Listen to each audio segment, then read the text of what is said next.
Morning, everyone. It's the afternoon for Shorvo. Nearly Trixie. Are we ready? Do or die today?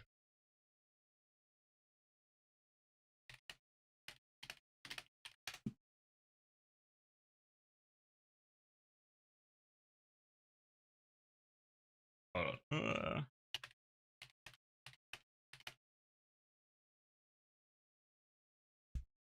Ooh. Thanks, Rain. Everyone alright? We all locked in? We're starting. Hello, hello, hello. Oh, look who it is. Are we? It isn't the golden boy. Oh, fuck's sake. How's the arena? Is it lively? It's a bit noisy. It's a bit noisy, and is it lively? There's ask not them a to lot of keep it people in here down. right now, to be honest. Yeah, it's loud speakers, but not loud people.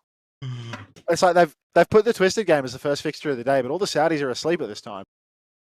It's not even 4 p.m. yet.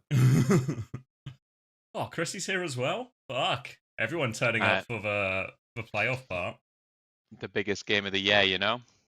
How are you, Maximilian? I'm great, Chris. Did you see KSA's interview where they said, "What's it? How do you win without a coach?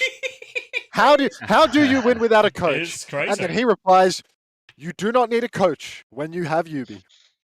No, I did see that interview. Yeah. Yeah, good interview, don't you think? I loved it. Actually, it was a fantastic interview. True to form. Yeah. Yeah. Cheers. Ooh. Thank you for the code, Nuclear. So, what next? Brap. Thanks, Zap 2357.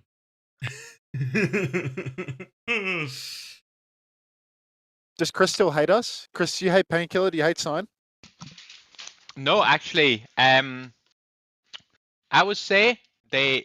Yeah, I think they earned my respect. I think they're better than I expected them to be. Do you think that Peps would still beat Sign? No, I walk it all back. I think they are better than Gen G, and I think they are better than Peps. What about TU? I think we would have beaten them, but I'm always going to say that, right? Like, there's just no way. Yeah, like that's, you know what I mean. I still consider that a positive statement. We're making progress. I think Chronic, you didn't oversell him. Like, actually, he's. I was telling you. Yeah. I was telling you he's fucking good. You were right for once. Oh, Chris has I been knew working this on day his would finally backhand. come. Oh shit. I don't know. I'm still thinking that next year is going to be the summer of He Sung. That's all I'm going to say. Yeah, I mean, they weren't all hits, mate. Like there's been a few misses here and there. What was your second match, BK? You think if you didn't win match 1, you'd win match 2? What, like they wouldn't be scared of you, so they wouldn't adjust? Is that your theory? See Spider-Man hitting the infected hitting the web slinger everywhere, mate. Is there a clean feed, by the way? Yeah, it's in the chat. Ah, class. It's in the pinned if you need it. Yeah, I'll boot it up. Wait, Rack just leaked the clean feed. What the hell? Fucking Rack. What's A world and P? What's the difference? World is what you want. Okay. Thank you. Get that clean feed up. Wait, you're right, Cap.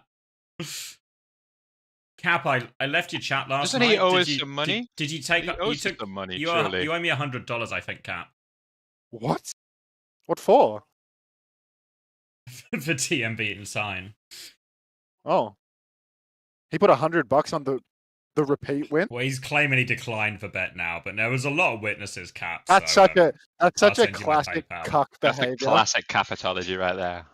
If you had offered before, I would have taken. No, you said you wanted to wait for the bans, Cap. That was your swing factor. I want to see the bans before I put it down, and then it was like a BAP ban or something. You were like, yeah, no.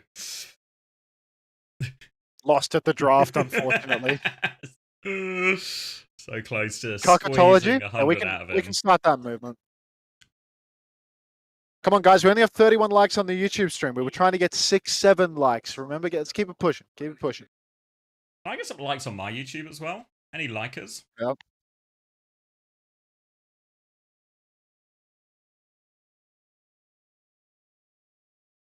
Cockatology. Got him. Big Greedy X, who has a monopoly on OWCS content, wants $100 from the Saint Capitology. Capitology needs to pay his bets. That's the way it works. Thanks for the 2 months, Valds. Tennis. Ah. Are you the desk for today, Chrissy? Is that the arrangement? I'm not sure if I'm doing it alone, but yeah.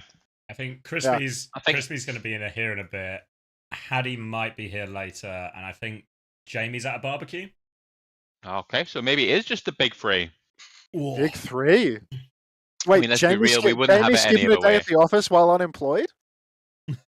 No! No way! He's got a barbecue, mate.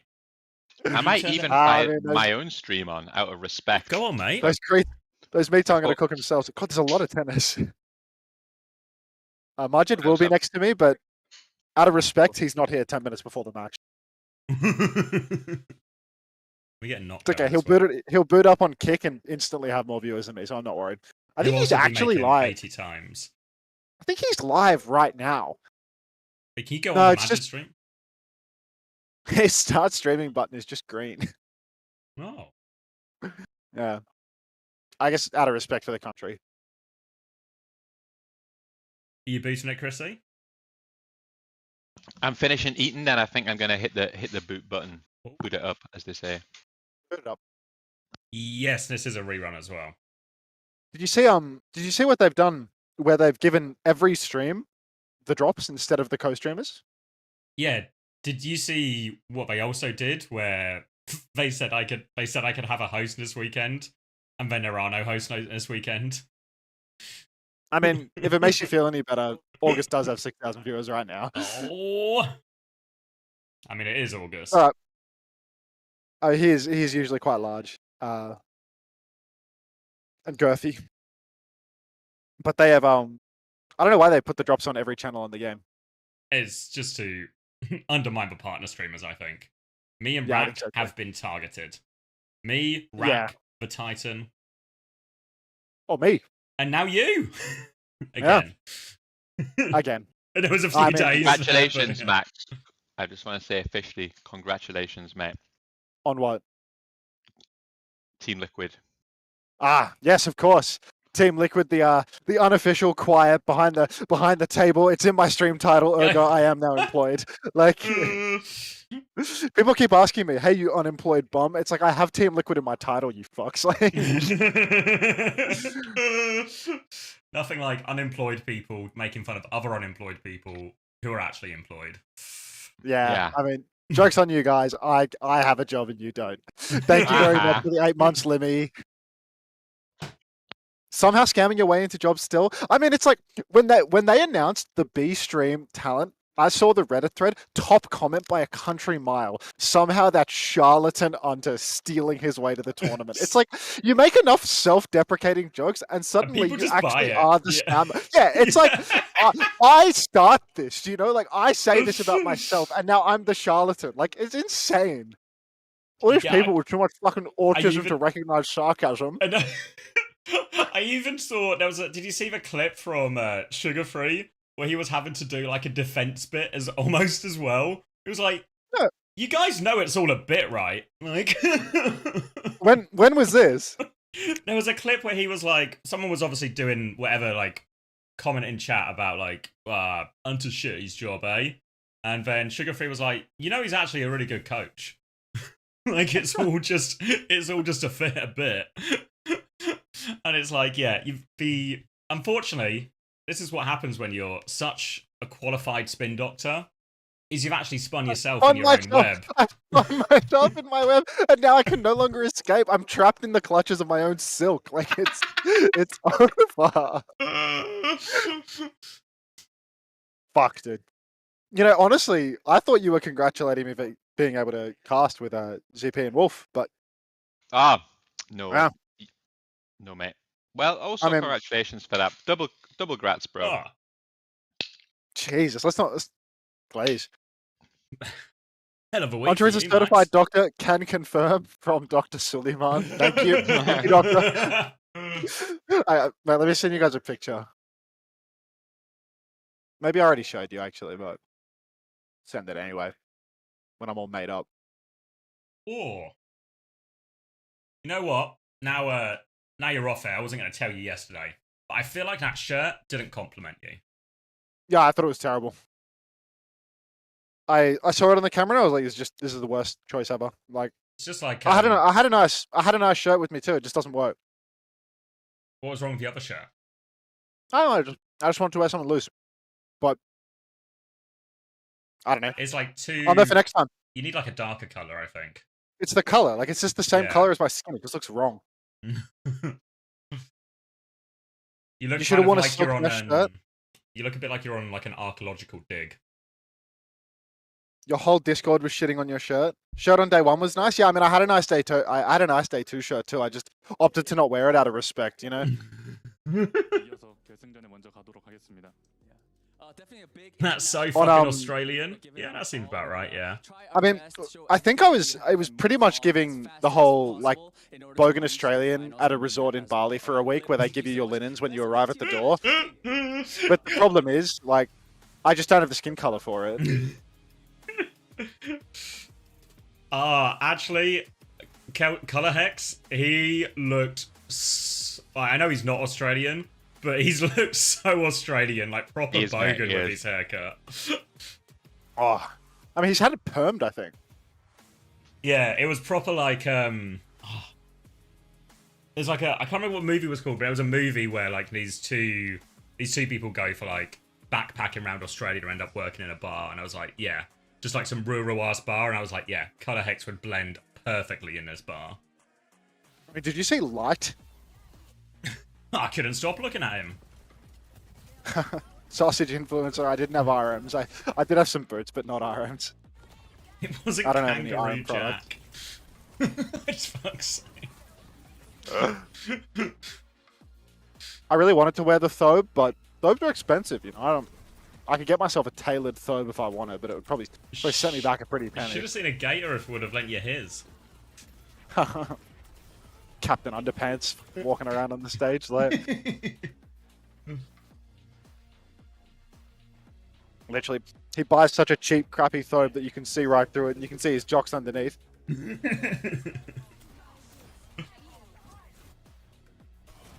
They're literally $25. Please. I was talking to one of the guys backstage, and he had a hybrid cotton and silk tailored thobe. Like, that's what I'm angling for. No expenses spared. Thank you very much. Yuri Yahad Stan for the gift to Capitology. Welcome, Cap. Enjoy your ad previewing. Welcome, Cap. Cap, you do owe $100 to Chris. And X, actually. And also Paddy, actually, yeah. Yeah, $300. Oh, Casey's got that air fryer smirk today. I like that. Is that a good thing? Air fryer? Yeah, it's a good thing. Yeah, you would ask. Does anyone get the air fryer smirk? Anyone know what I'm talking about here? Oh, no clue, mate. No clue. Not informed, no. No, I don't understand. I don't think Chris gets it either. Yeah. I reckon my chat will know. Yep, Alpha knows. Oh, that's loud. Oh God. Oh, if that's the volume of the game, we're so cooked. Nothing's coming through your mic. Are you getting blasted right now? I'm getting fucking ear blasting. Are these in-ears? What did Marjed buy? No, Marjed did buy what looks like in-ears here. No. He bought a power bank while sitting at a desk with a bunch of USB ports at it. Nice. You never know what you might need. Yeah, you quite literally never know when you're going to need access to electricity while you're next to a bunch of PowerPoints and USB ports. Yeah, but he can charge his power bank, then he leaves with more power than he came with. Oh! Just Do you mean that? Do you mean that, Anonymous? Why was that a secret? Thank you for the $15. Thank you very much for the $15. You mean that? Thanks a lot. Anonymous. Wait, let me check my phone. The email will tell me your name. What did they say? Oh, I know who it is. I know exactly who it is, actually. I don't want to read it out. I don't want to read it out. I'll send it to you. Okay. It was from ZP. It was what?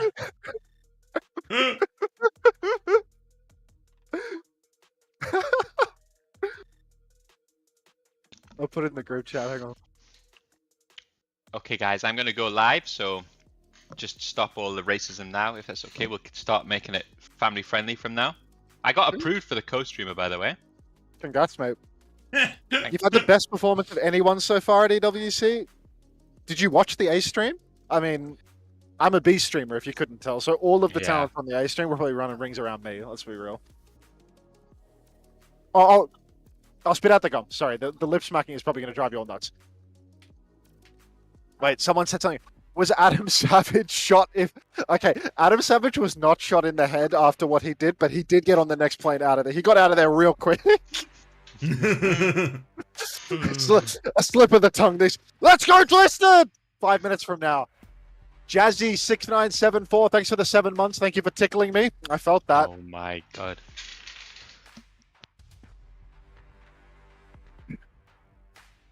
This arena is quite loud. He thought a queen shout was a beat. It was his first time watching Overwatch. Give him a break. He was class. I didn't even really hear that much of him because he was always muted on the clean feed thing. Oh, He right. was standing all right. Yeah, I mean, he was mostly just like pointing to the rest of us to talk, but sometimes his filler sentences would reveal, you know, a lack of knowledge about the game. There was also a fucking class moment where there was a Mercy band that came out, like an obvious support protect, and both of the casters were like, I don't know why they're banning Mercy here, like unprecedented. How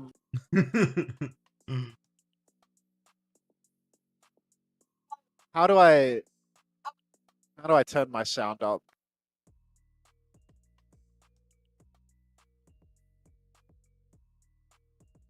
Oh, I need some in-ears or something so that I can't hear this shit outside. They're actually like, the whole crowd is filling out now and they're all screaming, let's go Twisted, let's go Twisted. Like, oh fuck. Thank you, Paso23. Yes, Liquid co-streamer Paso. Thanks for the 5 months.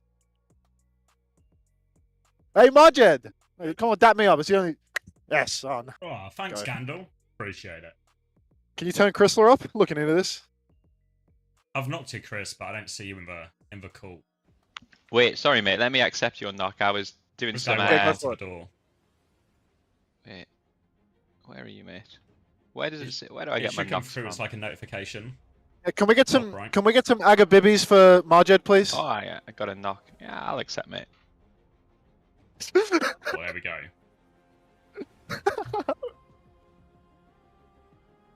I'm not going to join the call, though, okay? Actually, I'm going to join the call. But yeah, we got dispute indefinite. All right. Good to go? So full, actually. Saga. Yeah, I ate a fucking monstrous lunch. What do you have? What were you saying? I just got an unbelievable deal. I ordered a KFC bucket, okay? Full bucket for yourself? Yeah. A solo bucket? Yeah, and I got a free popcorn chicken with it, and then I got free delivery, and I got £10 off on a voucher. So all of it, including delivery, was £18 for like 6 pieces of chicken, mini fillets, 8 wings, 4 fries, chicken popcorn. It's just... I'm sorry, who are you feeding? It's my whole day's food. Do you know what I mean? That's a good way to do it. You're eating an entire KFC, but you're a big greedy pig is what you are. Yeah, but think about how much tennis he plays. Yeah, I got my hours in this morning, so I've burnt the calories, okay? He's earned that bucket. You play tennis. Okay. Well, how many hours of tennis did you play, Max, huh? I've been serving all day long, mate. I played tennis in my cat just now. As soon as you said tennis, a sea of them appeared in the chat. You should see how many AI tennis birds there are right now. Thank you, Ataraxiax. How is Chris not to £300? Because he plays tennis! Yeah, it's true. I eat hard, play hard. You know, like I live both ends of the spectrum. But I think it's the best way to do. I get all the fun of being fat. Whilst it's Hello, skinny. homosexual. Out of respect, homosexual, I'm going to try and avoid repeatedly reading out your name here. So, yeah. Yes, you should get the same KFC order as me. My goal is to pay off my KFC with the money that you guys give me today. That's the goal, okay? Ooh. Can we get Chris some more viewers? Get a second tab going if you're watching elsewhere. Get him some viewers. Get him some subs. Only 4 teams will remain and we'll head to the semi-finals. Yeah, I don't know. I wanted to stream more this event than I did, but I was playing tennis a lot of the time, and then I got in late and I couldn't be asked. So I don't know. We'll see. I always say I'll stream more, and then I never do. So just assume that I won't. Would be my guess. The clean feed is quiet. Yeah, I'll turn it up because we need to balance a lot of audios once the games start. But that's a problem for you guys, not me. Can we hear Zoe talking on this feed? This pin feed? Yeah. We're meant to, though. Yeah. We'll get like. How much are they paying you for your silence, Hunter? I'm in the stadium, homosexual. Come on. Like, this isn't a pay for silence. This is a wits about you situation. Homosexual, we're going to need you to read the room right now. Read the room that I'm in right now.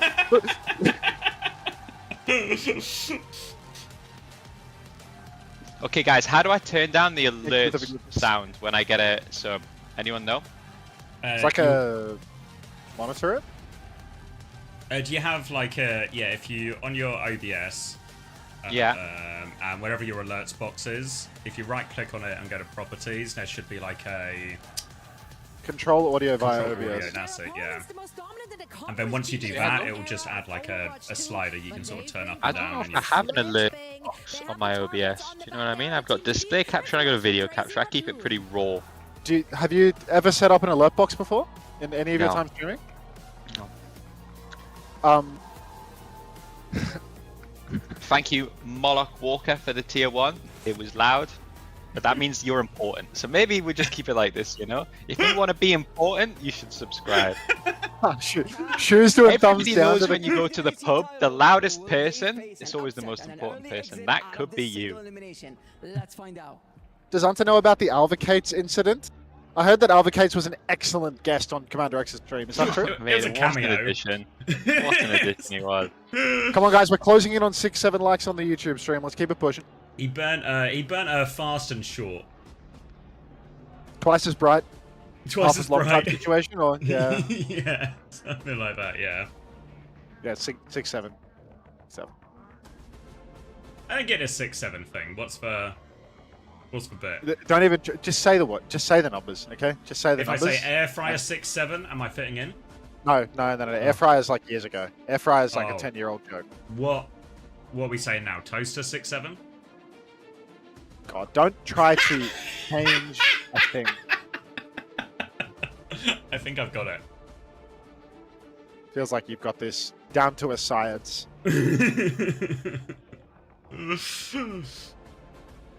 Is there like a tissue box up here, Marjed? Is there like a tissue box up here? No, fuckers. Forget about it. No, not really. I'll need it eventually, but not now.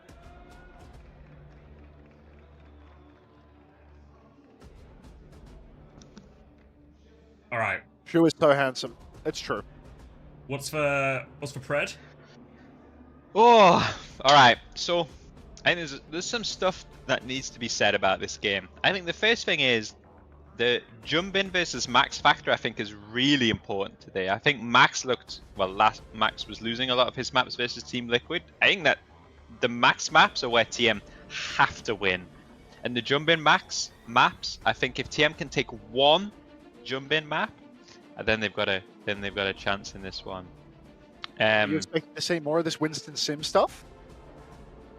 Maybe only on ball ban, but I think it's harder against this team, to be honest. Is Atlas a ball map? I think it's okay. Yeah, I think it's okay. Lado5, thank you for the Prime subscription. It's honestly so appreciated. Can you give the clean feed a like? Yeah, I'll give it a like. There you go, guys. seems like we have a hype train or something going. Let's go, guys. Let's keep it hyped, okay?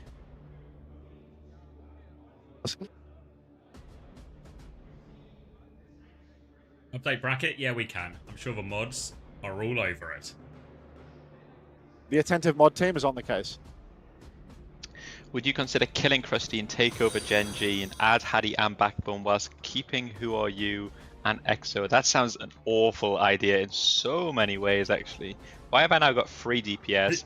Yeah. I now have to go to jail for murdering Krusty, To be fair, which that makes was the it only so much harder to cast that or was to the code. only good part of the plan was for you start with murdering Krusty. Take on KFC hot wings. I like them. My wife thinks they're the best wings on planet Earth, so she's super big onto KFC hot wings. I actually gave her all of my hot wings from the bucket today as a mark of respect for my marriage. Secrets to a happy marriage. Thank Sad you, free. Kenzie Thank you for the 75. prime. That is an insane respect moment for your marriage, dude. Well done. That is. Thank you, guys. Ah, Yeah, it's really starting to heat up in the stadium. Yeah. I don't know if Crispy would reveal all from. I feel like a lot of players don't want to just reveal all of the juice, you know. I think we got so much of the Overwatch League ones because it was like 3 years ago. It's so far away. Yeah, it's like 3 And years you're ago. not pissing It anyone doesn't off. exist, half players, you know. It's far enough that it's all like a funny story, you know. Like Punk's episode was funny, but it wouldn't have been as funny if we talked to him halfway through the year. No delay. No, I mean, still waiting on most of the payday, but who knows what will happen, you know? Surely the Saudi bank just needs to fix up and we'll probably be okay.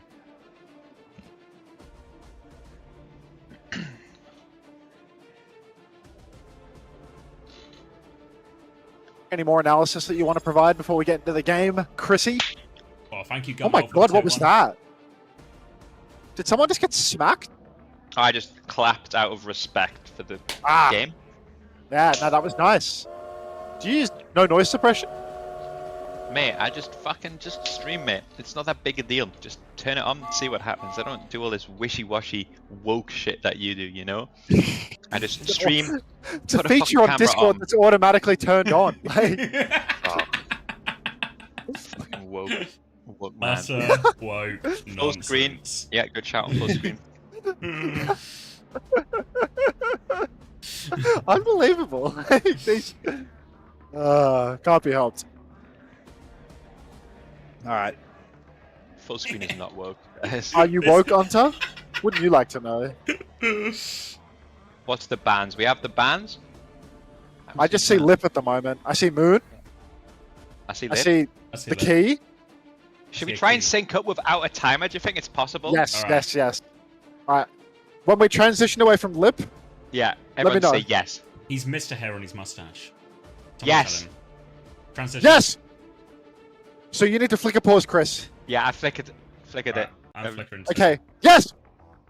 Yeah, it's still a crowd for me. Let's do when it goes from Yeah, yeah. I'm... keyboard. Keyboard, Yes! keyboard. Emergence, thanks for the 2 months. Jump in. Jump in, jump in. Hold. Jump in. Psycho, Psycho. psycho. Psycho! Psycho. Yes, yes, yes. It's I- like playing honestly, I Snap think- with our eyes. I swear we've nailed this, no? It just works, is the thing. I'm being told for bans are Wrecking Ball and Cass. Yeah, so I think the ball ban is like the equivalent of the sim ban in terms of the importance. Like, it looks so hard to beat this bloody guy's ball. I mean, it has done for 2 years. It's hardly not. Been like that for It's quite not a some revelation time. that I'm bringing out on the desk today. But I look at this, But and I if think the for the ball ban was series, I available- think this map one is everything. TM win it, sim is open, ball banned, TM win map one. They're in, I mean, these are they're in short. this. These are short elimination matches, right? Like last year, they were all first to fours in this bracket, but this time Yeah. they're first to threes. So like, really high potential for variance in all of these games. Whose keyboard is that? Oh, Jesus simple. Christ. All in pink. Pink pad, No pink wonder he's keyboard. choking this tournament. Yeah, no. Charong is geeked. Did you see Yubi yesterday? Yubi was actually completely bugging out during his final match of the day. Like,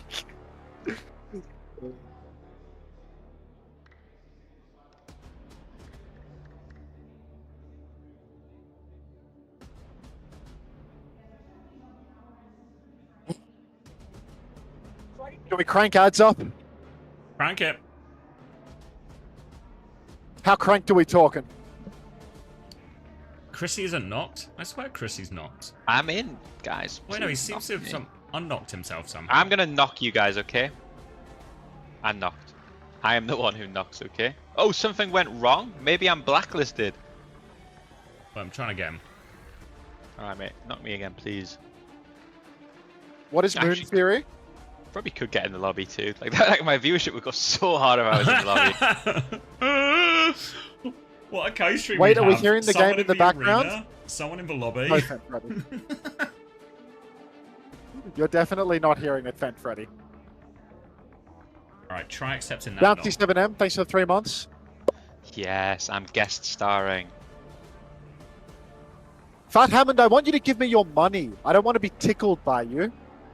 Am I knocked now? What do you reckon? You reckon we've done it? It looks like you're in the room. I get some knock checkers. Someone check the knock. How the hell are you so far ahead? It's the Arabic feed. Of course. All right, we're going in, guys. Good luck with the cast, okay? 22 spades, thanks for the prime. Welcome back. Good luck. Yeah.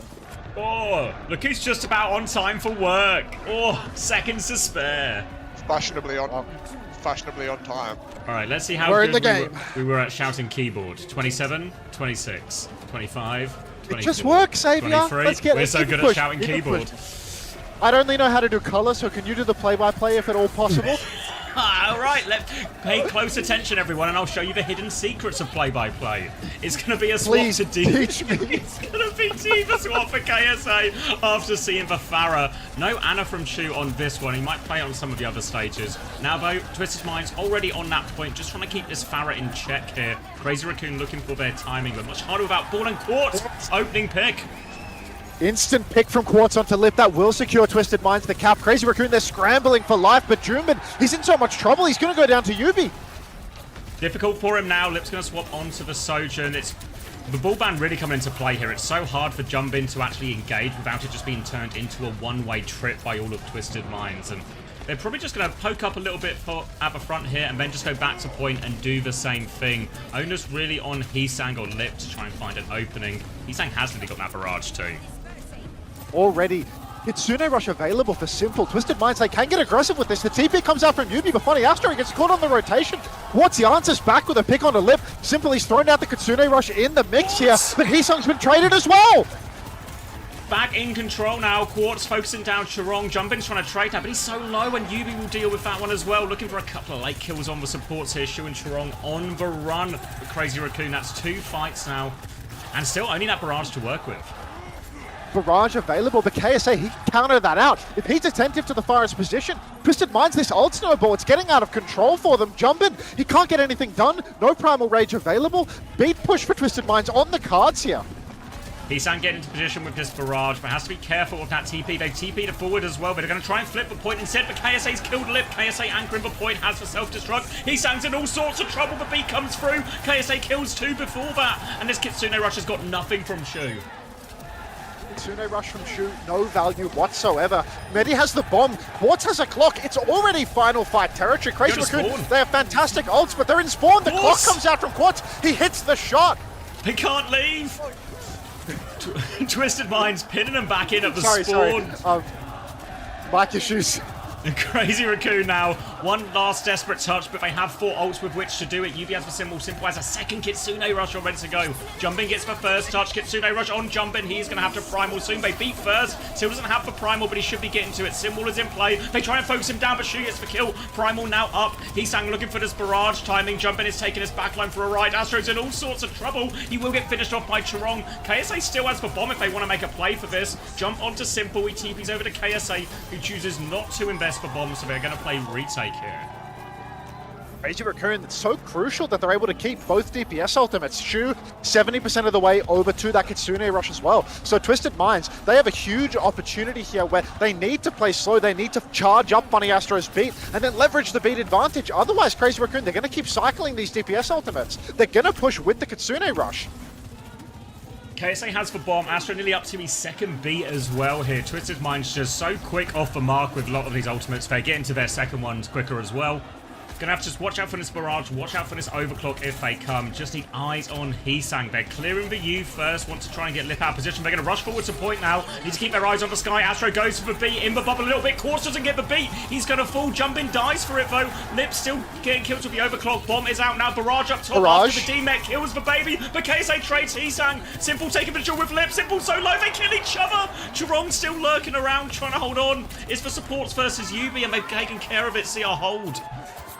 Go clean from Crazy Raccoon. Twisted Minds, they go for that aggressive TP onto the point. They beat to sustain, but Funny Astro, he can't get it onto Quartz. And now Crazy Raccoon, they can keep snowballing. Twisted Minds, they're not going to be able to safely TP without a beat. It's going to be so dangerous playing into that Pharah, into the Winston. So much damage coming out onto them. It's all on Quartz as they TP over to the point. Yubi gets Shu on the way through. How on earth has he managed that one? Now Crazy Raccoon, they're in big trouble. Kitsune Rush about to come towards the point. Jumpin has to be so careful. Limited healing, but he's killed Astro. It's traded though. Kitsune Rush on point. Crazy Raccoon, they are running for their lives. They're going to play for a beat recontest here. Beat recontest available for Crazy Raccoon, but Twisted Minds, they have such a strong position, and they've got the overclock. Chirong's dead with the beat! Oh no, Lip has to stagger on as well. Heesung's going to fall. There's no hope. Crazy Raccoon, they've gone down to Twisted Minds on the first round. That's what we're talking about, boys. That's a good start. I love it. I love it. Holy shit. Overclocking is actually just good for it. Yeah, like overclocking spawn. You know what? Was it KSA who was talking yesterday in the interview about, you know, we just need to like big dick energy essentially, you know, not scared, just high tempo, play our game. This TP in spawn, like intentions laid out. Yeah, it already looks so much more dialed in than on that first day, you know? Like, ready for everything. I think they TP'd on Shu, or like they looked like they were going to TP to point. Chirong was set up for the boop, and then they TP'd. Yeah, but they didn't, because they were all on coast side, so because Yubi's a genius. He's a genius. That's he sold him with the need eyes. A coach. Yeah. First fight here, it's the same matchup. KSA over on the Diva once again. Yubi looking for his teleport angle. He just needs to keep on spamming, wait for a TP, because otherwise really not going to be able to get much done. Jumping for space over to the Mega Room, but really nobody's making their first move as of yet. KSA's committed the shift though. This could be the go time. Lip swinging now with the rail. Of course, it's going to duck back to his team. They flip over to the point now. It's going to start forcing the objective. This is going to force Jumpin forward a little bit here. Jumpin has to play really slow in this neutral, but Quartz has done it. Jumpin's going to make the jump, but Quartz is perfectly safe inside. Opening pick for him. TP's onto the point. Looks for Lip now. Shu finds a trade onto Astro, but 1-for-1 only means still player advantage for TM. KSA is low. Quartz goes for a little bit more. Slides back to team. Have the flip though, TM, so they can just stabilize now. Just huge for Twisted. They're going to be back into the fight so fast. They've got the Symmetra to TP people back as well. Or they can just keep aggressing. Spotted bother here for Funny Astro, but he is going to survive. And it's just a 50-50 on the point. Jumpin, he's jockeying for a little bit of positioning here. He wants to block heals with the bubble. KSA's on the run, but Simple, he's got that Kitsune Rush, Xavier. They flip the map, they Kitsune Rush, Jumpin has to run, CRR trying to rotate, they kill Yubi on the rotation, they deny the TP, and Crazy Raccoon, they've got away from this one, and they've demet KSA as well. Great reaction from Crazy Raccoon. They just need to worry about trades now, keep it clean, and get control of that point again. Wow, that's such a bad one for Twisted Minds. They invested the Kitsune Rush. That didn't cost Crazy Raccoon anything. And now that they have all of their ultimates and the position, it's going to be incredibly tough for Twisted Minds to get a good retake off. Crazy Raccoon, they can engage so aggressively with Jumbo, with that Primal Rage. They can beat if ever they need to sustain. Heesung's always going to be a threat with this barrage. So many different tools for them. It's really on Yubi to get a good TP. Astro's going to TP a little bit delayed. They all get through and start forcing the objective. Beat push coming in aggressively. Chirong goes for the mirror. He was half HP, but he gets it off crucially. Now they have the Kitsune Rush and the barrage to lay it in. Yubi's going to fall to that one. They can't trace Heesang either. Trying to fight it, but Quartz can't connect the kill. Heesang so low. Overclock, but the pocket's good. Heesang gets away with all of it. Lip will die on point, but it costs Quartz his life. Yubi's trying to come back fast, but they're cleaning up on the coast. KSA with one more trade. Goes for the self-destruct. Needs to get back in here, but he needs help. Doesn't remake. Kills Chirong somehow. Astro's getting a touch. That's gotta be funny. Flip. Somehow the death comes through for Chirong. Funny Astro, the speedster, he's good for it. But Twisted Minds, they haven't leveraged the flip. Yubi, he's coming up on his first symbol right now. And Crazy Raccoon, they still have great solutions. TP comes out. They're over to the point now, and you can see they're aggressing. They're trying to bully Junbin's Primal Rage out. There it is. Twisted Minds, they kite inside. They're trying to avoid it. But Yubi's off the map, Xavier! Now in the corner, Astro's going to get taken care of as well, and this is looking like a clean Primal one and done for Crazy Raccoon. And all of a sudden, on this Garden, it feels like Crazy Raccoon's ability to read where the TPs are going, to react to where the TPs are going, flip back when TM flip on them, just seems way better. Now though, Simwall for UB. What's on Widow, see if he can catch the Pharaoh. Yeah, just looking in spawn, but now the Simwall to force point Max. This Simwall fight is crucial. Jumbin will be in so much danger if he tries to jump the exit of that TP. Twisted Minds, they're trying to farm up their beat drop before they go. They don't want the danger. They all TP over to the point. The Simwall comes up. They're all still alive. Crazy Raccoon, they're going to have to be careful here. Quartus threatening the coast. Heesung in a lot of trouble. But look at this. Heesung is closing on the barrage. Here's the ult swing now. Heesung goes down before he can get it. Quartus is good for it. Crazy Raccoon are going to play retake. They are just out of it. They did get a trade onto Yubi actually, and Lip might just go quickly now. He's got the overclock. Jumpin's already on point. Lip's going to join him. They've got double support ult to back this up. Twisted Minds, they have the beat. Twisted Minds are going to try and hold the beat. They're playing slow. They're trying to cheat the ultimate. They're conceding the flip for this one. Yubi's over to the Tracer. No more Symmetra. Beat comes out from Funny Astro, but yet again, Quartz doesn't get it in time. Simple didn't receive it either, and you can see he's in a spot of bother. The barrage comes out from Heesung, and that should close the fight out at this point. 3 versus 5. KSA desperately trying to cling on to life. Yubi finds a miracle trade, but Heesung is just good for it. A clean double from Heesang at the end there. I was a bit surprised. I'm not sure if they were more down than I thought, but I was expecting Astro to mirror the beat against that Kitsune rush at some point. Yeah, I mean, I see the vision of trying to kite it out, cheat the ult, and then actually win the fight with the re-engage. You know, you're much better off rather beating into it, actually just coming beat versus nothing. The problem is on their re-engage, yet again, Quartz dies before the beat actually goes off. That's twice in a row Twisted have tried to aggress with the beat and just not found any value because Quartz dies before it can actually hit the ground. Question I think is going to be, can we play Winston on Control Center, right? Like you have to be really Korean to make it work here. If not, you're dropping your perks and stuff. So, is there anyone more Korean that could do it? I can Jumbin might have that in him, but oh, they're doing it. Is it the Sim? Sim Winston? No. Okay. Wow. All right. Now. I feel as if Twisted Minds are surely good for this one on Control Center now. A little bit of a comp advantage for them as they've got KSA on the ramp. Jumpin's going to have such a hard time finding an engagement. But wait, Twisted Minds are swapping off the ramp. They want to play the D.Va again. Farah needs to be counted out apparently. Medi straight away walking up onto Jumpin. You can see Heesung's already being pressured very heavily. Jumpin and Heesung stuck on the same angle. Decent into the Freya, very good into the Pharaoh, can get behind the D.Va swap here. Quartz is going to swing main, and Twisted Mind's going for a bit of a slower approach this time, just trying to take these spam jewels. Yubi is very low, Jumpin's going to jump and finish that one. Can they punish Jumpin though? They're getting all over him. Jumpin drops the bubble, the peel is good, and Jumpin has got his kill, and he's out of there. Oh, not enough bucket for Yubi there as he goes down early on in the piece. And Crazy Raccoon, this is such a crucial first fight win. The fact that they can start charging off these ults while they're in control, slow play forward, poke up a little bit more. Now Yubi's gone down. No, it's first to 3, best of 5. Found him in the spawn, and Twisted Minds are going to have to regroup. Quicker Kitsune rush for Simple again in all of this. Obviously, some of that will just be the nature of playing into a Pharah, especially. You will have to go through all healing. Chance to engage quickly with this one. They're going to TP through, just looking for an engage, but Jumpin still has that jump, so they don't want to use it yet. They're going to use it to force the point instead. Crazy Raccoon, though, they're quite far back, so they've just given a lot of space to this. She's going to mirror now.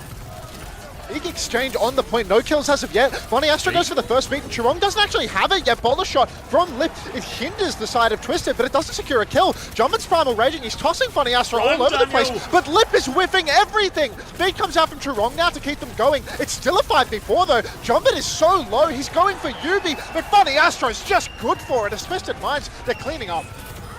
Actually an Astro clutch there, and a barrage in main from Heesang. Is he swapping? Not sure what that one was about. Right? Oh no. Maybe just nervous. And Astro actually took so much aggro in that previous fight, and this is Crazy Raccoon. That was for Bank. They've got no ultimates left now, Max. This is brutal for Crazy Raccoon. Their comp relies on the snowball. Clock comes out from Quartz, high tempo play, and Jumpin is already taking a beating. He has to jump over to the point, double slide for Quartz. You can see KSA juicing damage on Jumpin, but KSA is actually taking a beating as well. Still a 5 versus 5. Simwall comes up to keep Twisted in the fight. There's still so many ultimates for him to throw into it. Quartz, he goes wide, he takes a shot, but still no kills, Zap. That's an expensive way to get no kills. Jumpin's played this one so well. Just needed a little extra. Just needed Quartz to find something with that. Shu is awfully low underneath now. Manages to TP away. And Crazy Raccoon. Shu is so low, but it's KSA who has to bomb. Third ult invested. And KSA won't get back into mech. Twisted Mind's in trouble here. Decision now to clutch. Astro's going to go for the beat. Chorong doesn't quite have it yet, but Crazy Raccoon are getting close to everything. Heesang in trouble fighting Simple. Simple's pushed off. He can climb. They've given him a point away. Simple can't find the shot. Heesang, he looks for a TP. Heesang's won it as well, and it falls apart for TM. Outrageous flip there for Crazy Raccoon. It cost them their beat at the very end, but they had nothing for so long. Twisted Minds, they dumped the beat, the bomb, the symbol, the overclock in spawn. That was everything, and Crazy Raccoon have done it dry. Simple, they're back over to the point. Kitsune rush, high tempo play, trying to make it work. Yubi's in trouble, needs the bucket, gets the bucket. Chorong goes down, KSA's being pocketed through it all as well. Lip, he doesn't want to let it go. He pulls out the overclock. He goes deep. He's in so much trouble, but he's finding the shots. He's chasing down Quartz in the corner, who has secured the mega. It's a 2 versus 2 in the spawn. Astro! Bloody Astro! A double for him, and Quartz lives. He's got Monkey Vestron on him now. All over him. Jumping still has the Primal. Suzu back is good. Quartz will finally die. Primal now, but Twisted Mind's Vest flooding back to the point. Quartz just had overclock as well, and Jumping might be able to clean this one up. Astro is trying to pocket Yubi. KSA is going to get separated. Barrage out as well. No bomb for this one. Astro's trying to juggle for touch, but Farah hot on his heels. Nowhere to go. And Crazy Raccoon. That should be enough. Crazy Raccoon stealing this map away. Feels like we're watching the fumble off. Like CR use 5 ults and lose, and then TM use 5 ults and have give free flip and lose. Yeah, like the same early TP Sojourn ult that we complimented on map 1 epically failed there. You know, like CR had already fully flipped coast, so Jumpin just jumped to point, got point control and lived. And then I swear everyone on the roster was like 1 HP for 27 million fucking years. Actually, Jumpin was 1, Stu was 1. It was crazy. They all died. If Ziad was there with his rockets, mate, he'd got the job done, okay?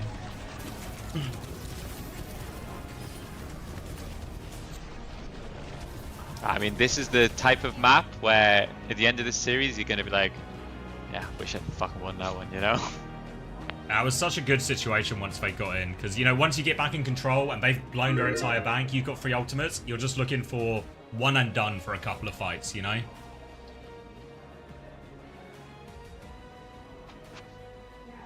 think it's a Circuit Royale? Hands up on the stage. Yeah, Wait, Circuit Royale 100%. What's with Trevor taking off the mask for day 3? He didn't have it on the other days either, though. I think he's been maskless the whole tournament. What about the spread? I mean, he's joining the far right or something, you know. Like Jesus. he's not gone woke anymore, you know. Slaughter Machine, thanks for the prime. Welcome. Anyone else want to give me money? Pay up, everybody. Subscribe button's right there. Open my stream in the background so I get good viewers, even if you're watching one of the big 2. Feel free. That would be good. That would be good. Get free tabs open. If you're watching on your phone, buy more phones. Get free More phones. Oh, are you live now, Chris? I'm live. Wow. I'm the only one here doing it for the love of the game. Crispy's here. That's class, Okay, so Crispy. Jumpin is man. going out. So I doesn't necessarily mean that it's Circuit Royale, but it certainly is Circuit Royale. I'd bet my life on it. Red Eyes, thank you for the tier 1. I am your 5th tab. I'll take it. 5th, 6th, whatever tab you want to put me. Shove me in the far right corner and forget about me, no problem. Oh, but as long as I'm corner? You don't need any help being in the far right corner, Crispy. What's the words where it's just on your mind? I'm running a 3-minute ad. Fuck you all. Something slip. Freudian slip. Freudian slip. That's it. You know. I wasn't gonna say, but as long as I'm not in the far left corner, okay. Kelsey, thank you for the 49 months of tier 1 subscription. Welcome back. Jesus Hey, can you go over to? Can you wait until Excellent Rack work, takes a piss and then host me with Rack's viewers?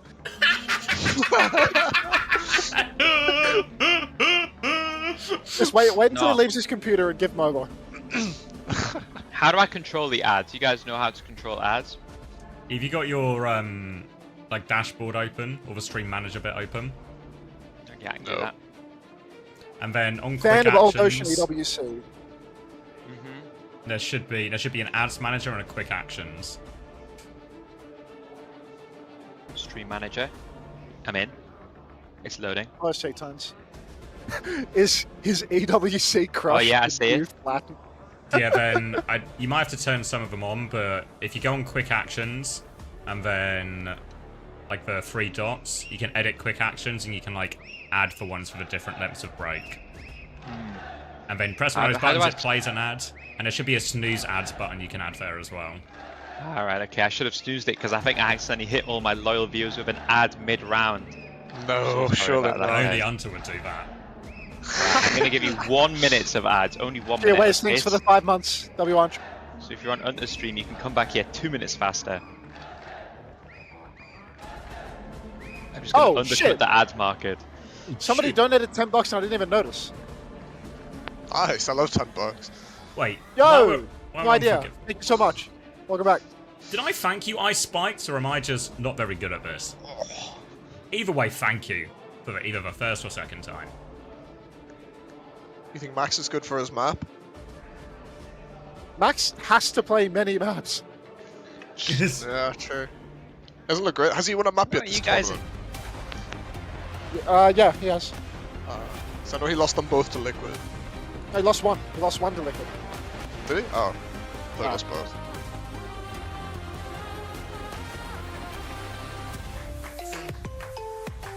Oh, that was a really exciting way to send us to a 3-minute break.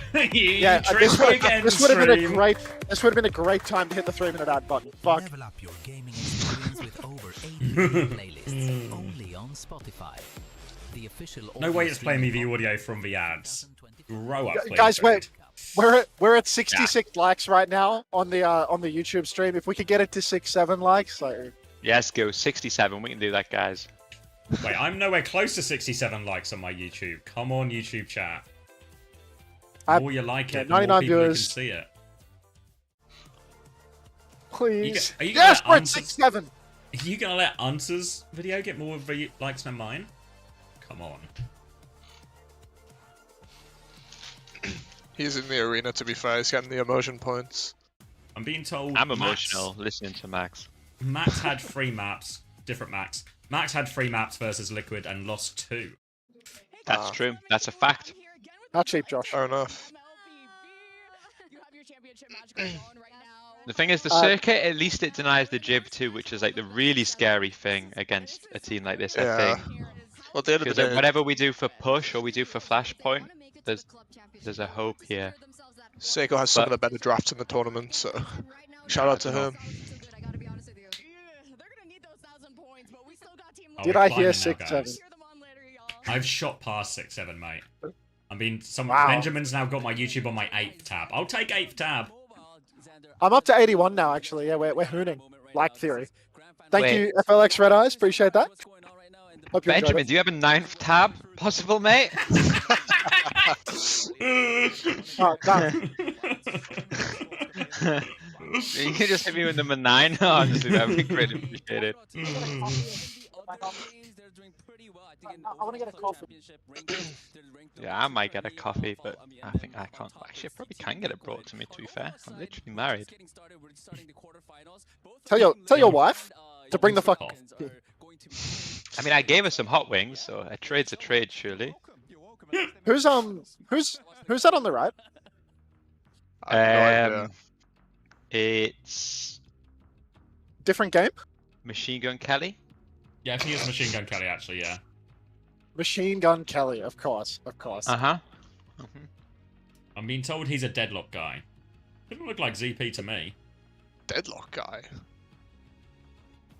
He has a Deadlock podcast? Oh. Like... Surely Deadlock's already dead, no? Yeah, I think so. 24th tab. Honestly, Jazzy, it's no problem. Ben he's in my chat. I'm already on one of the tabs. Tell me, am I on a better tab than X? That would actually be... That would be that would be an insane compliment from you, Ben.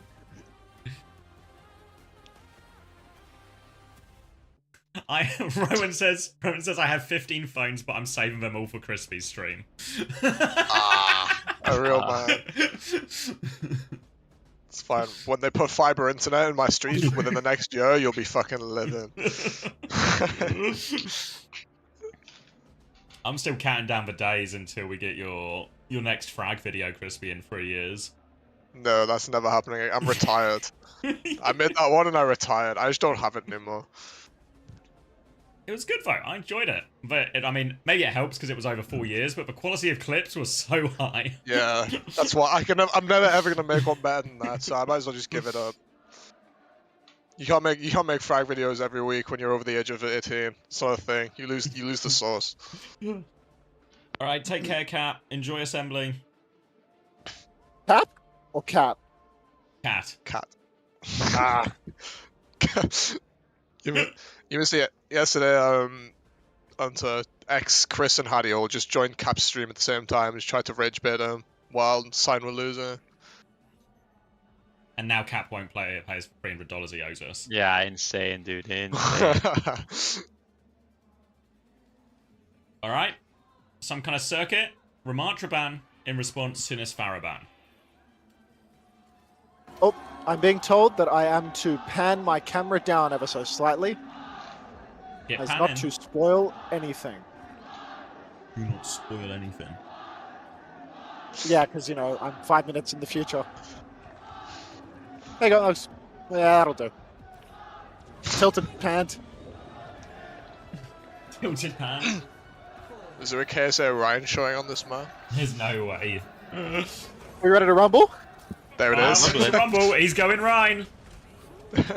No fucking way. This guy's Good rolling shout, out on Ryan. It is a max map though, so it does remain winnable. And Crazy Raccoon going in with a Ram ban, I would have thought that there was someone else that could be picked here that wasn't Medi on Ryan. But at the end of the day, when you have a genius like Yubi on the Symmetra, anything is possible. If you dream it, you can make it true. Ryan's good into the Sigma as well. Initial TP just to get Max out of there, and Twisted Minds will get this first stretch for free. Really, the pressure will be all on Max to try and survive these situations. Heesang might save a TP for him. Shu is definitely going to have to save a lamp for him. Now they're just bullying their way forward. Twisted Minds looking for the next TP timing. First corner already in control for Twisted Minds, but this is the sticking point. This is where the poking comps are going to give them the most trouble. KSA is losing a lot of shield. TP over to the side, but it's only for Quartz. He pops out, he pops back in, and it looks like so much space is being conceded right now by Crazy Raccoon. KSA apparently going to fall victim to the no lamp challenge though. Simple, wake up, buddy. They were just about to have window as well, and that was the timing. Instead, they're going to be forced all the way back and be forced to try and clear the same space again. Lip can even take some early shots in spawn. But that's an important one for Crazy Raccoon because it gives them a chance to catch up on some of their own ultimates as well. All right, now, I mean, Simple does have a window which really could enable some real aggression from KSA. I'm not sure about this Ryan Gambit, you know, just give it away for a round, then get back over to Diva. They do have quite a lot of push off the back of it, so it can't be all bad. Do you think the B push is just going to win it for Twisted Minds here, Zav?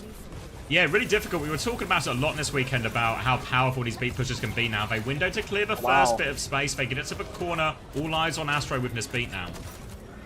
Fake TP as well. Yubi does have another, but soon Lip and Heesung will be able to counter. Max known for brooting. Bowler shot comes out from Lip, doesn't get anything. Beat push has come through. Shu goes down. He windowed, but didn't get anything for it. One player advantage right now for Twisted Minds, and the symbol on the card. This could just... Oh, yeah, that's going to be a closer now. Yeah, that's rubbish. So far from the payload. Yeah, really difficult. I mean, it was kind of where Max was, but they needed more help than that. And a little bit awkward now because Crazy Raccoon's still here on the Sigma. Won't be surprised if Max maybe swaps it after he gets a chance to ultimate, but this is the timing we talked about, right? The ability to have beat when the other team doesn't. So good, especially if you're on these sort of Diva Sim comps where you can cross so much space. Just really run over this backline. And we see Heesang swapping onto the Mei now. Yeah, he's saying over to the Mei, just trying to shut out KSA on the Diva a little bit. But ultimately, there is an opportunity here for Crazy Raccoon to stop the snowball. The Flux goes up onto Quartz, but full Matrix, a lamp, all the pocket in the world, and a TP to disengage. Twisted Minds, classic UB genius, getting them over the line here. All out of that one for free. Now they can go forward. So they don't have any of their own ultimates just yet, Twisted Minds, and they do have to worry about this Chorong beat. So they can walk up, pressure cart a little bit, but it's really just going to be the beat timing, the symbol. These are the big ones for Twisted Minds to find their success with. Ready, the fact that they 85% to this beat, like they can stand about for just a couple of seconds, charge that up. And yeah, they're going to be good to go again. Yubi with the Symbol as well. They can beat push Symbol after. Already Yubi's getting talked up on Max as well. He stood a bit too close. Boulder Shot comes out but catches a wall. Beat from Funny Astro to keep everybody healthy. And now there's a real swing timing. Symbol now in response to that beat, but Crazy Raccoon, they're already through it. Quartz is all helping the world, and Heesang and Chorong all over him. They delete him there, and I don't know if the beat felt a little bit early from Astro. I guess they needed it. Yubi is still fully charged. Lip is going to try and interrupt that one here. We'll deal with that. That should be the threat of any trades gone as well, and yeah, not a scary beat push, really. And a very important fight for Crazy Raccoon as well. They've bled out some of the best ultimates from Twisted Minds, the beat, the Symbol. These are the ones that really do give you the most trouble for Crazy Raccoon's side. Now only needing to contend with a High Noon, that is much more doable. And with Crazy Raccoon having such strong high ground positioning, long angles, the ability to counter a push with the Blizzard, lots of opportunity. Max gets TP'd on very early on. Window and High Noon exchange. Blizzard in main, but Quartz is just good for it. They seem to be out of the Blizzard as well. Self-destruct from KSA. Forces for Lamp of Shu, and Quartz will finish the job. Crazy Raccoon are on the high ground, but they need to be careful the payload doesn't move away from them here. Max is stuck underneath. They should make short work of him. Quartz with the right-click finish. Now just a couple of players left behind, and Quartz is just all over him. Great fight for Crazy Raccoon, for Twisted Minds. Quartz is just not missing right now, and Crazy Raccoon, they were really caught off by the tempo of Twisted. They were down on some of their most important ultimates, but Twisted all sack. They just TP right in. They go on top of Max's head and they take him down early. Great ult push from them, and now Crazy Raccoon, good ults to retake, but very, very desperate for the touch. Rock first out from Max. He's got the hands up. Kitsune rush on card from Simple. Max, it's a big flux around the corner, but he needs to convert the kills. There's a TP on the ground and people are TPing out. Max has gone down before the beat from Chorong. No ults more for Twisted Minds to throw into this one now, but they still have a chance. KSA baby on point, taken care of. Lip has swung out now. He's got a little bit of pocket from Shu. It's a 3v2 right now. They have advantage. Astro's trying to make the move. Quartz walks in, gets the dig. Astro kills the other. Back though, Max on Diva. He can't get the touch in time though. And Twisted Minds plowing forward.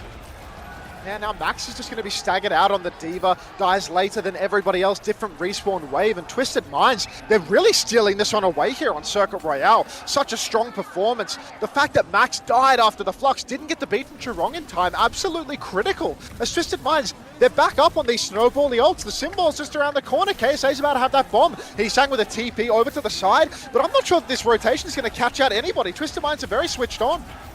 They're just going to mark this choke now, keep the payload moving. They've got the High Noon if Crazy Raccoon commit through. They might be able to do something with Shu's window when they got it, but it's such a difficult choke to get through.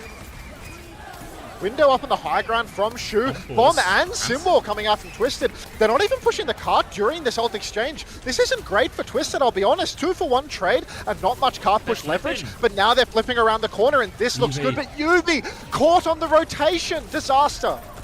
Quartz still has this High Noon if they want to commit. Hits the dink, but Lip will get pocketed through it. Nails that one, and they will be able to stabilize there. I think if they'd got Yubi with the rotation as well, they might have just popped that High Noon. Kitsune Rush really played for it. Now Twisted Minds, minute and a half. 2 ults to work with, but only really one good shot at this, it feels like. Yubi really needed to make that rotation. It just slipped through his fingers. Twisted Minds already going for a fast push here. They want 2 fights, not 1. You can see from the way they are posturing that they want to take something quick. Simple, looking for an angle to Kitsune Rush. TP ready for Quartz if available. You can see TP comes out. Out he goes, but everybody's already ready to flip. Quartz is back and forth. He will catch Heesang through the stim wall. Player advantage, they're going to wait out in this Symbol and they can go again. Chorong is desperate for this beat, but Simple already has Kitsune Rush, can lead it in. KSA, eyes on Lip. Limpet is flanking with Bowler. Any kill will be massive. He goes for it, doesn't find the connect though. Teeny tiny bit of splash damage, but not that much, and Quartz marks it out. Beat from Chorong now. Astro still is a few percent. He's so low, 99%. Astro has the beat. They can keep going. The beat catches everyone. Twisted Minds flooding in. Chorong is dead. Shu nearly has the window, but they don't need a lot. They need kills now, Crazy Raccoon. Any trade will help, but they are all over the point. Lip can't even touch in time. TM full cap. Did Chorong get the beat off? People are saying Ajax. Ajax, I think, yeah. Oh. Yeah, Ajax. I'll see it in the replays. It's an Ajax. Oh no, he got it. He got it. It was ages ago. We have to resync because I rewound. Why? Yeah, BS Light says it. Yeah, it wasn't a hit free. Yeah, I thought... Fake news. Yeah, Tama confirms a no. It's actually a fucking fake news. A classic misinformation, right? Where you're like... yeah. But Chorong's beat on the end of the second was fucked up. Never stop questioning. Say quizzical. Yep. 13. Can you give me some numbers? Because you'll be 36, behind 35, 34, 33, 32, 31. Yeah, 30, just works. 29. Beautiful. Diva start again. And Beautiful. Zion time. I mean, Crazy Raccoon have done this before, right? When teams will start Orisa on defense or Diva on defense, they're quite happy just to walk out on Zarya and get that sort of counter comp out of spawn. I mean, look, if we get to see some Max Zarya on map 2, I mean, the soy pod might come out a little bit earlier than expected, to be honest. Usually when I see an honorable Zarya mirror, it has to be in a grand final in China, but it could be time for it right here, right now, as Max looks very ready to get involved on this pick. Lucio, Bap, Zarya, Lip getting back in spawn. He's not even going to take a shot on Widow. He's just going to tease us. Zarya for Max. Lip's going to go back into spawn. Considering something else, it's a very close hold from Twisted Minds. Using a TP to swap from left-hand side to right-hand side. KSA goes for a little fly-through. Has to be careful. Booped into a lot of those beams. Lots of pressure coming through from Max. He's high energy now. They're going to lamp in to try and clear this area, but Yubi's full beaming. He just killed 2! Oh my Get God. out of this room. It belongs to Yubi. Yubi is bucketed to perfection, and he is beaming, taking that absolutely everybody's stroke of genius there from the skip, as he's already 55% of the way to his first ultimate, matched only by Chirong and Funny Astro, who also did manage to do a lot of AoE healing. That being said, I do feel as if Crazy Raccoon have a good comp to make this work. He sang on the Symmetra though, not so convincing. Get back over to Mei where you belong, mate. Remake comes through for KSA. They gave a little bit of space for that, but they can choose to fight again. KSA getting above them. Yubi up there with the TP as well, and Lip's going to try and swing through bottom right. Can't find a connect with that first rail. Quartz still now up on the high ground. TP's been taken care of, actually, so Quartz has to slide out, Matrix through. Suzu comes through, simple with a Kitsune rush, quicken, and all the other ults if they want to go. They drop it, but just as KSA goes backwards, actually, bit of an awkward timing on that one. Beat in response from Chirong. Astro's able to match it now. Later beat, and actually Chirong's been booped in. Chirong's in all sorts of trouble behind him, but I don't know if they can get the kill. They turn their attention inside instead. 2-for-1 trade. Twisted Minds, player advantage. Excellent turn from Funny Astro there. Target priority over to Lip, and you can see now Twisted Minds, they retain the advantage. This spawn camp is absolutely brutal against Crazy Raccoon. They're having a very hard time. Max stepping up to the plate now. He's closing in on that grab. Twisted Minds, they have to concede a little bit of space, waiting for their 5th member. They're just going to play for the corner at this point. No beat or Kitsune rush to deal with the grab anymore. Really important that they have a good counter. TP play aggressive. Symbol comes up as well at a clock in response from Quartz. Nails that shot onto Chirong, but Crazy Raccoon, all these ults come out so early, they're probably just going to tank the fight loss and roll these ults into the next one. I mean, it's a 2-for-0 trade, but the spawn camp was so good for Twisted Minds. You have to imagine that it's going to get right back to business with that one. Simple's already 60% of the way to another rush. Lip is out of spawn, and he's right back into it. So Twisted Minds really keeping the pressure high. And it seems like Crazy Raccoon is struggling to respond to it. Yeah, all the way to spawn so they can try and squeak out another fight. What they want is this Blizzard or this Grav, maybe even both, to be used right at Crazy Raccoon's spawn, so when they have their recontest on the cap, they have a much more reasonable ult situation to work with. They're backing up and giving a little bit of space now. Are they just going to keep kiting? They're actually changing posture now, looking like they might go all the way back. I think they just want to charge up some ultimates right now. You can see they actually TP up onto the high ground behind. Interesting position to be in, but KSA has been completely lost in translation. It appears that the rotation was in Arabic, not English, and Funny Astro goes down! So already a 5 versus 4 situation. KSA out of suit again, and this is ideal really for Crazy Raccoon. They use their DPS ultimates, but they keep some heavy hitters. Yeah, trade for backline as well. Actually, KSA gets Heesang, so only 2 players left alive for Crazy Raccoon. That is for Blizzard out, but not for Grav, crucially. Twisted Minds have bought valuable time, though. Not only have they put Crazy Raccoon down to 40-odd seconds, they've also given Simple a chance to get Kitsune Rush, and Astro is getting ever closer to that beat, and they might just need both of them to survive this Grav. They really do need these ultimates. The window on the corner is not on the cards. This should be an easy disengage here for Twisted Minds. Feels like not a great situation for Crazy Raccoon. They've not bled enough out of the fight. So you can see, Twisted, they're ready to swing back in. This could be a full hold situation if we're not careful. KSA already taking a bit of damage on the card, but Simple opens with the rush.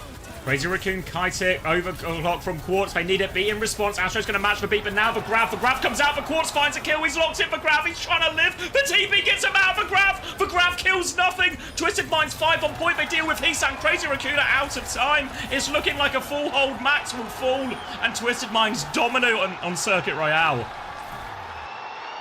Such a solid performance there from the side of Twisted Minds. You can see Circuit Royale, it's their pocket pick, perhaps their best map in the entire pool. So no surprises here to see them evening up the scoreline, but there's going to be more trouble for them deeper into the draft. We could be brought back to another Junbin map. Yeah, I suspect it will be. Too. Yeah. Yeah. To be fair, this is a really good map from TM though. Actually, like the ult economy across the 4 minutes was absolutely perfect. You know, like the way when they were ults down, they would go close and then they would go back and they would dry fire, and everything that UB is known for, or this style of Overwatch, it was really perfect. This is vintage TM, right? Like even like you're playing against the best team in the world and you're still keeping the tempo so high, you can catch them zombie walking out of spawn. Like they're actually really on it, I think.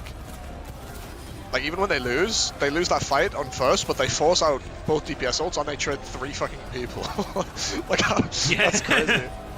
Trading 3 people is nuts. And so they literally just get to walk up and take the fight where they want again. Like, even they're really fucking on it. When Max is walking up looking for the grab, they get space of the window, and then it's TM who go first in all of that. You know, they are not giving a Crazy Raccoon chance of setting this up and find Max the opening round Matrix and stuff. They're making it so awkward for him. But then through all of that aggression, they still save for TP and get them all out. Like it's it's fucking insane. Really good.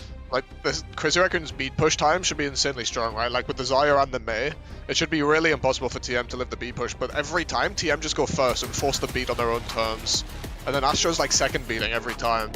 Like they go with the clock, they force the beat, and then they're fighting with their own beat. Like they're really playing on their own terms, I think. I'm grabbing a drink. Thanks.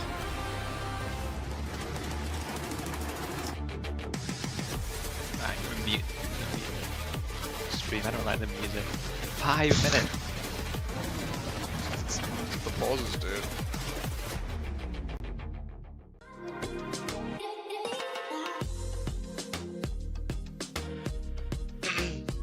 I've probably seen Chill Boops 3. Chill Boops 3 is iconic. Smacked for the long break here. And Cap said 90% sure CR 3-0. Yeah, of course, dude. What does Cap know? Nice one, Cap. Fucking dumb Nice. dog. Nice. Yeah, good call again from you, Cap. Woof, woof, woof. Yeah, EU shit, right? Where's my $100, Cap? Woof, woof, woof. Yeah. Sign win 1 best of 3, and everyone's telling me I'm a fraud and I'm wrong. Sign win 2 maps at the tournament. Fucking. Wow, NA is back, yeah. Yeah, nice job, guys. Yeah, we can get a Scrandle going. Let me load it up. Scrandle.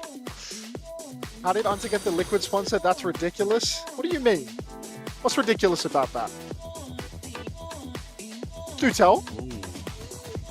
You got something to say? Say it to my face over the internet on an anonymous account. How's your time in Saudi being, Unta? It's hot, it's dry, I have eczema on my hands. Yep. But I'm being paid to be here, so it's glass. Sounds about right. Yeah. Sounds like my stage 2 experience, more or less. Except I could have been doing the same thing from home. Not the eczema. Shit too, or? No, I was getting like chest cancer instead. I was just coughing all the time. Cancer, that's nice. Yeah, love having AC blasting in my face all day, all night. Thank you for the that's 200 biddies after XCX. How's the food in Saudi? They have very high standards of fast food. It's actually very, very high. Like, I think there's like a very severe punishment if your fast food isn't good or something. So like everywhere is just fucking mint. Like they have really high standards. I think MBS did like a decree at some point where he was legit like all fast food must be fucking perfect. It's like genuinely they have the best fast food ever in this country. Minimal fresh food though. That's not important when you can eat the really good burgers every day. Yeah, exactly. Love Twisted Minds brain. Have you tried visiting a construction site yet? Not this time. I've tried Trauma House before. I prefer Mama Nuruk here.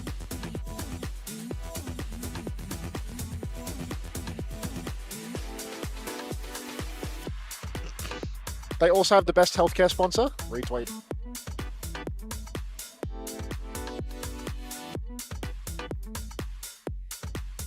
I'm back. Welcome back. Thank you, Chicken Waffles and the Big Yak. Appreciated.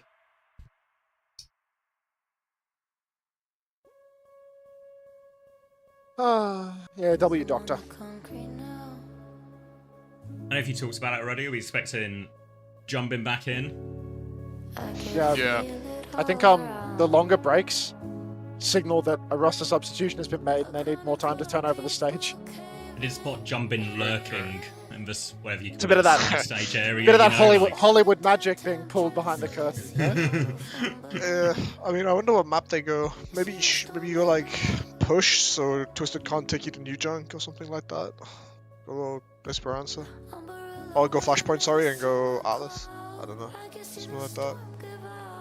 They played Atlas last time, right? It was the Winston Sim. Yeah, that looked pretty good. I mean, they seem to really like the dive comp, like the Lucio Kiri dive tank on Atlas, so I see no reason not to pick that one. All the problems they had on Li Jiang were really mostly because Jumbin had to play Winston. Like, that looks really different versus a bull comp, I think.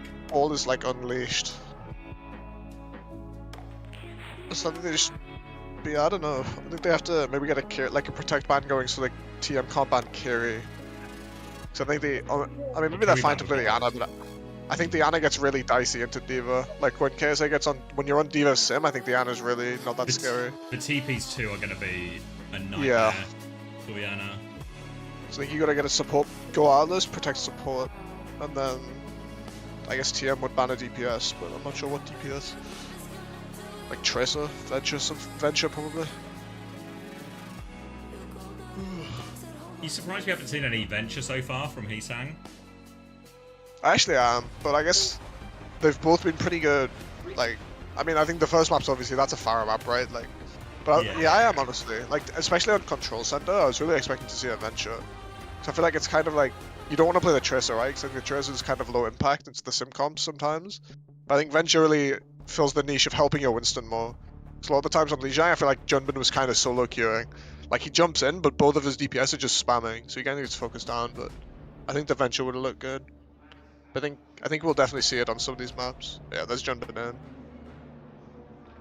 I think Atlas is actually a deadly map for Venture, so maybe they even protect Venture. Like, that map is actually dominated by Venture. It's worth saying as well, the Caspan was also burnt by Crazy Raccoon, right? So that's he'll true. Want to play that into Venture, he'll want to play that into the Ball as well. Yeah, that matchup's going to be really on... But I mean, if you're going to rely on one person to shut down Crazy Raccoon, I feel like I'm relying on Quartz here. He's been so good today. That's the Atlas bit. Atlas Sim ban, I think. Atlas Sim and Kiri. Oh, so they banned Sim. That's interesting. I guess they are protecting Venture and banning Sim at the same time. All right, fill me up. What's happening? Junbin in, Atlas picked, Sim Kiri ban. Oh, okay. So it's gonna be what, like Ball Lucio Kiri Venture versus like Ram with May or Tracer. Yeah. Thank you, Eagles 0305 for the tier 1.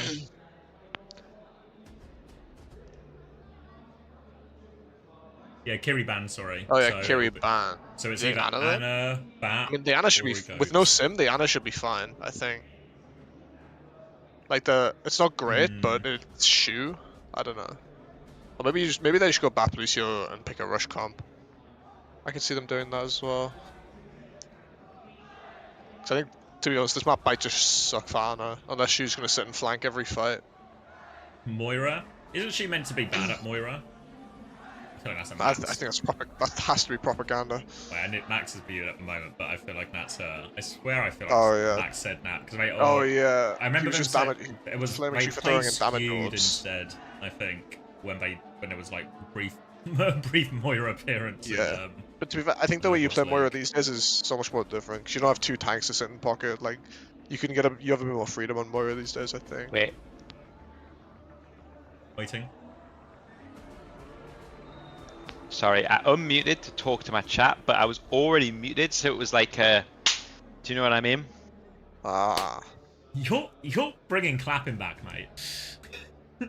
I haven't even started on the wine yet because it's only 3 PM. But once I get the wine, I claps. I'm always clapping. Max, you here? Yeah, I'm here. Can you hear me? Yeah. Was someone suggested Moira, but I was saying I feel like. Did you say at some point Shu's Moira wasn't that good? Yeah, I think it's like his weakest support, to be honest. He's someone that like completely relies on aiming to kill people, and you can't aim to kill people on Moira. It's W analysis. It's all true. Are you a real Geordie if you're not smashed by 3? No, I agree, mate. I agree. We were playing tennis in the park today, and there was an absolute fucking smackhead, just like hands through the fence, like watching. Felt like a real Geordie spectator, you know. That's a class. That's a The classic. atmosphere was lively. Smackhead tennis. Yeah, I mean that's Nothing it, more you know. fun than walking through Eldon Square at 3 p.m. It's Oh, that's unbelievable. true. I'm gonna cram another 1 minute ad break in before the Honestly, game starts. cram it in, mate. Cram it in. Wait, where in the game are they right now? Yeah, one Hero select. 1 minute. No, I'm turning around and looking 5 minutes into the future. Oh. My mistake. Cram theory? Yeah, enjoy your ad. Will my ads fit? That's good. Told me my ads were perfectly sized. I'm gonna get some water, okay? So chat, don't say anything too racist, okay? Captain Prash, thank you for the 4 months. Prash 2, ladies and gentlemen.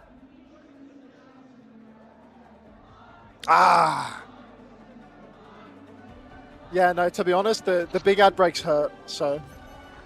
Whoa. Sin up.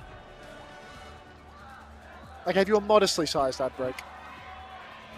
Can you play Lucio bad ball? Surely not, right? Surely you have to play Anna with the ball. Oh, thank you, Mr. Rover, for the prime. Big ups to Rover. Keep on roving. But there might be some flanks going on from Shu here. I don't think there's very many sightlines on all of these points, so just gonna have to get flanky. So, Mayers for side grade to Sim here will be alternative. Alright, so May comes out. Is there a Sim ban in place right now? Yeah. Yep. Sim and Simban, Kiri Kiriban. Okay, and we are going to be seeing Junbin on the ball, which is, you know, historically the scariest matchup possible for the side of Twisted Minds. Nobody wants to play against Crazy Raccoon on the ball, but I don't know about the honor on this point. I feel like it's quite tight, quite easy to get caught out. Big slam from Junbin already, but no kill conversion. Yubi's naded, but he's going to be just fine. Doesn't even need the lamp. Twisted Minds have to stay proactive here. They need to clear these angles. They can't let anyone. You see, they've got eyes on Shu right now. They are all over him. He is dead. They've given him a flip as a result of this. Now the dive comes in. They deal with Lip as well. And so much pressure here going to be on Quartz and his ability to deal with these flankers. This flip is going to be turned around so quickly that it really doesn't feel worthwhile for Crazy Raccoon. But, I mean, I say that, but we are 25% and counting. Still, Crazy Raccoon, it's going to be such a tough retake. Junbin might actually be staggered. A rare Junbin balled death for us here, as Quartz is going to clean up that kill. Hometown Hero coming in full effect. Look, shoot, 29% to a nano boost. It's going to take all year to get us all the way to the finish line for that. Yeah, 40 would be a little bit safer with the Sim, but Twisted Minds comp, it still has speed, it still has the Diva. They are all over him. Dive comes in. Lip goes down early again. They are dealing with Lip completely. No impact from him so far, and Crazy Raccoon just looking for a quick reset. This seems like a really difficult situation for Crazy Raccoon. I think that this point in particular, being so inside-centric, tight chokes, good for Yuvi, difficult for Junbin. It's going to be very hard for Crazy Raccoon to get this retake. Big slam on the high ground, lots of damage, but simple. He's so well spaced. He's not under pressure. He's getting big AoE heals in. And Junbin, again, he's on the run. Gets the mini, but still needs a bit more health. Astro has the beat if they get in trouble as well. KSA is sleeping. Beat comes through now. A little bit of a boop on Astro. Catches everyone, though. Jumpin's still awfully low, and Astro is all over Shu. Shu is 1 HP. Jumpin's 1 HP. Quartz will finish the job. He's been forced underground, and Twisted Minds looking comfortable. So clean for Twisted Minds here. They take down Shu, they take down Junbin. Simple will be traded out by Charong, but Twisted, they have the ultimates to keep it going. They have the players. They shouldn't need a thing. Beat from Charong, 3-player beat. Pulse comes out into Quartz. He will go down. It's starting to look dicey for Twisted. KSA pops the bomb. Not yet perked up. He's going to die as well. Crazy Raccoon, they're clutching this. What a clutch from Crazy Raccoon. They just need to clean up these last few players. Astro's on the side. Jumpin is back already. Insane clutch there. 3-person beat from Toronto because there was only 3 players left. But they get the job done. Pulse bomb kills Quartz through the high noon. Such an important fight for Crazy Raccoon. And now they finally have Nano. God, I've got to say that STC overtime had me biting my nails. Twisted Minds now on the retake. Only the Blizzard to play with. Shu finally has the nano. Simple's naded on the rotation. He saves himself with the lamp, but everyone's so low. Jumbity's coming in for round 2. He's got the minefield. He's positioned. Here it comes. Big backline slam. Everybody hammed up. 67% and counting, Xavier. Twisted, they need to start thinking about the touch. There's still a nano online. Need to cross versus the Venture as well. They're trying to poke the ball out. Slam comes through. Nano Venture goes in as well. They're trying to wait this out, but they have to consider the touch. Heesang's been forced underground. Who is getting the touch? Quartz dies on the rotation. Simple's in big trouble. Beat from Astro to go through. They're racing towards the point here, but it's so hard to keep everyone alive while they do this. They've lost Simple as well. They've got the touch. They turn and try and kill Shu, but they can't confirm it. Jumpin is now body blocking it. They have to keep leaping for the touch. KSA is going to be demexed, and Crazy Raccoon, they've done enough. The peel so good from Jumbin. Keeps Shu alive with that shield transfer, and Twisted Minds look like they were in such a great position to take this one out. But the clutch factor from Crazy Raccoon, it's never possible to count this team out. A counter beat from Charong, insane peel from Jumbin. They just do it all. Twisted Minds now, no optimism for them. 4 ults online for Crazy Raccoon. Only the Blizzard right now for Yubi, and an incredibly difficult comp to Blizzard against. Yeah, what can even freeze, really? The Venture can go underground. Shu might be the easiest target for the most part. But again, Crazy Raccoon, they've gotten this earlier point pressure, and we saw the damage they did in that last fight when they were able to set up and hit Twisted Minds on the rotation. No sim to cheat those rotations. Early pressure from Lip. Boop through as well. Lip can confirm the kill. Slam comes through. The lamp has been forced. Will you be in loads of trouble as well? Quartz manages to trade one. Jumpin is literally sitting on his head. Slam comes through. Yubi with another defensive wall, but Jumpin will finish the job. Quartz is still peaking here, but they are low on resources. Quartz could find a trade here. It's not over yet. There's a window opportunity for Simple as well. But Jumbin, he's blocking the backline. He minefields off and nobody can push any longer. KSA, he loses his suit. He's going to have to reset using the mines. And Crazy Raccoon, they managed to do that using only the minefield in the end. So it's not getting any better for Twisted here. Yubi, he's actually going to ditch the Blizzard and move over to Tracer. Lamp Force in spawn there as well. It's a long cooldown, so Simple might not have it for this next retake. And this is where the ult cycle from Crazy Raccoon's comp can really start to punish you. Nano, Tectonic Shock, a beat push, maybe another Mines even by the end of all that as well. So Twisted Minds need to try and find a way to get to point as safely as possible. Yubi fighting on the side. He's chasing Lip. Heesang pre-fighted during the beat push from Charong. Simple's in trouble. He catches a nade. Is there a doctor in the house? We need medical attention. 3 for Crazy Raccoon. As Twisted Minds, they collapse. Funny Astro, he couldn't find that beat timing. Trying to body block the spawn here, actually. Jumpin makes it awkward for KSA, but he does get back inside. Yubi on the Tracer now, in theory, should be more of a menace for Shu in a lot of these situations, and one less target for Simple to worry about. They're trying to poke Jumpin out now. Slam, just on the roof, though. Astro's going to beat through, doesn't catch KSA, but does allow the rest of them to rotate away from this. But Astro, he's getting taken for a ride. All needs boops, all needs dislodge. Astro can't make the rotation. They've traded Shu for it, though. Yubi. They're on point. They have the high noon. Good trade. Pulse is perfect! Nice pulse from Yubi! He's heaven sent as he comes in and does it all. Still, the trades are good for Crazy Raccoon. Yubi, he doesn't want to let it go. Blink melee onto Lip. He bullies him out of the fight. Lip is down. It's a 2 versus 2 on the objective. Funny Astro, the speedster, he's back. KSA, he's got the bomb to clear house. Yubi's chasing Junbin. KSA and Junbin together. Brothers reunited after something of a blood feud. And Crazy Raccoon, they're on the run. Water under the bridge, and they are back at their best now, halfway up to the cap on point B. Jumpin's going to have a minefield, but this is such an easier position for Twisted Minds to play from when they're in control of the point. They have this high noon at the back of the map. Just zone everyone, give a chance for Yubi or KSA to chase down these split targets. Jumpin already forcing the point. He has a slam angle here. Simple's got to be very careful. You can see there's so much point presence already. Crazy Raccoon, they've gotten so much for free. Quartz, high noon swing. He's looking for an angle, but no touch. Nobody's thinking. He drops it. He catches Lip. Jumpin so low. Quartz has once again taken a good angle up on the high ground, and Yubi's taken down Charong in the meantime. Crazy Raccoon, they're gone. Yubi, in the interest of getting more kills, takes himself out. Everyone's a target if you want it, and Yubi there, honestly, huge impact since he's gone over to the Tracer, and this version of a comp looks a lot more effective for Twisted Minds, and so important now they get this early presence on the next point too. Such an easier position to play from, chance to just play and pocket Quartz, force Crazy Raccoon to come to them, and all the while this just leaves Shu exposed to take these 1v1s with Yubi, and Yubi's come out on top a couple of times now. Yubi already getting so much done on this Tracer. Why even play, mate, when you can do this? Slam from Jumpin onto the backline. No lamp force, though, so that's really important for Twisted Minds. That means they can swing with the window. Beat pushes online for Chirong, though. Here it comes. Slam on the backline. Here's the lamp. Quartz being kept alive, but Simple, he's outside of it. So Twisted Minds, they're really struggling here. They need to trade fast or not at all. You can see them crashing out towards the objective. Quartz catches a slam up top. He somehow remains healthy. A trade onto Shu may be enough as KSA throws down the bomb. Still a one-player advantage for Crazy Raccoons have. Pulse Ball on KSA afterwards. He might get DMX immediately again. He's playing for his life. Simple as for window if they want to try and clutch, but it might just be too hard for him here. They will hold on to that one for the next one. And now Crazy Raccoon, a chance to set up. Nano Mines coming up quickly for the next one. Might be another situation where Astro's going to have to beat early just to get the team through the rotation.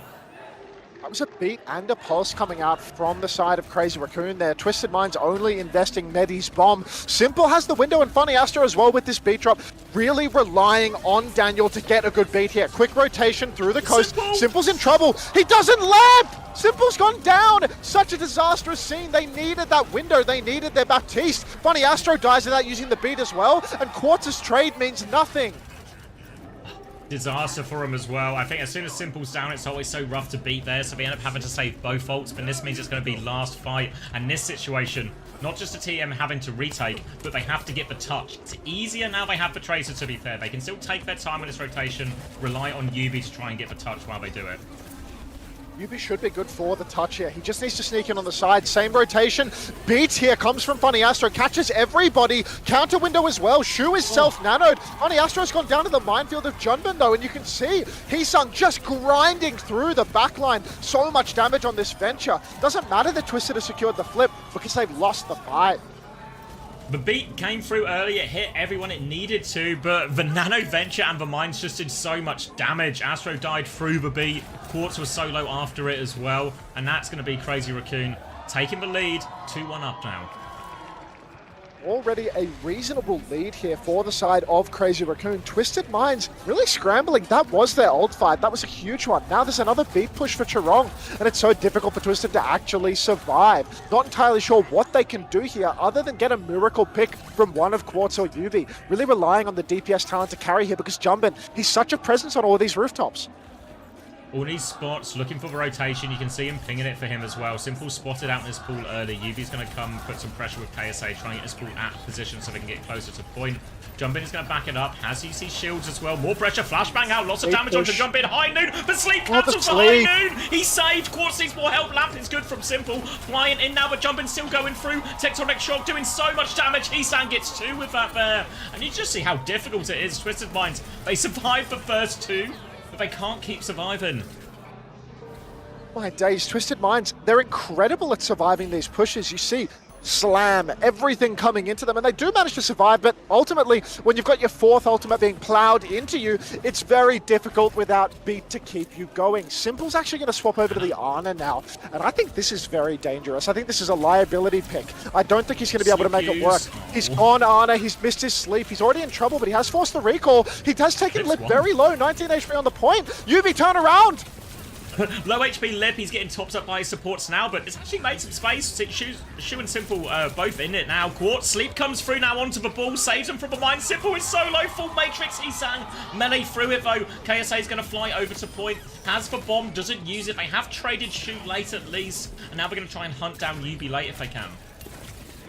Already on the run for Yubi. They have secured some important trades though, so Twisted Minds, they have a real shot at a retake here. They have time, all 5 members. Simple 60% to that nano boost. He's not going to be perked up yet though, so he needs help all the time, even if he gets the nano. Matrix from KSA keeping his support healthy. Funny Astro looking for the enemy team. Heesang being forced out on the right. Pulse goes wide from Lip, slam onto Quartz. Funny Astro still holding onto this beat. Saves it for the ult layer, but Yubi needed it and he did not receive. Heesang chasing down Quartz, and Quartz will go down.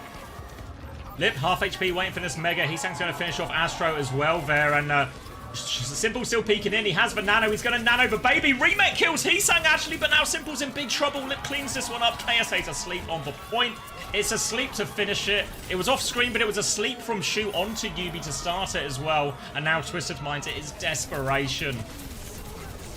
very desperate. Beat comes out from Chirong on point. We're just cleaning house as Quartz and Astro both go down. Simple's on his way back on Juno. Doesn't want to let it go, but Yubi scrapping it out on the point. He's going to go down, and Twisted Minds, that's going to be map 3 done and dusted. Bull Venture is just so fucking good on this map. Yeah, I mean the retakes look absolutely impossible. Jumbin's like Spider-Man. He can just sit on every single roof. You know, like they survived like 3 hits. There's just 10 hits going. Maybe the Kiri ban. Yeah, you see the Kiri ban on the first round and you think, oh, I see the logic, you know, force shoe onto something where we can push him, but then the second Crazy Raccoon got in, you were like, I really wish we could play Kiri, otherwise we're not getting these tropes. They just coached because they couldn't. Venture was protect banned and Bull, they banned Bull in map 1, so they just needed one of those heroes out, I think, and it could have been doable. It's just impossible. But the skybox on this map is so high, Jumbin is actually just getting UAV view every single walk-up. Like he's just sat in the skybox watching all 5 enemy players and calling perfect engages. Yeah, I guess actually that first point is, you know, when they're playing that sort of balcony around the point, it's probably actually a relatively hard place for Jumbin to engage, whereas all the other points, it felt like Jumbin could get like insane engages every time. Yeah. This is a dive masterclass from CR, I think. I don't know how any team in the world could stop this. I'll be back in a few minutes. Can you entertain my kids? Of course, mate. Don't you worry about that. Thank you. What were you going to say, Chrissy? So I think there's a really, this is what I would have done in a hypothetical scenario where I was in the group chat, right? Is yesterday, Crazy Raccoon played Max on Colo.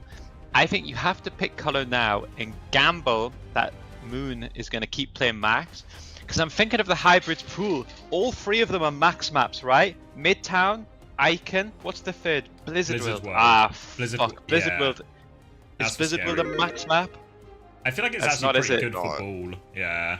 Oh, fuck. It's just classic tech where you just try and get the enemy team's player that you're least scared of in the lobby. It's like a classic. Because either you pick a Midtown against Max, and then you're facing Esperanza against Jumbin with his ball, or you're taking Colo. It's tough. I think either way, final boss Jumbin's playing at least one more time this series, you know? And you've banned his ball. At least the sim's now open. There's no sim ban, yeah. If you can get a sim diva in against Jumbin, maybe it's possible. But they actually already lost the Jumbin on sim diva, so I don't know what I'm talking about. I don't think it's very possible. I do have to, maybe like Midtown would be the best then. Like really hard to pull on that map. Really good chance Max is playing it right. And but you need. I think what Chris said is right, where you need to pick Colo so they can't pick Esperanza map 5 and put Jumbin in.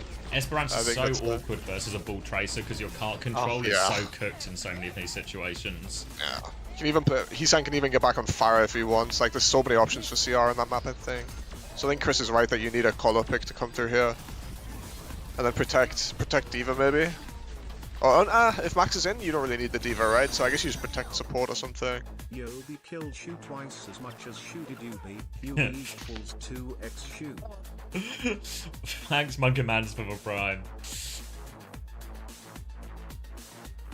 I mean, we're saying Lucio Ban kills TM, but I feel like Lucio Ban makes it pretty hard for CR also.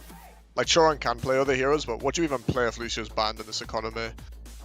You have to go like Anak Kiri or Juno Kiri? Juno Kiri, maybe? Yeah. Yeah. I don't think Juno comp is what CR wants to go to anyway. They've never been good at those, really. So I don't think we'll see a Lucio ban.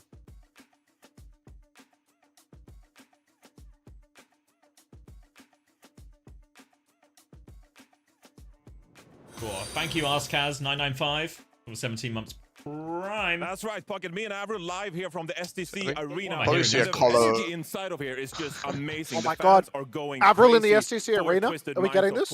You might notice on the broadcast, the stage is like really wide, really open. But as you get inside, the fans are really close to the stage actually. And all this energy feeding down into the players. It has to be a factor here, Avril. Yeah, I mean, oh, fuck, it's so tough actually. I don't know, I actually don't know what to pick. There's just... Map 5? One more? Either way. That's what I'm talking about.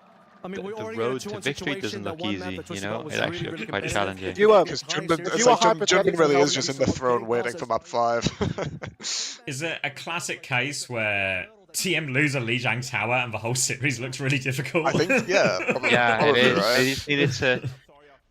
I mean, I said it right. We need to win one of the Jumbin maps, but it feels like Lijiang, when ball is banned, we That's the really, Junbin really map you need to need. take that one. You know. That's your best shot. I mean, It was even so fucking Flashpoint close is as supposed well. to be such a good game mode. I mean, honestly, the Atlas Sim ban is like really smart from every team against TM, because it's like the same logic as taking Circuit, right? Like you deny the Flashpoint game mode and get the free win. Yeah.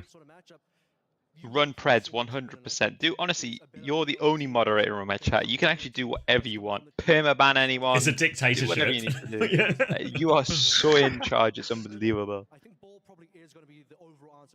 Don't forget to run the Preds. What are the Preds Is it saying? hybrid last? 59%? Is it hybrid and push left? Hybrid and push left. Yeah. Yeah. Jesus. What? Junbin's Are there any just good meditating push? backstage. Are there good push ball maps? Esperanza's probably the scariest. I would rather play Esperanza versus ball than Blizzard World versus ball. No. Maybe. I mean, probably the problem with Colo is, right, we pick Colo. You're actually somehow gambling that they keep putting Max in. If Moon just wakes up and puts Jumbin in, then you're just fucked because you double Jumbin. That's probably true. But I mean, Max is also right. Blizzard World against Jumbin, that's looking fucking ropey dopey, to be honest. There's To be honest, rope in between you and me, TM struggle on Blizzard World from time to time too. So Well, it's a good thing you're not versus a good ball player on the best ball hybrid in the game. When I say you, obviously I mean UB, because all you need is UB. When you don't need a coach when you have UB. yeah, Injong. His friends that's call a him Korean you, reference. for short. Yeah. Any Koreans in my chat understood the reference? I got the reference. I got the reference.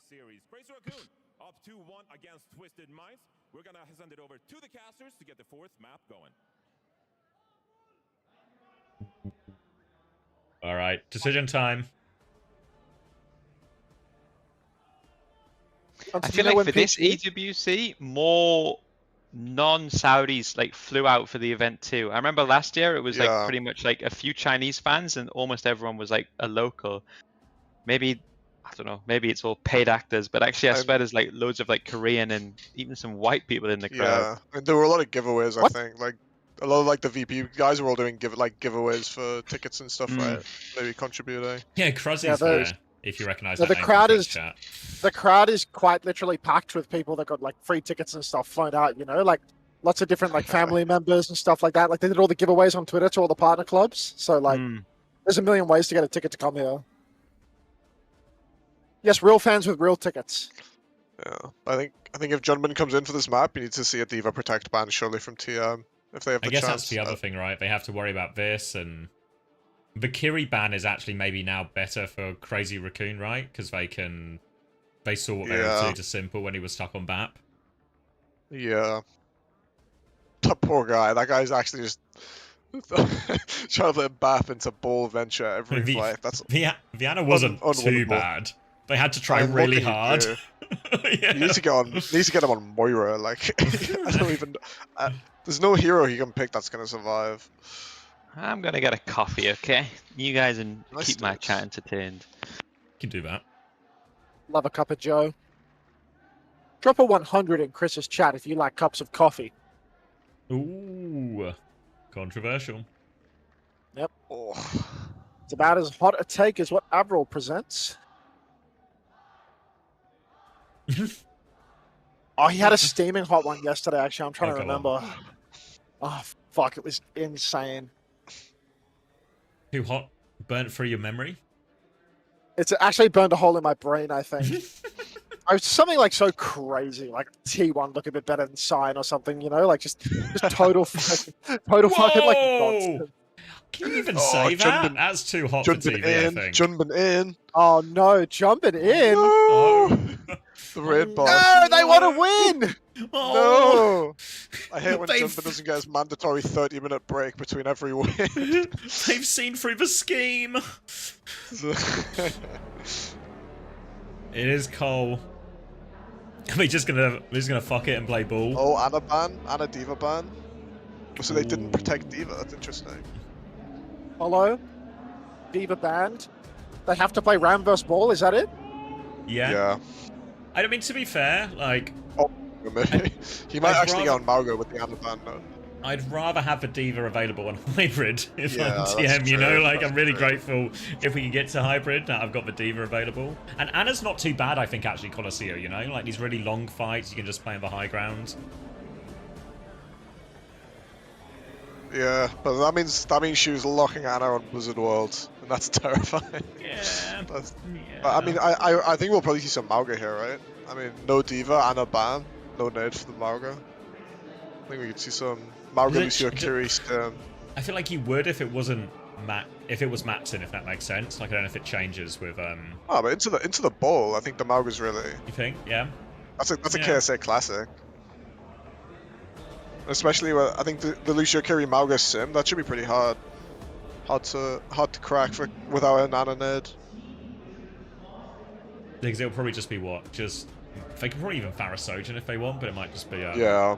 Pharosoge, Tracer, Venture, or even any just of them, Venture really. Sojourn or something. Yeah, all of these heroes viable. I think that's what I'd like to see, honestly. Venture hit scan. What game is this? You want more ads? Yeah, another Mobile minute of ads, Legends, please. maybe. I'm actually not sure what game this is. Anyone know what game this is? No, but I know it's in the Amazon Esports Arena. I think it might have been Mobile Legends Bang Bang. Bang Bang? Yeah. Oh yeah, Mobile Legends Bang Bang is everyone's saying. Yeah. I was chilling with the C9 Mobile Legends Bang Bang team on my way to EWC last year. Chill dudes. I had no idea what that game was. Yeah, it's Diva Ana on Colo, Jun Benin. Colo. So probably seen some Mauga, I think. Is Max in? No. No. God, Gabby. Gabby. No, they're gonna be. Junman's trying to play ball with no Ana, and there's gonna be 2 hearts on the point, okay? I mean, Hey, wait, here's one for you. He would prefer to play Kiri than Ana, I think.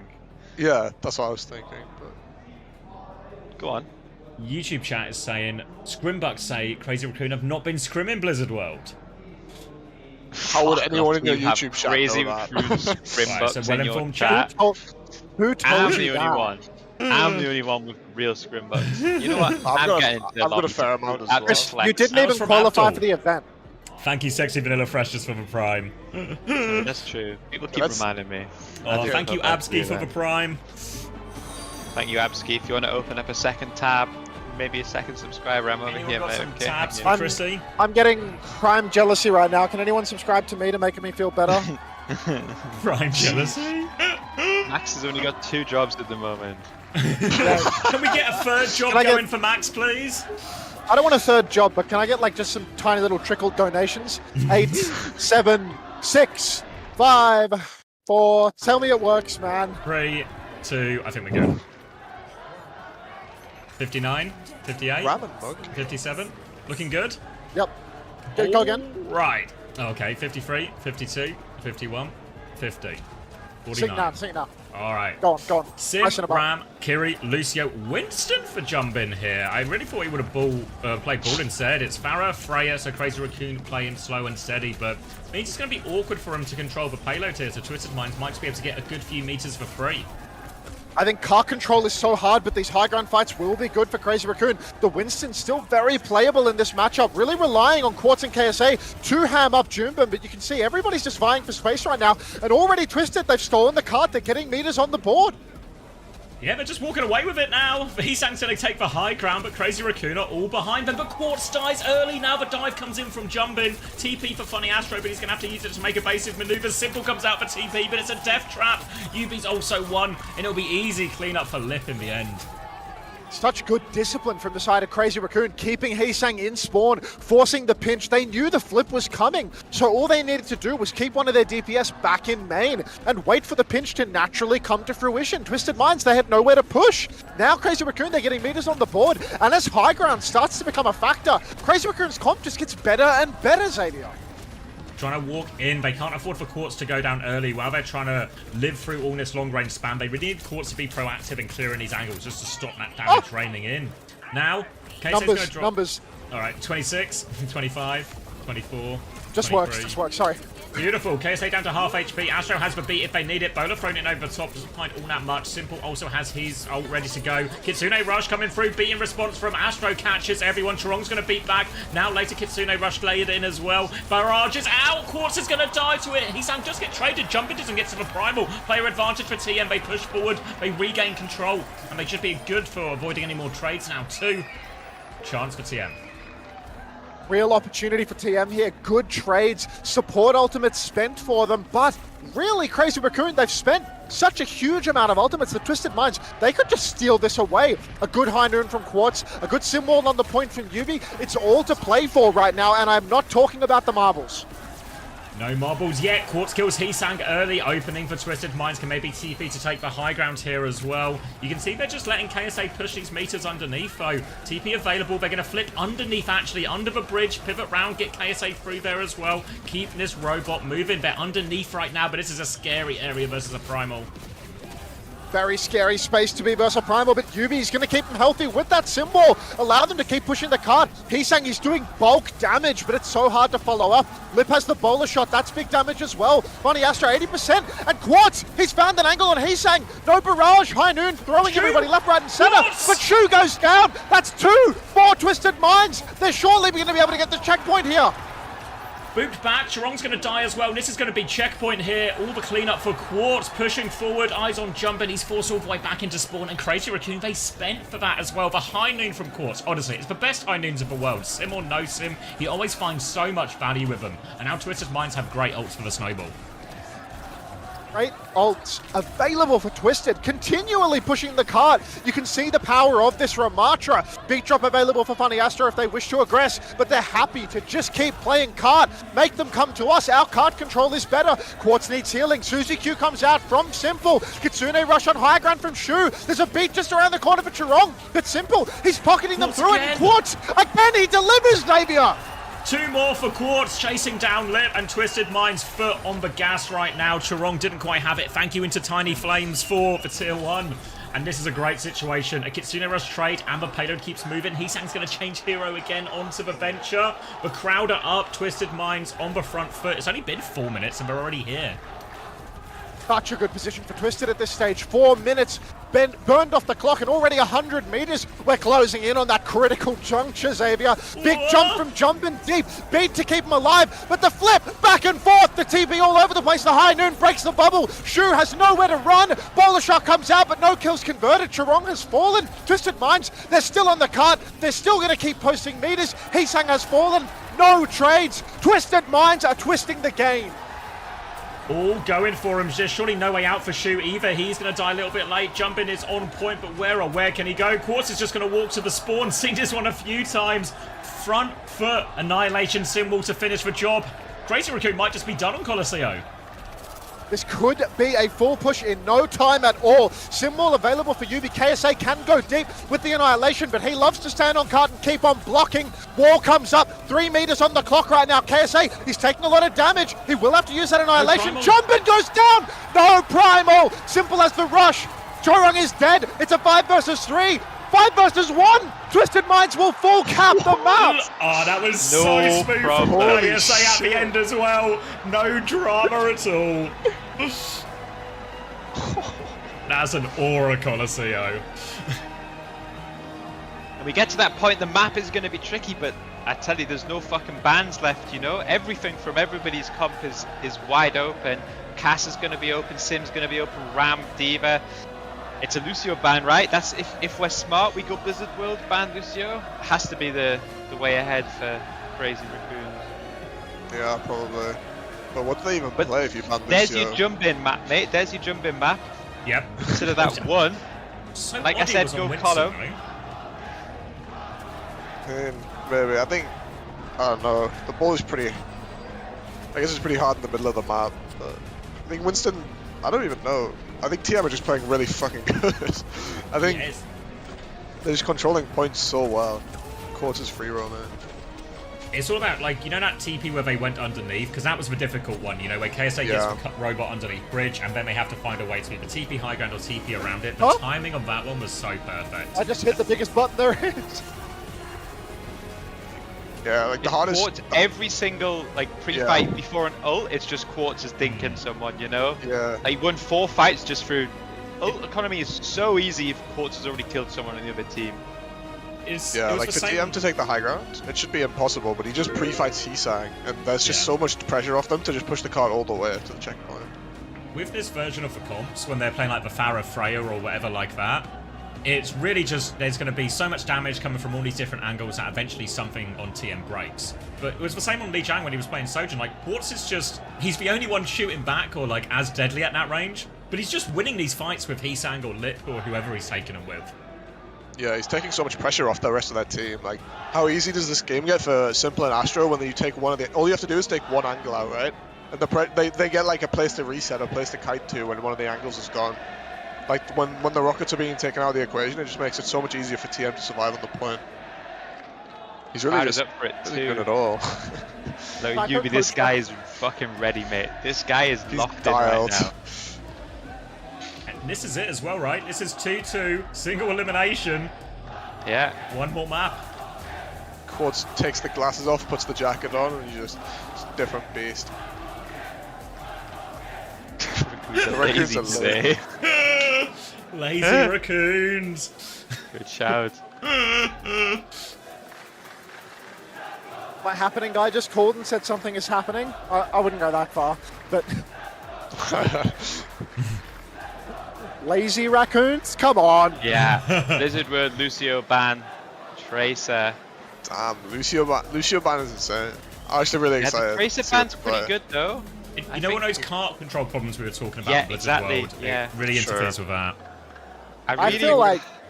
I think Tracer ban is like the S tier ban. Like, you can actually just go some bullshit like AFK on the point comp now. What, over Ash? I mean, look, I love.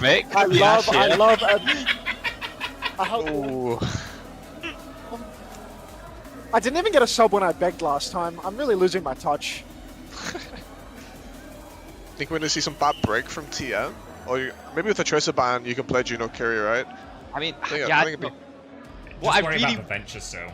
What I really want them to play on attack is like Mauga, Juno, Kiri, Kasim. That's really what I want them to play on the attack. I don't know what they play on defense, but I really want them to play that on attack. Yeah, maybe you can lean into the bad break on the defense or something, just to slow the game down and control the point. But with Junbin in, I assume, I didn't see that, but no Diva player and Tracer banned, the Juno Kiri gets really opened up, I think. Yeah, everyone's crying for Zen. Zen? simple play out. He has insane motion on that hero, to be fair. He's unbelievable at that hero, but I don't know if this is the time to pull it out. This is like a Bat Brig Sim type angle, I think.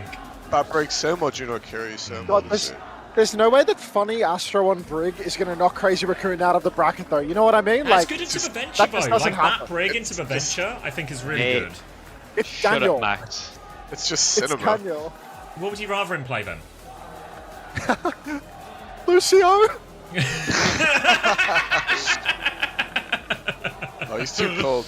Sees the Lucio ban map 5, he's not even a flinch. She's going to get on with it.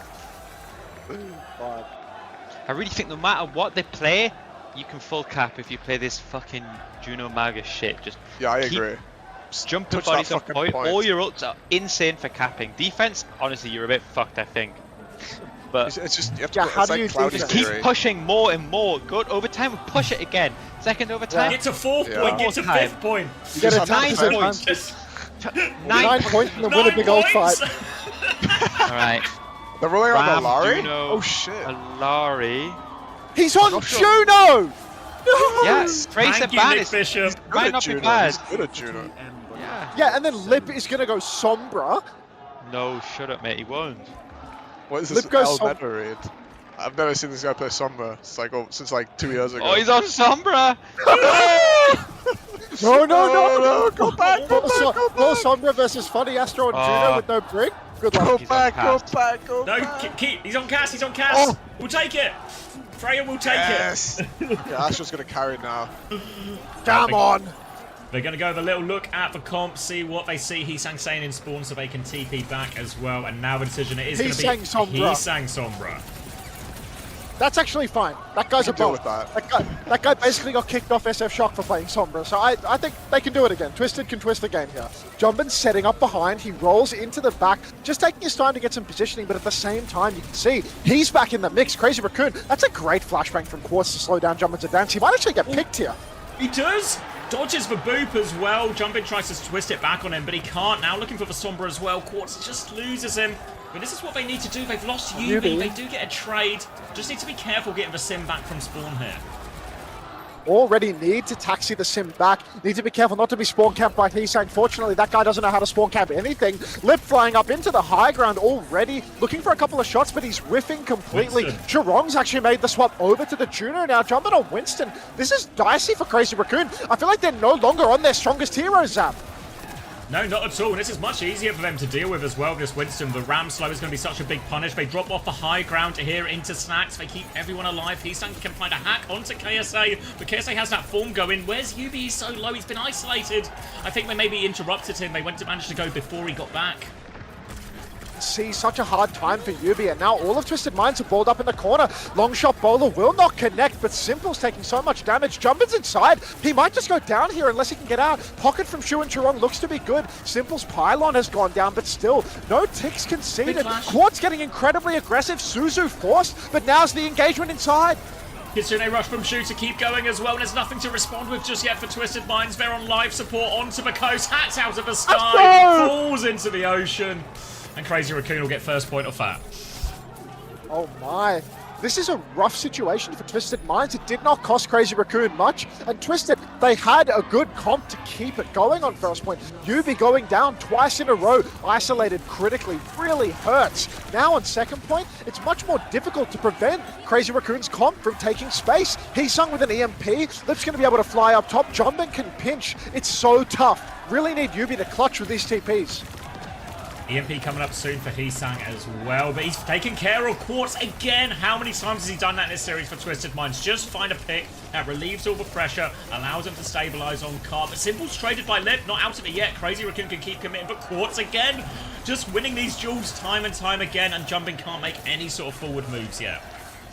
Quartz provides, but Crazy Raccoon, they have a much closer spawn. Orbital Ray from Funny Astro, that might have been just to play life. Shu dueling with Quartz on the side, but Quartz won't find the kill. Jump from Jumbin up on the top ropes. Quartz seemingly allergic to anything but head. Heesang EMPs, but he's the victim of it. Yubi traded. KSA's got the Annihilation to keep it going, and he will. Of course, Quartz finds the angle, rips off Lip's head. Nice free haircuts. Flank onto Churong as well. Funny Astro's down, but Shu traded as well. Twisted Minds, they hold. Good hold from here. They need to pick up a few people from spawn. Need to be careful. So there might be a chance for Crazy Raccoon to go quickly as their support spawn now. But KSA, he doesn't want to give up. Obviously, the entire team respawns quickly when you have the sim TP for everyone as well. Back out onto KSA. It's going to charge up a bit of Heesang's EMP, but he does not deliver with these. He's scouted out on the flank by UB Sim turret as well. Crazy Raccoon, time to go. Jumbin jumps deep, isolates KSA. High Noon in response. You can see Captive Sun as well. They really want this fight. Twisted Minds, that's 3 ultimates. The Noon, the Sun, and the Wall. And no kills converted for any of them. Not an ideal situation by any stretch. Bowler out as well, and Lip able to get the kill. They trade it for Heesang, but now Twisted Minds, the bank is dry. Chance for Crazy Raccoon to go forward. They have the Primal to go in, but Quartz finds another kill. Yubi harassing underneath. Jumbin does trade it still as for Primal. Yubi TPs aggressively, just trying to find trades, and KSA, where he always is, just making sure that payload doesn't move until they're all dead. Excellent close hold from Twisted Minds. They bled the clock down significantly here. Only 2 minutes remain, but they do have to retake here into that Primal Rage. Jumbin's had this for the longest time, and KSA now making a swap over to the Diva, knowing that he needs to retake high ground. Simple has gotten a bit overzealous and been pre-fight picked, though. This is really bad for Twisted. That means 2 fights have turned into 1 here for the retake. Forward hold as well, and Jumbin still has that Primal as they're going to try and rotate forward. Astro nearly has the Ray, which should stop Jumbin really getting too much done with the Primal, but if Jumbin can force this Ray early, far away from the point, that will be Crazy Raccoon's ideal. Jumbin's really low, he doesn't use the Primal. Good hold from Jumbin. Final turn now for Twisted Minds. Funny Astro has that Ray, but the counter is there. Jumpman can just juggle you out of it. TP away, big wave of torpedoes from Funny Astro. Lip with the bowler shot, doesn't connect to kill. Ray on the carton, you can see Crazy Raccoon, they're trying to cheat this, they're trying to disengage. Looks like there's an element of success to that too, as we find no kills. Now's the swing for Crazy Raccoon. They've got the rush, they've got the primal. In comes Jumpman, he's isolated Funny Astro. He's just bubbled at the moment, but here comes the ult. Kitsune rush in, Simple is dead already, lots of pressure jumping with this primal all over Yubi, that's 2 picks already, Quartz is 1 HP, no pocket either, and that's going to be Crazy Raccoon getting it. Just force out one ult, kite it out, and go back in with their own one, and Twisted Minds having a much harder time being more evasive. Feels like Simple's having a really hard time living in a lot of these dives as well. A classic Kadia first team wipe there for Crazy Raccoon as we enter third point. Just makes sense, doesn't it? Twisted Minds now, they are in a position where 2 minutes on the clock, a respectable bleed down. All to play for here. This is an elimination game, but they do have ultimates to fight right now. They want to take multiple fights on third while they have their backs to the wall. UB TPs aggressively, but his TP's been broken. He's stuck in behind. Simple with the captive sun, but Funny Astro, he's caught Chirong. Shoes down as well. It's a win for Twisted Minds, and now the priority is blocking the payload. Yeah, need to be a little bit careful here, TM, because the Crazy Raccoon players will be spawning behind them. They TP forward, but they lose Quartz and Simple actually here. They wanted to clear that up. Lip is still lurking around. KSA's 1 HP. Not going to bomb. They're just going to take the reset, and it's a little bit messy from TM at the end here. This is the worst case scenario for TM. A 5v3 has turned into a defeat screen for them, and now Crazy Raccoon, they're pushing the cart forward with enough time that they can cap without OT. That is not the theory we wanted for the indefensible map. Twisted Minds now on the retake. High Noon available. Quartz is consistently delivered with these, but Jumpman still got that primal. Heesang potentially able to shred him with the Tectonic Shock as well. Early pull of the Noon from Quartz. Looking for jump in, everyone jumps back, hides on Heesang, damage onto him, but Heesang gets out to coast. Now Quartz going to go back to Beacon. Bowler is good for an Astro, will live. I think Susie must have been there to save him. Symbol out from Yubi, but look how far back Crazy Raccoons are. They'll get this one for free. I can kill Junbin, it's not free, the Symbol's out. Now the Tectonic Shock comes out, but the wall continues to find value. Yubi cannot escape Heesang's clutches, but Junbin is traded. Lip is low, Chirong as well. Quartz continually providing the Sauvage of the roster, dominating right now. As Heesang, he's on the run, it's last fight territory for Twisted Minds. Look at the ults here as well. Kitsune Rush only for Crazy Raccoon. Astro has the Ray to match it, and Kitsune Rush for Simple so close. Twisted Minds have all the ults to seal the defense now. Even a self-destruct in the back pocket. They can just mirror these support ults. They just need to make sure when these support ults come out, they get kills with them. So winnable right now for Twisted. Shoe's got the rush. He's playing from behind, waiting for everyone else to charge up their ultimates. You can see Jumpin vying for positions, but he's lost his turn. He's lost his bubble. KSA is taking a beating. The Suzu's forced. So is the Ray. So is the rush. But Jumpin's dead. Lip is down. Crazy Raccoon. They're not kiting anything. Twisted hold on third. They try to lead, but the speed ring, the speed boost from the Kitsune Rush, and they get the hold. Thank you, Banter Life, for tier 1 as well. They're doing it. Win confirmed. Take it. Yeah, honestly, I think anything except a full completion in TM are going to be we're super happy with it. So many questions in my mind. What comp are we going to play? Maybe this. I think it's going to be really hard for their backline on attack. Yeah, to be honest. a lot of discussions. You know, what should they play on hybrid attack, especially against Lucio Ban? I really want Mauga. I think it's the right option. My feeling somewhere is this D.Va, it's just a little bit like we're picking D.Va where it makes sense, but I'm still not convinced we're seeing the value out of it, you know? Everything is just like unbelievable. It's just get as many fucking fights onto the point as humanly possible and just hope that we get enough ult economy to get through. How many do we need to win? 1, 2, 3, 4, 5 fights, 8 minutes. What backline are you picking here, Chris, if you're TM? Oh, he's on Mauga, come on. You getting on Juno break? As well. I think it's Kiri. Juno Kiri? Maybe Kiri break here? even. I feel like... No. I think this is the comp. This is... Oh no. Medi, I know. Medi, mate. Me and you, we both know what you want to play. But I know think Juno's best here? You don't want to go like the Brig Kiri route? No. Okay. Trust me. This is it. I don't know if I can trust you here. I'm trusting him. Start us off, Sav. Oh, all right, ball, bat, Brig for Crazy Raccoon. The venture with it as well. Twisted Minds, Sim, Ram as they walk up here. We'll see if they change their minds once they see the full comp, but it looks like they are just walking. Jumpin flies through for the first one, gets a bunch of shield. That's going to trigger the TP coming through. Yubi knocked a little bit back. Torpedoes keeping pocketed through. Yubi gets booped in again, but they've stabilized here. Great pocket. Twisted Minds, they survive early on. Great wave of pedos from Funny Astro. Simple doing the work as well. And now Twisted, they're bunkered up. Nice TP. Over to the backline for Quartz. Yubi and Quartz both threatening behind. You can see Jimmy has an angle to boop. He will boop Quartz, but now he's trapped 1 versus 1 with Mr. Sauvage himself. Step onto the point now for Twisted Minds. You can see great snare from Medi.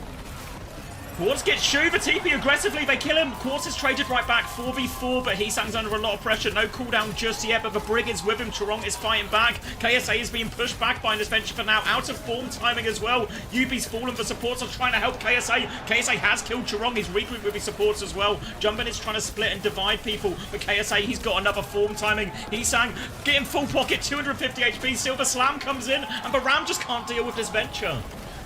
KSA's been taken down on the objective, such a disaster for them. Simple, he's closing on the rush, but with no tank, no tip of your spear, you're relying on thoughts, prayers, and quartz to get you over the line. Bowler shot comes out, it catches Yubi. Looks to have been Suzu'd off him though, as Simple. He's getting the pocket, he TP's out, he will survive. This is great for Twisted. The bowler was a huge tool to shut down their engagements, and now they're coming up on a huge wave of ultimates. The double support ultimate on the point could be deadly for Crazy Raccoon.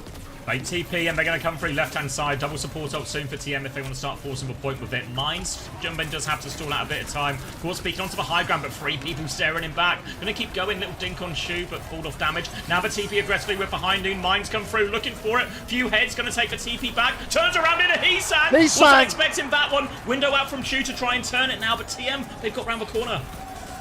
TM, they've got bodies on the point, they've got a 3-man advantage, and they are going to close this out. That's the first point done and dusted for Twisted Minds right here, with much time on the clock. Only 2 minutes to get this cap, looking so winnable for the hometown heroes. This second bit is the important one. Once you get to third point, as we kind of saw on the defense, this is the best for Twisted Minds type of comps. It's this second point. We need to prioritize Cart, make sure we get it as far as possible, and then when we have the ults to win the fight, take that opportunity. So little margin for error right now. Twisted Minds, they're going to be continually playing for the objective, and Crazy Raccoon always trying to find that pinch. You can see Jumpin setting up behind right now. Heesang burrowing in main, but he's actually just going to take the back step. They're going to play for a little further behind. Pull Twisted Minds in. Funny Astro, he's being pressured from behind, but the pocket is good from Simple. Simple to block this Tectonic Shock, but Heesang wants to go through, looking for more damage. Boots Quartz back, tries to boot Yubi in, doesn't find either of them. Now KSA can push them all back here, clearing the high ground. Payload starting to move forward a little bit during this, but Lip, the bowler connects, Lip gets 2, and that's going to stop Twisted Minds in their tracks. That was only the symbol from Twisted Minds, but a fantastic DPS ult layer there from Crazy Raccoon. Tectonic Shock to bleed all of the resources from Twisted Minds, and then Lip with the closer on the TP, cleaning house now as he takes down Funny Astro. See, looking over to the next fight, it's another ult swing for Twisted, but they got a long way to go, and time is whittling away. Only 3 minutes remains. Crazy Raccoon doing a really good job of fighting in these early areas, making Twisted Minds work for every single meter they want on the board. They TP in aggressively, and the one shot onto Quartz as he comes through. The Ray has been committed by Astro as well, but Heesang's killed both DPS. Disaster for him. Heesang gets free during Astro's Ray. The rally from Chorong was in play. The Bash did connect during all of that, but this is a huge fight for Crazy Raccoon. This is so tough for Crazy Raccoon now, rather so tough for Twisted Minds, as they've continually invested ultimates for no return. Heesang's already 50% of the way to another Tectonic Shock, and Twisted, they're running out of options. They're running out of time. Only 2 minutes, 20 seconds. Jumpin setting up for a slam, rolling around in main. Window, KSA taking an absolute beating. Annihilation in the corner, but he is being backshot by Jumpin. Big wave of torpedoes from Funny Astro, but Shu drills him out of the sky.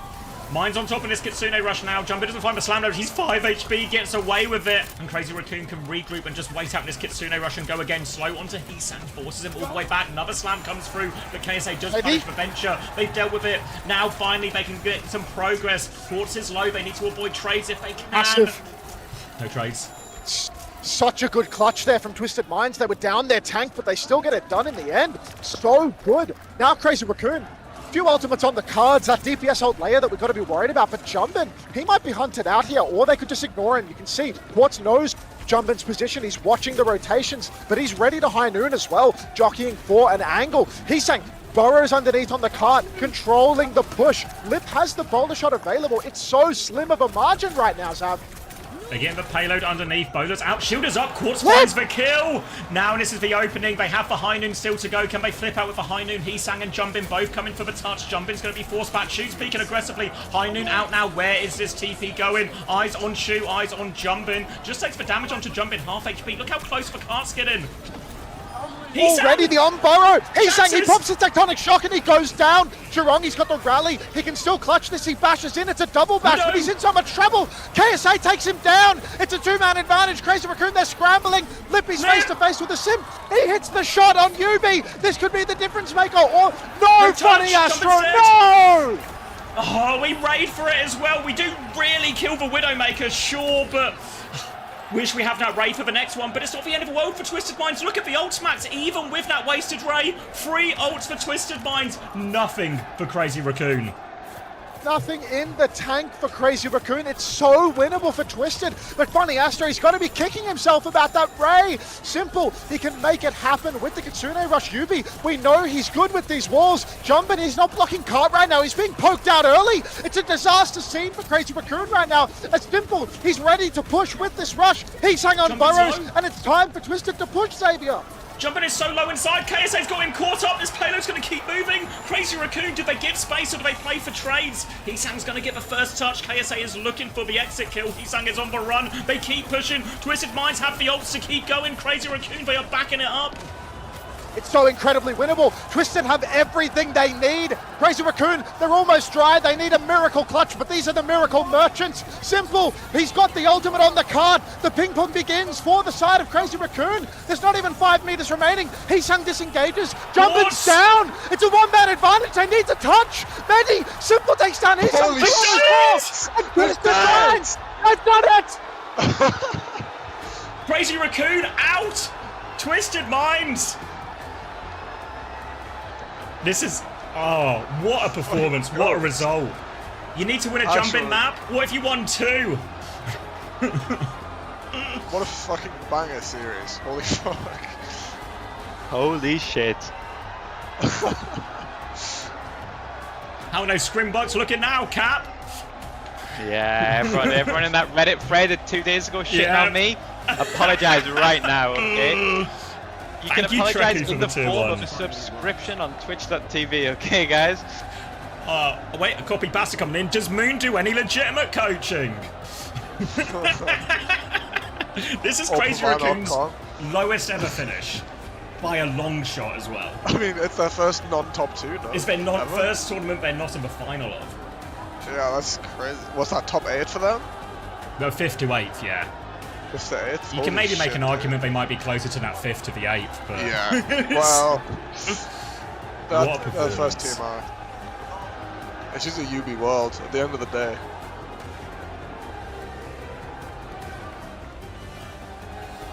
It feels like... You remember when Quartz UB, like, the original Quartz UB KSA teams that split before they could ever play on Worlds? It feels like the final... It feels like it's deserved for them, you know? Like they had such a dominant team, but never actually got to show it internationally. And that really just had taken down fucking Crazy Raccoon, so...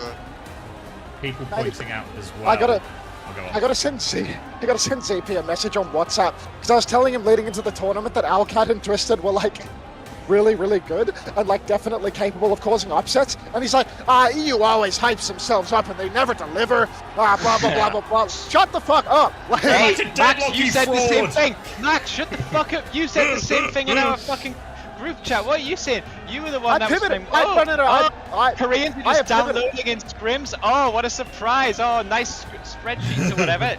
That's what you said too, buddy. I had shifted my tune by the time we came to match days. I decided, you know what, I'm EU. Then you believe. Once you saw the team lose the sign, then you believe.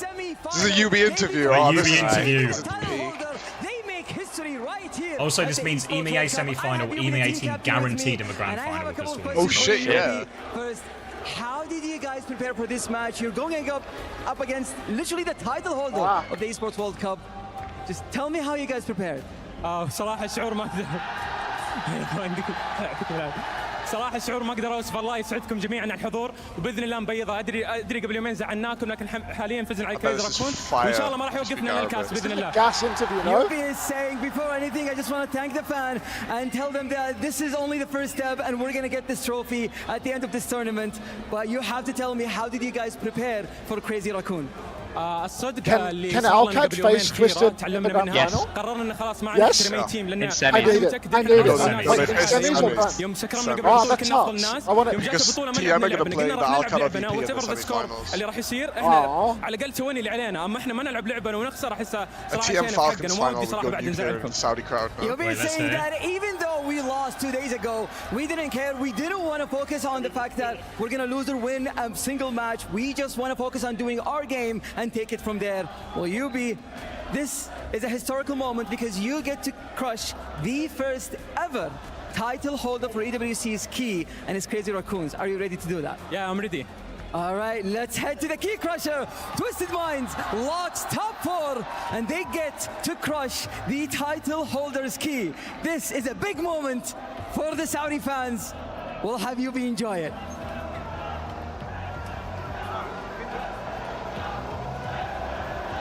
Title holder Key getting crushed. Oh, Go on, Yubi. Oh. Look at his face. Little smirk. He's buzzing. This Key is going in the trophy at the end. Snap it, mate. No bang.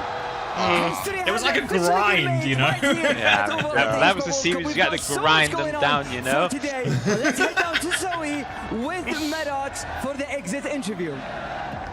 Thank you so much. Yeah, Maddox standing back for translations, and of course, Heesang joining me here for a quick chat as well. So, I want to just talk a little bit about the meta here as well and what you had to go up against, because you guys are known to be a countering team, right? You don't usually play into those mirror matches, especially not if it's a composition that is not really played that much in your region, etc. How did you feel going up against such a competent Symmetra team? What do you feel the counter is like? Because we saw you taking the mirror. 일단 희상 선수 첫 번째 질문으로는 일단 스매시트리드 마인드가 워낙에 이제 시메트라를 잘하는 팀이고 특히나 이제 CR은 시메트라를 하기보다는 어떻게 보면 좀 카운터를 치는 팀이었잖아요. 그래서 이렇게 강한 시메트라 팀을 상대로 좀 어떤 좀 상대를 준비를 하셨는지 그리고 혹시나 좀 어떤 부분이 좀 상대하기 어려웠는지 그래서 좀 CR이 이래서 그 미러까지 준비할 만큼 굉장히 좀 어려움을 겪었는지 궁금합니다. 여러모로. 일단 상대가 시메트라를 하는 팀이기도 했고 그래서 저희는 맞조합을 하기보다는 저희가 잘하는 걸 하고자 했지만 저희가 실수를 더 많이 해서 이렇게 패배하게 된 것 같습니다. Yeah, we knew that Twisted Mind was very good on Symmetra, and we tried to counter it. But that being said, we made a lot of mistakes in the process, so I think that was the crucial key moment for the... I'm going to leave you a Commander X so I can go get a coffee. Yeah. And right, I'll leave you with Xavier. Making mistakes is we'll do that, but what does he think is the counter? Like, is there an actual direct counter to the Symmetra? Do you have to take the mirror? Like, do you feel like it seems like I don't know, mate. I just lost the same. I got no clue, mate. Asking the wrong guy. You play the counter, mate. 그만큼 좀 강한 픽이었는지 좀 개인의 좀 의견을 좀 묻고 싶거든요. 상대가 그것만 했으니까 그걸 잘하기도 하니까 Caps live. Are we 저희 잘하는 거 하고자 rage baiting him again? I mean, regardless of the metas, I think they're just good at it. So we try to stick where we are good at it. So I think they'll kind of clash, but I think that they didn't go through our way. Right on, but we know you're going to come back with the sheer dominance as you've always had in your region. Is there anything you want to say to your fans? 이제 그래도 이렇게 패배를 경험하시긴 했지만 그래도 앞으로 더 강한 모습으로 돌아오실 걸 알기 때문에 또 이렇게 지켜봐 주신 또 팬분들께 마지막으로 한 말씀 부탁드리겠습니다. 일단 여기 와주신 팬분들이랑 한국에서 열심히 응원해 주시고 있는 팬분들 늦은 시간까지 봐주셔서 감사하고요. 저희는 더 잘해줘서 오겠습니다. Yeah, thank you for all the fans coming here cheering for us, and also all the fans watching in TV, especially in this late hour.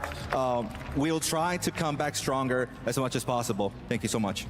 and I'm sure you will. Hisang, thank you so much for joining me for a quick chat. Marcus, thanks so much for the translations. We're now heading it back over to our studio. When Sion got that hold going on early second point, I thought it was over. Yeah, it was starting to I thought they were going to to sit there for 5 minutes. But then TM just pull some fucking magic trades out their ass, and once they have point control, it's so nice for them.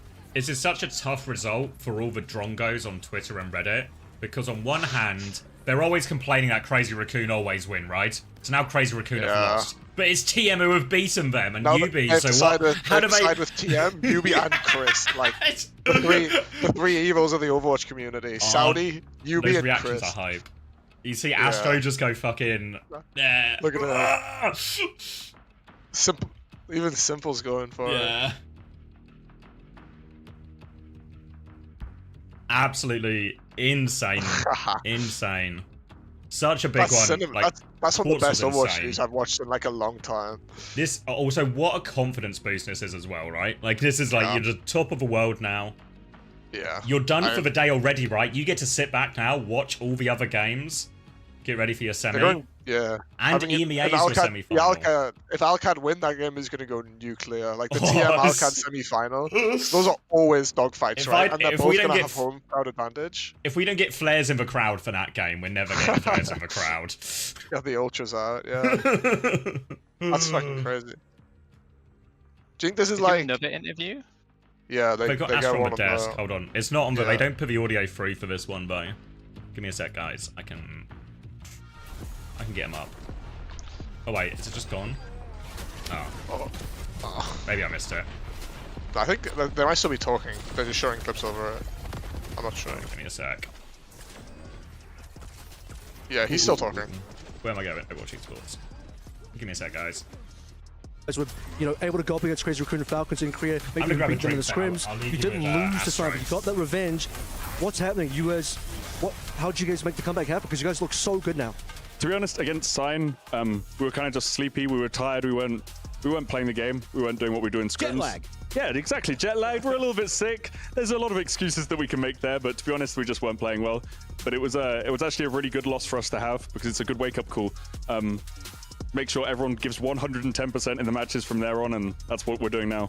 I gotta ask you as well, I mean, the fans behind you, they're so loud, and we can hear it through the commentators. Do you hear that on stage as well? Does that feed your energy? Yeah, of course we can hear that. We love it. The fans are incredible. They're, like, the middle of the last map, I just hear them screaming, ole, ole, ole, ole. And I'm just, the energy is crazy out there.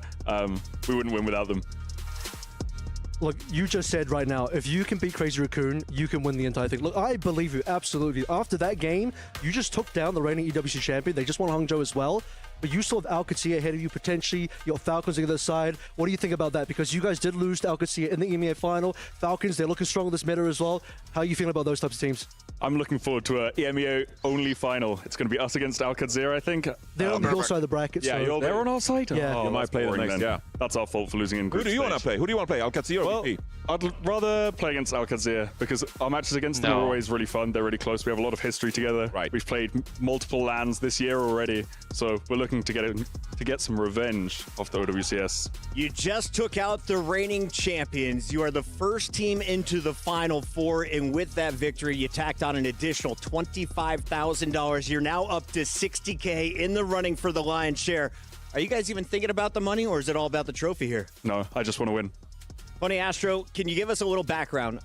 How long have you been at this? What has it taken to get you to this place in 2025? 7 years since Overwatch Open Beta. I've just been playing Overwatch, and that's it.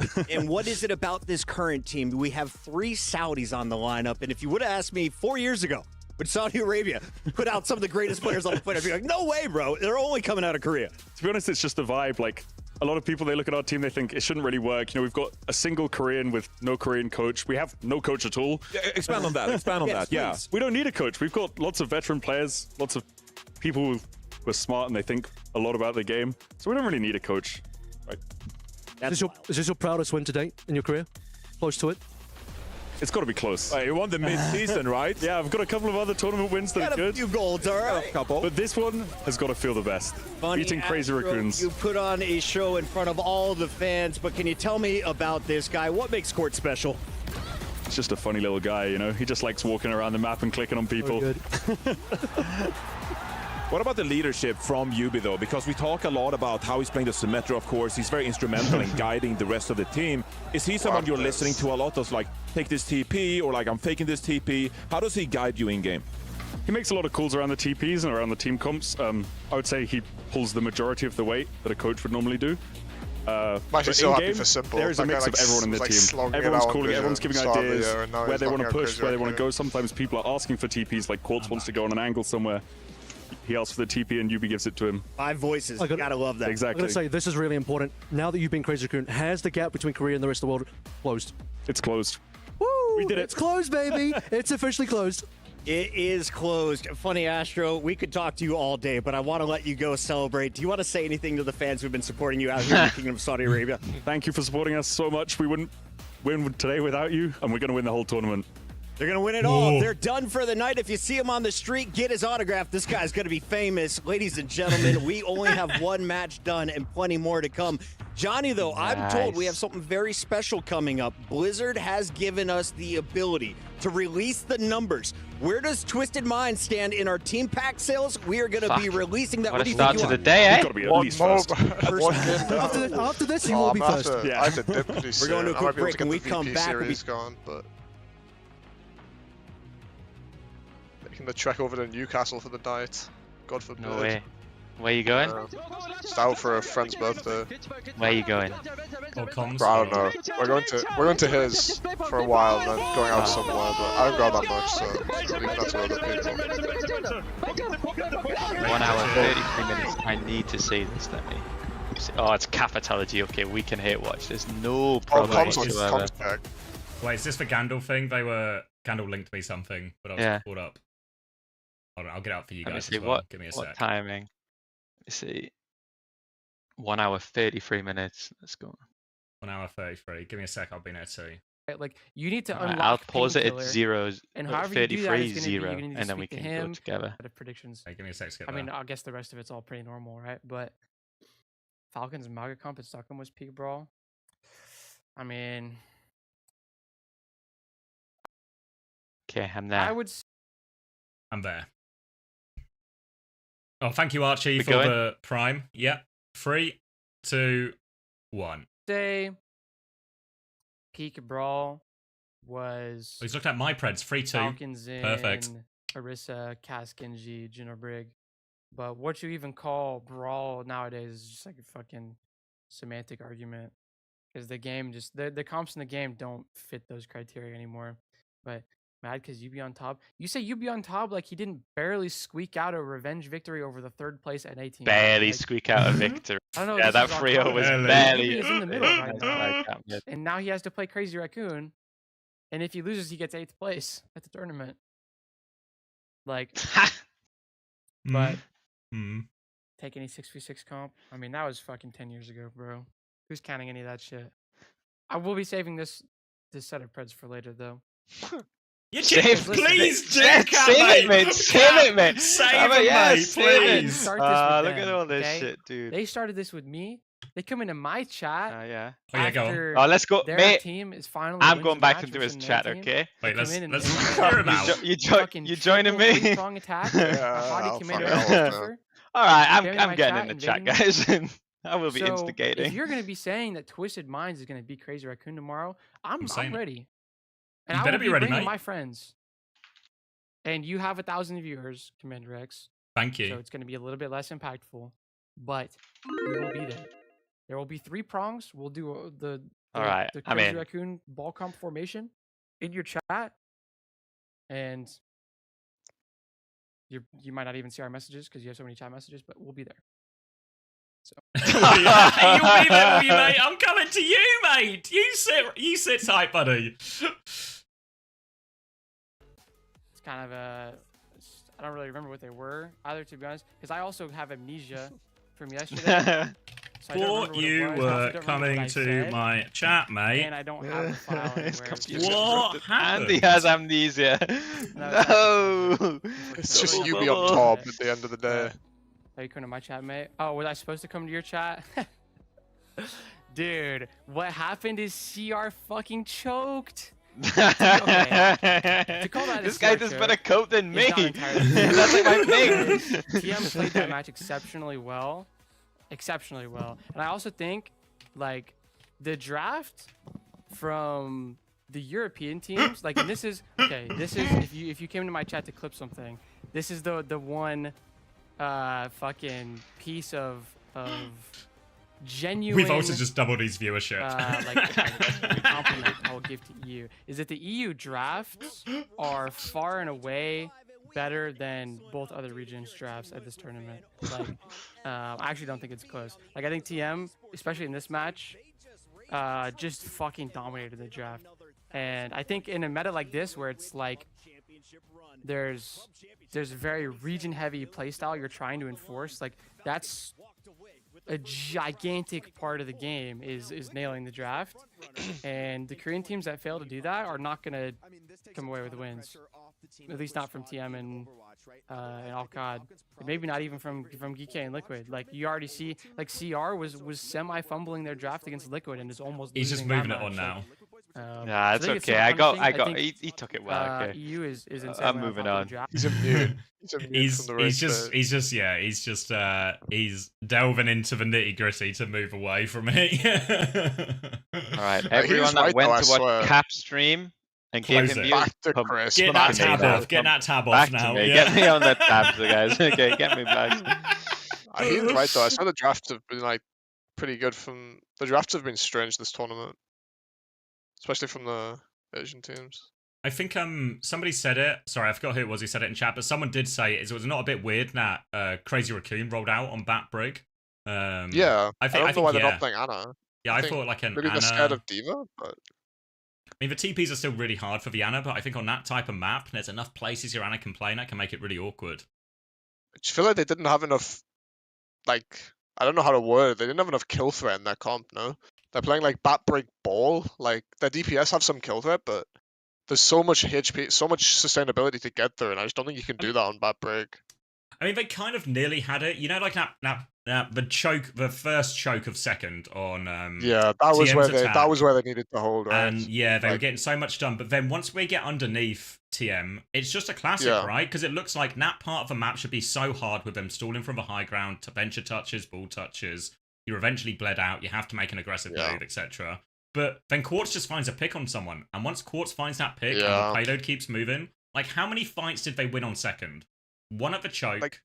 One at the choke and then one at the end. Because Quartz insta kills 2 people. it's actually, and the only one. It's actually Chris's 5-fight theory. How many fights did TM win? That's 5. That's so 5, I just think. the right number, you know, just enough. That is the math corner on the desk. I mean, it just felt so hard. Like, even on third, they won. The first fight they won on third, they didn't even do it. They just shot Junbin until he died. It's not like they're just shooting, like, especially on third. I don't know how CR win. They don't have enough lethality in their comp, and they don't have enough point touch. So TM just get to push the point and shoot the tank. You know, yeah, like the Tracer Band is actually nuclear. I mean, he's sang messed up a couple of them, I think. Yeah. But it's hard for him, you know. He's playing Venture into like Ram Cast. That's really fucking hard. Or like Malro, whatever it was. But yeah, I don't know. Like, TM just did really, really good at playing around the point and not making any mistakes when they had it. Because it's not easy, you know. Like, you're playing against the best dive team in the world. It's so easy to make mistakes and just die or bleed resource. But I think TM really, really kept their shit together. I'm browsing for Twitter now. What a day to be European, you know? It was looking so rough 48 hours ago, but here we are. Chris is so back. I told you the Scrimbucks weren't worth nothing. Avro calling this the greatest upset of all time. What are we saying about that one? What? No. Like, I mean, it's a great result. It's a single. I think it being a knockout game is what's giving it legs. It's like Nightmares was more crazy, but it was less important, you know? Like, CR still came back and 3-0'd them in the losers bracket. But like, I think beating CR when it's truly elimination on the line is like so much harder than beating them in winners bracket. Yeah, and honestly, like, the way I was feeling about it going in, I don't know if it's the same for you, like, actually that Blizzard world, fuck. It was possible, but I didn't favour them going into that map 5, you know? Yeah, no. well.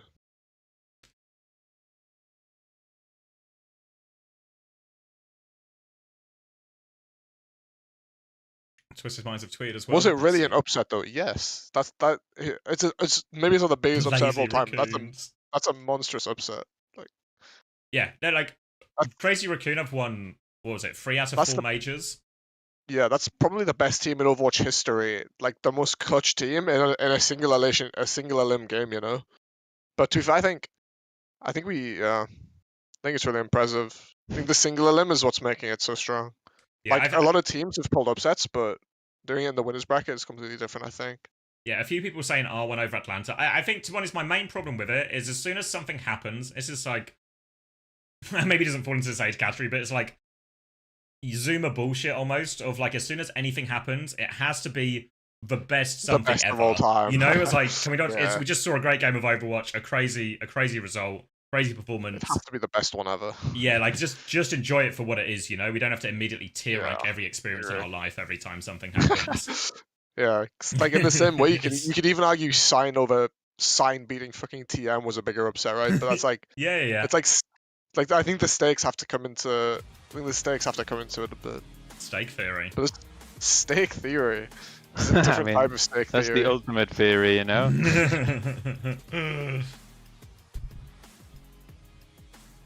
Best Overwatch major so far? I mean, I thought if any day was going to be a bit flat, I thought it would be this day. But actually, I mean, kind of asked for... The bar's been set pretty high with that opener, to be fair. But, it probably is the best major of all time, not going to lie. Like, do you remember, like, Stockholm last year, where, like, 80% of the games were just shitstorms? Like, how many map 5s have we gotten this tournament already? It's been at least, like, 6 or 7? Yeah, really consistently entertaining games. Yeah. The parity is key. 1, 2, 3, 4, 5. That was the 6th map 5 already this tournament. 6-7. Cheers, guys. 6-7. Oh. 6-7 from Shockers. He's just been hiding under the table, waiting for someone to say 6-7. Just well timed, man. That's all. We're pretty chill today, you know. Our warm-up got canceled. You know, so, did I miss anything exciting? Yeah, we're kind of like relaxed, I think, going into this game. No, mate. Does that make you worry? I mean, because you didn't Astro said they were going to win the tournament now. Does that, because you have to jump in? I mean, I believe that's a valid thing to say after you knock out Crazy Raccoon. No, like, hello, everybody. Hello, Crust. Hello, Xylophone. Hello, Drain. It's going to be like an honest game, you know? VP to win, because I have a bet with Paddy. Like surprises, like JBMT was killed. We put $50 on it. I mean, you put $50 on VP to beat Alcad? Yeah. You like losing money, do you? I mean, what's the thank you, Jacob, as well for the £5. You really think Jay-Woo's got it in him? No, I think Ice Storm's got it in him. It's a clear difference here. He's got that dog in him. That's Ice Storm's got that dog. The white monster's going to pull through when it matters most. So I think, like, you know, it's unreal, be, I think, a lot of surprises. It's insane, though. It's even funny that he gave it to himself and it's still stuck. Yeah, again, it's going to be like an honest game. Just play better, you know? The self-proclaimed white monster. On both sides, and then the better team wins. Well, he's pulling it. He has a 100% sim win rate so far. That's it for the interview, Shockwave. Thank you so much. Best of luck, he's living up to that. Thank you. Everyone knows to play sim. Being a DPS player is the optional part.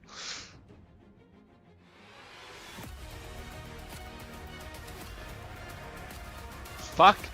What if we get some NA beating Korea upsets too? What if we have one of those days? What if there's no Korean teams left in the tournament? It's a fully Western top 4. I could actually GK Falcons might be a dogfight, but I'm not seeing the Liquid versus T1 vision. I mean GK went to 5 with Team CC yesterday, bro. That's true, but Falcons, yeah, I mean that's true, but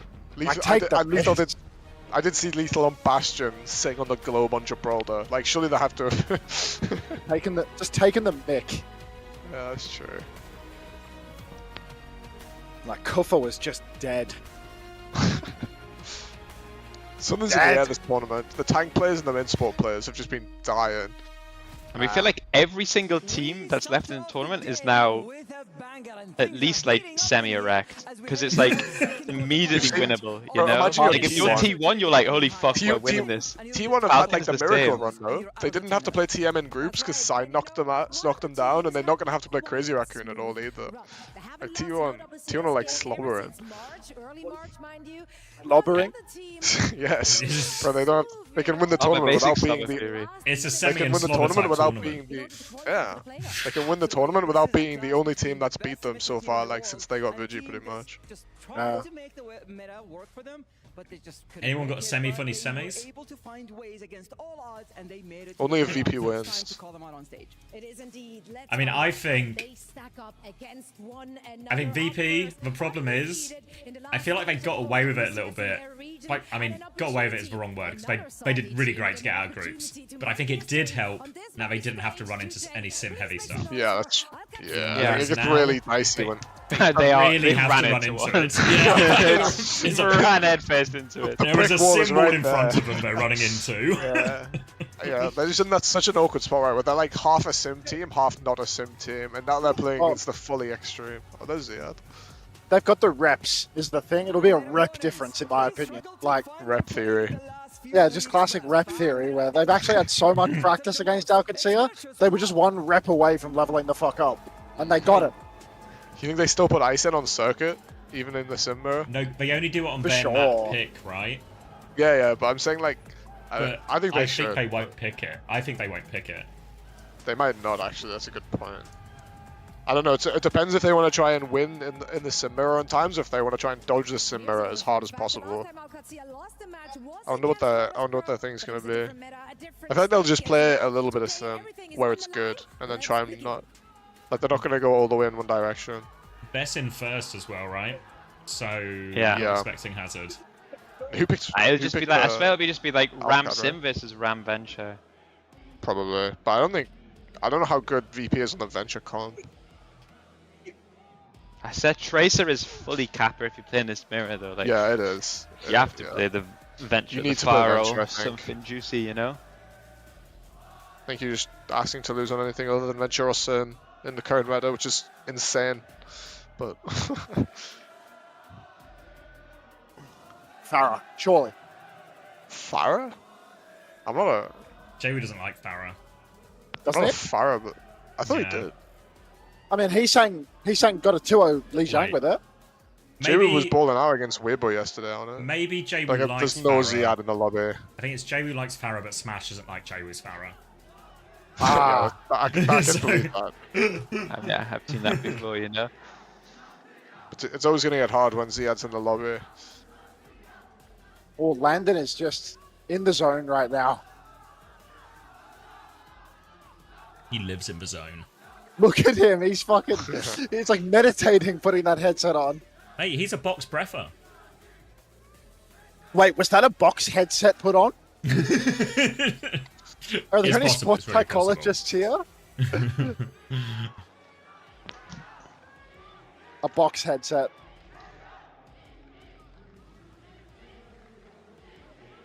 I think we're going to get stuck into the action quite soon. Because I can hear Uber fucking shouting. Li Jiang Tower first pick. Venture Lucio ban. Are you miles behind? Me? Max? Like, I don't think so. Compared to what's happening downstairs? So you just we're 5 minutes behind. Oh. The stream delay's 5 minutes. But I actually TM1? Well, I actually couldn't tell. Really? Your back's is to it, right? So you can't actually see. My back is to it, and like they scream for everything. They're so loud. And then like I've turned my headset off like agonizingly loud too, and like I didn't realize like you can hear the crowd all the time.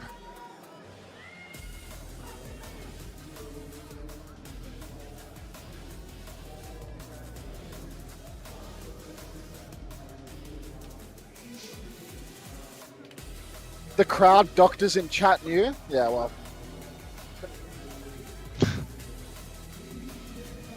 You can hear the car stores? Why don't you want noise suppression then? You told me not to put it on. I'll just put noise suppression on, see what it does. Alright, it's on, let me know.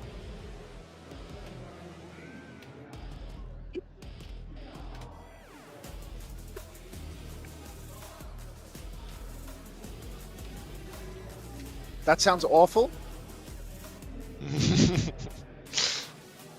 Awful. Keep it up. I'm turning it off. What? I've just gone down to the player lounge and gotten myself some water. And I brought like 5 back so that I wouldn't have to go again. Smart. I went with Marjed, and he just immediately said, "Can I have water?" Unfortunately, it's a crowd. Oh. Thank you, Gigalore, for the Prime. Big ups, Exactly. Gigalore. Are we in the game right now? No, numbers? Yeah. 11, 10, Yes, 10, 10, 9, 8, 8, 7, 6, 5. We good? 4. We're so good. We good. We good. Let's go, boys. Oh. Ziad is about to go nuclear to Lucio Alright. minus a bring. Jaywu onto Nat Farah. Obviously, no Lucio to deal with, so Alcad is backbreak from both teams. Jaywu! I think Smash might like his Farah now. I'm just not a fan of the Farah. Instant defeat screen for Alcatia. Ziad, king of Diva, letting that one slip right through. You can see the Eat missed, flickered his Matrix at just the wrong time, and 2 members of his team go soaring off for it. Is that going to be a first cap, or can Alcad get back in on this?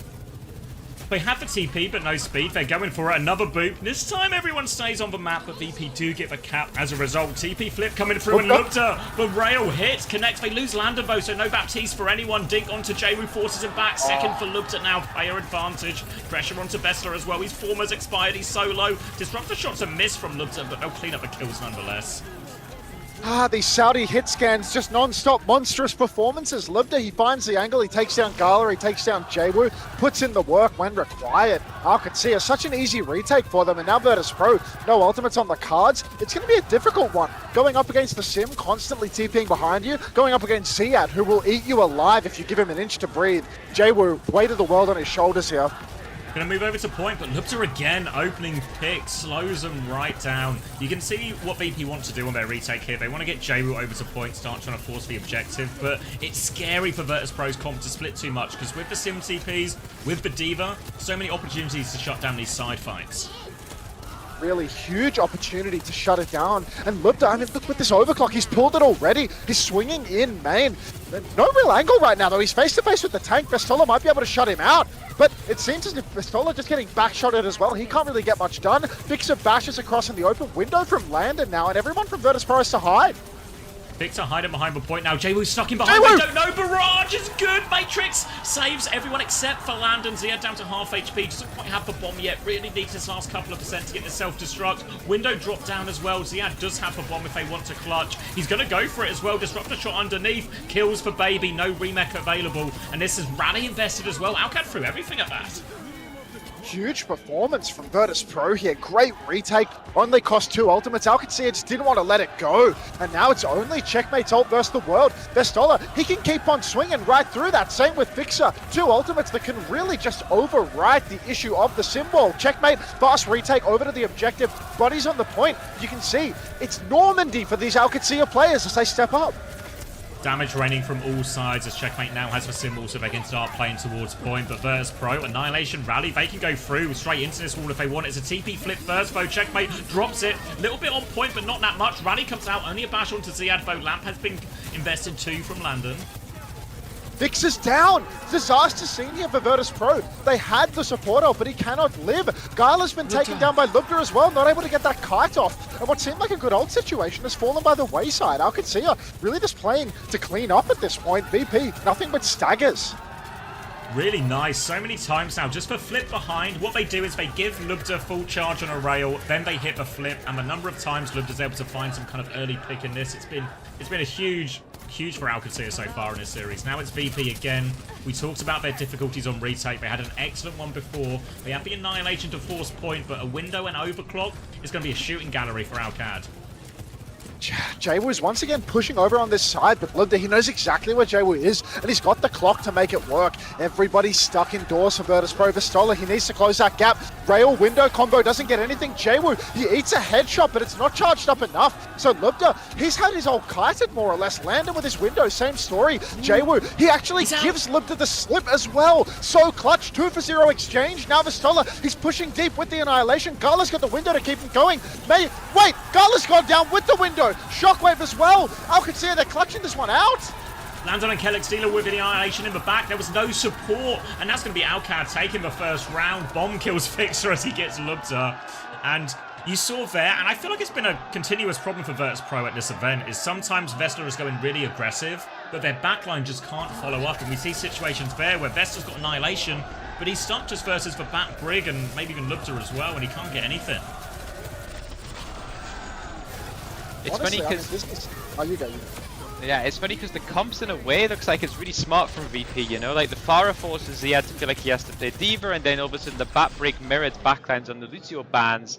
Ram feels massively favored than D.Va. One counters the backline, one gets countered by the backline, but they had such a good opportunity. Like, it's the same as the TM series when 50-50, they blow all their ults and you still find a way to choke it. Gabby. Just felt like that Annihilation rally tone was the one. Can't let that slip. Need to find the timing to push with both of the ults potentially. But now we're in the wide room. We're stepping forward. Ziad, he's already got Virtus Pro a little bit far behind. Jaywo, he wants a good wall angle here. You can see Lubta swinging very wide in main on the Soj. Shockwave looking to match him.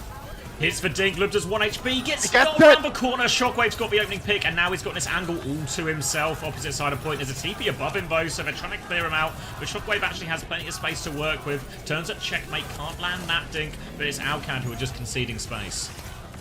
I can see it right now. They're already backed up, and really no ultimate. Shockwave again, he delivers. Nicholas comes in clutch when it matters most. Landed on the backstep now. Lubta staggered even more. Kellex, a different spawn wave as well. I could see they're actually going to make a change now. Ziad over to the Orisa. Like this swap, better into a lot of, better into the wall, better against the Blizzard. Also a decent chance to scale quite nicely, especially once Jaywo's up to those full perks too. So will just be a nicer matchup as Ziad's going to try and retake here. Chances to interrupt the block timing from Vesta as well. Retake for Alcad, eyes on checkmate with the TP.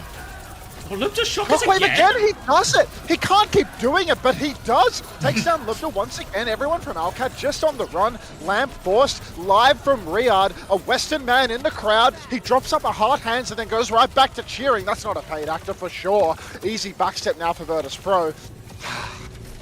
Spear! Oh, this time it's Ziad. Shuts down Shockwave so he can't get the opening pick. Now they can start swinging. It was Shockers who had the ult as well. Virtus Pro need a little bit of time to get their support ults online. The rest of Alcad, they're going to window on point. Start taking all in this space. It's a DP. Vessler is booped in. Ziad pushes him into that window. It's an easy retake for Alcad. No free retakes, but one has been delivered as Shockwave becomes the picked. Now Virtus Pro, they have a huge bank to retake with, but Alcatea, they've been charging many of their own. So there's really no free lunch here for VP. No sim to make the TP easy either. Gonna have to push through Ziad's Terror Surge in a matter of moments here. Gala with the Orbital Raid. If he goes right now, he can use it before the Surge. Clock comes out very quick from Shockwave though, and you can see he's just looking to keep up the tempo, get on the point. Sim wall in response. Might want to kite this one out for the side of VP. Just slowing it down now, Virtus Pro. Ziad's trying to go deep, looking for more. He nearly has Terror Surge, has it now. Pressure coming on, but Ziad's backing it up. Rally in his face. Needs to be careful. Fixer is pulled in. Save for Bash to get out of that one. Well played by Fixer. Overclock from Lubta now. There's a Ray in play. Can't find the shot into Garland. His Ray might take over. Vest has to pop the Annihilation too. So many ultimates invested by Virtus Pro, but they will finally overwhelm Alcatea. Oh, pricey for both sides. Kellex, he didn't use his ultimate simply because he didn't have it to invest. And VP, they're right back in the driver's seat for this one. They have a choke. Only have to fight against the support ult of Alcatea, and you can see they're already pressing forward. Already shooting spawn, seeing if Shockwave can deliver yet another miracle pick here on Control Center. Really, you've got to watch the Alcatea supports here. They are the ones with the agency to carry right now as Ziad, his first spear goes wide. Checkmate dies before the fight as well, and they just have to back it up. Now Alcatea, they're going to be pressed for time on this final retake. Virtus Pro can choose to be really aggressive here if they want. Huge opportunity to aggress right now. They're going to push towards the spawn. Wall comes out, and Ziad, he's in such trouble. He has to use the spin. All of Alcatea pushing forward. Now Rally forced out. Bash onto Jaywo, but no kill converted. Now we got Pistola swinging for the fences with Jaywo. He's caught out. This is so tough now for Virtus Pro. Alcatea, they're beaming forward. They don't want to spend any more ultimates. Landon, he's got the lab. He's going to have to use it as Pistola gives him a little drive by shooting. Torpedoes from Gala are good. Will not fall, but he goes down eventually. And Alcad, they get to take it with only the rally. Good bash from Kellex there. As soon as it forces that ice block, it means Jwoo is safe, but as soon as he comes out of it, he is an easy kill. Virtus.pro have to play retake now. All going to come down to this fight. They have a rally and an overclock. Probably want to start with overclock to get yourself in, then the rally, even the blizzard to confirm these kills. Alk and Sia going to have to rely a lot on this Terror Surge. If Sia can get that and they combo it, they're in a great position. Shockwave right now. I mean, he's got this overclock and he really can carry with this. Checkers does not have the wall to counter. Here's the swing timing as Shockwave. He swings out main. Everybody's hiding though. Ziad versus the world. Blizzard goes main. It catches nothing though. The Terror Surge has pulled everybody into line of sight. Lucas got his own clock. Jwoo's stuck, and it's looking like Virtus.pro are going to completely crumble here in the final turn. The Blizzard from Jwoo, 2 stuck in the middle. Didn't catch any supports, didn't zone the window. Desperation Ray from Garlo once he gets it online, but he's the last one standing, and Alcad looking to make it 2-0. Vest is nearly back, nearly has that annihilation, but Ziad pushes him away, and Alcad, hands in the air. Map number 1 is theirs. Yeah, this is actually, I think in a lot of ways, this is actually a really bad sign because so much went right for VP. Like, to do everything, well, not everything clearly, but to do tons of stuff right, to feel like you have a good comp matchup, and to still lose 2-0. If Alcad lock in, then this ends quite quickly, I think. It's pretty hard when you get a good ban situation, you get 3 first picks and you still lose the wrap. That's pretty rough, I think. Like, they literally got like 70% just off magic picks and spawn, you know? But then they just give 2 of them back. It's really hard.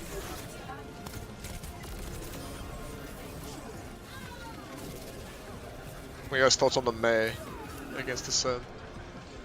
I think that, yeah, I don't know. To be fair, Ziad, it feels like when we look at Ziad versus KSA, it feels like Ziad is maybe more able to swap to the correct tank, depending on what the enemy is able to play, more than KSA.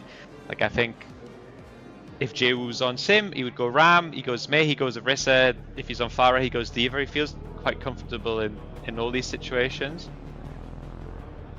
Yeah, I agree. I think Ziad's Orisa is still top level. I think that's something KSA has problems with, but I think it's just really awkward comms for VP, I guess, because I feel like that's their strongest heroes are less viable right now. Like, you really want Jwoo on like the Genji, right? But that's a hero that actually statistically has not been played yet this tournament. So when your 2 best heroes of like the Genji and your Tracer are both pretty irrelevant, that's when it gets really awkward. Am I seeing Vestola pack his stuff up? Is that what I was seeing there, or no? Let's have a look. Yeah, the guy's unplugging. He's arriving. The white monster's coming to clutch up. Yeah, this is packing. Smash. White monster substitution. The white monster's coming out. Map 2. Enjoy your ads. So what yeah, guys, enjoy your ad. They're taking us to like Jib, maybe? Because they're gonna play Hazard, right? Nobody's coming into. He can't be coming in to play Monkey, surely. So if he's coming in to play Hazard, it must be like maybe Esperanza or Jib. Yeah, Esperanza or Jib probably seems like the most likely. Yeah, would you even ban to enable the Haz? To ban Diva, like, right?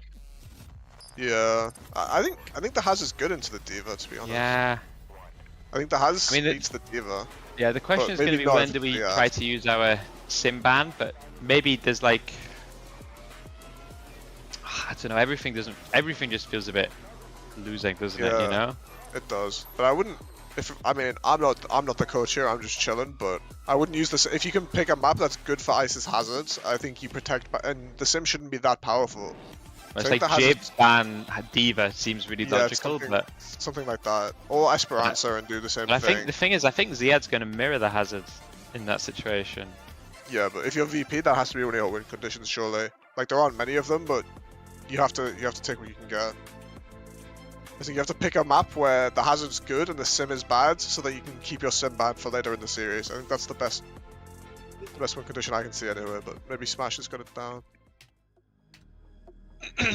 Yeah, I mean, to be fair to them, I think normally when they get in this situation, Alcad, they've just done Hazard before, right? They've just run the Sim, Cass, and then Ziad's just played Hazard too, and they play that sort of like on the defense, just really point, like Ziad just anchors the point, and then Lubza and Checkers just go crazy with the TPs.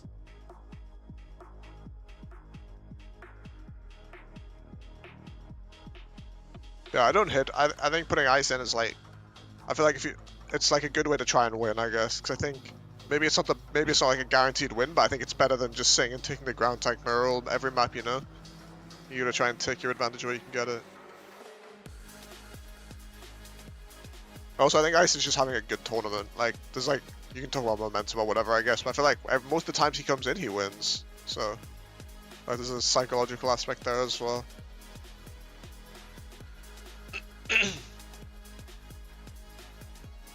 Alcad looks really, you know, like the celebration afterwards, just comfortable, confident, right? Yeah. I think that's really. And they're expecting to win, right? It's not like that. There's no like.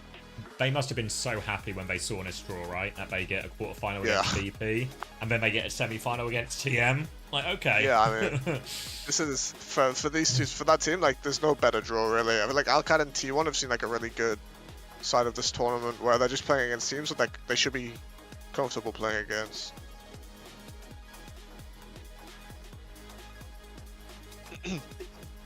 But that TM Alcad game will actually go nuclear if that's what we get.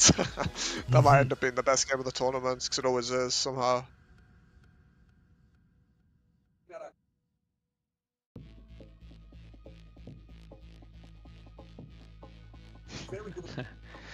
Let's all laugh at the Crazy Raccoons. Finally, careers. I always knew they were fraudulent. Just had to wait 7 years to prove it, you know?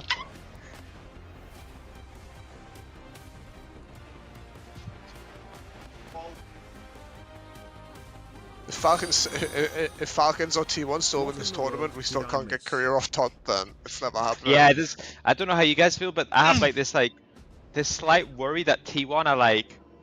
T1 might just be better than Crazy Raccoons. You know what I get, you know, the Spain in the last Euros feeling, where it's like, oh, they're actually just insane, by the way. And it's like, on paper, teams can beat them. I think if T1 3-0 easily in the next series, I'm really scared about them, actually. Really scared about them.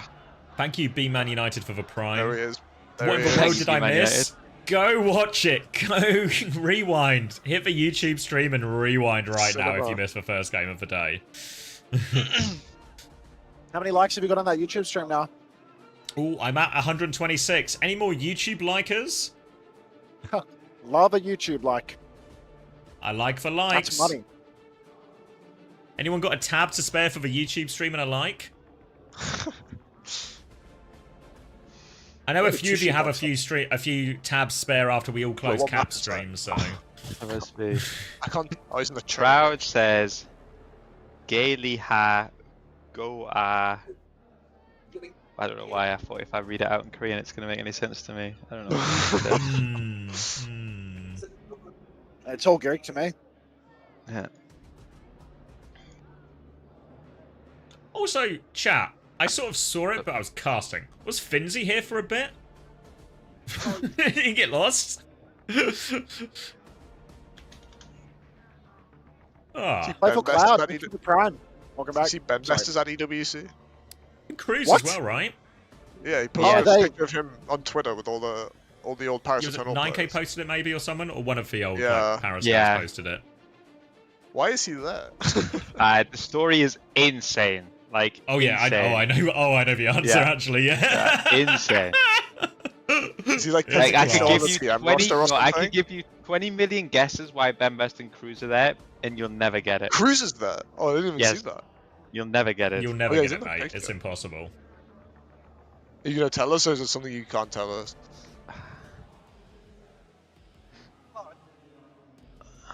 No, I can't. I think no. I think no. Yeah, I think your instincts, your hesitation is. Your hesitation. Don't say it.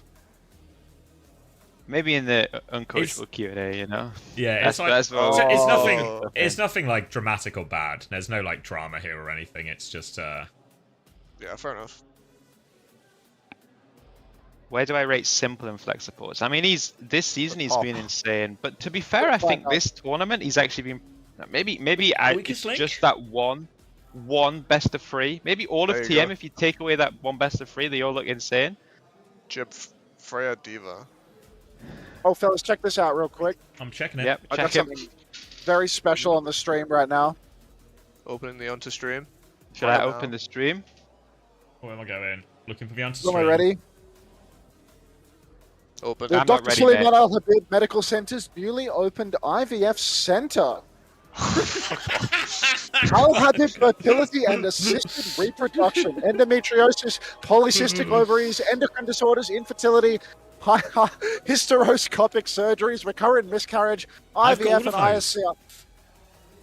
I'm quite literally so infertile it hurts, but Dr. Suleiman has got me sorted. I'm curious about the Freya. Freya What? I thought you were going to ask about one of the treatments. So sorry. No, Thanks for tapping in. Sorry, I'm actually watching the game here. All right, so you're the only one who doesn't have crippling infertility. We get it, Crispy. Nice fertility, mate. I just want friends, please. Not Thanks for the flex or anything. Thanks for the 4 months. Welcome back. You're my friend now, so that's how that works. Cheers. Oh, good likes on the YouTube video as well, guys. We are approaching the 200 mark. Oh, can Ice just go Winston? Give us some content. I reckon he's got that in him. What's Landon feeling? Composure. Power horse. Sort of thick neck, you know, like. Oh, we've been It's over like this, don't you worry. Yeah, We've been over thick neck you know what I theory. mean? Yeah. Do not box Landon is the biggest lesson from this event. If he challenges you to a boxing match, that neck is not budging. Nah. Cried.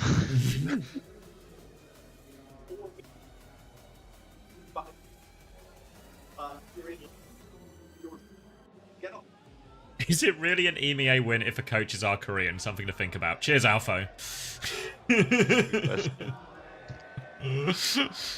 Well, TM didn't have a Korean coach, so I guess you can throw that as a certified any coach. win. Yeah. They have Yubi. 1 minute ad break to delay the ads. What's happening? 1 minute ad break to delay the ads. Do you run ads, Chris, or do you just do this for the love of the game? No, I've started to do it. I realized my ads were going off mid-map, so I'm doing the 1 minute in the break out of respect. Oh, for you everyone. actually started respecting people? Yeah, I did. God, you're so fucking woke, it hurts, dude. It's actually insane. Yeah, I mean, now that you say it, I should just. couple of liberals tell you that ads in the middle of the map are a problem, and you just immediately bend and change. Like, grow up. I mean, that is true. It is don't a good do ads point. in the I am middle, second guessing obviously. it as we speak now. I'm a. They just want their stream wrapped in cotton wool, and you give them what they want. I know. They need a bit of adversity, you know. Adversity. Just. Suffering builds character after all. So, that's what the ads are. You don't get the hype moments without the ads in the middle of the map. I see. Hey. Gibraltar? It's mad how all Chris needs to completely 180 his stances to be told it's woke. Yeah, you're right, actually. I should rethink that stance. I think your stance on 180 versus woke. Alright. 29, 28, 27, 26, 25, 24, 23, This works. 22. Working! Hazard is going to be the choice in response to the Diva ban, so no surprises from Alkid Sia here. They will be playing Sim and Cass, and they will be playing to anchor the point here a lot with Ziad, and Lubda and Checkmate are going to be getting active with these TPs. I think Ice is getting the hook out of spawn. I reckon he's good. Does Ziad have a good hazard on him, or is it a bit how you going? It's fine. Yeah, Nice crosshair. Swing and a miss for Ice. They also get an open pick once again. Crosshair theory. Alright, Hazard, Mirror, then Tracer here for Jwoo. So we'll be trying to get a lot of cart pressure and just help move that away while they take these engages. But Ziad will get a lot of full pocket here. You can see Ice trying to ward him off. But now, as we see, Lubda getting active, looking for an angle to find a kill. There we go. Up on the high ground, Lubda swing, rips off Vix's head straight away. Shockwave also in a spot of bother. He slides away, but Thanks, look Jacob. at that. Ziad's on his case. No way he's getting out of that one. He got out of that one, by the way. But Virtus Pro, no more meters on the clock right now as Alcad very much in control up on this high ground. Yeah, we've seen this a few times from Alcacer as people keep trying to target them with Gibraltar, but they're really not too bad at it. Ice trying to come through, slash onto Landon. Suzu has been forced out as he backs up, and now there's some space to start moving the car. Just need to be careful Ice doesn't go too far. Suzu invested into Ice as well, and Virtus.pro get the payload moving. The TP out from Landon right now. You can see Shockwave just breaking that teleporter as Jwoo pushes the card up to the first choke. Virtus.pro, they're getting ready to engage once again. Looks like Ziad has messed up his wall climb a little bit, so there is a bit of a swing timing here for the side of VP. But right now, Alcat are taking it very slow. Trying to pivot around now. It's Shockwave on the high ground. Big angle, but the TP is out. Ziad's taking so much damage on point. Kitsune Rush not in time to save him. Big opening now. Kellex in a lot of trouble. Shockwave finishes that one. And this one will just go the way. Ziad getting caught out. And it's a clean first point at the end from Virtus.pro. Shockwave and Ice really picking Alcacer to pieces there in the ult exchange. Day late and $1 short for Landon's Kitsune Rushes. Alcacer, they now have a couple of back spawns. They're going to have to wait quite some time before they can get back into the fight. And you can see VP, they're taking advantage of that. They've got Jwoo down on the cart and everybody else playing top, making this retake awkward, forcing Checkmate's TP. Coming through underneath, looking for a bit of space, TP, and they're just going straight for cart here. They want to stop it early. Hainu's going to be dropped, but Lubta dies through. Oh, they can't pocket him through. Player advantage. They're committed to this position, really. Alcacer, they have no choice but to die on point, and they're making it clean. Any trade to go a long way for Alcacer, but nothing's coming. Top ropes engagement from Icenon, absolutely gorgeous, ripping Lubta to shreds. And Virtus.pro, they've managed to do that without a single ultimate. So this final retake for Alcad, they have ults on the cards, but they're the ones that have to come through the choke. You can see Icenon aura checking on the wall already. He's going to make it difficult for Checkmate to get this TP angle. He TP's behind the ship. The VP, they know what's coming. They're going to start flipping around to the right. Oh, download says the downpour goes through. Symbol is out now. Disaster start for Virtus.pro, and after all their good progress, they might just be stopped here. They have to back it out. It's not the worst ult trade, but it's a painful one after all that momentum they had. Yeah, that stings for Iceland. Was that a Jax on the downpour as well? Just losing that one. Jwoo gets to sit behind, be a little bit of a nuisance, but you can see Checkmate, he knows that the Trace is behind it. He's just sitting on the payload to avoid any sense of a back cap. Shockwave taking a bit of damage on the approach, and VP, with no sim, their retake is going to be a lot harder than what Alcacer was experiencing. Overclock to force Ziad out of position now. He gets back inside, but Shockwave keeps pushing for more. Hit tag onto both players now, but no kills just yet. Big damage there, and Checkmate does get finished off by Ice. Now still going. Ice is blocking, keeping them all contained. B-push out. Fix is going to match that one. Ice didn't get it though, so a bit of trouble. And now they're swarming onto Shockwave. They deal with that. Kitsune Rush on point. Virtus.pro want to keep going, but they've lost everyone here. How has this happened to VP? They had the player advantage, but their position was disastrous. 3v3 right now. 3v2. Kellex finds a kill, but Icenam, he's been taken down, and Gala, he's out of options. Landon catches him in the end as he TPs away, and somehow Alcacer, they clutch it again. 4v5, no issue for them as they continually clutch. Spanish representation in the crowd. Flags out here for Spain. Or maybe Alcacer. It's going to be no real ults to speak of. High noon for Lubta. Though, downpour for Ice as they try and come through again. They managed to clear Ziad, and they've got a bit of space on the high ground now from which to engage. Awkward position, they're all stuck in the ship now. Virtus.pro can pick their timing to go. Huge engagement from the top ropes. Already Checkmate in a lot of trouble. High Noon gets nothing from Lubta. Icenam is in a dangerous position. He throws out the downpour. Doesn't look to have caught. Oh, it will catch Checkmate. Jwoo now no recall on the payload. Lubta bottom. But the pulse bomb comes out. It catches Ziad. It goes deep, but looks to have been okay. He's blocking on the payload right now. Trade onto Ice. Kellex is down. Jwoo, he needs his kill. But the 180 flicker for the spike guard. Shockwave, he's still going for it. But Gala, he's dodging left and right. Just nearly dodging against Checkmate. But Ziad and Checkers, they're getting it done. Insane from Ziad there. Little 180 on the block, and then Checkmate comes and he hits just enough right clicks to set up all those kills for Ziad as well. Insane clutch from Ziad to hold that one. And Virtus.pro, they keep getting so close, but they can't get it over the line. And now Alcacer, Kitsune Rush, downpour Symbol. Ult situation's looking good, and Virtus.pro, their time is dwindling. They need to find a connect with this Kitsune Rush, but Al could have so much more.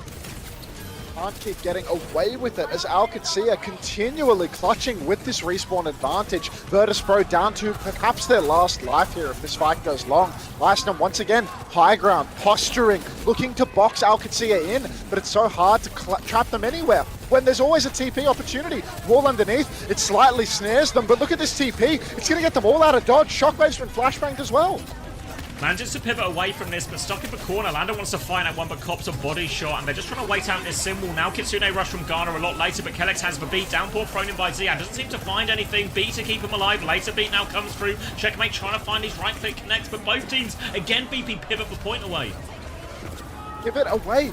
Well, only 2 meters remain, so there's huge point pressure now for the side of Alcat. Overclock comes out from Shockwave. This is time to shine. High Noon in the back. Libda's in a corner. Ziad's first to fall, but this High Noon could deliver. Vixer's got to be so careful. He goes down, having to hide behind the cart. Vixer, Gala, both dead. No supports remain, but Aston, he might just do it all himself.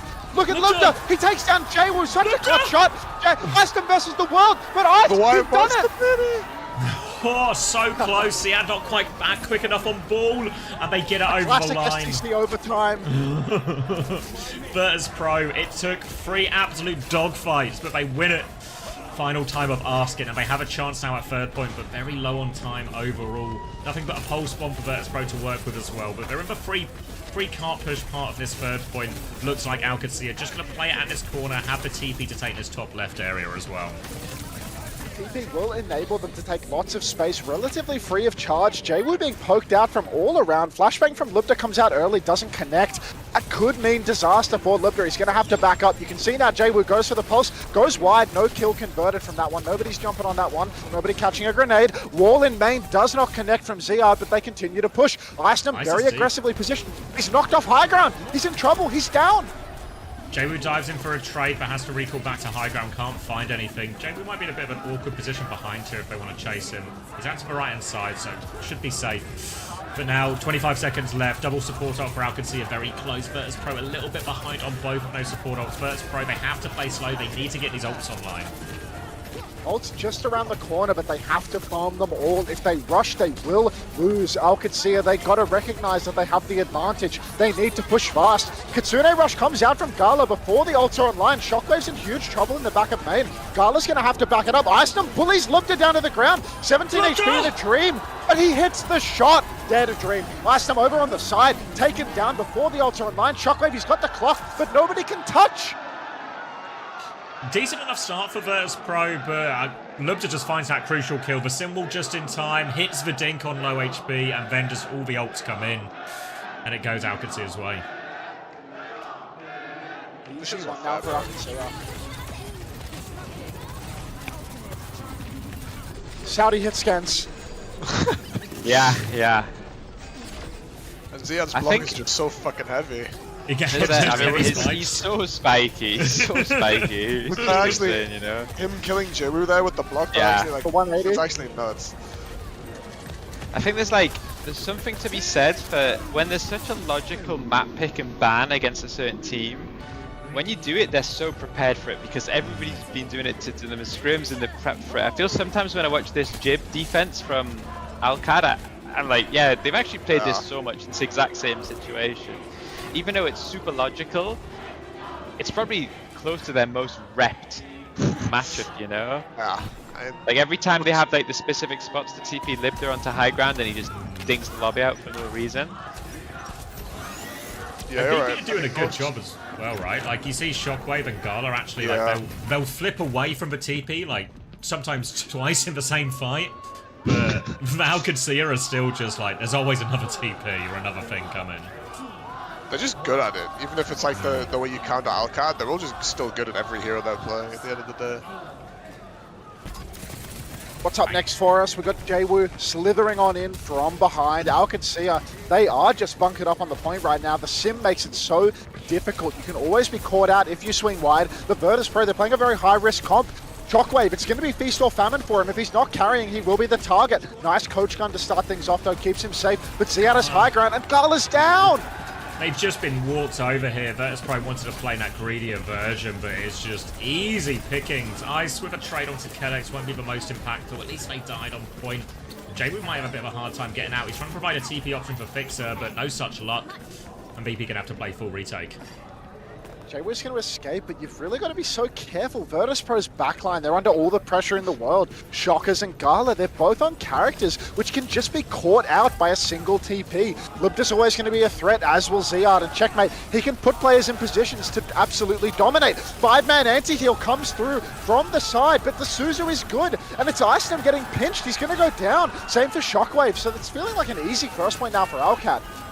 All these fragile targets from Virtus.pro, the Ash, the Ana, they're feeling really fragile, honestly. Early picks in all of these fights and no chance to have impact. Shockwave's going to make his way over onto the Sojin already, something with a bit more mobility and survivability, but Gala is stuck in above it.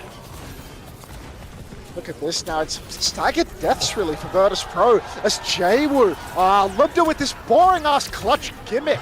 Give us something different. 3 headshot kills for Lubda yet again. Getting sick and tired of this shit, Lubda. Put it away. Zip up.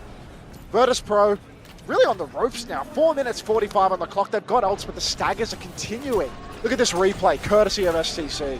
Thank you, STC, for that. Seeing these dinks again. There was a late trade onto Checkmate, which stops Alcacia taking any sort of forward position or high ground position. So VP do have a chance, but Kitsune Rush forces a back jump from Ice now. Gets back into that corner. Has for downpour. Nade is immediately cleansed. Be able to from Kellex now. Nano onto Ice. Pulse bomb onto Lubda. They try and slash through it all, but Lubda's just tanking it. No. Downpour out. Nowhere to go. Ice gets the kill, but it's not enough. They pocket Lubda through enough. They trade onto the Nanoed Hazard.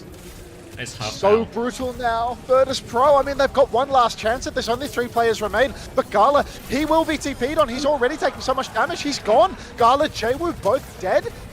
5 minutes 30 for third point, Xavier. Not even to the end of the point. Really similar story for Alcad when they played this up against Team CC. The defense, a little bit rough, had to win a few clutches, but once they got on the attack, oh boy, Alcacia could not be stopped. And Shockwave is in a lot of trouble here. He's getting chased to the ends of the earth. There's nowhere to go. You've just killed Fixer just for the sake of it. And Virtus.pro, no choice to concede space. And look where that box is, Max. They don't have far to go at all. This double flex gambit not paying off whatsoever. Just too difficult to stay alive. Once again, Gala's boxed into a corner. He hits the sleep, and maybe for once we'll find a kill. But no, apparently Ziad so damn spiky that both of VP's supports are dead. 3 players remain for VP. Merkuchu. Simwall comes out. They're trying to force it through.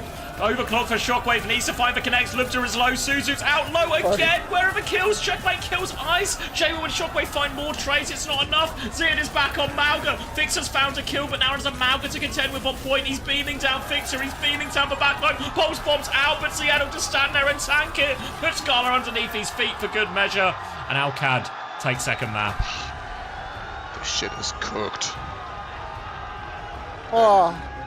He's so spiky. He's insane. He's honestly just insane, this guy. This is an insanely high risk, high reward comp from VP, and just get fucking ran over. Hanbin clears mid. Mid, okay. Hanbin's not even playing, no? Hanbin clears. From the bench. At this tournament? Mag dominates. Oh, known concept. No, I can get behind that one. Mate, these webcams are so class. This OBS bot webcam. It's only zip tied down, but I'm thinking maybe when I'm done with this, 5-figure discount. You've earned it, mate, honestly. They are free. Yeah. No one's going to stop me. Everything's free at the Esports World Cup. You can fit it in your pockets, you can take it home. That's what they told me on day 1. that was in the orientation, yeah. yeah. When they sent out the email, it was like one tweet to say that you're tweeting at the Esports World Cup and as much as you can carry in your pants. Hope you brought the big suitcase. For any Saudi authorities watching, this is a joke. I am not stealing from the Esports World Cup. What he sang in my pocket, here's. What do VP even do from now? This shit's not looking good. You ban Sim and then grab a Bible, start praying. Like yeah. Maybe a Midtown. It has Midtown to be ban Sim. Oh, they banned even there, didn't they? Yeah, ban Sim. Yeah. Get some sick Bapalari going and get fucking ran up by Zia. Wait. Sub goal. What a day to be alive. Yes. Did you see that Landon splash screen where he does for shush? Thank you, Artemis. But he also puts his hand to his ear So I'm getting mixed messages. He wants me to shut up, but he's saying he can't. I want to hear your silence. Hear my silence? Oh, yes. Okay. You got all right. You. I was about to crash out, but you saved me there, Chris. Thank you. No worries, but it'll make sense.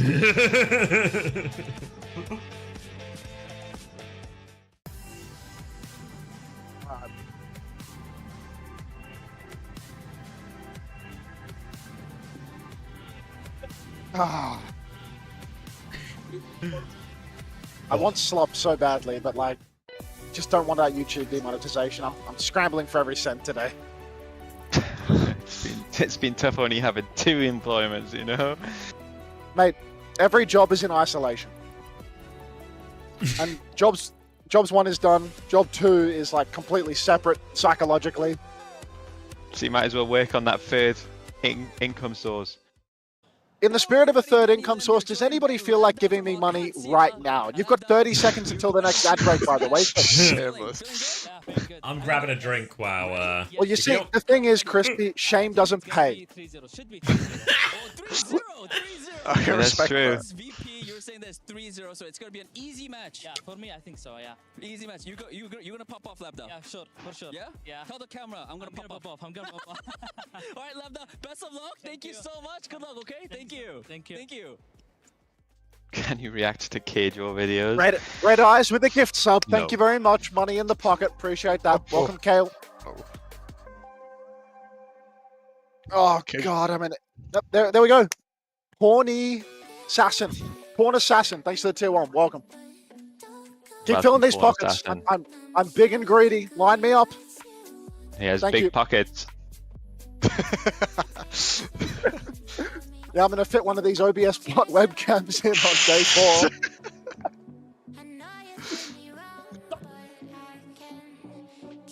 4. They seriously think this zip tie can stop me. Grow up. Man. Porn Assassin with 5 community gifted, and one of them has gone to Frogger OW. Truly the rich get richer. Thanks for the 5 community gifted, Porn Assassin. And enjoy your sub, Jared. No, they made a severe... When they unleashed you on the stage for the B stream, they made a severe mistake. Those OBS cams are all ripe for the taking. Yeah, I mean, there's actually, I think, a couple right behind me that aren't even... they're zip tied down, actually. I'm just... Shit. Just talking about swiping a webcam on the way out, you know? Swap? Alright, tap him.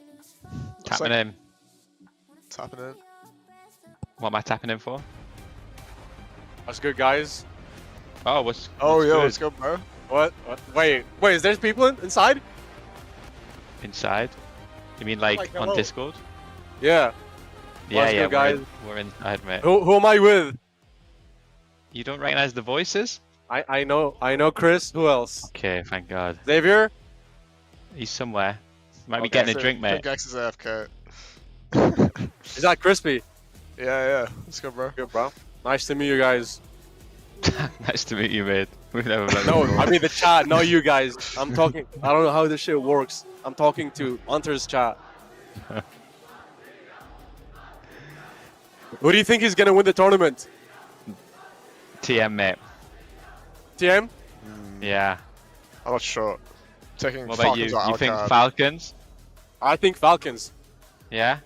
I think Falcons gonna win. You know why? Tell me why. Because they got Batman. That's why. Yeah. They have the Batman buff. So they're gonna win the tournament. I'm back. I look forward to it, mate. Max sounds a bit different right now. Eggs. What's wrong with him? Got a frog in his throat? Eggs, how are you? Yeah, I'm good. You? Oh, that's good, bro. Cartman, thanks for the sub. No way. You're getting more subs than Max. Bro, this is how Anter's doing his stream, no? Yeah. Okay, we're swapping. We're swapping. Money. Time is done. Alright, see you later, mate. See ya, bro. Hopefully you enjoyed your time. Thank you, Cartman OW. Welcome back. Anyone else want to line my pockets? They are empty at the moment. Can you show your pockets? Show your pockets to everyone. Pocket check. Suspicious break after you realize the mics were behind you. Empty pockets. Can you see them? You can't really see them. I'll Worse pan than down empty later. pockets, guys. No one wants Help me their out. pockets to be empty. Help me out. Time? Give it a second.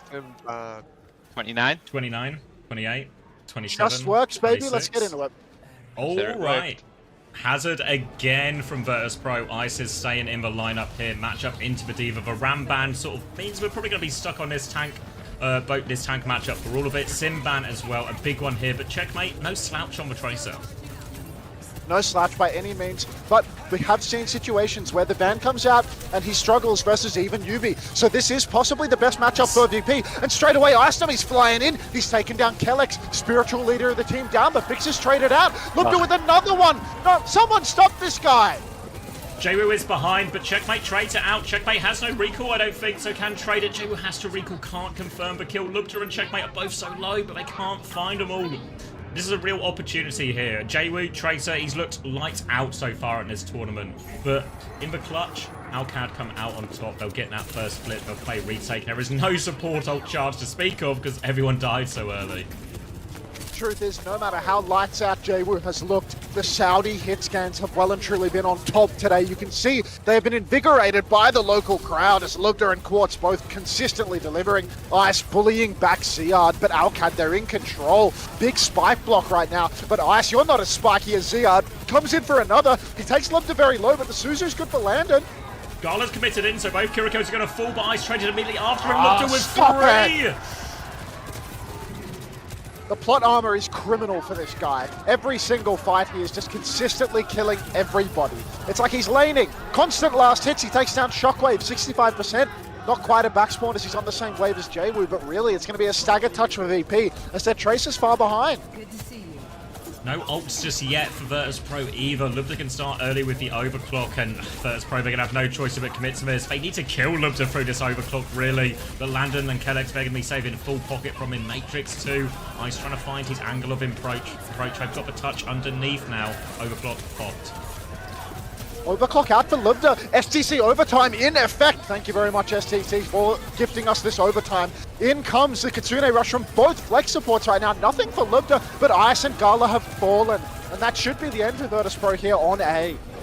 Just bled him out there. They pop the overclock early, and while no one dies, has body shots left and right, so they all slow down Virtus Pro. They're just bled out of cooldowns, so by the time that Kitsune Rush trade, it's much easier for Alcatia to play on their Kitsune Rush than it is for Virtus Pro, and that is a decisive first point, and Alcatia are cruising so far on his third map. Third map, it's really looking like Alcatia's comfort zone right now. Not what you want to be seeing as a Virtus Pro head. Icenom closing in on a downfall, but many solutions for Alcatia. This is VP's best shot. Big slash in main. Ziad once again forced to backstep for just a moment, but you can see Overclock comes out for Shockwave. Here's the swings out. Overclock coming in. Ziad is awfully low, but they can't force. But D-Mech, the drops down kills Landon, a crucial kill. Alcatia, they need to get kills quickly because they're limited on healing. Here comes repeat push. Vixer goes to Magic, catches all 5 members. Kellex onto the backline here, just trying to find some trades. Dogfight underneath. Checkmate trying to focus down this Kiriko. Eyes on it. Gala on trouble. Does have a TP out. Ziad can get back into mech, so they're not out of it yet. Remember, Landon's not in the fight just yet, so Alcatia, they have to slow it down. Really slowing it down now, Alcad, as they've lost checkmate actually. That's crucial. Jaywu needed that kill. Now we can really see VP start to aggressively pressure the point. The ping pong is going to be so much more difficult. Ziad low, Landon headshotted by Shockwave. He is hitting right now. Pulse bomb comes out, and that should be the closer as Jaywu gets it done. Landon trades Jaywu for it, but not before Jaywu can take down the mech as well. Landon dives in for another one. Checkmate actually gets that one from downtown. They're dragging it out. Ziad's still in baby form. Checkmate has the pulse bomb. A pulse bomb connects here. Could just turn it. They've lost the baby. Ice is coming up, grouping up with his team, trying to make it hard for Checkmate to get onto the squishy targets. But Hector goes. He kills the 2 low HP players. And now Checkmate has to play live. I think they're going to let it go. Virtus Pro back in control. Decent ults to keep it going as well. 73% for Fixer on the beat. He should be able to match by the time Kellex has his. Icenom can get aggressive with that downpour, but typically we see the support ult trades begin first. Gala and Landon, eyes on them both to see where the engagement takes place. Point touch for checkmate. Neutral's about to break down.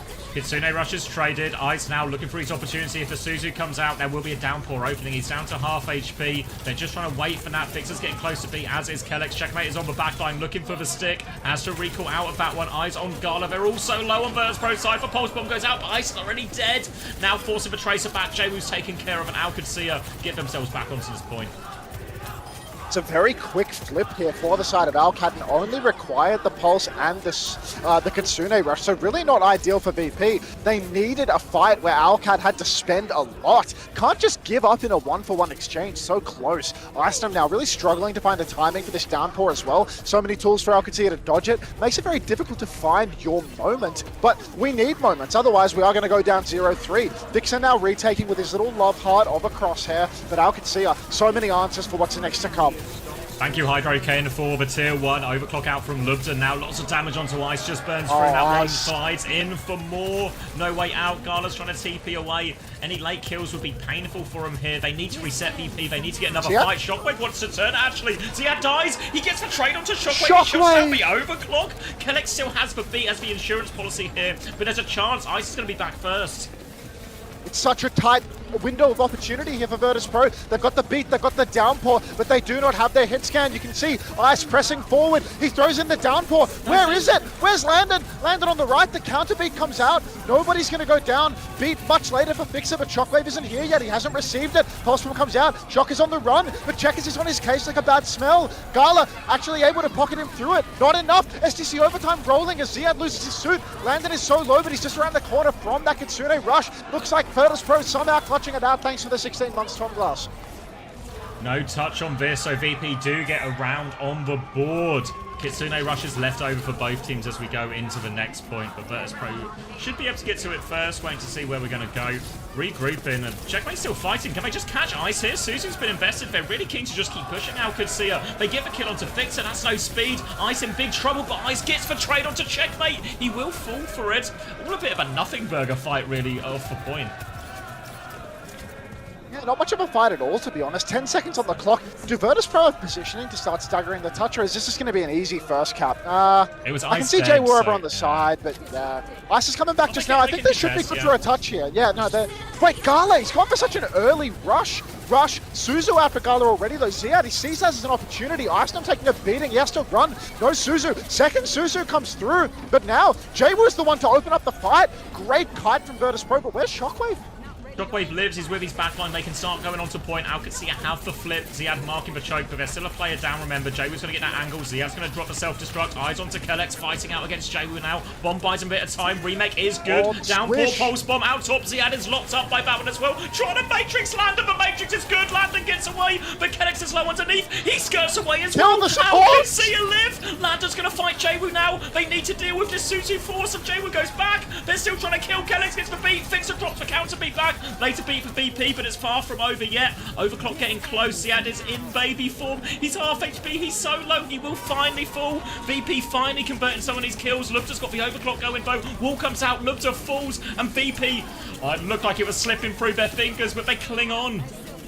Unbelievable. VP, they do win the fight, but it costs them so much percentage. If they lose a fight from this point onwards, their recontest is going to be optimistic at best. So that is a fantastic hold on from Alcatia there. Great ping pong, great peel from Ziad, and then both supports for one another. Such a good job. Virtus Pro, they're in control, and they've got a huge ult advantage right now. Their eyes on Shockwave to take it home with the overclock. Alcatia, they need to target him, and Iceland already going very aggressive. Suzu out from Landon.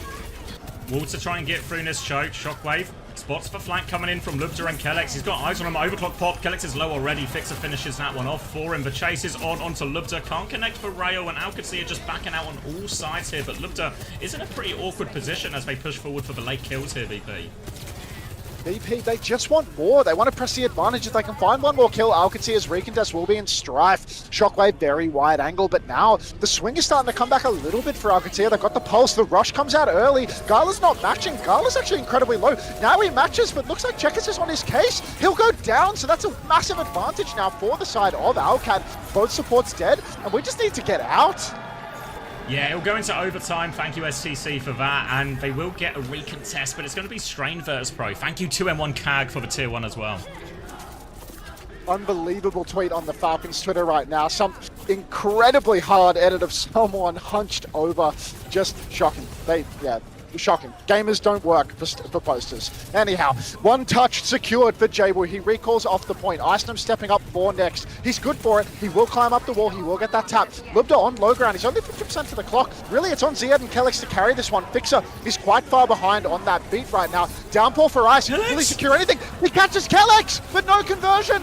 He's got the beat ready to go. He drops it. Fixer still needs 9%. It's now VP. They have to survive. Shockwave is going to fall. They try and group up underneath. Gala's 1 HP. Fixer doesn't get to the beat in time. And Alcancia, they clutch it out.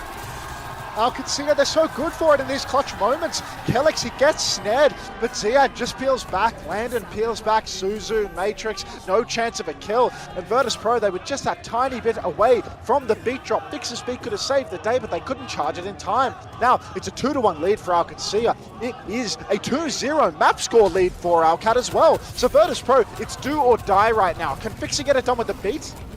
Beat advantage has been so successful in this tournament so far. Fixer's trying to line one up now. Amp is out, looking for their chance to engage. Slowing it down now, though. Landon has the Kitsune rush to mirror this, and the Alcat, they're just giving a little bit of space here, trying to buy more time to charge up these ults, but they've got 4 on the bank already. They can match this. Beat in response to this overclock now. Lubda's going to slide backwards, trying to pocket him out, trying to find some covering fire. Ziad has to bomb on point. They're desperate to get him back into mech. Ice-T peeks this. Kitsune rush over top from Landon. Pulse bomb connects from Checkmate, and that is 2-player advantage now. Big trouble for Virtus Pro. That is mega for the side of Alcancia. This was the fight where Fixer had the beat advantage, really could have leveraged that into a win if Virtus Pro could get an aggressive push towards some of these more vulnerable squishies. Lubda, Kellex, catch them out, but no such luck. And now VP, even though they have the ultimate advantage, they've lost their best turn of an ult fight. They've lost control, closing in on last fight of potentially the series. Clock comes out from Shockwave to open it up. Thank you, Enks Game, for the gifted tier 1. Coming through, lots of damage already from Shockwave, but they need kills. Yes, vibes on a sliver of HP. Now they push forward, they get the D-Mech. Crucial pick now, and it's going to just be Stool on the point. I think it's hard. Ice deals with the baby. 2 for Ice, and they should be good for the retake. Retake here for the side of VP, only cost them the clock as well. Did get it under 60%, so their recontest should be nice and easy if they do lose the cap again, and they can keep the ball rolling. So really not out of the game by any means yet, Virtus Pro. Pulse bomb available for Jaywoo. He has very sticky fingers in clutch moments as well, but you can see they're happy to bleed the clock a little bit. They don't want to rush. No, big ult disadvantage, so Virtus Pro going to make Alcancia try and commit in. They go deep. It's a 1-for-1 trade. Only Kellex has died. He was close to the beat as well, so no chance to get that one. Kitsune rush over the top to hunt this down. Gala is 1 HP, though, as is Ice. Lots of damage. Ziad finds for trade. Ice is going to fall as well. Kitsune rush seemingly worth nothing. Fixer trying to play his life on coast, but there's nowhere to go. Alcat give a point back. 58 for 58 right now as Virtus Pro, they are well and truly down to their last coin. You can see Alcancia pressing forward, looking for an opportunity. Iceland, he's got the downpour, but Shockwave, he's dead in spawn to Ziad. You can't be getting away with that. Lubda's got the clock now. Jaywoo, he's got the pulse, but he's been marked and he has to touch. How's he going to get through here? They have to make a way. Lubda's going to pop the overclock early, looking for this final blow. Virtus Pro, they're rushing to point. Jaywoo dies. They can't touch it. Alcancia have smashed Virtus Pro out of this tournament. Oh, it was an easy 3-0. Kellex working the crowd for all their work. Just free, really. Yeah. Just easy.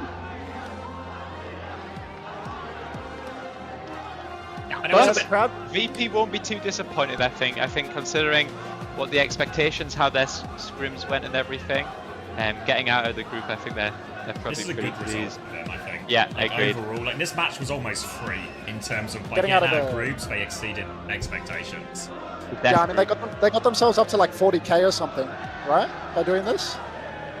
I'll get the numbers for you. Yeah, I think they got like a huge jump in prize pool by getting out of the group. Vamos! So once you get into top 8, you go from 20k to 35k. So yeah, 15k more. Not bad at all. Yeah. All right. What, there'll be like 20, 30 minutes for the changeover now? They were pretty quick with the previous one, honestly. Yeah, less I would say. This game was quicker. Yeah. Yeah. I kind of want to like eat a meal today. I think it's meal time. Hot take. I mean, like, you gotta work like a dog to be a co-streamer, you know?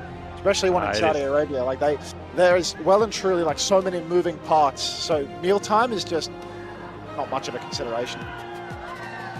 It sounds tough, mate. I'm so sorry. Did you see EWC was tweeting my face? What do you mean?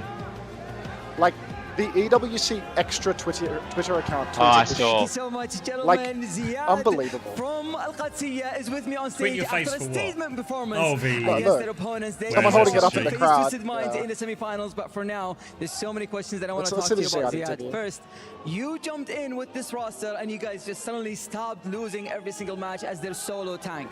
How did you fare with them as their solo tank throughout this entire season? زياد، أنت من أول ما دخلت مع الروستر هذا قدرت إنك تفوز كل المباريات بعدها كسولو تانك. فعلمنا وش الخطوات اللي أنت مريت فيها عشان تختلط كويس مع الفريق هذا. طبعا الحمد لله على فوزنا اليوم. طبعا هذا فضل الله ثم فضل المدرب جانكبك ثم الروستر طبعا. طبعا الحمد لله التيم وثقوا فيني اني سولو تانك والحمد لله يعني قدرت اثبت نفسي كسولو تانك. Ziad is saying that the main thing, I want to thank the coach for having faith in me and the roster as well, for being able to help me grow and get into this roster. As you guys can see, we have the best performance so far. So Ziad, right, I'm gonna go eat. Next match, can you entertain the kids? Twisted. Don't worry, they'll be entertained, okay? How do you think you're going to do in this match? طبعا المباراة ابدا ما بتكون سهلة. طبعا لعبنا ضدهم بالجراند فاينل WCS. انتهت 4-3 4-2. دائما توستد مايندز يكونون صعبين بس باذن الله نكون قادرين يعني.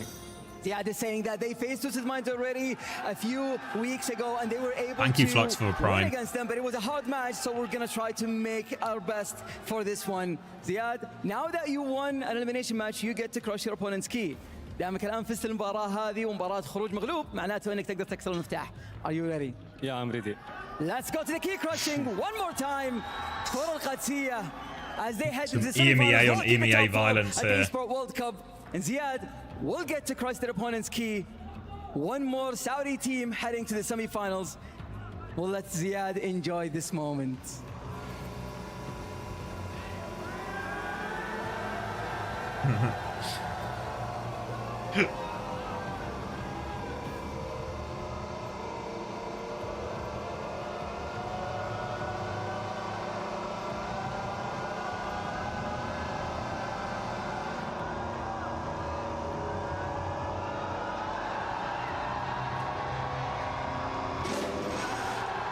That was a good smash, and actually. This marks the end journey for Virtus Pro at the Esports Ziad World is Cup probably for heavier Overwatch somehow. 2, and now we're heading to Zoe for the exit interview. Thank you so much, Fancy. I do have Ice Clone from Virtus Pro standing by for a quick chat after this.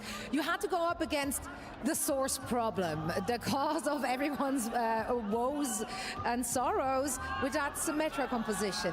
Now, we did see you playing Symmetra, surprisingly, this event as well. Was taking the mirror against them, against the Origins, ever an option for you guys when going up against them? Grab the mic, it's not yours. I don't think so, because that team was the only team we couldn't beat in scrims with Symmetra on that map, so that's why we decided not to play that map this time. So when we saw you earlier in the group stages on Symmetra, was that something you pitched? You're like, hey, actually, I'm like a Symmetra scrim god and no one knew about that. Let me try it. I mean, I was just playing a lot of Sim and Ranked, and then like, I can speak a lot of English, you know, so Jimmy kind of struggles with that. That's why like we were just like losing some scrim, like just the usual, you know, like a day in a life. And then we were just like, okay, I'm just gonna play Sim 1 map, you know, let's just try this. We're like playing in Crazy Raccoon or something. And then like we won that map, and that's how that kind of started.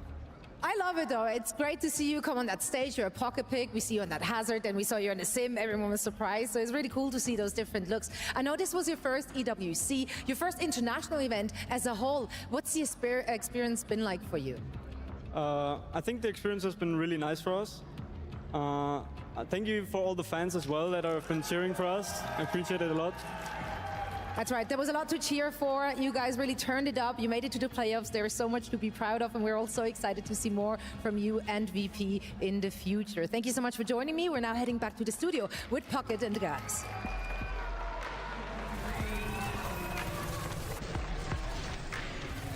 All right. Positive first big land for Ice, honestly, as well, right? Like, really positive. Yeah, I think I'm interested to know, well, maybe, I'm sure we'll touch it on the podcast when we record it, but I wonder if, like, if VP are actually the same level as they've always been, it's just everyone else in EU is just like so much stronger in stage 2 than they are in stage 1, you know? I think so, yeah, because I don't think VP only... I think VP only felt like a bad team because they were struggling so much, especially against the when really we got good to the, teams. especially once we got to the tail end, and it was like the other teams have caught up in terms of ability with the signing of Simple and Kellex respectively, and now it's a meta that actually favours those two teams as well, so the gap suddenly feels big all of a sudden, even though there's not been the biggest changes. Yeah. So, yeah, I mean, I think, like we said, not the end of the world. I think there was a lot of results which were worse than top 8 for VP possible this tournament. And then we get the El Clasico in the semi-final.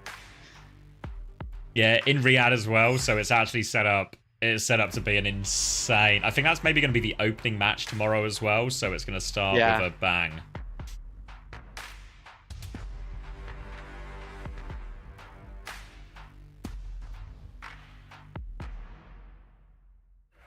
So rough when you ban Sim and checkmate's just on Tracer. Yeah, I mean, I think really when you look at the group they got out of, Jay was able to play Tracer in so many of those situations, and then they were actually able to even win the Sim maps with Ice as well.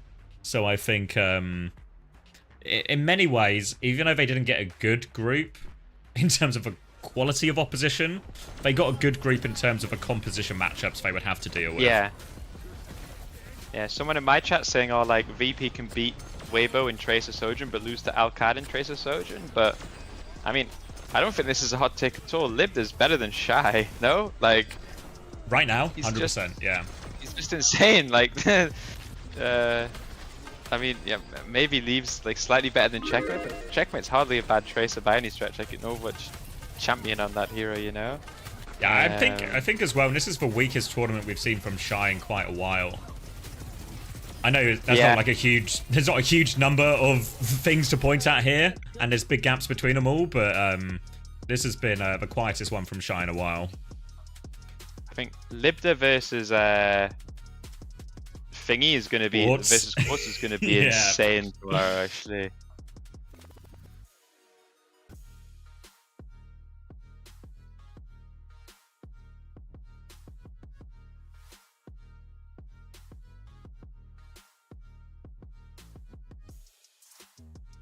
Oh, thank you, Solid Animal, for the bits. What's your read on T1's chances to win it all? Okay. Are they more likely than Falcons? Read on T1's chances to win it all. Are they more likely than Falcons?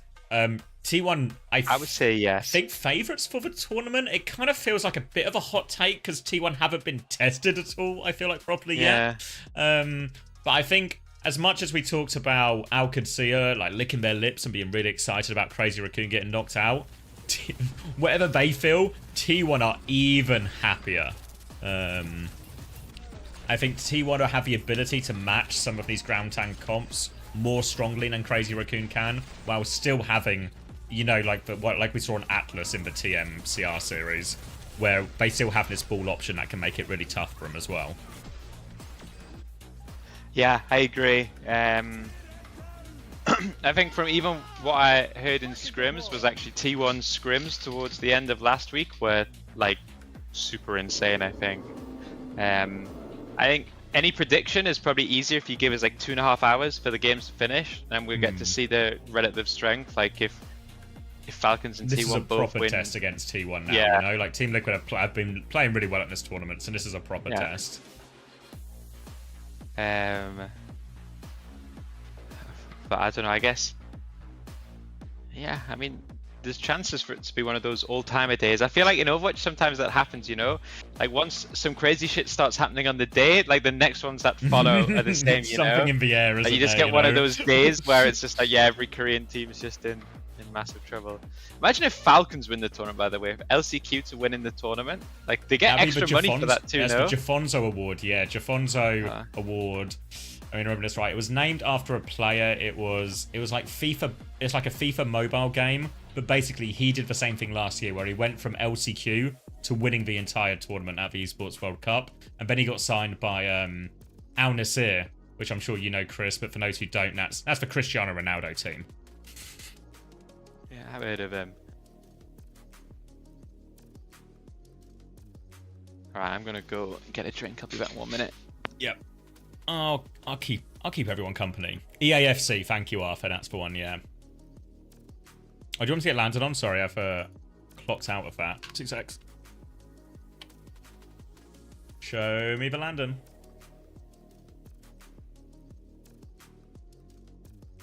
Thrown at you throughout this event.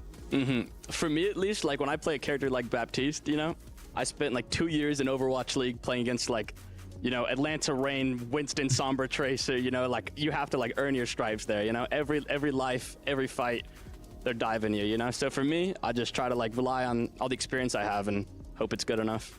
And my last question here, the production wants to know, we have a European producer who is watching his first European Overwatch team going to a semifinal. What should he be most excited about? Is EMEA right on the heels of Korea, or do you feel that you can pass them? I mean, right now in this tournament, I think like an EMEA team will 100% be winning this event. Wow. 100%, that's a guarantee. I like it. We're making history here at the Esports World Cup. Crazy Raccoon, the reigning champion, has already been eliminated, and we have 2 more matches to go. Before you go, though, anyone who helped you get to this point in your career, who do you want to give a shout out to? I mean, I have to thank my dad, you know. My dad bought me my first PC. Landon's dad is drove me to like class. the local Florida Mayhem like lands like near my hometown, you know, like always watches my games, like always posting stuff. So for sure, So I much my time dad. for Mr. McGee. From collegiate to the Overwatch League, now to the Final Four here at EWC 2025. Best of luck, Landon. Thank you. That's Landon. That is Alcatia. They got the dub tonight. When we come back, we have 2 more teams taking the stage. It's T1 versus TL. Oof. Now the dad shout out is worth. Landon's dad is class.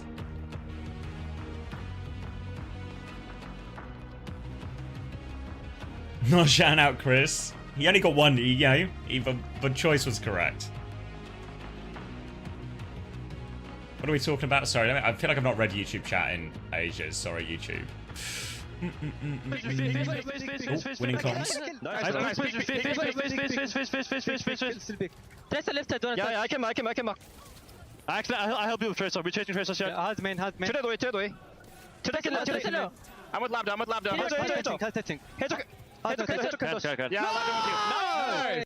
Go for. I censored him.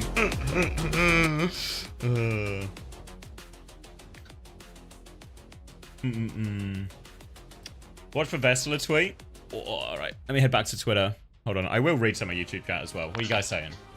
When you watch my play, it feels like... What's up, everybody? Danny Lim here, joined by 7 from PUBG Mobile. I always ignore you. I'm ignoring both chats today, if that makes you feel any better, YouTube chat.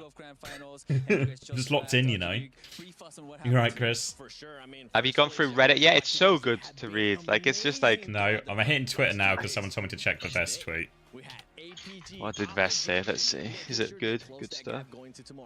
Okay, I mean, you guys, tomorrow's 03 Al could see couldn't win my one saddest way to go out. Got sick yesterday and lost my voice, but no excuses. I love that, but no, it gives an excuse, but no excuses, you know? Is the version of but what do I know? You know, like just a real get out of jail card at the end of it. Listen, I couldn't play my best, not my fault, but no excuses, you know? Also sort of subtly slipped in that he was only playing one of the maps as well, you know. Yeah, that's my one. I mean, Reddit comments are just extreme rage bait. Like, I feel like all the comments when like TM lost to Sign, I'm like, oh lol, TM are absolute shit. And then now Crazy Raccoon lost, it's all like, yeah, I mean, of course, dude. It's just Crazy Raccoons were like terrible the whole time, you know? So funny. Alright, 7, thank you so much for the interview. Best of luck tomorrow. Thank you. You too. Is Crazy Raccoons look lost this tournament? I feel like that's like might be an exaggeration. He said, "Good luck to good luck versus Quartz from Vest to Lubda."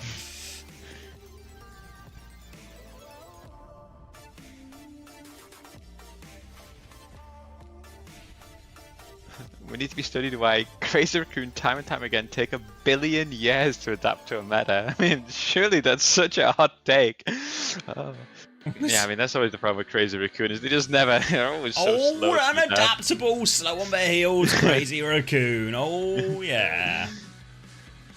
Peepness edit. Is this from Falcons? Let's see. I didn't know he was the Flash. This might be the beginning of the end for CR, but only time will tell if they learn to adapt for stage 3. Oh, Why won't Crazy Raccoon adapt? Oh my god, there's 128 comments. It's over. Actually, you know the first comment from Tiny Tiger? These raccoons are so fucking normal right now. That's good. Cinema, who needs a coach? True. TPs and courts were insane. Yeah, I like mentioned it once during the cast, but actually the high noon value at TM Gear is like beyond anything any other team is even close to getting. Yeah. And it's so, because normally high noon is just like force per point type ult, or sometimes hard to capitalize on, or, you know, try and use that as like a sort of defensive ult. But Quartz's value is insane every time.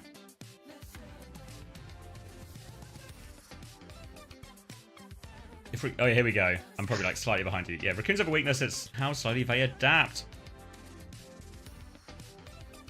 Don't get me wrong, it's a crazy upset, but a lot of people expected these games to be close. Alcon and Twisted Minds have been beating everyone, including Koreans and Scrims, as far as I know, and actually can blah. I mean, the thing is as well, when people go like, well, people kind of expected it because of all the Scrim bucks. Like, I feel like people just rewrite the narrative at their leisure all the time, you know? Like, we come out and we give you the Scrim bucks, right? And obviously, all the caveats, it's Scrims, right? So does it mean everything? Of course not. Does it mean nothing?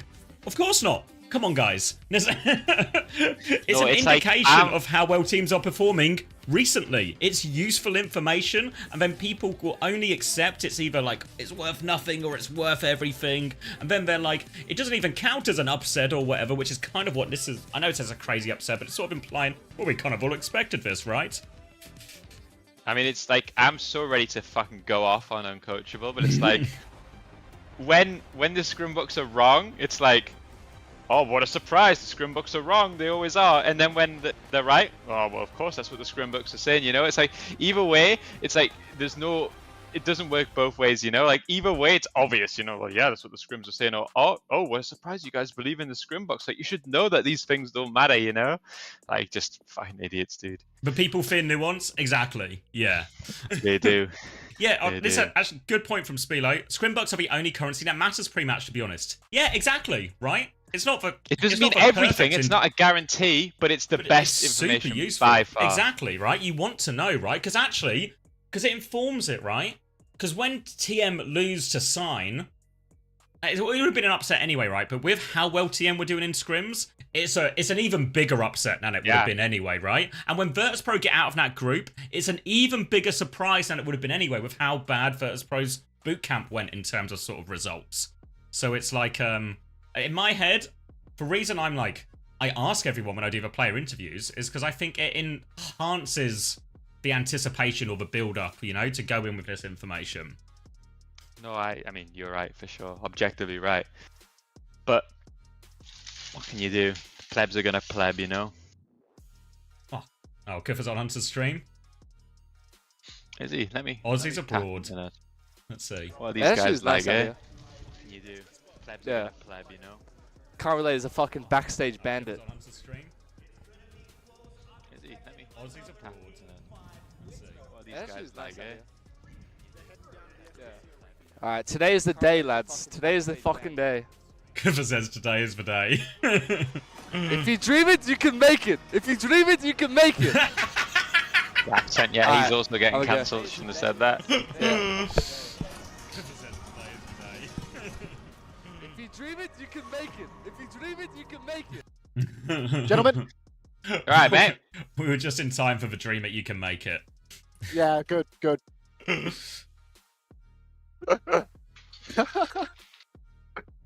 Did you dream it? We will make it.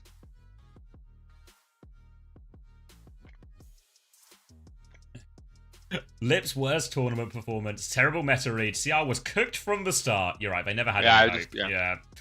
Might be the beginning of the end. Yeah, I mean, that's crazy. But also, every team, you see they did one of the whatever they put out and they said, ask every team who you're most scared of, like who's the best team in scrims. Everyone was still saying Crazy Raccoon. This team was nowhere near cooked this tournament. Like,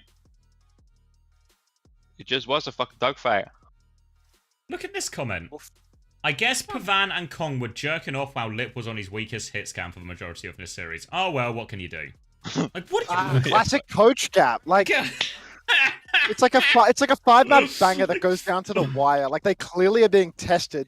There's no like easy answer. The coach is clueless.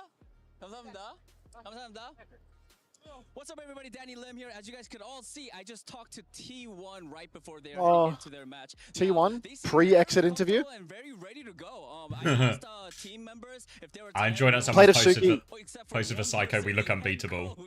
Yeah, Psycho got so much flame. He needs to get some. He's the same, you know. Some people need to give him some respect right now. I'm looking at you, Max. Played Suki. OZ may not be co-streaming the games, but OZ is providing commentary on the results of the games if you want to get the halfway mark. Thank God for that. Exclusively on Japanese teams, though, to be fair, you know, out of respect. Be a bit respectful. That's the most respectful way to do it. Yeah. We'll see if that happens. Team Liquid! In 5 minutes, Team Liquid are going to do the walkout. No way Yubi is still getting hate in these things. Quartz is like the supervillain, and Yubi is his incompetent sidekick / assistant / second in command. Like, I love how they think Yubi is a problem on that team and not hard carrying. No, Bunnykins, it's not time to play now. I mean, once I have my narrative, I can bend whatever, you know?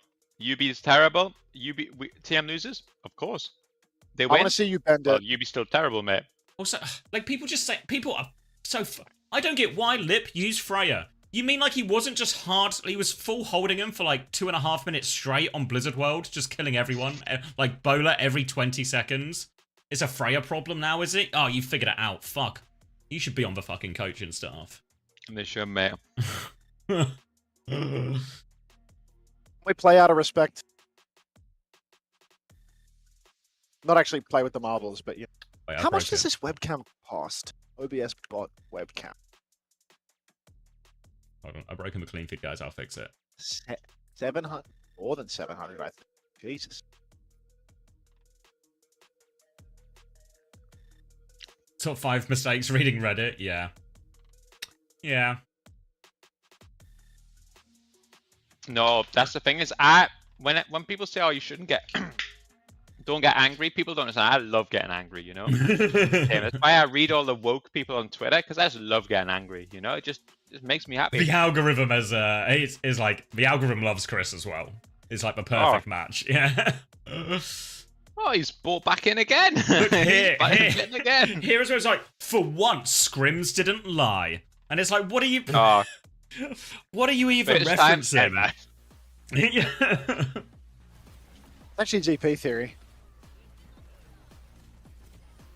Not surprised TM won. Surprised that we went up 3-2. 3-0 would have been possible in the preliminary atmosphere.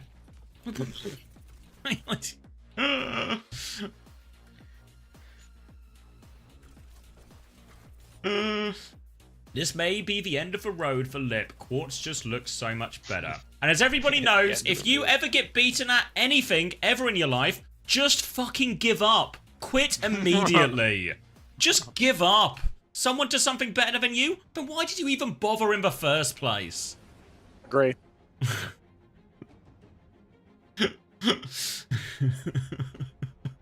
There's another one on Reddit if you scroll in. This is quite a good one. It says, this guy, Mike Payne, 715, made a thread saying, I posted this a year ago, calling Quartz the best EMEA non-Korean. I got silenced and downvoted to the ground.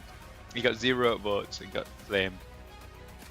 And then there's like comments which are saying, oh, Quartz wasn't the same a year ago. He's leveled up so much. That's cap, right? One World Cup in 23, like if finally you think he's good. Quartz wasn't doing this 12 months ago, you're totally fucking cooked. Like, he's always like, literally before he was even playing for any teams. Everyone kind of was like talking about him, you know. Goomba literally tried to sign him in 22 before the He had an offer. He had an offer for Florida Mayhem. Yeah, it was like a 100K offer as well. It was like something which is crazy for Florida, right? And that's like huge. That's like Goomba's had to shoot 3 separate people to free up that amount of salary.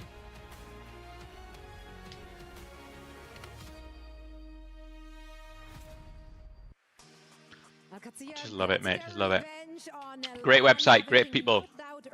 Yeah, I want to get ahead of one as well, because people always use this as like a sort of, you know, like when we say, but you say this, then you say that, you know, it's like, well, these are different people, you know, they're all individuals, but Reddit is a website designed to figure out the consensus, you know, through upvotes and downvotes, the most popular stuff gets upvoted and sent there, you know, so it's like, some of these comments, I mean, that one thread was quite early, so I guess we don't know which ones will end up being the most upvoted, but like, there's common themes and there's stuff, like going through all of it, that people seem to be agreeing with, and I don't get it. Genuinely loved seeing you cast this EWC. I can't wait for this. You did awesome, Hunter. Genuinely couldn't ask for better performances from you during the games. I'm an Hunter Glazer and a town crier for a reason. Can we all put a bois in the chat for an excellent casting and awesome personality? Don't copy paste the message. Write the bois. Put the bois in the chat. People don't know how to fucking read. You just copy paste anything. Someone asks, Chris, are you still married to your wife? Yes. No, don't listen to him. Divorce is a sin. That's why he's lying. But he is separated. Also, guys, it's been a few hours. I just feel like there must be some tabs can be opened again. You guys must have got some spare tabs in the last few hours. Feel free. Can we spare a tab for Christopher? Can I get a tab, please? Just one tab. Come on, open a tab. Share the love.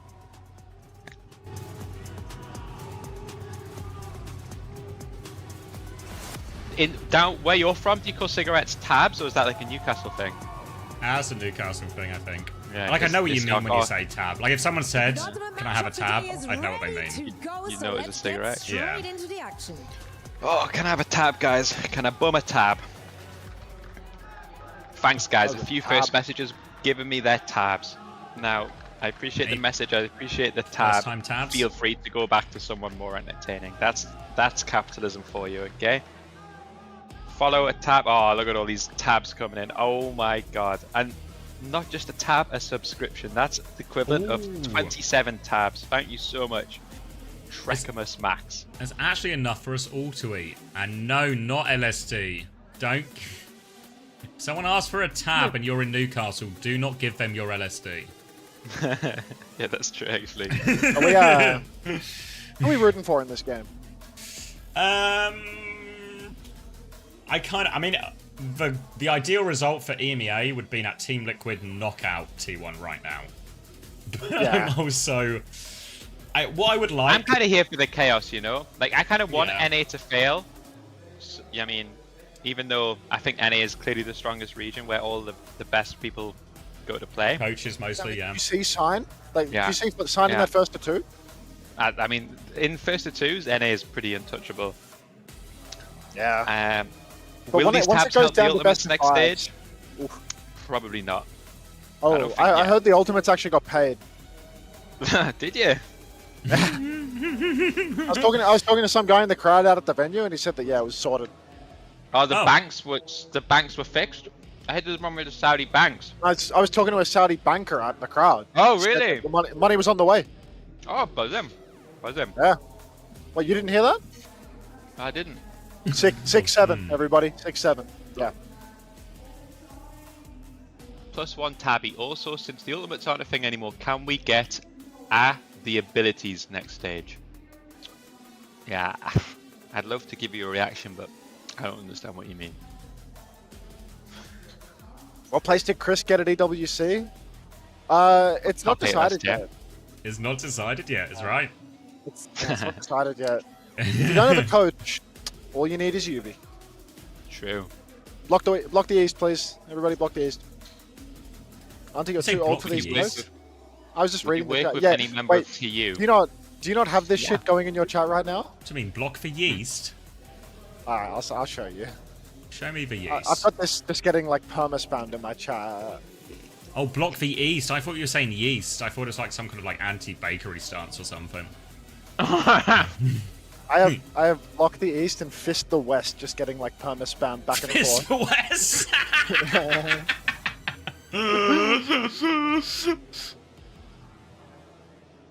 Do not fist the west. Yeah, now I'm getting spammed too. I think my chat is just we're still like in early days, you know.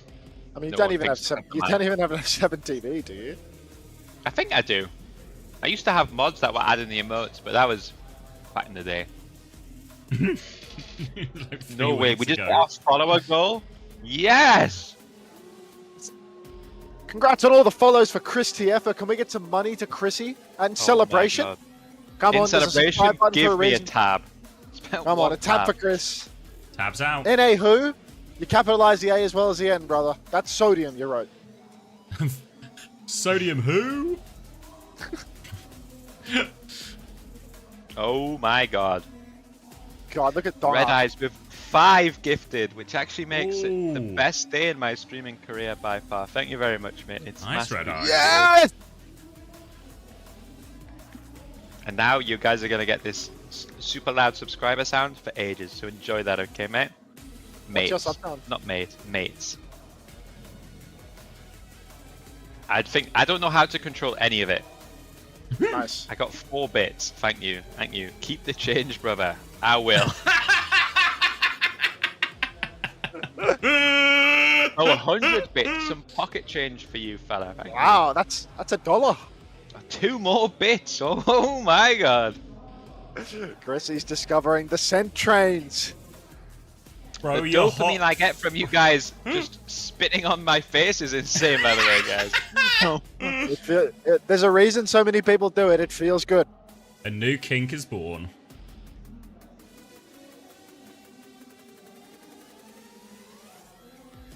RuPaul's looking deathly serious right now. Composed, skewed, just another day at the office. Keeping his glasses on straight. Cheers, Ran. All right. How about this for a little bit of copium for everyone, okay? T1, very, very, very Orisa pilled. TL, like the Orisa mirrors a lot. It's possible that this is actually one of the best matchups. They don't have to worry about Sim, because T1 aren't going to play it. They'll probably be able to play Orisa versus Orisa a lot. Hopefully there isn't too much ball v ball action. No offense to Infactor, the cause.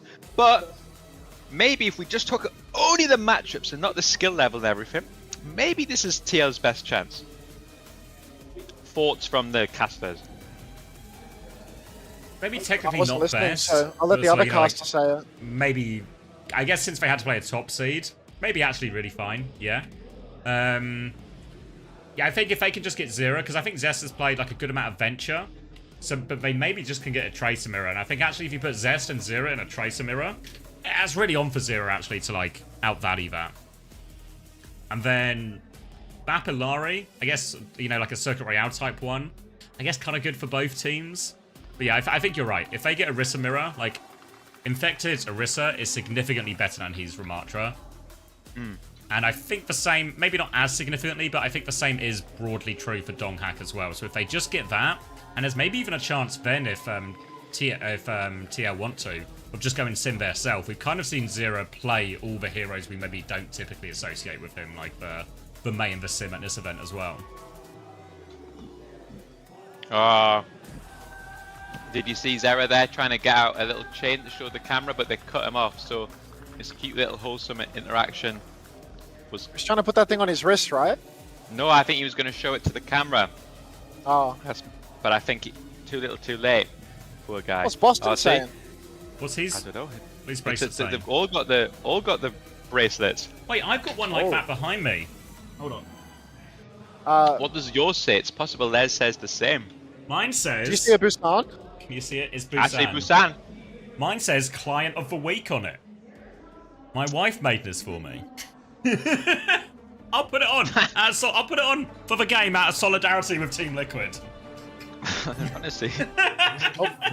Pause of the day? Pause of the day. Pause of the day.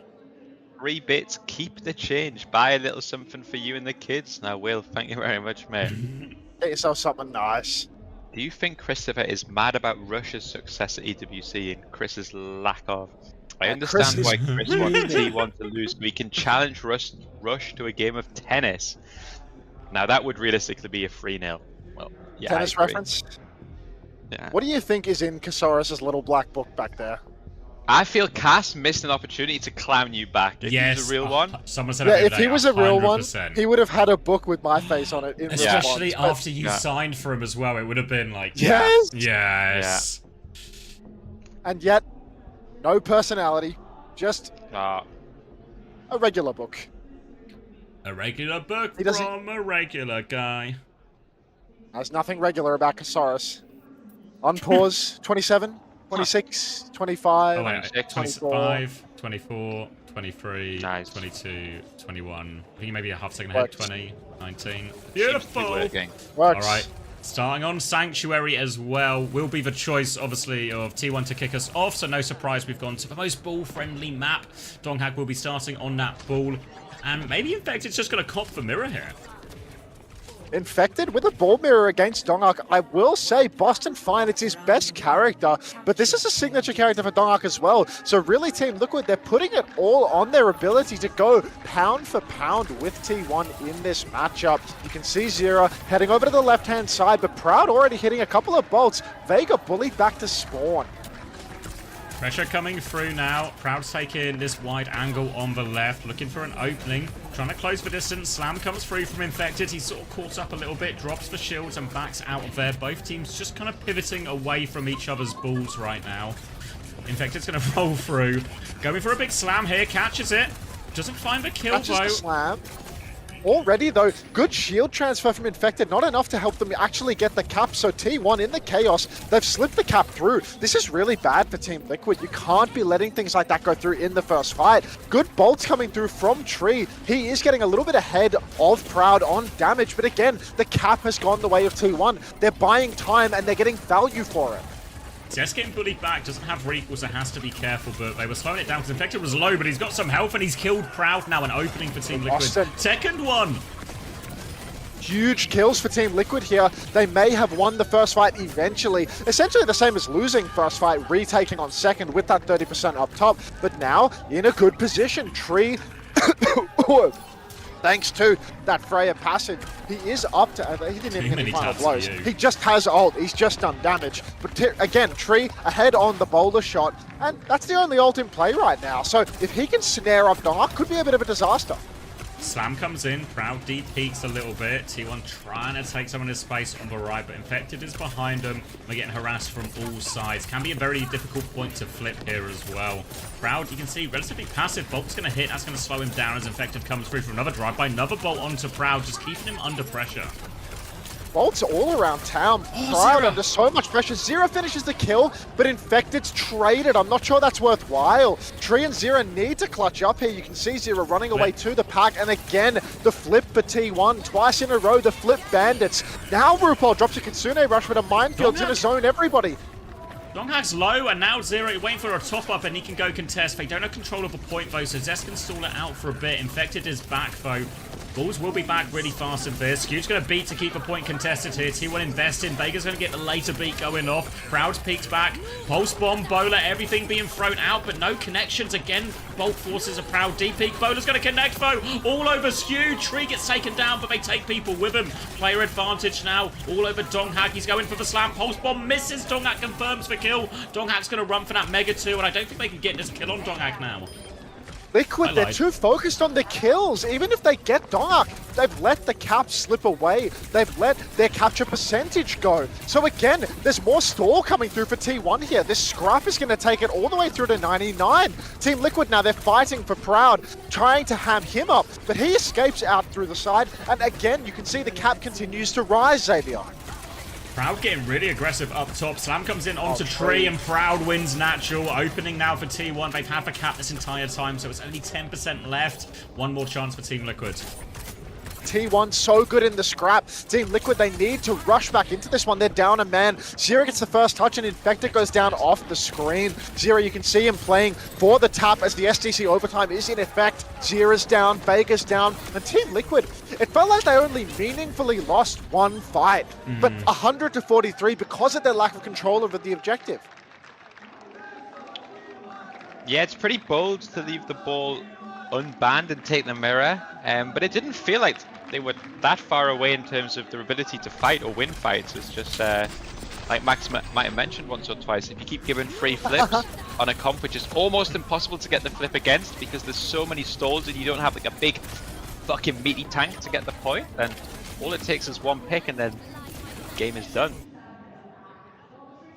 It's interesting, it reminds me, I remember when asking Moon about Team Liquid and he says, well, he doesn't maybe rate them with the other top teams, he said all the players are clearly talented though.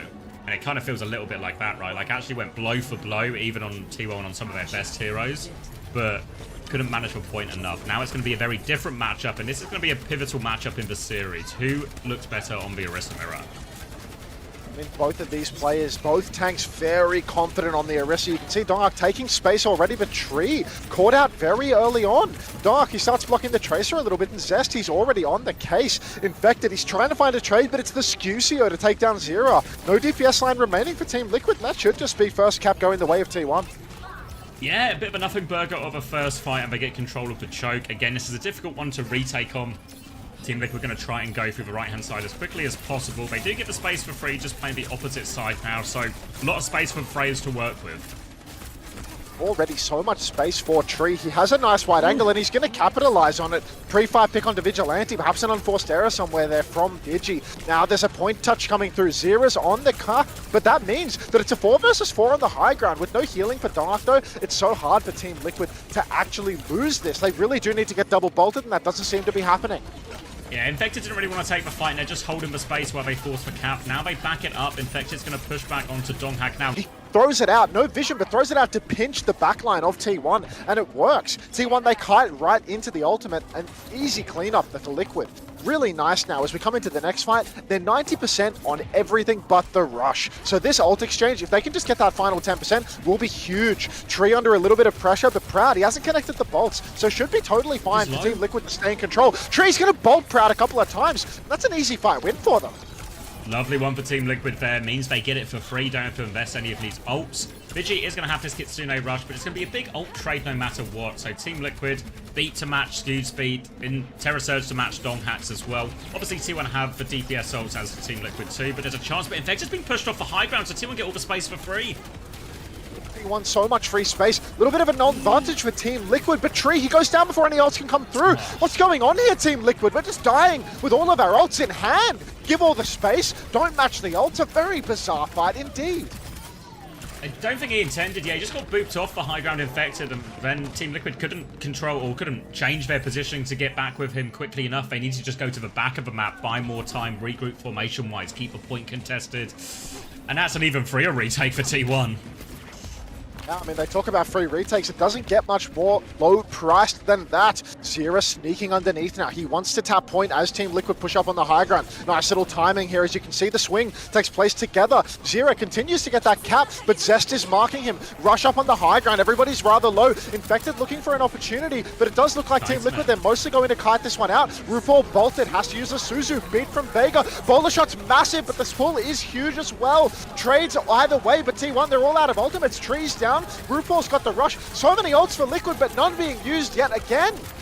RuPaul finds one late kill. Vega is low on the ground. They're trying to scrap this one out, but Proudy has the angle. He'll get pocket as well. He'll be safe. And really all comes down to that Terra Surge from Donghak, I think. Stops them getting any value out of that beat push, pulls them all up a choke, and T1 are able to win the long fight. RuPaul now, he's going to have to make some magic happen with this Kitsune rush. These point touches aren't giving them much value, and Zera's missing so much of the fight as a result. Team Liquid, they need to swing top. They need to take a solid fight. Forget the objective for just a moment. High ground push, rush and up on top. Zest has a pulse bomb on the side. Vega, he's speared behind. He's caught, but RuPaul's good with the Suzu. Not good enough to save Tree, who will be diffed by Proud. 92% and counting. Zera in a spot of bother underneath. Forced to use the recall. Dark's on his case now. RuPaul down as well. Bowler from Proud. Tree, he's still got that bowler right from the start, but he just can't find the timing. Liquid, they're bleeding out all over the place, and this is the final fight. Beat over the top from Skewed. I don't know if there's even another touch coming. Tree gets shut down, go in for that, and that's going to be T1 taking the first map, both on the ball mirror and on the Orisa mirror. It's a very strong initial showing. Oh, sorry, Chrissy, I forget you're the analyst every time. No, it's okay, mate. Everyone forgets about me. Yeah, I don't know. I guess yeah, you're right. Like the two comps that both teams play, we got to see two mirrors, and in both mirrors, T1 ended up looking like the win. I mean, there's like signs of life in both. I don't think it's necessarily like time to fully panic and go plan B, but yeah, I don't know. I guess it's one of those where you really struggle to see the pivot if it's one that one is required, you know? Might be a classic die on your sword angle, as they like to call it in the streets. Streets have been saying. Yeah, I mean, I felt like, I know Tree looked pretty good, right? Felt like he was getting a slight edge on Proud in a lot of these duels. But it's just like some of these critical mistakes, right? You talk about the point management on Sanctuary, you talk about that retake or Infected just gets knocked off and there's no fight. Because in reality, even if Liquid lost that fight, it would have been like a 8-ult fight, would have got like 40-50% on the board or something as well, would have looked a lot better. So I don't know, signs of life, but it does feel, I think someone used the word like Team Liquid played okay, but felt like we just got outclassed across the board, and maybe that feels true. To be fair to Cass, it is a nice book he's got there. It looks quite professional, don't you think? It's got like a wooden aesthetic to it. Yeah, I think he spent a few bob on that. Bit of shine on it too. Probably not as expensive as Hunters, because you had to get that all custom made and stuff, but he didn't get it custom made. They were just selling those in the store. The cast books were all over the place. It wasn't a big deal. To be fair, you can get anything in China, can't you? Like it's just like he's a cult icon over there. They call him Mr. Notebook.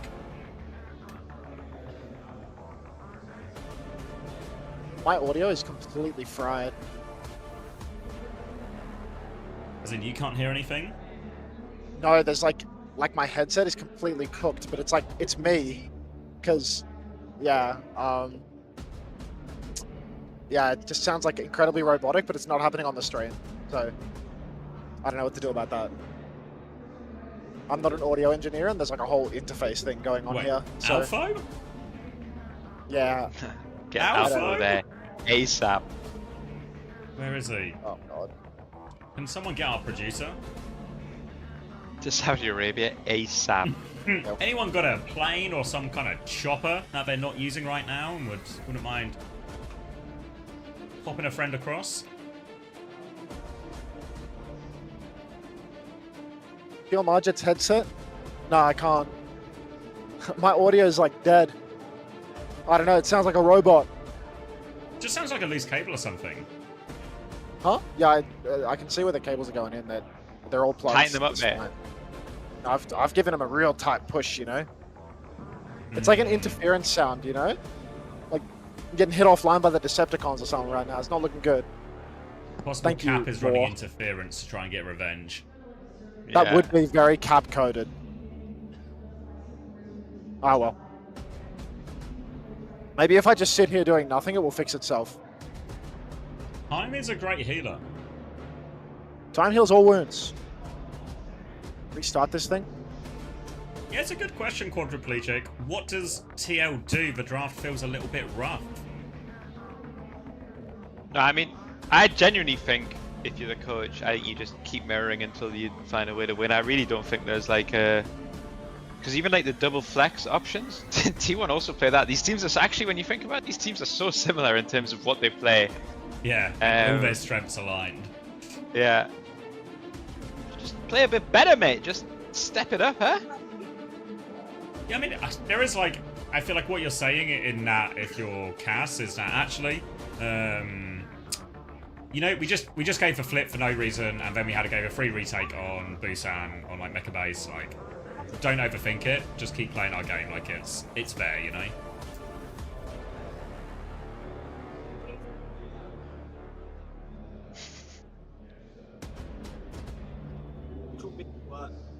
Okay.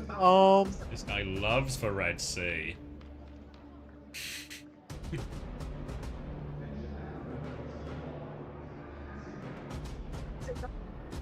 What's with all these Vega signs? Yeah, they seem to love Vega out there. I think it's because he's, what's the word? Aesthetically gifted. Good looking man. That's what I'm saying. 10 bits. Maybe we could crowdfund your private jet to EWC. 10 bits at a This time. will help. This will help. It's going in the pot. Yeah. It's that damn smirk. You're right. I think everyone's allowed to talk during pauses between maps. Maybe they just don't like each other. It's all business.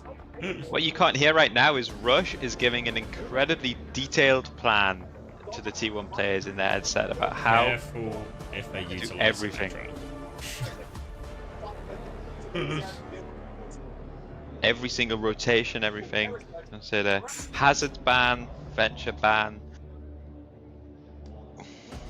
Wait, did we see map or was I just Shambali, I think. I don't think they showed it, but I saw it on the screens. I can get into the lobby and jag.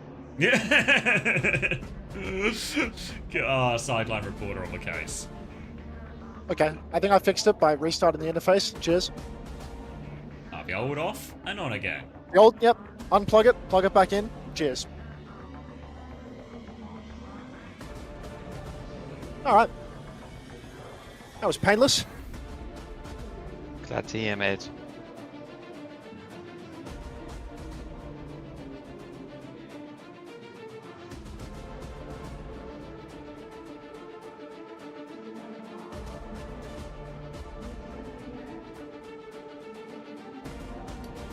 Okay.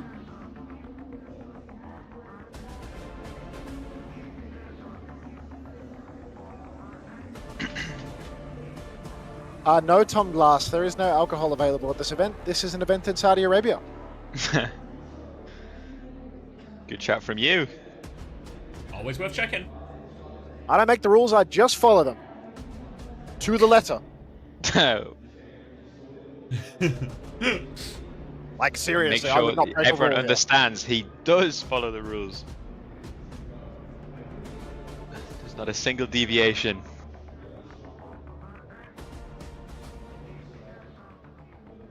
Just take a ride to Bahrain. I've been to Bahrain twice.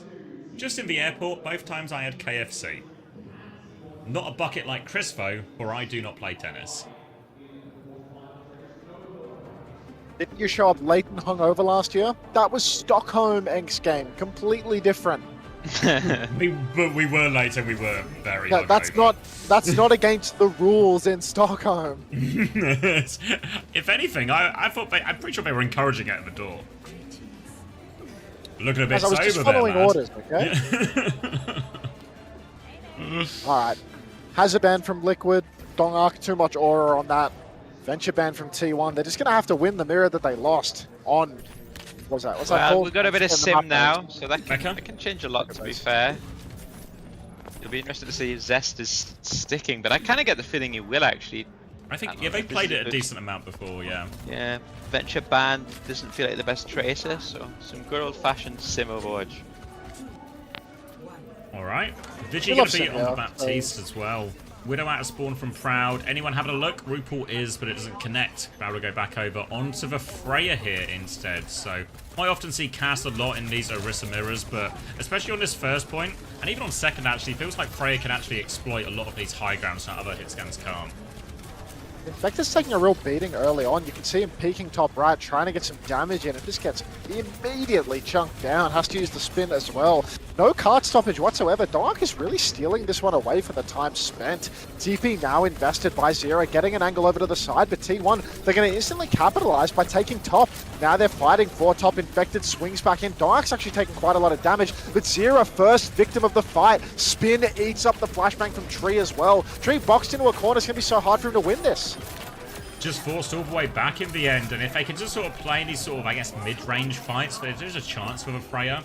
But once you lose your sim early in that fight, honestly, you're always just you're gonna be really on the back foot, because that sim is so crucial in winning that frontline trade.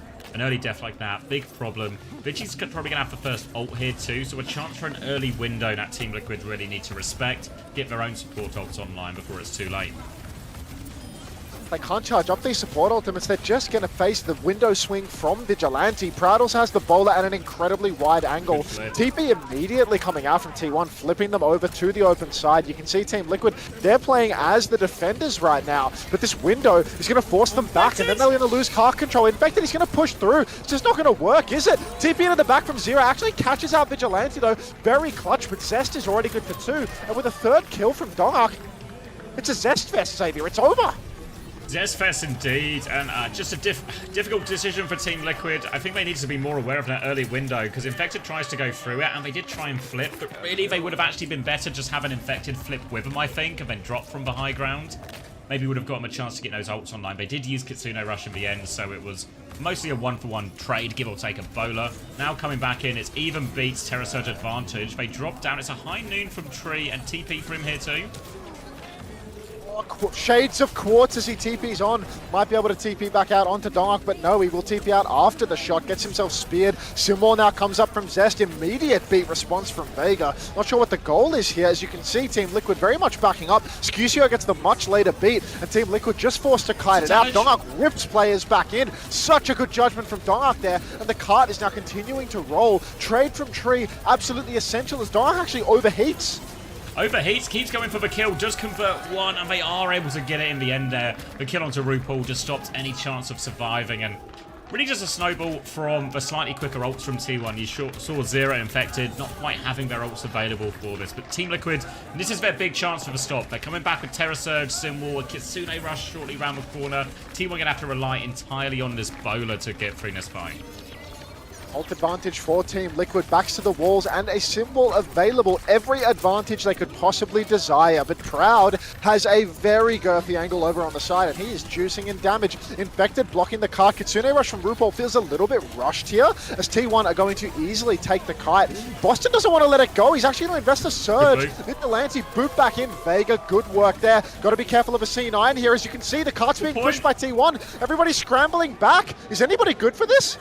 Zero with the TP and Vega, they make it in the end there. A bit of a scary moment. Looked like a rush Kitsune Rush. The spear hits Infected just as they want to push, so the kite looks good, but they invest a lot, but they do get the kills eventually. They still have Simwar and High Noon, and nearly another beat. It's going to be a right-hand side rotation for T1 here. Window and Bowler, but they might maybe save needs to combo with the Terra Surge. Really, the fact that Dongak already is closing on another Terra Surge, need Vega to counter this out, or perhaps Tree from behind pulling the Noon and making it difficult to hold, but really, no easy answers here for Team Liquid as T1. They swing with the window. It's rather shallow, but still Zero goes down. Proud now getting ready to swing. He's got the updraft. He's popping out with the dashes. Beat from Vega, doesn't even receive RuPaul. Infected, he's hammed up by this bowler shot. Dongak now pops the Surge. Infected falls in the front. The backline falls to the Surge. And Zero wastes that wall. Disaster fight for Team Liquid now, really. Not only losing a fight where they have ult advantage, but using all the ults in it as well. Now T1 with over 3 minutes on the clock, a beat, a Simwar coming up here. They have all the time to push this one forward. They have a chance to disengage this High Noon if they want first. They've got the time to. Or they can either use the Simwar and beat to push it, and it's going to be shield perk for Donga's team. This one really stings for the side of Team Liquid. They kept spending on the defense, and now Donga's with the shield perk. He's just going to drop that shield, swing it immediately. High Noon comes out from Tree. He needs an angle. In fact, it's already dead. The TP is out, not in. And Tree, he doesn't get an angle at all for that High Noon as a result of it. Zest pushing forward. T1, they've got players on the cart. They're cleaning up all of these kills with no trades. Team Liquid completely losing control here, Zav. Really confused. It was hard to see on the screen because he was off in the distance, but Infected was like in the tunnel area at third point. He was really in there. So I don't know how he got there or why he was there as we get a shield perk mirror. Infected walking out, has to get on point. Into this Simwar, takes 1 billion damage. Bowler available now for Proud. Terra Search out, looking for the connect. Onto the Orisa, damage onto Infected, half HP. The Simwar, they've got through it a little bit with this Kitsune Rush, but Infected is really low now. Vigi's found 2 in the window in the back. Vega dives onto him, but Skewed helps peel it. Terra Search to finish the job. It just feels comfortable for T1. Monstrous performance here from T1. Everything going their way. Every big ult exchange. Constantly kiting out. Getting back in and taking advantage of Team Liquid. Forcing errors. Zera's Simwar. Just poor ult exchanges resulting in T1 consistently being able to push with an advantage. Very tough. Yeah, the hope's starting to fade slightly in this moment. Yeah, the light in the eyes of North America is dying. Yeah. Although they got fucked 2 maps against Crazy Raccoon and then they locked in and they made it close. So maybe they just need to get slapped in the face to really awaken themselves, you know? Do you think they play best from behind. Do you think there's any way they can get Max subbed in here, Team Liquid? It could go a long way, you know. It's harder for sure, right? It's harder in this series, but... It does make you wonder what we were doing without Aramco. How were we changing the tires before? Yeah, was it just a love of a side swap before and there's no one actually responsible for it? Yeah, people used to just do side swaps for free, but ever since Aramco got involved, it's been a completely different story. They really turned it into a straight. I remember scrimming and it gets to 0 seconds and it's just over, but now at STC we get overtime and stuff, so it's so much better. I mean, I'm still waiting for when I get COVID and Dr. Suleiman Al-Habib will be able to nurse me back to health. Breed's dead. Quick one. Yeah, nothing on the Widow pick. Well, only himself getting picked. And it's going to be Ramatra now from Infected. Not a hero we typically associate with him, but will be a better matchup into the sim. So I can get behind the swap, but the challenge is, how good can Infected be? I've heard he's been grinding it in rank, so let's see if it pays off. Look, a ranked grind going to be very crucial for a turnaround here. Apparently, if you play a couple of ranked games, you can go toe-to-toe with T1. Zero's already dead, though. Infected, there you go. Rank pays off. Infected and Tree together, taking down the backline of T1. No heals left for Dongak. Even if he hits the spear, he can't win the fight. And I mean, look, it's the ranked truth. Practice makes perfect. Infected does die late in that one, but they get him around the corner. The death for trade not impactful in this part of the map for Team Liquid, so they can roll this one straight forward. Proud will have a bowler to worry about, but other than that, it's actually his ult advantage for Team Liquid, both in tank ult and support ults. Big ultimate advantage for Team Liquid, and they need to capitalize on that. They have been capped with 2 minutes, so they need every second to breathe that they can possibly secure. Proud, great angle early on. So much pressure onto Team Liquid already. Proud's got that bowler. TP comes out. Zero, he's swinging for the fences. Here's the bowler, but Vigi is isolated. Lamp out. Dongak crushing out to try and save the day. But this could be bad for T1. Tree's under pressure, but Dongak's used all his skills. They're so low, they no cooldowns or anything. They have chances for kills here. Tree's trying to swing into position, but Rupal and Vega getting the job done before he's even there. Now they push forward. Vigi and Skewed on the run, and I think they're hoping for a late recontest here, T1, but Dongak spawned so late, so it's not going to happen.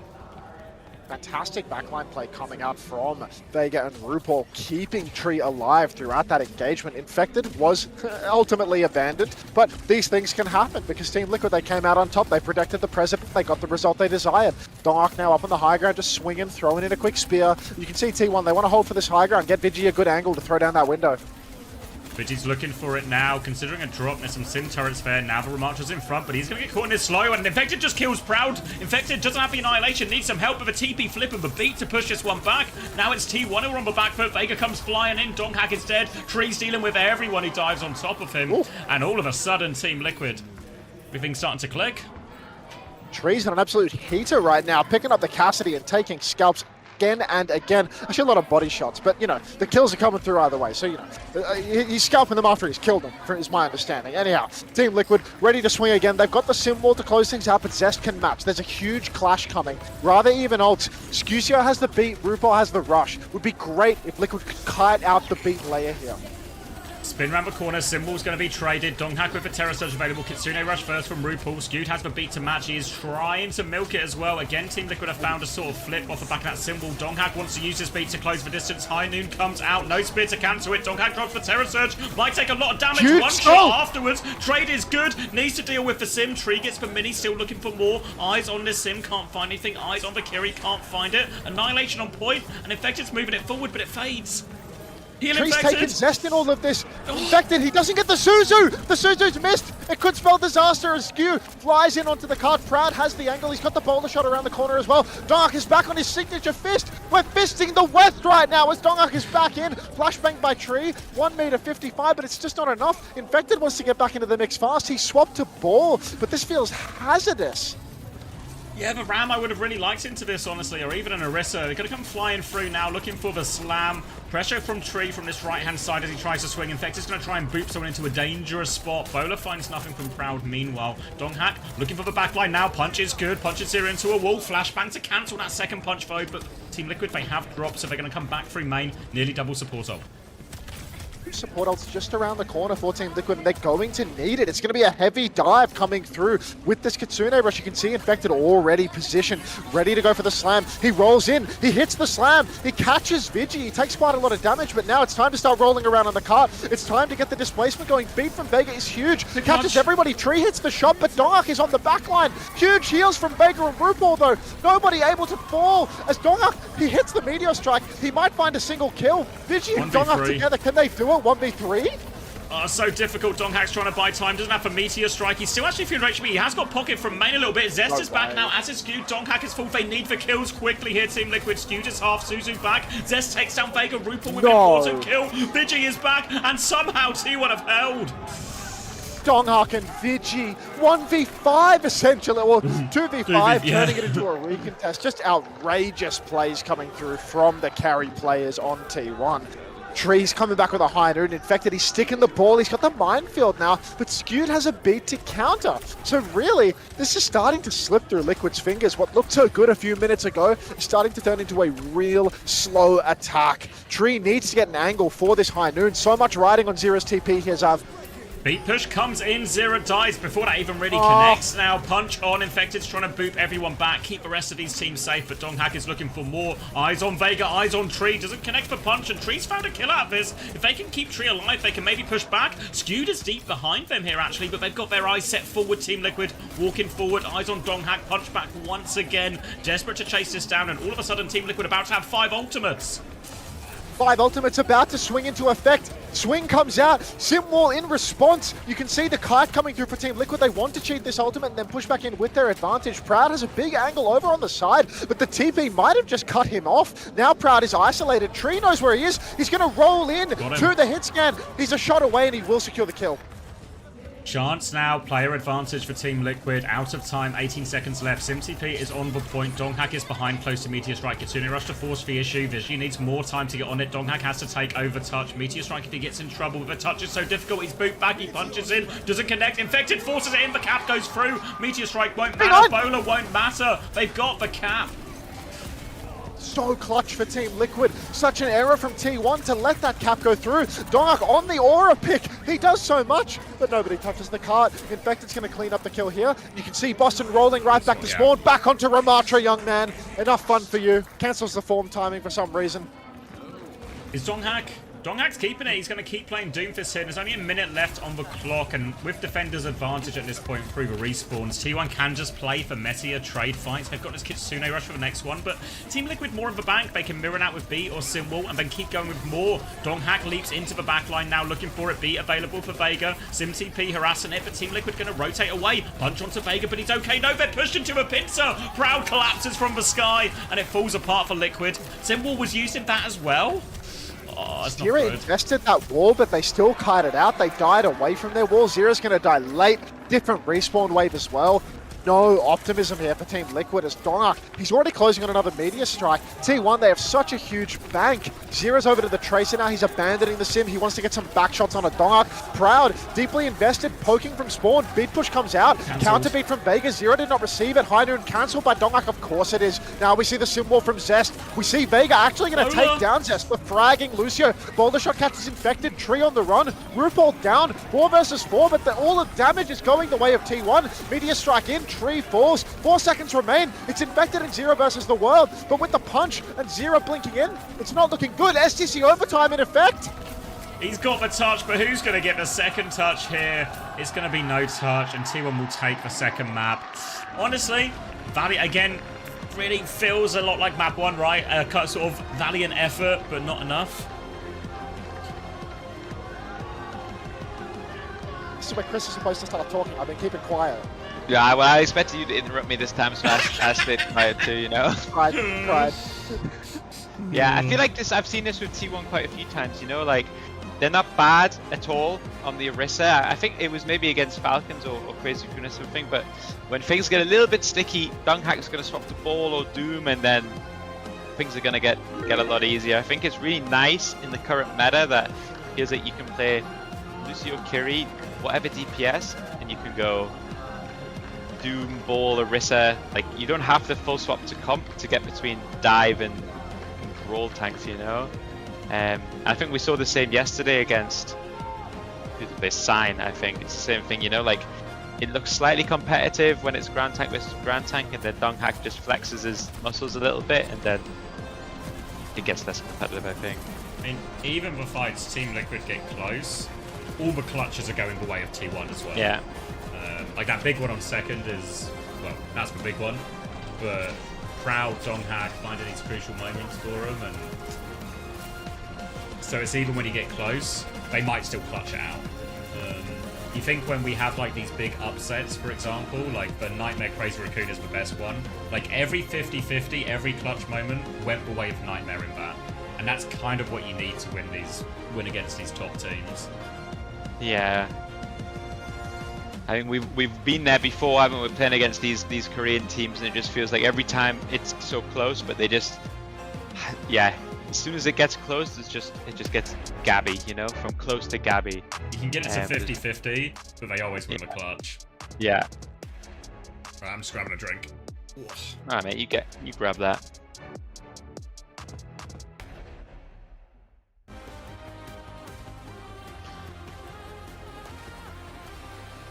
You and me now, eh, mate? Eh?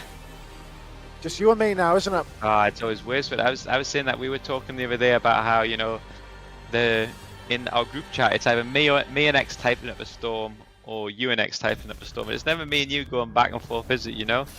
Yeah, we've got no relationship really. We're more like professional. Yeah. Yeah. I don't really see you as a friend, you know. I see you more as Neither like, do yeah, like a coworker, work colleague. yeah, That. Yeah. That's how I see it. That's how I see it. Like I wouldn't have really expected an invitation to your wedding if you did like the Western version of it. So. Yeah, you wouldn't have got one for sure. No. Yeah. If it makes you feel any better, like I wouldn't have come. Yeah, I mean that actually does make me feel better. Oh jeez.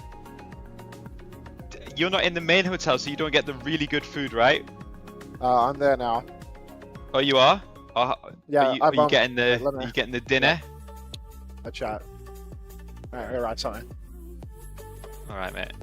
I'll be I don't want to say it. Okay, no problem. It's a rare Chris and Max relationship moment. I'm putting it in the group chat.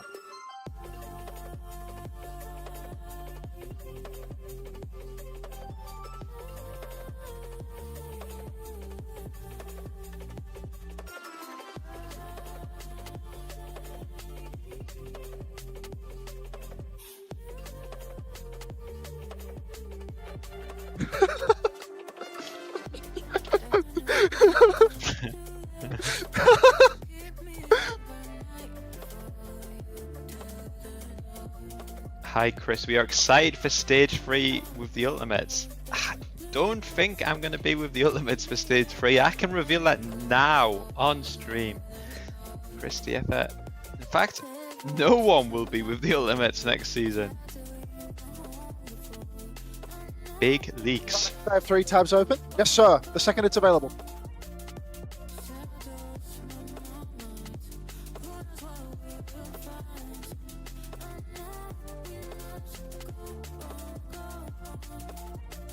Then who gets their slot? That is a question for someone who gives a shit, okay? Surely you keep the core together, so you keep the slot? Who's winning? I don't think so. Bro, you've been watching the game. What do you mean, who's winning? Wait, who's winning this series right now? What'd you say? There is no reverse sweep.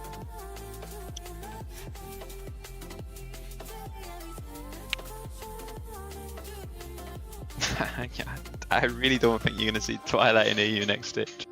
I think Really? Twilight wants to stay in the European region as much as he possibly can. It's such a good experience with the Ultimates that he's hungry for more. Only if he can play with Heesung, though. That's my understanding. Is it's like they are now a package deal. Yeah, after spending a bit of time together. Oh. Wait, why is order? Someone type we rebuild ends with Kev, Kai, Sky. And Automod said, well, be careful, I'm not sure we should allow that message through. Maybe it's Sky mentioned. If you mention Sky, Automod's like, come on, man. I'm back. Welcome back. I've got chips and onion rings and a chicken burger. Nice, mid. If we can get 2 3-0s here, I can probably make it to Mama Nora before like 11 o'clock at night. And presumably that's a good thing. My body hungers for shawarma. Okay. Is it walkable? Walkable in Saudi Arabia. Yeah, I mean, that was actually a stupid question. I'm a shit I've heard all day.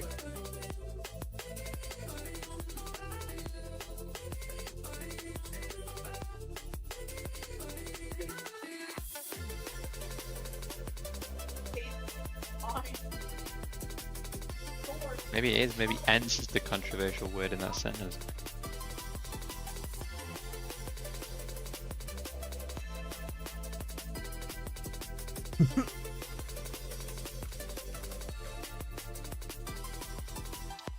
Why are you snitching, murder?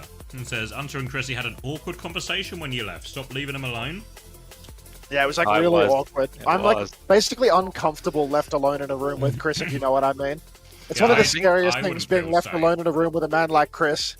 Yeah, it probably just is our hyper-polarized political views, you know? I think there is just like this deep hatred for each other that we both aware of, but we don't we don't mention it. I can't accept how you think, and you can't accept how I think. So it just doesn't work, is the thing.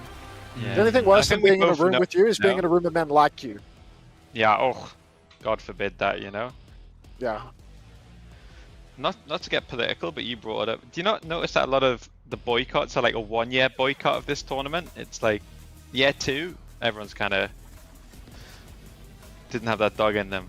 You guys notice that, or not interested in conversing about it? Just no idea what you're talking about. Yeah, I thought so, actually. No comment. Yeah, I think actually you're right. Can we get We Spitfire back? That seems even more unlikely.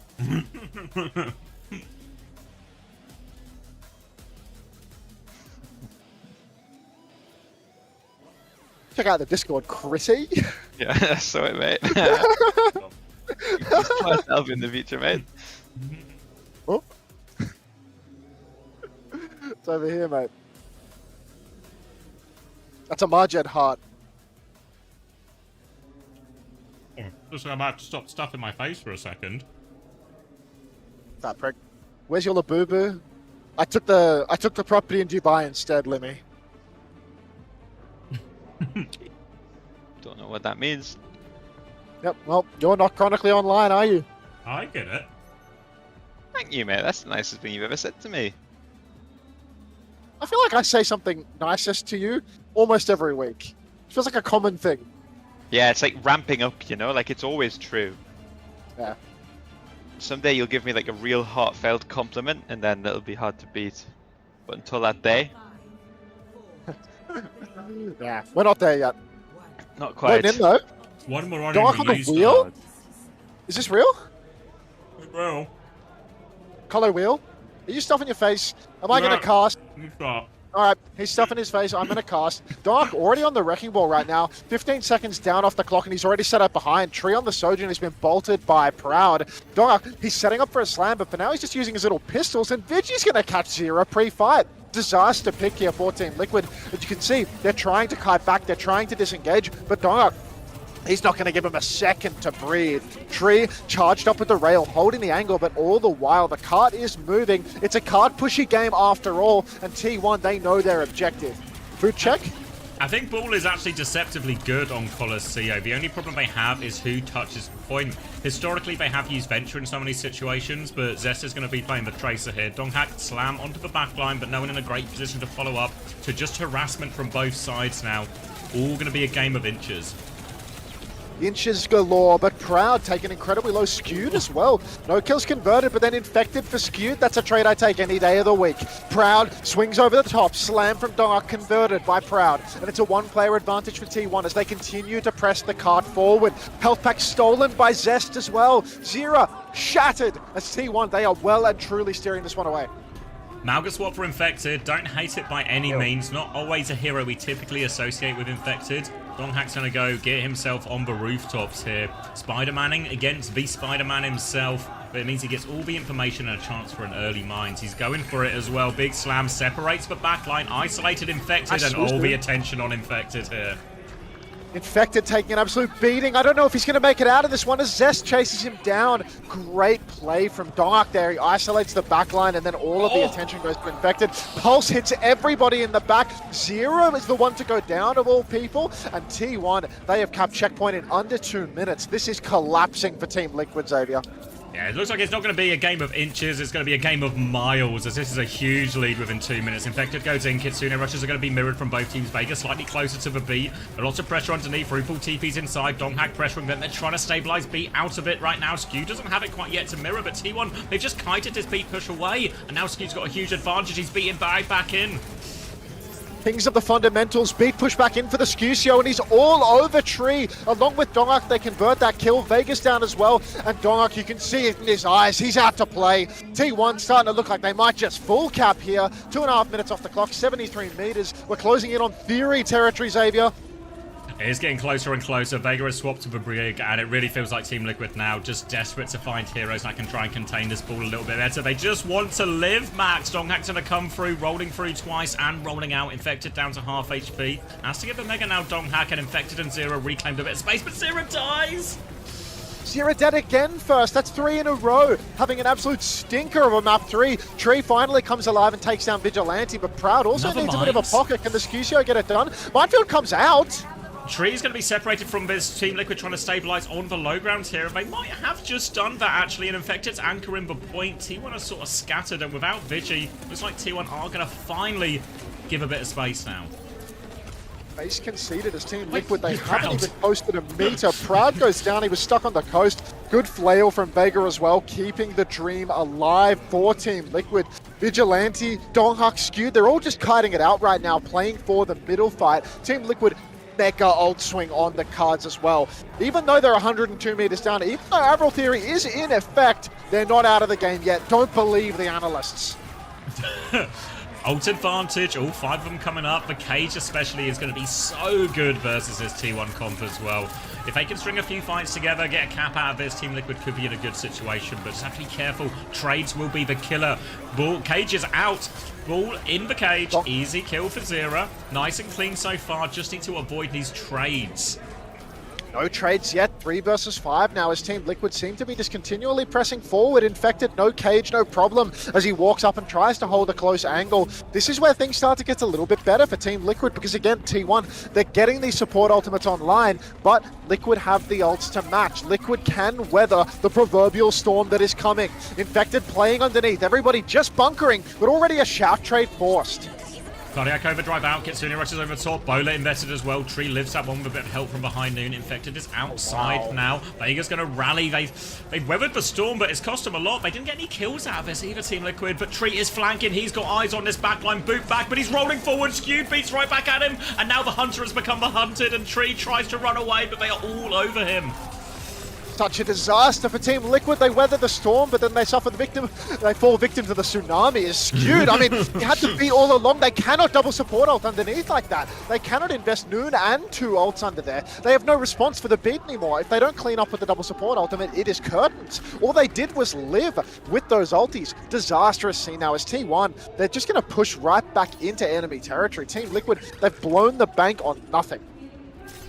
Blown the bank, and now Donghak in this familiar position up on the rooftop looking for an early slam. Mine's ready to go. Just onto Infected, though. Will reposition back to the walls. You see Team Liquid trying to play inside, but Infected has been separated by the mines. But actually not really. No, they come out the other door. There's a second door, Max. They're back out on point. They need to deal with these threats, but Zest takes down Tree. And it's just a meat grinder underneath, actually. I thought they'd done a good job avoiding those mines, but it's not enough.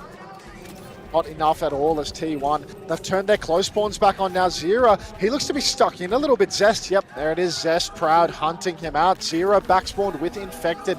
Team Liquid, they are losing meters by the second, and Donghak, he's not going to give you a moment to breathe. He actually gets hindered in spawn, but he is just going to escape off into the night. Still T1 continuing to post meters, 115 and counting. Overall theory was already triggered, so, I mean, some pundits would say that the result of this map is already decided, Zav.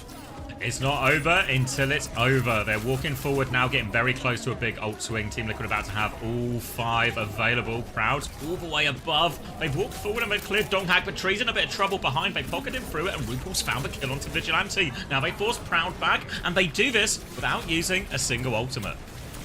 It's a huge fight again for Team Liquid. The way that you lose these huge advantages on push is by losing dry fights like this. So Team Liquid, they have to be happy with the scenario. A retake where now they have a 5-ult swing again. They're only 1 fight away from threatening checkpoint here. T1's biggest priority might just be to take the fight in the center rather than allowing the cart to swing back out into the open. If the cart gets over to T1's side of the map towards the center, it could be disastrous. Infected, he's probably going to want to burn this cage as soon as he builds it.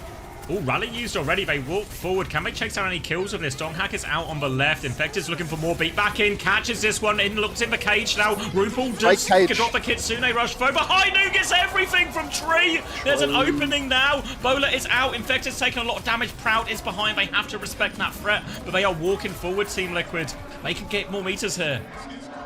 Bad news, 5 ultimates used by Team Liquid in that fight. T1, their bank has been drained, but you've got to look at the meterage here. Team Liquid, they really have an uphill battle ahead of them because T1 have so many meters on the board. Team Liquid, they still need to get that checkpoint. There's an opportunity as we witness what looks to be an STC replay. Yeah, it goes flying through it there. During the fight. Yep, gets them. Pressure coming out. Donghak's taking a lot of damage early on. Infected underneath. They have denied for cap for now. T1 slam comes through from Donghak. He's awfully weak. Tree is desperate to try and finish that kill, but can't. Donghak's still low. Infected goes for a stomp. He's also low. They actually catch Stewed for feet. They're big enough, but the cart is rolling away. They lose Infected. Donghak gets out alive. They can clean this one up, but the pulse bomb trade is huge. Zest gets 2. Not only are they trading, they might just be winning it, T1. T1, they trade their way to victory. The pulse bomb is massive. Zera, he's got his own pulse, but there's no hope of using it. Proud can see Zera through the wall. Donghak's hunting him down. Zera, all you're doing is staggering at this stage, but there's no close spawns available for Team Liquid. T1, they are so comfortable pushing back. Still a 60-meter lead. Still no checkpoint confirmed for Team Liquid. Another STC replay where we get a slice of the game and a huge screen of the crowd. Bola available now for Proud. Not too much else just yet, but Donghak is getting these mines super quickly. 1 minute left on the clock. Team Liquid have to try and win this one without all that much at all. They're stabilizing around point. Flashbang onto Donghak. Boop is good, and they get the Donghak kill off it. It could be another free win. A neutral victory, allowing them to maybe get up to another wave of ultimates. A very important pick onto Donghak there. We needed this desperately. Team Liquid, they keep getting these opportunities, but they keep blowing them on the enemy team side of the map. They're running out of opportunities to blow it, though, as there's only 40 seconds remaining. Infected, he pins deep. Slam from Donghak up on the high ground. Once again, Team Liquid are bunkered, but look at this bowler flank coming in. They've actually completely evaded the angle. Now they have a great flip coming through. Zest has to burn recall, so it's going to go through. Kitsune Rush comes out. Pulse Bomb in the back. Doesn't find the kill. TP there. Playing around with Kitsune Rush. T1 are just trying to kite this one out for now, but it's starting to look winnable. So many ults coming up for Liquid. They've secured the check in all of this too. It's becoming remarkably winnable for the side of Team Liquid. There's a high noon available. Minefield comes out onto the car. Tree pops the high noon for the mitigation. RuPaul's gone down. Tree as well. 6 seconds on the clock. Vega's got the beat. We need to see it now or never, Vega. It's going to be never. He saves it for next year's Esports World Cup as T1, they clean up Team Liquid. A clean 3-0, undefeated in the bracket. Anticlimactic in the end there. Team Liquid had the ults to really push T1 all the way in that final map, but that minefield from Donghak ended up doing so much. Not only does it kill RuPaul, but it puts Vega in this horrible position where he really wants to beat his team, but there's a minefield in the ways, and there's no good way to get to his team to beat it. He got booped even further in by Skewed as well, so he was even further away from beating Tree and Infected, and Donghak makes the difference with the minefield here, and have to say, T1, we said this would be their first real test. Maybe not, because they have just cruised through this series. Really thought that we were going to see more of a struggle. What the hell is that? Ah, it's Key Crush, of course. We thought we were going to see more of a struggle here from Team Liquid. Thought they would put up more of a fight, but somehow, some way, T1 have just breezed right through them. More than 100 meters posted very early on in the map. Dominant performance from T1, really looking like they could just go the distance here at the Esports World Cup. Yeah, I mean, I think maybe we haven't seen their ceiling right now, but almost every other team in this tournament has been pushed. I think actually, literally every other team in the tournament has been pushed at least to a map 5, and this team hasn't even dropped one yet. Their semi-final, if they don't get pushed there, then this team is just gonna win the tournament, I think, because whoever they play. Their way through. What do they play, Falcons or something? Winner of Falcons, GK. We'll see. My feeling is GK maybe have got more of a chance against Falcons than in this one here, but yeah, I mean, I think it's always a really good sign in these tournaments when you get to the later stages and you don't even know how good a team is because they just make it look so easy. Similar stories, right? We see every situation that looks potentially really good for Team Liquid, and then Zest hits a double kill pulse bomb or something, or Crowd finds the pick, Donghak's mines make all the difference, something like that. Every time Team Liquid get close, the quality on T1 is just huge. Thank you so much, Lemon and Jack. I am now joined by Proud and Maddox for a quick chat. First of all, congratulations. You are officially locked in for the semifinals. And so far, quite frankly, your team hasn't broken a sweat. No team was able to push it. Do you feel like there is any team left in the tournament which can actually push you to the limit?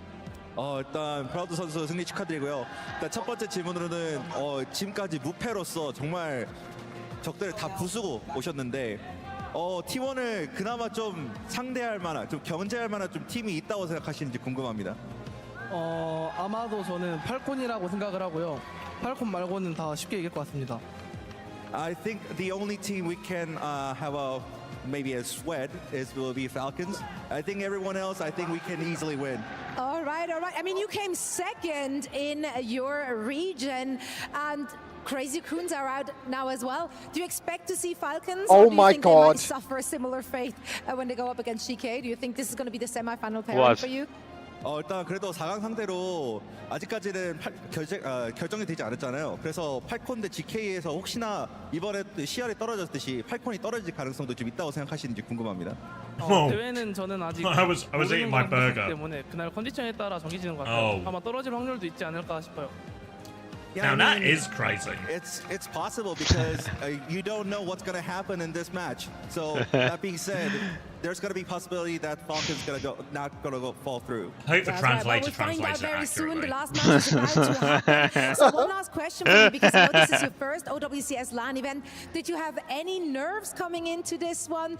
Did your veteran teammates help you get through those nerves? What do you feel right now, and what did you feel when you took to that stage for the first time? 이번에 또 첫 국제전이시기 때문에 좀 떨리셨을 수도 있을 텐데 어떻게 좀 경험 있는 팀원들이 좀 많이 도와주셨는지 좀 어떤 그 극복 과정이 있었는지 좀 궁금합니다.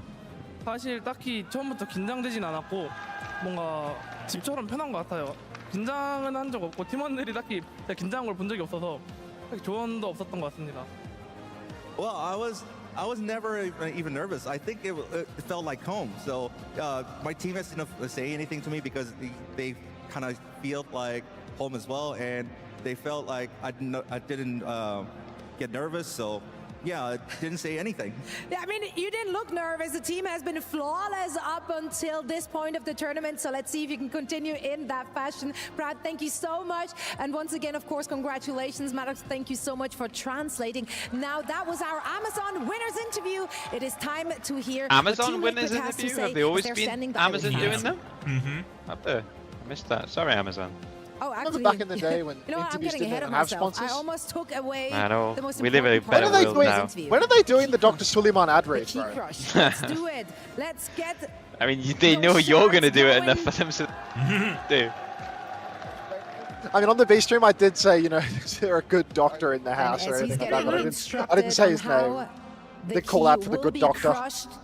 We're just going to take a step back and enjoy the moment. Do you genuinely believe Rush is a fraud, even though his teams are top 3 level in the world almost every? I mean, they are not top 3 every year, and yes, I still believe it. All I'll say, Winston, Abu, Bakar, okay? There's a reason Rush isn't on the stage talking to players. That's what I'll tell you, okay? Just think about the reason. You can fill the gaps in, but that's what I'll tell you. Look at that key crush. Oof. Do you fuck with the key crush? Yeah, fun with I do like it. It's pretty cool. I must admit, you know? We are heading over to Fancy for real. They really crush it too. It really doesn't fuck about, does it? The way it pops, like. Thank you so much, Zoe. I am here with Tree for our exit interview after a great booing performance him. in the group stage. That's This all is fucked up. the playoffs, Yeah, this is the only boot I don't agree with. Right here, you have the fans cheering for you. I first want to commend you for the Oh, amazing Tree. performance that you've had throughout the How group tough are stage. those liquid You guys were jackets? able They're to really, put the team in the really world, clean. praise No, the this is coach, actually really best good. jacket. Second best and that jacket in mainly is OWC. credit They actually look to really you good. I gotta for ask really for some of taking that this shit. experience for AWC. This is my group chat right now. Together as Liquid. Let me hold. Obviously, we didn't make Wait, let me hit Trey. So I think there's really a lot that we learned from this, and it was our first international stage, and I think there are a lot of big moments from us that show we can take it to the top teams. But there's just a few more things, and I think credit to T1 as well. They had a really good game plan for us. But I think really it shows that when we're playing at our best, like we can compete with anyone individually. We're really fucking good. Absolutely. I mean, you guys Whoa. are the rising stars. He realised for immediately, NA bless right him. now. And Yeah. you know, your roster is Less stacked with offensive new than talent and veterans what I as had well. just But before. you're heading into stage 3 for OWCS right now. What do you think you guys are going to do then? See how the meta pans out for us. I think this meta in particular is like really changed things up. It's almost like an entirely new game with the amount of like sim that's being played, and Lucio's so strong. But I think our team, our strength is we're so flexible, we can play anything. So I think no matter what, we'll be good. Absolutely. Well, you guys contributed to Team Liquid at the AWC by getting them 200 points at the club championship. And right now, Team Liquid is at the top of the leaderboard. Is there anything that you want to say to your org or to your fans? I mean, I love Team Liquid. I love all our fans. Thank you guys for supporting us so much. I wish we could have gone farther, but I'm glad to have played our part in for EWC. All right. Thank you so much, Tree. We'll let you go now. And back to the Tree's so studio good with Bucket. in interviews. Like, So many of the Americans, like Rocket is another good example. Landon is Yeah, also he was so really good in good. interviews. Yeah, he was good. They're all really good, actually. it's because it's the land of self-belief, you know? Like, it's not actually possible to have anxiety because they all believe in themselves. They're all the best. Imagine having self-belief. Anyone in chat got any I live, like- self-belief? Has anyone in chat got any money? 58 minutes since the last sub, for Pete's sake. Pay Wait, up. does anyone in chat have a tab? Somebody give me money. Yeah, God bless America, Bunnykins. Can I get some more likes on YouTube as well, please, guys? As long as we're all looking asking for different things. Yeah. A sub for Unter. Surely you guys have got enough RAM for one more. One anyone more got- tab for me. You guys got your mice plugged in right now? If you have, head over to YouTube and click that like button. One Assassin community gift to Poppy. Thank you very much. Welcome to the Parasocial Friends Club. Thank God we didn't get to an hour with no money.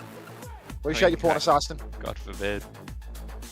Fighting porn addiction, one gifted sub at a time.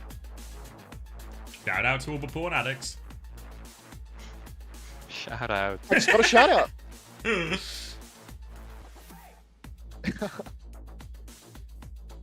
Here come the likes. Thank you, guys. You guys are good for it. What's that like counter looking? 124? Fuck, you're probably over 200 by now. We're going to get replay codes for EWC. They'll be made available. They're all on OPR, so you won't be able to watch them. I have requested OPR, but I'm in some kind of... There's some kind of wall in front of me. That means I might First not go. time chat, I love porn. This person has gifted guys. like 7 subs That's who the before shout-out typing was their for. first message. Thanks for your RAM, guys. I will use it to farm bitcoins. We're all getting rich together. Let's see the price of Ethereum in Australian dollars right now while we rate. Whoa, thank you, Kushofi, for the prime. Oh my. We better be at 300 likes by the end of the stream. I agree, Steggy Weggy. Steggy Weggy. Steggy Weggy. If anyone else is feeling particularly Steggy or particularly Weggy, head over to YouTube right now and like the video and chat directly to Steggy Weggy. Thank you, unemployed Unk. Here's some RAM. Not unemployed, I'm not an Unk, but I appreciate your RAM altogether, okay, mate? Oh. I'm not woke, okay? I'm not Last game of the woke. day. Stop rolling your marbles into the crusher, guys. You're going to crush your marbles. Are they getting EWC crushed right now? Yeah. Shit. They're rolling their last marble into the crusher. Don't do it. Disastrous. Passion that unites generations. I'll bake. Wait, agree there. It's a lot to ask. Generations are united by Albec's chicken. Yeah, it's like a hell of an ask, you know? Like, I mean, I just had a chicken burger, and to be fair, my wife didn't claim when she gave it to me that it would unite generations, but I feel like I'm missing If she out had now. claimed it, you would have tasted even better, presumably. If it was an Albec chicken deal, it would have been a difference. Oh, without a doubt. Don't say that, Mrs. Ramatra, you're married. She asked if there are any boys out there looking to get their marbles crushed. Apparently you're a monitored suspicious user, Alpha EOW. Yeah, 100%. I don't even know if people can see your LARPer. messages. Report the LARPer. Troglodyte. Thank you, porn is a sin with the tier 1. A lot of porn addicts in Command Rex's stream This is today. porn is a sin. This is anti-porn. I guess you could be really into projection. porn, but also believe it's a sin, and just have accepted the trade-off of I do like the porn. I guess I'll just accept eternal damnation. I mean, yeah, fair enough. Is that what my car sounded like to you, Alpha EOW? Sim is the meta for the first time in 10 years. There was one dive map. I mean, this is all real. This is everything that I've been trying to like project since last EWC. How is it I'm the one that can't take advantage from all of this, you know? Gabby, presumably. Gabby. Just Gabbers. Oh, the sin makes it better for him. I understand though. I mean, the real question is why when Sim is meta is it dishonest, but when Winston's meta again, that's like, oh, that's fine, you know, there's no bias there. Think about that. Ask yourself that question, guys. You mean when it's like a Winston Kiri Lucio on every map type meta? Yeah, there's no luck involved with that, and you there's know? no Yeah, luck, no luck. you know?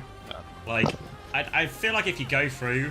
Do you remember as well? Like, you can go all the way back to the start, or the near start, right? If you go back to Overwatch League Season 1, remember when London Spitfire were fucking shit? And then all of a sudden it just became like an Orisa pool meta, and Gesture just fucking had it, you know? Just had it, and all of a sudden they catapult themselves to a title win. Was that not just a little bit luck of the draw? Right meta, Listen, right time? here's the reality. If you're Western, it's luck. If you're Korean, it's skill. True. Truth nuke.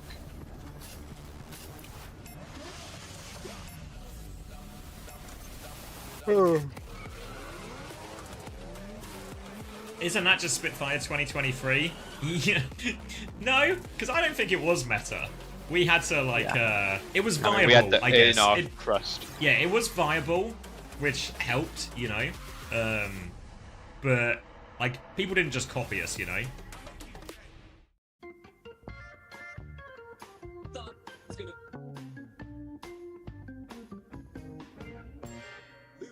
I do need my skooma. UV content? Oh, I've seen this one already. Oh, this is like real slop. Dennis is going to be... I've seen it already, but even before then, I was so confident Dennis would be good at this sort of thing, you know? He's just got that good in an arcade type vibe. Yeah, he just lives to click on things without any thought. God, he's so fast.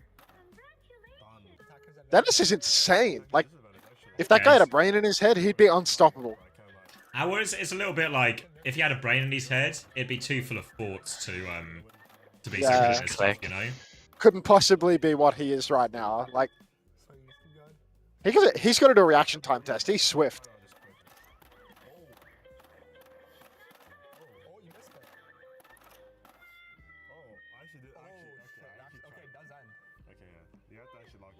We also wanted to kill each other. I did. That's for the Spitfire 2018. We were never close to killing each other, I think, in 2023. No, I think no. No, I think not.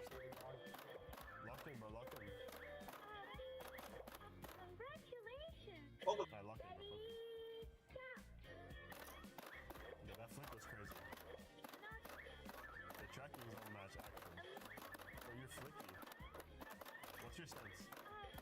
803, 803. In real life? Yeah, nervous. I swear it's easier watching than playing. Oh, is it? Yeah, I think so. Has Ham been played at all at this tournament? I don't think we've seen him. No, I don't think so. Unless he got like just. I guess there's no pity maps going around in Group A. To be fair, you just getting that one done.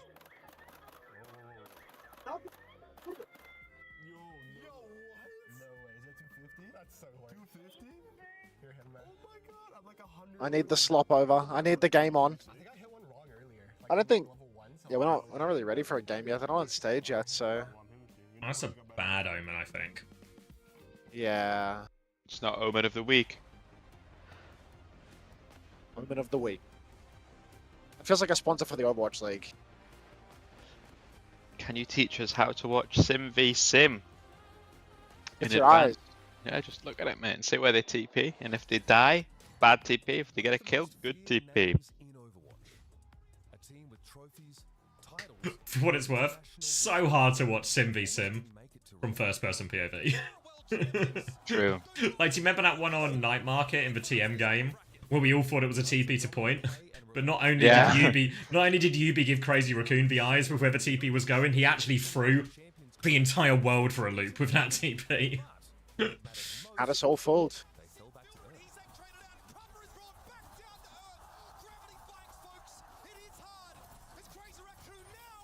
Do the establishment hate you guys, or is it just a joke?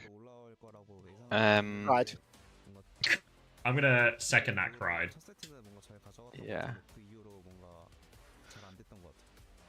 Who knows? Who knows? I'm sure it's all love. Deep down, you know. It is really all love, guys. Yeah. So much love. With Crazy Raccoon faltering in the playoff seeding rounds, the bracket lined up one final collision. Falcons versus Those who snow?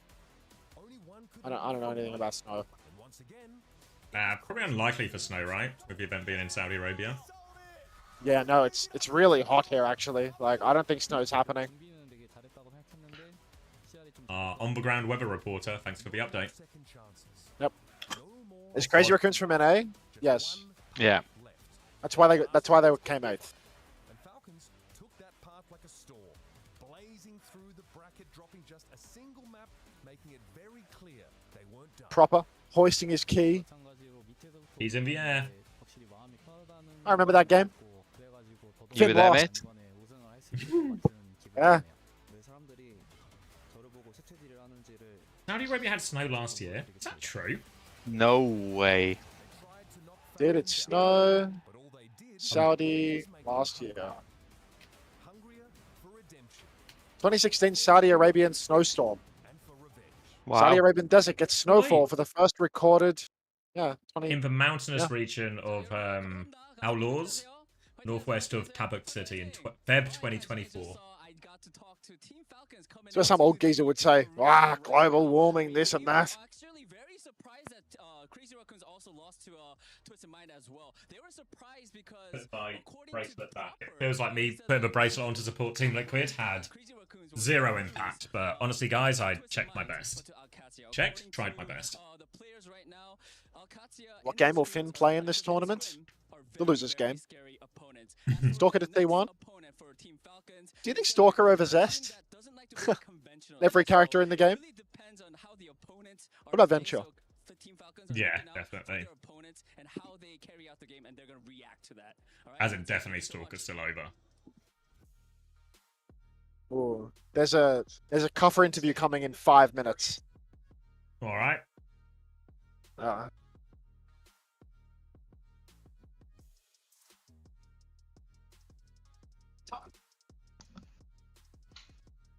Dragon and Mila, you forgot to cancel, and now you're trapped in the subscribers cycle. Thank you for the 2 months. Welcome back. Anyone else wants to give me money? Yep. You can actually start a new cycle. Yep. Likes, subscriptions. In fact, I'm going to run an ad just to, put the gun to your head. See that you must subscribe now. 48 likes of 300.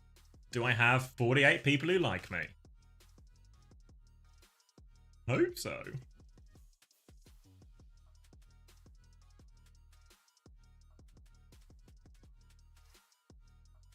Don't say no. Drop the link. I can drop the link.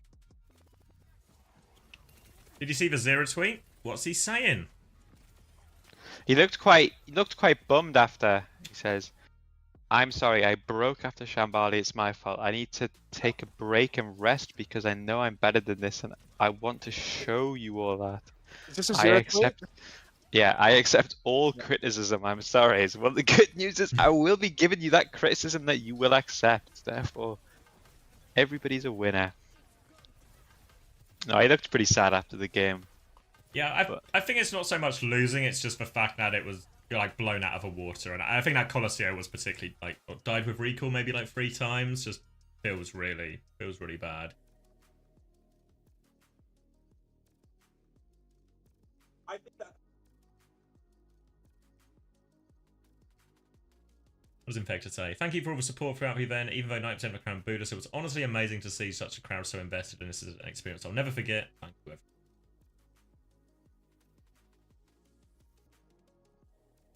Yeah, Infected says really poor showing from us and by me. I'd really hope we could put more of a fight. Still proud of how hard we've worked and we'll keep working as hard as ever.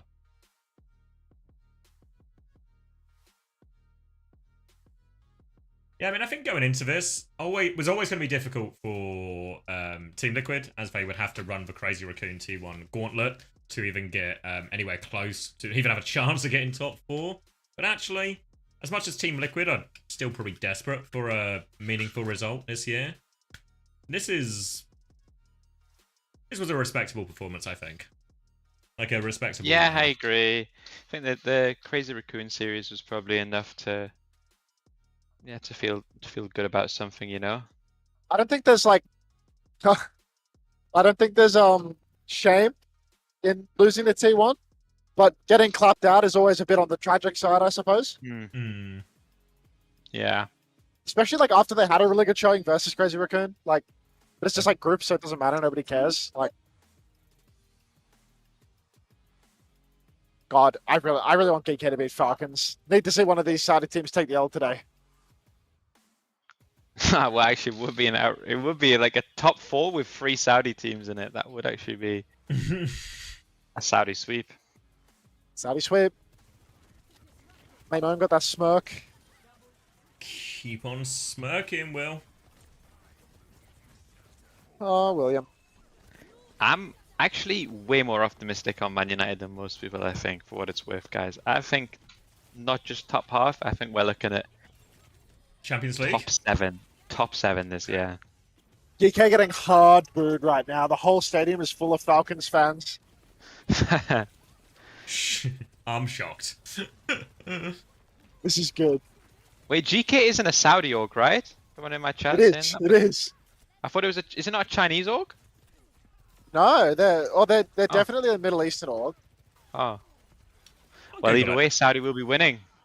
Saudi are winning. Yeah, they are Saudi. Everyone's saying. Where is GK? I mean, it's weird that like Falcons is also not Saudi, but I mean, like their roster. It seems to have, are they getting paid? It has locations. Wait, it says it has locations across the Middle East, including Saudi Arabia, UAE, Oman, Bahrain, UAE. Kuwait, Okay. And it says its headquarters is in Dubai in the UAE. It's a UAE company, but the esports is Saudi. What do you mean? STC, this is not a game. Oh, GK Esports is based in Saudi Arabia, according to the... Oh, okay. You seen this call to action? And this seems like such an unconvincing source, no? Has anyone used lol.fandom.com before? How are you feeling? I'm feeling good, you know. I think you know, it's their game to lose right now. Like, this is the fucking source that says it's Saudi owned. It's not convinced me at all. Strawberries, thanks for 2 months. Aga, welcome back. What are they saying, Gandalf? They all believe SimComp is full cheese and has 0 skill cap. Yeah, okay. I mean, that's, who's saying that? Relax, thanks for 7 months. Welcome back.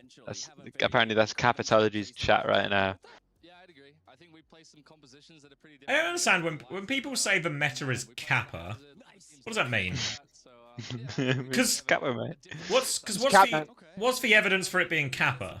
Because I feel like I've got pretty good evidence for it being real and relevant by the fact that it's being played in front of my eyes on this super high stakes tournament. But what's the counter argument? It's Kappa, mate. We'll have to see about that. All right, Kuffa, that's it for the interview. Thank you so much. Best of luck, man. And this will be why Capitology's teams always play nothing but dive then. I mean, you've got to play Right? an honest manner, you know?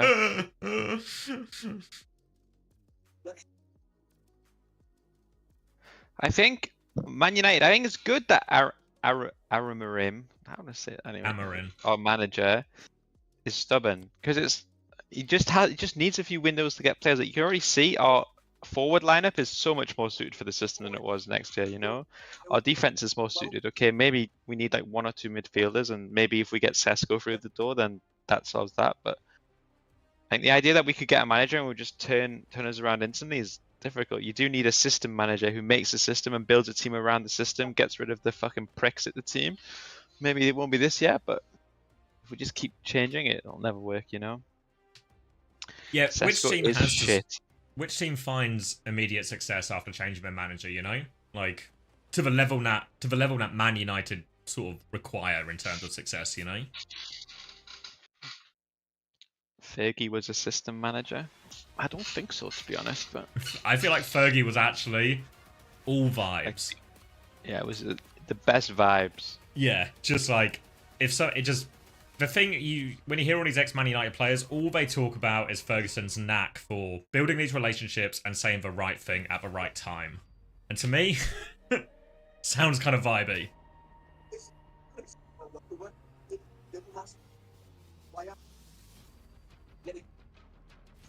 I mean, we'll see. People can learn, you know? Like, Menu, Ugarte might not be a terrible midfield too at the start of the season. I got some optimism for it, okay?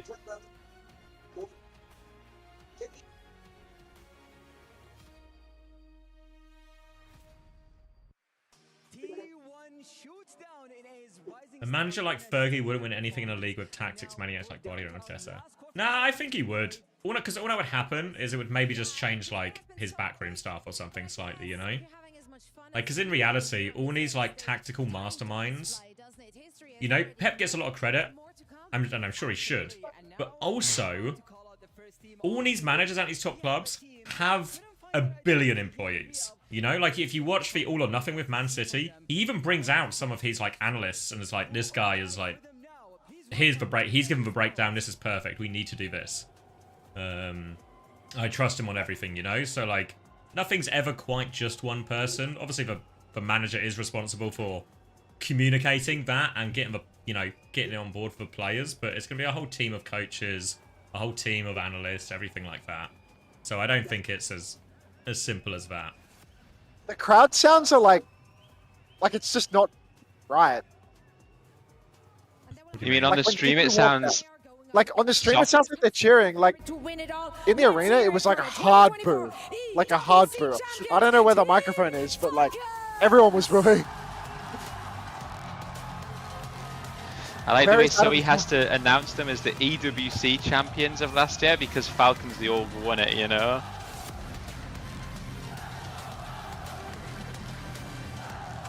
Oh, is that how that works? Yeah. Yeah, apparently that's why Team Liquid are getting booed so much, because Team Liquid and Falcons are like head-to-head in the overall thing right now. I think Vitality's in the mix too. but it means Liquid. Yeah, but it's like Liquid Where ahead, Falcons did you say? Vitality. Are you already on Team Liquid? The August we? Is it?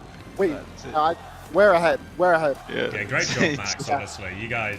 Honestly, Max, you might be the turning point in this race for the Esports World Cup. I appreciate that. Oh, 3-minute ad break. Yes, please. Oh, you know what? I'll give you guys 60 seconds out of respect. Saudi all getting booed? They're not Saudi. They're from the UAE. Don't believe fandom.lol. Come on, guys. We can get a better source than that. It's like a rivalry, you know, the UAE and Saudi. Of course they're gonna boo. People actually care about the overall standings? Well, the org owners care. Like the orgs themselves care a lot, you know, because it's a lot of money. Bit of cheese. Go on, geekesports.com. Have you got us be a better source? This website is only loading. Here we go. Seems we can't find what you're looking for. Great source. Here's doping.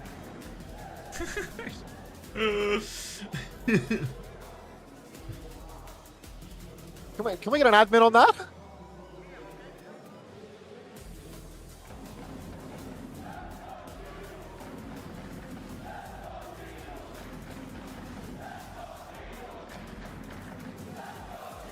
Well, yep, another good job convincing me with evidence, guys. Thanks for that. Feelings don't care about your facts, I'm so happy to change my mind on this, guys. All I need is a piece of evidence. Umari offering help if they need help with the website. Thank you, Umari. I'll let Kufa know, and I'm sure he can tell. He can talk to the tech team. Liquipedia says Saudi. Look, I check Liquipedia all the time, and do you know how many times I've had to crash out because Liquipedia's just baited me with the wrong information? Primary source, guys. I introduced the word primary. I'm trying not to move the goalposts here, but I thought it was sort of an implied primary beforehand.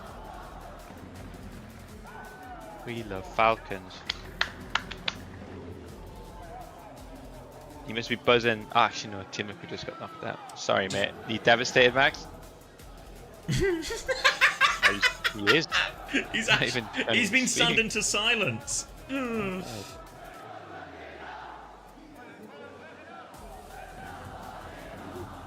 Hey, you still here, fan of Old Ocean EWC?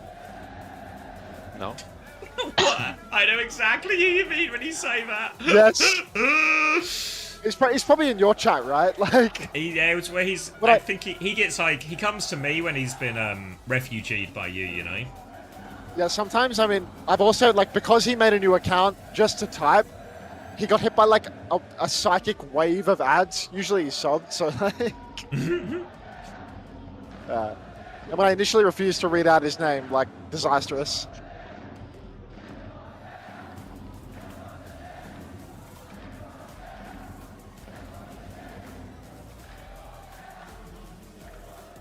Maybe he's gone completely.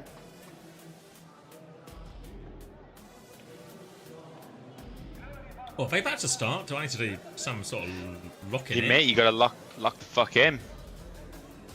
Ooh, pardon me. No, they're still not playing, mate. No way. No, how do you know? I know a guy from the future. Really?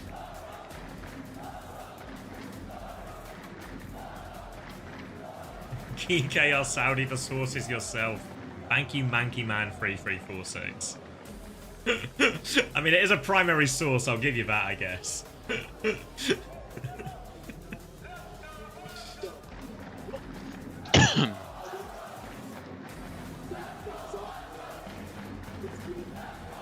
What's Cuffer saying? Talking to the admin. He's talking about he says he's gonna kill the Falcons. Ha! He's doing the wings. He's breaking the wings, though. The wings are gonna break their wings.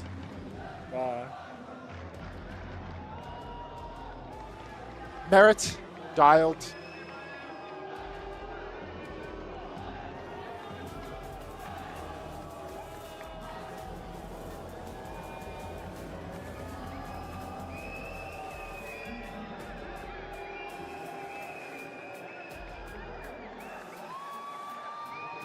If GK wins, does this mean CC greater than Falcons? Yeah, definitely. Yeah, 100%. Yeah. GK are owned by a company from the Middle East, not funded by government. The GK company YouTube channel lists its location as Saudi. Yeah, I thought the ownership is really what I'm looking for here, probably more. Presume all of these things, like that type of company, is 100% just going to be owned by some big conglomerate, right? Because it's just like a, what's the equivalent? Almost like a HMV equivalent, from what I understand.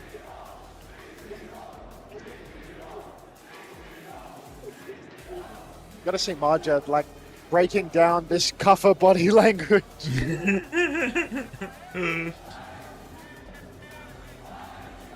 He's getting deep into it now. If these guys could get cooking, I would feel so much better. Let him fry. Hi, Eva.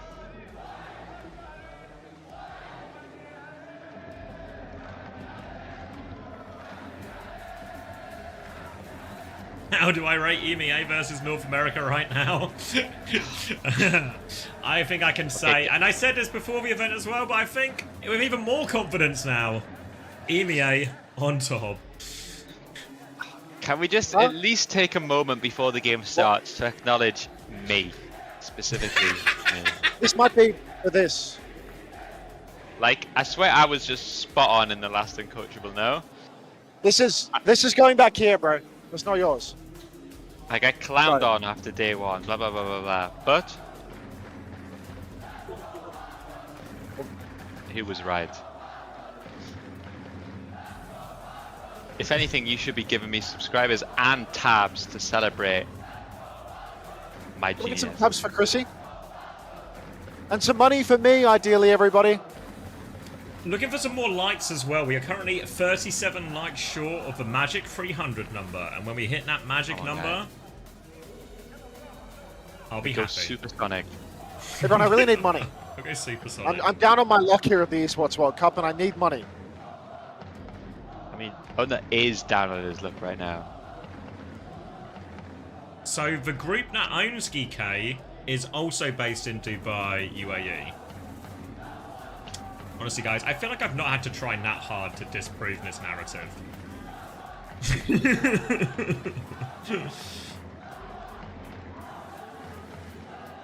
300 likes equal marbles? You crushed all your marbles, homosexual. You put them all in the key crusher and you couldn't stop.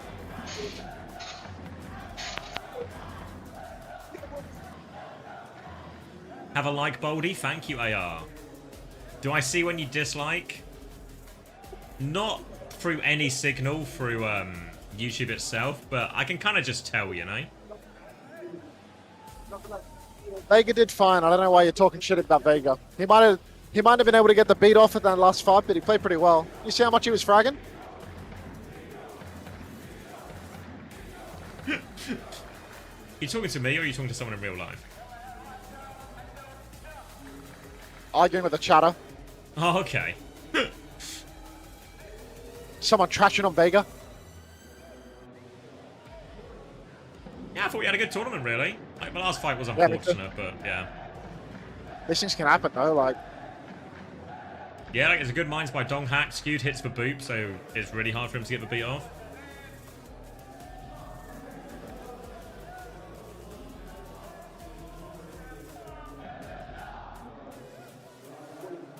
I think it's about to start, man. Give me some good news about the starting of the game. Well, it started minutes ago, so... Oh, any second now, though. Buzzing about this. Chris, you are a genius and I'm jealous of your knowledge. Thank you. How bad do you want this tab? I really want your tab, mate. Oh, God. Out. Wait, is that Cruzzy? Someone fact check me, but I think that was Cruzzy we just saw. We're heading in. Oh, thank you, Dr. Sonneman. Appreciate your tab as always. You can't wait to get back to tennis, it's true. Do you want to check some numbers, Maximilian? 17. 16, 15, 14, 13, 12, 11, Worked. 10. Work him! That ban, Tracer ban. That ban from Falcons early on, they saw Ultraviolet was dominating on the B stream. Of course, Falcons might be the only people to have actually watched the B stream, but they have identified that Ultraviolet should be taken off the map. Tracer ban to take Proper off his best character as well. Already White Room positioning for someone though forward, but a burrow from Maimone taking space. Bit of space now to work with, and they're going to have to try and battle their way out here. Someone's still going for it. Lots of damage onto the GK side, but they're trying to stabilize. They have to go the long way out through main. Bow shield up from Kuffer keeps them safe. Lethal's trying to swing onto point, but now response from Merit. Big angle, such low HP bars, and Proper someone. They finally finish the job. Proper and someone getting such a big cleave damage in there towards the White Room. You can see Merit just swinging super wide, winning that duel versus Lethal. Means that Falcons essentially owned the entire map. Ultraviolet gets a much later trade onto Proper, but still GK, I mean, Proper and Kuffer have the same respawn timing, so not really going to be able to do much with that. Easy first fight for Falcons. Easy first fight, slight ult advantage as well. Maybe the beat is the biggest gap as well in terms of significance. Gonna have to play retake, and Lethal has made his way over onto the Sojourn as well. Swing through main. Ramon's gonna go into White Room on the Venture as Kuffer tries to get a slightly later form here from someone. Slow goes out, tries to force them back. Just blocking, punching, trying to focus them down. Now the swing from the right-hand side from Lethal. Doesn't find anything though. Oh, Kuffer. Kuffer's in so deep right now, and Proper's actually gone for gold. Kuffer's already down, but Proper is continually marking out the back. Ultraviolet catches Merit, but you can see the picks just keep on flowing for Team Falcons. Lethal finds a trade. UV good for another one, but GK once again being cut in two. Really dicey for them, as every time they step up, it feels like Falcons are just ready with the pinch. And now an ult advantage for Falcons for this next fight as well. GK have to be very careful. Admiral desperate for this beat, but still needs 30%. Early Kitsune Rush will be mirrored by UV. Chio's going to beat over top. Admiral nowhere close to it, under a lot of pressure as well. Proper has been forced back, gets him a mini, and someone has just got Mike Tyson in the front line, taking everyone down on that Kitsune Rush, and it's a full wipe.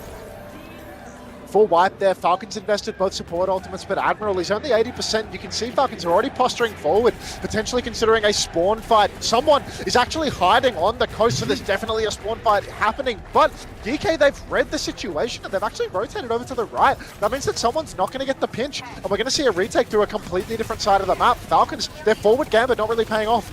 They're going to clear Proper out on this side, but Proper's going to regroup with his team. Boops Kuffer in as well. Beat push coming in. Tectonic shock now. Proper looking for something, but can't find too much. Just Farah and he's into walls. Just get Admiral Merit at the same time. Deletes him after that beat. Annihilation comes out from someone. Kuffer has a much later one. There's a Venture to deal with here for Lethal. Cannot find the kill though. UV's killed Fielder. Later, Annihilation might still get it done for Kuffer. They're focusing down someone. UV finishes that one off too. They're back on point. They have to stay there. Now Proper comes in. Forced underground. Can't get underground. Opening now. They're so low. Merit swings in. Looks for both supports. They're all so low. Merit might just take over. Chio's back as well. No form timing for Kuffer. Needs to get to it. He's going to fall, and Merit and Chio clutch.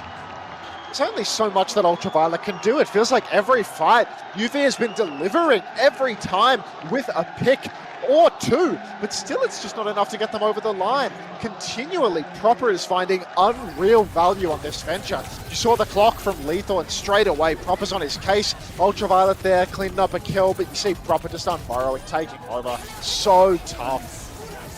Yeah, I think every time I've watched Proper, I actually think he's by far the best Venture at this tournament. Like, actually, really hard carry performances every time. Maybe it's not that surprising given he seems to do it on every single hero, but I think you're exactly right. It's him. It seems to be. More the Shakiri, more Venture for Venture right now. Proper is on the sim. Is he sticking it? No, he is swapping a Venture. DK, they are going to be a little bit slower. So what, DK didn't TP? Is that what I'm seeing here? I guess not then, actually. They do manage to get over the choke now, but Proper's going to be there in the fight soon. But means Warren gets a little bit of a positional advantage. Angle on Merit, but Lethal doesn't find the shot, and it's Admiral who goes down from the swing from someone. Now they respond in this coast position, forced all the way out, nowhere to go from Lethal. Nowhere for Lethal as GK Esports once again collapsing. Ultraviolet with his signature got by one, but I'm not sure that it'll really matter because the Kuffer death is later still. Falcons once again cleaning up the first cap with ease, and it's starting to look like these guys came out to play today, Xavier. Yeah, all business from Falcons. Despite a pretty terrible stage 2, it seems to be getting better with every moment as we get to crunch time, which is really trademarked Falcons in a lot of ways. Again, we have to look at this beat gap, because 70% versus 12%. Humongous gap here as the ult trade is going to come in. Chance for Yuvi to get a slightly quicker Kitsune rush, but we've got to be so aware of this quick beat. Oh, such an early form from Kuffer. Someone's going to be able to swing much later. Maimone doesn't get anything with the value either. So now we just see a full swing coming in from Falcons, and Kuffer has to back up. All the way out now, and they're still keeping the point contested. Ramon finds Chiu in the back, though. Goes back. Kuffer gets the punches as well. They deal with it. See the re-engagement from Falcons there, a little bit choppy as GK just collapse in on them. Kuffer getting massive punches, Maimone cleaving a lot as well on the Venture, and GK really needed this retake, not needing to spend any ultimates. Chiu, did he Ajax in all that? Yeah, I think it went off. Yeah, sorry, I think it didn't go off. Yeah, because I sort of was looking at it, and then before I know it, he's dead, and then, yeah. All right, opening for GK. Now, all of a sudden, ult advantage for him as well. Overclock from Lethal, nice and early. Band damage onto someone. He's going to block all the way out. Lethal goes for the wide swing instead. Opportunity onto Merit, nails the shot. Lethal. Looking for it. Dick onto Chiu as well. Forces him back, and nothing going here for Falcons. Such a good shot from Lethal. They're winning the duel, pound for pound versus Merit. Kitsune rushed back out from Fielder, but the match from UV and the tectonic shock from Maimone, we surely see GK cleaning this one up, but it was a pricey victory. Yeah, Wimone invests over the top of a Kitsune rush there. It does finish the job, to be fair. Now it's going to be all about these annihilation trades. Beat both for Admiral in the back pocket should keep him in it. If anything, Falcons, they might even try to go with an early tectonic shock, but look at Wimone, he's hiding close. Wimone hiding close, knows they're at a bit of a deficit here. Kuffer goes for the snare, but Wimone, he's been scouted. He has to burrow out. This forward hold doesn't do anything for GK. Falcons, though, it's not like they get a free win off the back of this. All of GK's condition is back. It's only 2-1 ultimate right now. In fact, Admiral has a beat, so it should be okay. Chiu's about to lap Ollie on beats, though. Such fast charge. Gonna have even ults or even a slight advantage, Falcons, if they get up to that beat. Form timings trade. Kuffer's taking a lot as they try and hold that door. Someone wants to keep going. Tectonic shock over the top. Proper kills Lethal, actually, before the beat can come in. Now Proper looking for more all over UV. Turns his attention. Eyes on this Lucio back underground. Kuffer's still trying to find a trade. He's got the... But someone gets another form timing, so I don't know if Kuffer can get the kill. Now all the pocket comes in. One more form, but he's overwhelmed. And Proper gets the kill on UV back onto the map as well. And Falcons are good for the retake. Didn't even pop annihilation. Falcons secure the retake, and they've got quite an ult advantage as well. Fielder's ahead on the rush, Merit's ahead on the clock, and someone has that annihilation already. So Falcons looking quite comfortable here. GK with a quick retake over to the right-hand side of the map, though. They want multiple fights at 60%. You can see they want two. Proper playing close, looking for an angle. He gets the drill in. He's going for more. Might back it up, though. Snare not available to ham him up. You can see Kuffer goes for it there at the end, but doesn't find anything. Kitsune rush, and Kuffer's trying to play for the kite. Admiral sneaks in behind. Maimone just barely escapes by the skin of his pearly whites. Now Ultraviolet answers back with his own rush, but Merit, he hits the shot, he pops the clock, and it's looking incredibly difficult as Merit finds a second. This could be last fight as Admiral stuck in the skybox will be taken down by Merit. 10 seconds remain. Need to find the touch out of all of this. They have the overclock. He's going to pop it early, Lethal, just to try and create some space for his team. Wimone goes down. Eyes onto Kuffer now if he can find the touch. Lethal trying to bust his way through. Might have to go for the touch himself, but there's a Lucio in the way. Lethal, he makes it with Admiral. Their boys are on the point. Chiu is down. Lethal might be making it happen. He falls for it. Wimone can take over the touch. UV there takes tectonic shock. Wimone gets two. Free. They're pulling it back. Ew. The overtime tectonic shock, the drill of someone off the point. Now he's blocking to secure overtime, but they need this kill. They will secure it, but the Staggers, no chance here. No touch. They're going to drill Chio off the point. 1-1 for GK Esports. Absolutely biblical clutch coming out from the underdog squad here. That's what I call an SCC overtime. Jeez, I can't waste for the next OBS Sojin video on the Welshman here. He's actually also... To be fair, he's had I didn't watch it actually. I just saw the title and I enjoyed it. But Will's also another one who's actually had an insane tournament. To be fair, actually, like maybe stepped up. I felt when I watched him in NA a little bit that he was maybe slightly weak linking, but this tournament he's actually turned the weak link to quite a strong link. Yeah, this was an insane clutch. Lethal and Admiral as well getting the touch and then immediately nailing the shot. Like.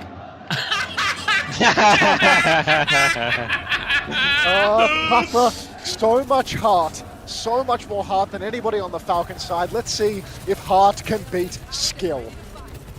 Full rail for Merit early on, and Geeky a little bit stuffed in the choke here. Big damage off that rail, but someone's had to pop this form as well. Geeky just having a real hard time getting out. They might just rotate to coast, honestly. Looking for a bit of a boop is proper. They stay in the corner, and Kufa dies in the front. Huge opening for Falcons. That's a tremendous pick there for the side of Falcons. Can't be letting things like that happen to poor little Kuffa. Proper flanking again. Lethal actually finds a massive trade onto Fielder, but he boxed inside the room. So there will be the trade over to him. Maymone's on the run, but Proper, God, he's so good at the venture. Instant counter pick. And DK really no leg to stand on here as they flip over to the point 3v4. Moving over to make sure nothing goes through on the cap. It's going to be Geeky just going to slowly get out in this coast. Proper goes for a boot. There's a slow on Kufa as well, but he blocks all of it. Slow onto Proper, but he drill dashes back to point and will be okay. Kitsune rushes even for both Kirikos, and it's back in main for Geeky. Back into main for Geeky, but really nothing until the Ultraviolet Kitsune rush comes online. Ultraviolet's going to go down. Merit good for it yet again. Kuffa's chasing Merit down the Suzu TP. Kuffa wants that kill, but he won't find it. All the Falcons have crashed out onto this push. And DK Esports having a real hard time here on Night Market. Late trade onto Fielder for Maymoon. Really nice play from Falcons, just clean. They hit the slow rail combo on Merit's flank timing once he's charged that, and then Fielder dives in super deep to get the Suzu save on him. The rest of Falcons flood forward. Very clean and efficient fight. And again, slight beat advantage for Chu in all of this. Just got to make sure this one actually goes off. Theo has the beat advantage. Maymoon, he's got the kill onto Merit. Massive. Pops his Tectonic Shock. He's chasing for more. Suzu forced Lethal traded. Proper's about to have his own Tectonic Shock. Chio's on the run, but he's so slippery. Proper on the point, taking a beating. Rush comes out from Ultraviolet and Fielder, but it's Geeky all the way. And it's going to be before last fight as well. So this is such a carry performance from Maymoon right now. Perhaps the prime non-binary? Huge amount of work. Huge amount of work from Ramon. Big opening pick, hits the Tectonic Shock as well, clears it all up, and now it's Falcons who have to play retake. Clearing top is Proper, gets Admiral out in that position, but a lot of ults to come through. Ramon's going to take down Chio again, though, so this beat is not going anywhere. Ramon's just on top now, but he needs help in main. Merit has swung with the overclock. Good shield and a beat back from Admiral. They need more kills with it. They are in Merit's face. Someone's going to pop the Annihilation, but Ramon's behind him. Back shots and puts someone in a corner. They don't get the kill, though. Chio's back from spawn with a beat, but look how far Geeky are. They've kited it. Game-winning snare from Kuffa slows down that beat push, but Ramon still goes down. Lethal pulls the clock. Kuffa with the Annihilation. Kuffa finds his. Lethal delivers as well. 2 for 2, but Lethal and Kuffa are both in a spot of bother. Not going to be enough. But Falcons, though, as Geeky, they clutch it out. Huge trade, and they managed to bait everything out of Team Falcons there. They invested so heavily, and they didn't get anything. Geeky, full ultimate reset for both sides. Geeky are one of the best teams in the world at this. That's midway through the fight, finding that kite when they expect the ult and just cheating an extra layer or getting themselves an even ult situation from an ult disadvantage. Crucial there in that kite of a beat from Chio. And now Fielder's been forced back early. Need to make sure Ramon gets out of this because Fielder's getting very close to this next Kitsune rush. UV just behind for now, though. If he can get it, they should be in a decent position. Kufa's been forced back to point, though. 1 for form right now. Ultraviolet just tiny bit behind on the Kitsune rush, and you can see it might be punishing them as Geeky Esports. They need that tiny little bit more healing. The kite comes through, but here it goes. The repush and Maymoon, he's about to carry with this Tectonic Shock. He pulls it. Big cleave available, right side flank. He's all over Proper. He needs this kill, but Proper's escaped. Someone's getting back shots, but no drill is available. Beat push from Admiral, and you can see they're looking for kills. They find 2 with 98%. Geo on the ropes. 3 kills for Geeky and Falcons. It's slipping through their fingers. You can hear the deathly silence of the Saudi crowd as Geeky take map 1. Fielder gets one more touch, but it's all over. And after that first round, it fought like Geeky were in trouble. But look at that, standing up. You see choke symbol coming through as well. He lives for this, doesn't he? Yeah. This is it. This is the crowd. Lethal was doing the choke symbol as well across the desks. And once again, it's Europeans which come out on top, just as predicted. My comfort Koreans! I mean, that's the best map of Will's career, actually. That insane save map, and then every fight he's doing bits and bobbles, actually. There were so many bobbles, actually. It was just a bubble fest. Big Riz. And I think if we look at it, I think knowing both of these teams, especially Falcons, it feels like the mirror is close enough where I think we'll keep going band for band. I could see like a Venture ban and Force. Like I think both teams might opt into the Tracer if it's still the mirror, which maybe Proper is going to feel like he has a bigger advantage. Go on. How did Gibraltar respect dive matchup? I mean, that would be respectful. Falcons go and they go to Gibraltar and they ban like, well, what could it be? Like Bap or Weaver, like one of the signature picks, and then they just take like a full dive mirror. Right, I need to do a coin toss, so I'm going to be right back. All right, coin flip from Corerad 53. Corerad. Difficult for me to say, but Tails never fails for same coin as before. 50 pence on it. Here we go. Best of luck. Luigi's already fallen to the coin flip. We'll see if Corin can do better. No! Oh, I'm sorry. I don't know if you can see that all right. It's heads. Corred. You're right. I just can't read. I'm sorry, Corred. I've got your name correct at least. But unfortunately, it's a salute and it is a timeout. Valiant effort. We've had no winners this weekend. No winners so far of the Esports World Cup for the coin flip. Luigi and Corred both full. Respect for hustle though. Respect for game. Let's go, GK. They lost the coin flip. Was that the VIP coin flip? VIP, yeah. We've had two people attempt it this weekend and both have lost. Yet to have a coin flip winner. Mate, if Crazy Raccoons and Falcons got to Western teams on the same day, we need to have a name for, what are we, August the 2nd? There needs to be a day. We should make it like a national holiday. Yes. I got a few suggestions, but it's ones that'll get you both banned, so I'm not going to say them, okay? Appreciate that, mate. I'm going to grab a drink. Try to avoid getting me banned while I'm gone. No guarantees. I've been told you guys to be a bit awkward when I leave. Oh. Rick 7. No one. 9K, get out of Riyadh right now. It's not safe for you. It's fine for him. It's fine. If Falcons lose, they will only be tarred and feathered the second they walk through the door. Look at someone's eyes. He's scared. This is... They thought they had this map locked up, and then the Welsh dragon came roaring through the window. Imagine losing to a Welshman. I mean, I cannot believe it. What was the reference you had on the 3rd round? I don't think X got it either. The non-binary thing? Yeah. Isn't that Venture's like... that was like the statement piece of Venture's releases. Oh, it was about the hero. Okay, okay. Yeah. Gotcha. It went over my head, mate. Right. Falcons Venture ban. Yeah. What map did we go? New Drink City? Yeah, I think...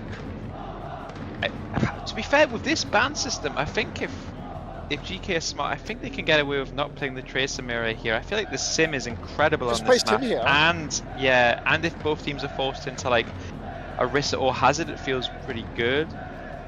Again, you'd like... I mean, actually, I watched Proper's sim in Scrim. It's pretty good, actually, but you'd feel better about it than a Tracer mirror. I think this is definitely going to be... This is definitely going to be a Hazard Lucia Curie situation from... Oh, maybe a Hazard Lucia Bab sim from... maybe they're going to play Tracer instead of sim, to be honest. Like... Because they ran down, so they want someone to have to play Orisa or Hazard, two things that he's not very good at, right? Like the Ramban's really good versus team. Yeah. But I don't know, like, I'm not sure if they're going to play Hazard, Lucia, Carry, Tracer, or sim with it. It seems a bit weird with Hazard. never does Orisa, right? No. Okay, then yeah, probably is some sort of... I'd still But like I to think see they're gonna Hazard play sim, but... Yeah. I think someone might end up playing the Orisa.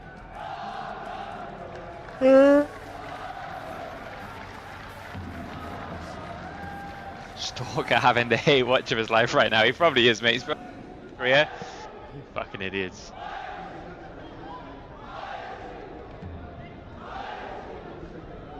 Loading in.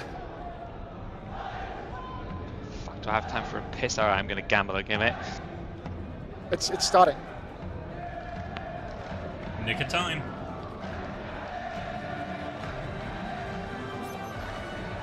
Reckon I can piss in a bottle on this stage. Yeah. Oh, we did have Preds. I'm firing for mods. You're going to have 30 seconds, guys. All right, DK. Wamone hovering the May of all things. Someone on the Orisa. Gonna keep it a buck with you. I feel like this is Geeke's map to take. The fact that someone is on Orisa in an elimination game. I've seen someone lose this matchup many times before. This is Geeke's bread and butter, playing the Hazard map. And someone is being pushed onto something where he's really not strong. All right, Preds just in. It's 58% for Falcons, just in the nick of time. Yeah, Wamone on May. Not the hero we really know him for at all, you're right. Into the Orisa, though, not the worst, but someone seems to have got the good gambit here. Orisa can be good into Hazard, good into the May as well. For now, though, Falcons just keeping their space, trying to get an angle for Merit to find something. Oh, Lethal finds DK already finding opening pick onto Proper. That is massive for Lethal. Spear from Falcons, not enough to convert a kill. You can see Wamone off-angling on the side. He puts up the wall. He doesn't find the kill, but DK, they are going to secure first cap off this pick. Proper down. Kuffer in pole position on the high ground. Just camping this as well. Someone tries to javelin him off, but hard for them to clear, and Kuffer will have his choice of engaged timing and target as they come through here. But once Falcons to make the first move, they have control of point. Little boot back. Kuffer's going to be forced away now. Wolvo locks out someone for a bit. He's taken so much damage. Has to pop some of those cooldowns to keep himself alive. But Merit, the wall goes down. Wamone dies. Wamone's taken down early. Now the swing is on for Falcons. Someone, he's used spin and fortify, though. He needs to be careful on the point. Ultraviolet's got that window. He can turn this. Merit slides underneath. Geo finds the kill. UV pops the window, but Admiral falls. Only Kuffer and Ultraviolet remaining, and you can see someone flanking on Ultraviolet right now, looking for the kill. Kuffer's on his case, looking for the trade. Proper's low on the point, but Wamone goes down again to Merit. 2 in a row for the Welshman. Kuffer now standing on the point, just blocking, looking to get as much percentage as he possibly can. No chance of turn anymore. But DK Esports 85%. Pretty good start for him, but Falcons nearly have all 5 ultimates available here. Admiral behind on that beat charge again. Window was invested, of course, too. And in general, the Kitsune Rush will outvalue the window in a lot of situations. But if one BAP has had the best windows at this tournament so far, it has been UV. Gonna have to do it without it, though. And now Geeke might have to try and cheat one of these ultimates here. Maybe an early high noon to try and force a Kitsune Rush or something.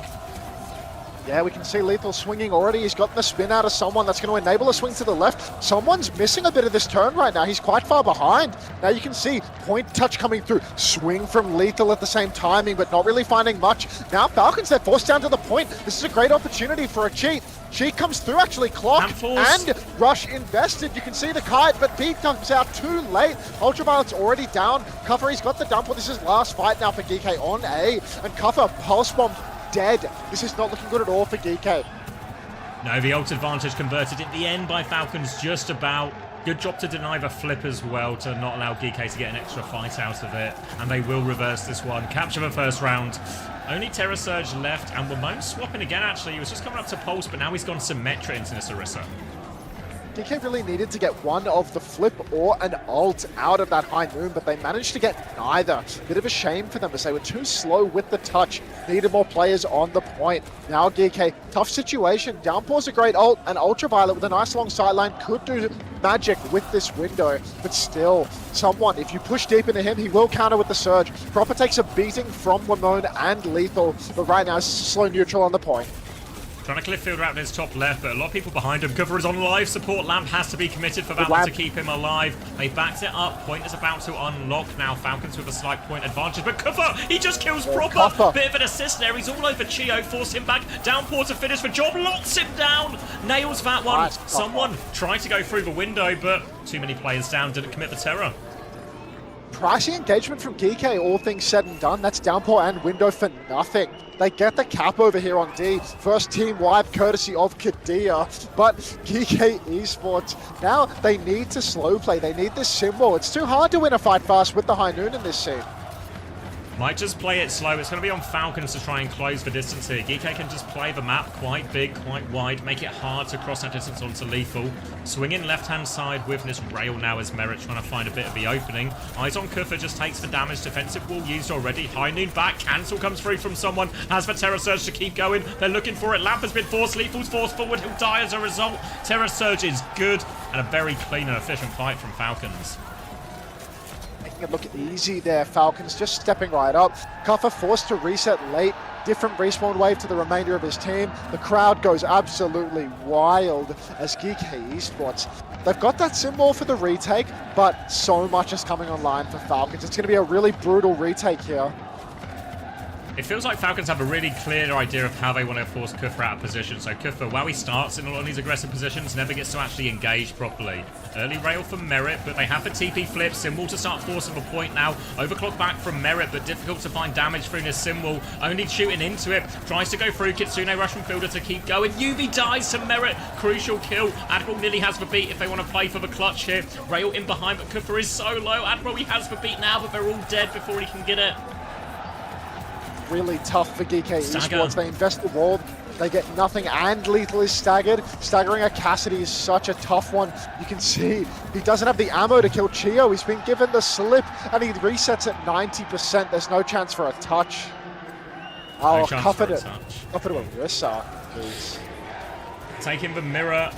Again, with the sim, you have to say this feels like it should be the stronger version of a comp here for GK, but they are 2 rounds down, so they've got to claw their way back into it. Hard to win 3 rounds in a row on Flashpoint with the way the ult economy often goes, and we're actually getting some early pressure onto Kuffer. They want to fight before the checkpoint, way off it. TP comes through, looking for the flip. They TP towards Merit. Someone tries to intercept with a javelin, but no connection.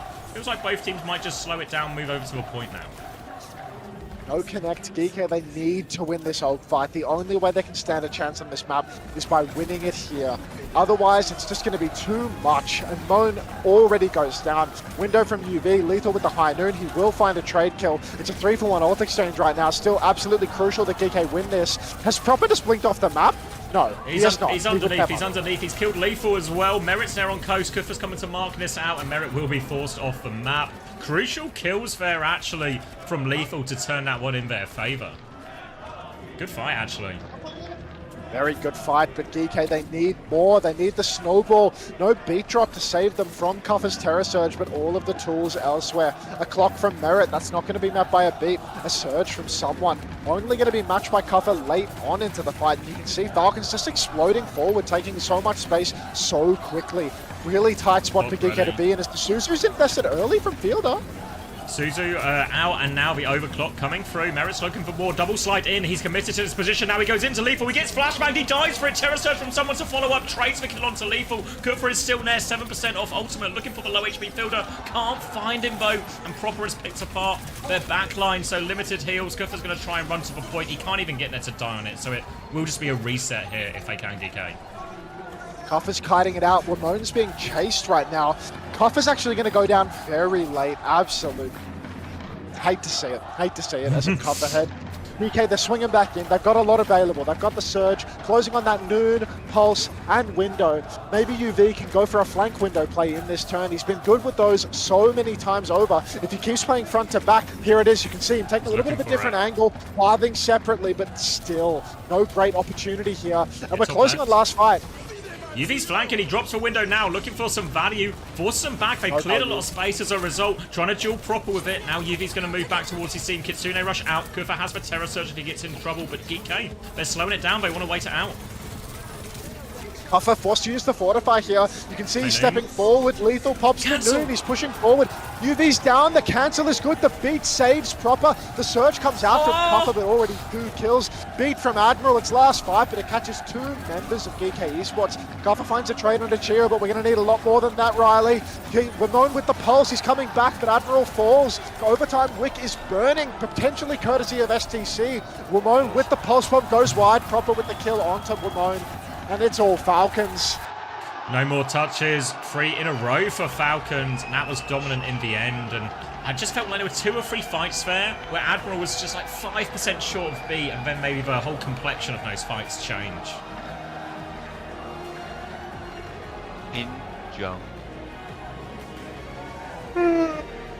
News is Venture ban is out of the way, so I guess we can just play that and keep hard carrying as much as possible.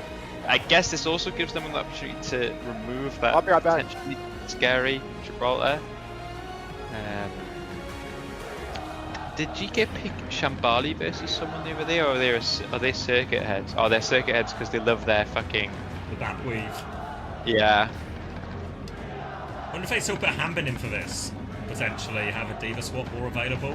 I mean, someone's played Diva before, but you definitely rather Hambin on that hero if possible. Because think about it as well, GK have to protect support if they want to play their bat 5 Weaver as well, so... Hambin wouldn't be vulnerable to a ban or anything at all either. Like if GK wants to ban the Diva, if Hambin goes in, then they just get Baffle Weaver banned against them in response, you know? So they could go for it if they want.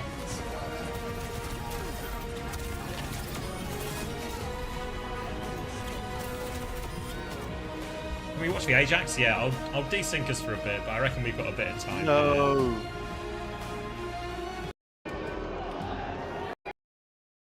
What was it? I want to say, was it the first beat on Garden?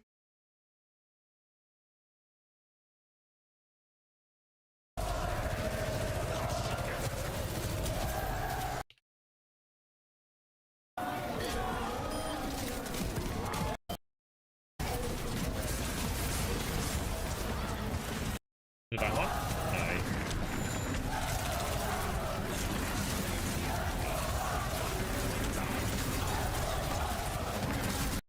Gone too far. Was it first point? I thought it was Garden. Was it this bit, I think? I think it was Garden. Yeah, he's just half HP. Well, Moan just gets him. Can't see, where is he? He's like right in front of Merit right now. Goes through. Yeah, I think Lethal just... Oh, thank you, Nickelback8469 for the 16 months. Good shout on the name. Yeah, just a body shot from Lethal makes Chio low. He tries to drop the beat as soon as he gets it.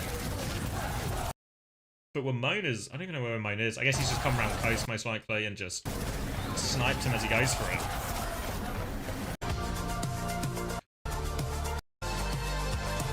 No mods. Do I need to kill Mama Hamster? Alright, Juby's got it. We got it. She's got him.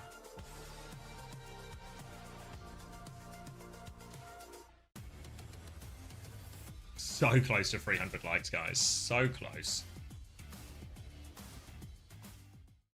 What's up, everybody? Danny Lim. Thanks for that, Chrissy. It's Team Falcons versus GK, and we got a packed house. Look at all these fans for Team Falcons. Let's go, Falcons! One more time! Let's go, Falcons! Let's go, Falcons! Let's go, Falcons! I mean... Not the end of the world for GK, I think, that one. You know? Force him off for Venture. After Wamon has, like, Game of or Lijiang Tower of his life. Now can probably just play Venture, Hazard, Ram, Orisa, any sort of combination for the rest of the series, probably.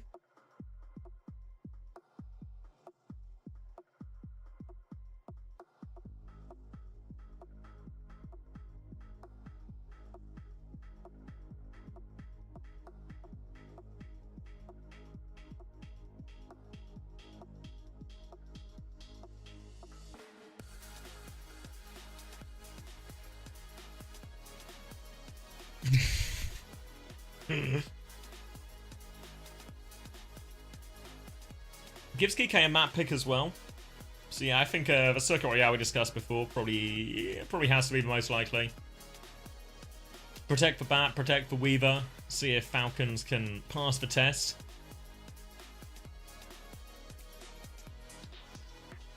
How many flashpoints did GK win? 0.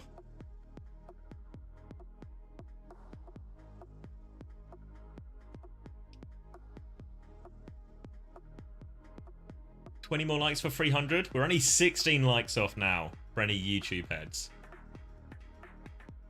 Unprecedented numbers of likes on the live stream, I think, if we hit 300.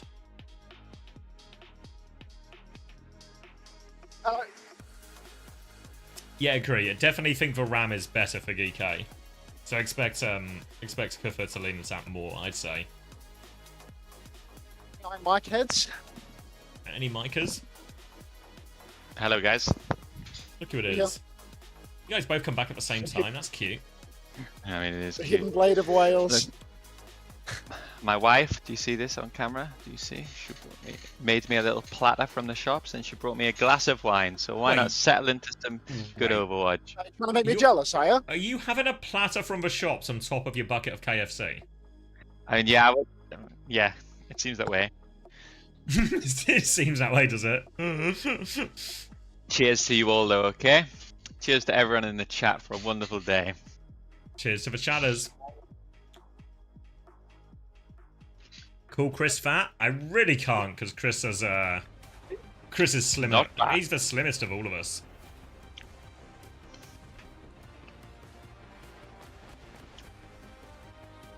Yeah, get yourself a glass of wine, Nev. Honestly, you deserved it. You had a good day.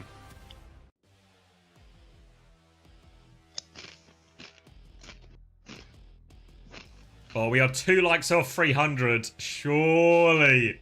We got 2 more likes in us. Surely our viewership is dropping. It's plummeting again. It seems like the tabs are being closed. Whoa, reopen those tabs. Can you give me one good reason to close that tab? If not, open it up. Spend your RAM to help Kuffer on RAM. Legit. Exclamation mark spend. When I say exclamation mark spend, what I actually mean is give me your money through Twitch subscriptions right now.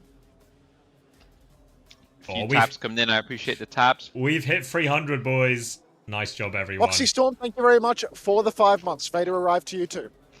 Keep giving me money, folks. Keep it coming. My pockets are empty.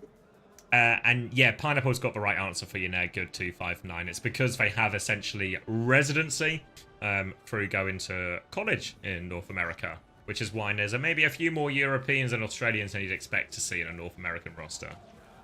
That's why they're so educated. What happens next year? Like, are they still at uni? No, they get some law done. back?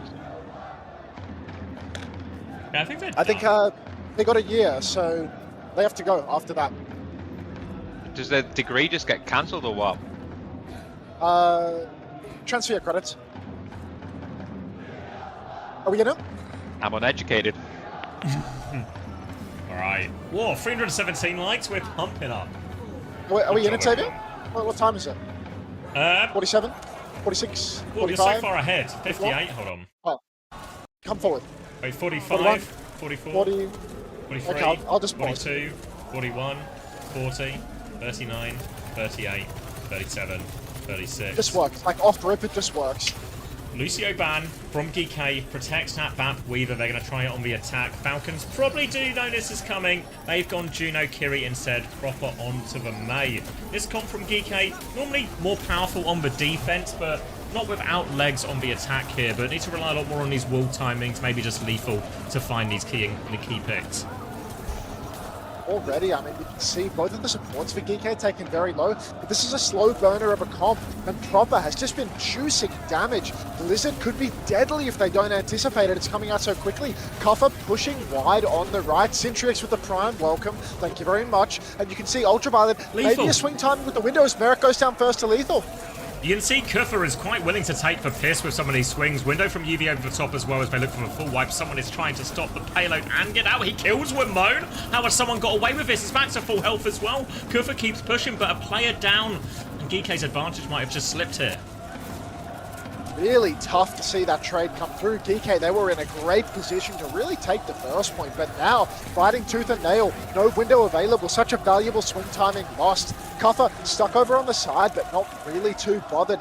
Wide swinging for the fence. As you can see, he's trying to close the gap. He's trying to block Merritt out as he edges towards this corner. Now there's a deep shield, and Kuffer, Lethal, they're all swinging together. Lethal, he's about to have that overclock. He's so close. Kuffer taking lots of damage with the Tree of Life comes out on the payload. Clock timing from Lethal.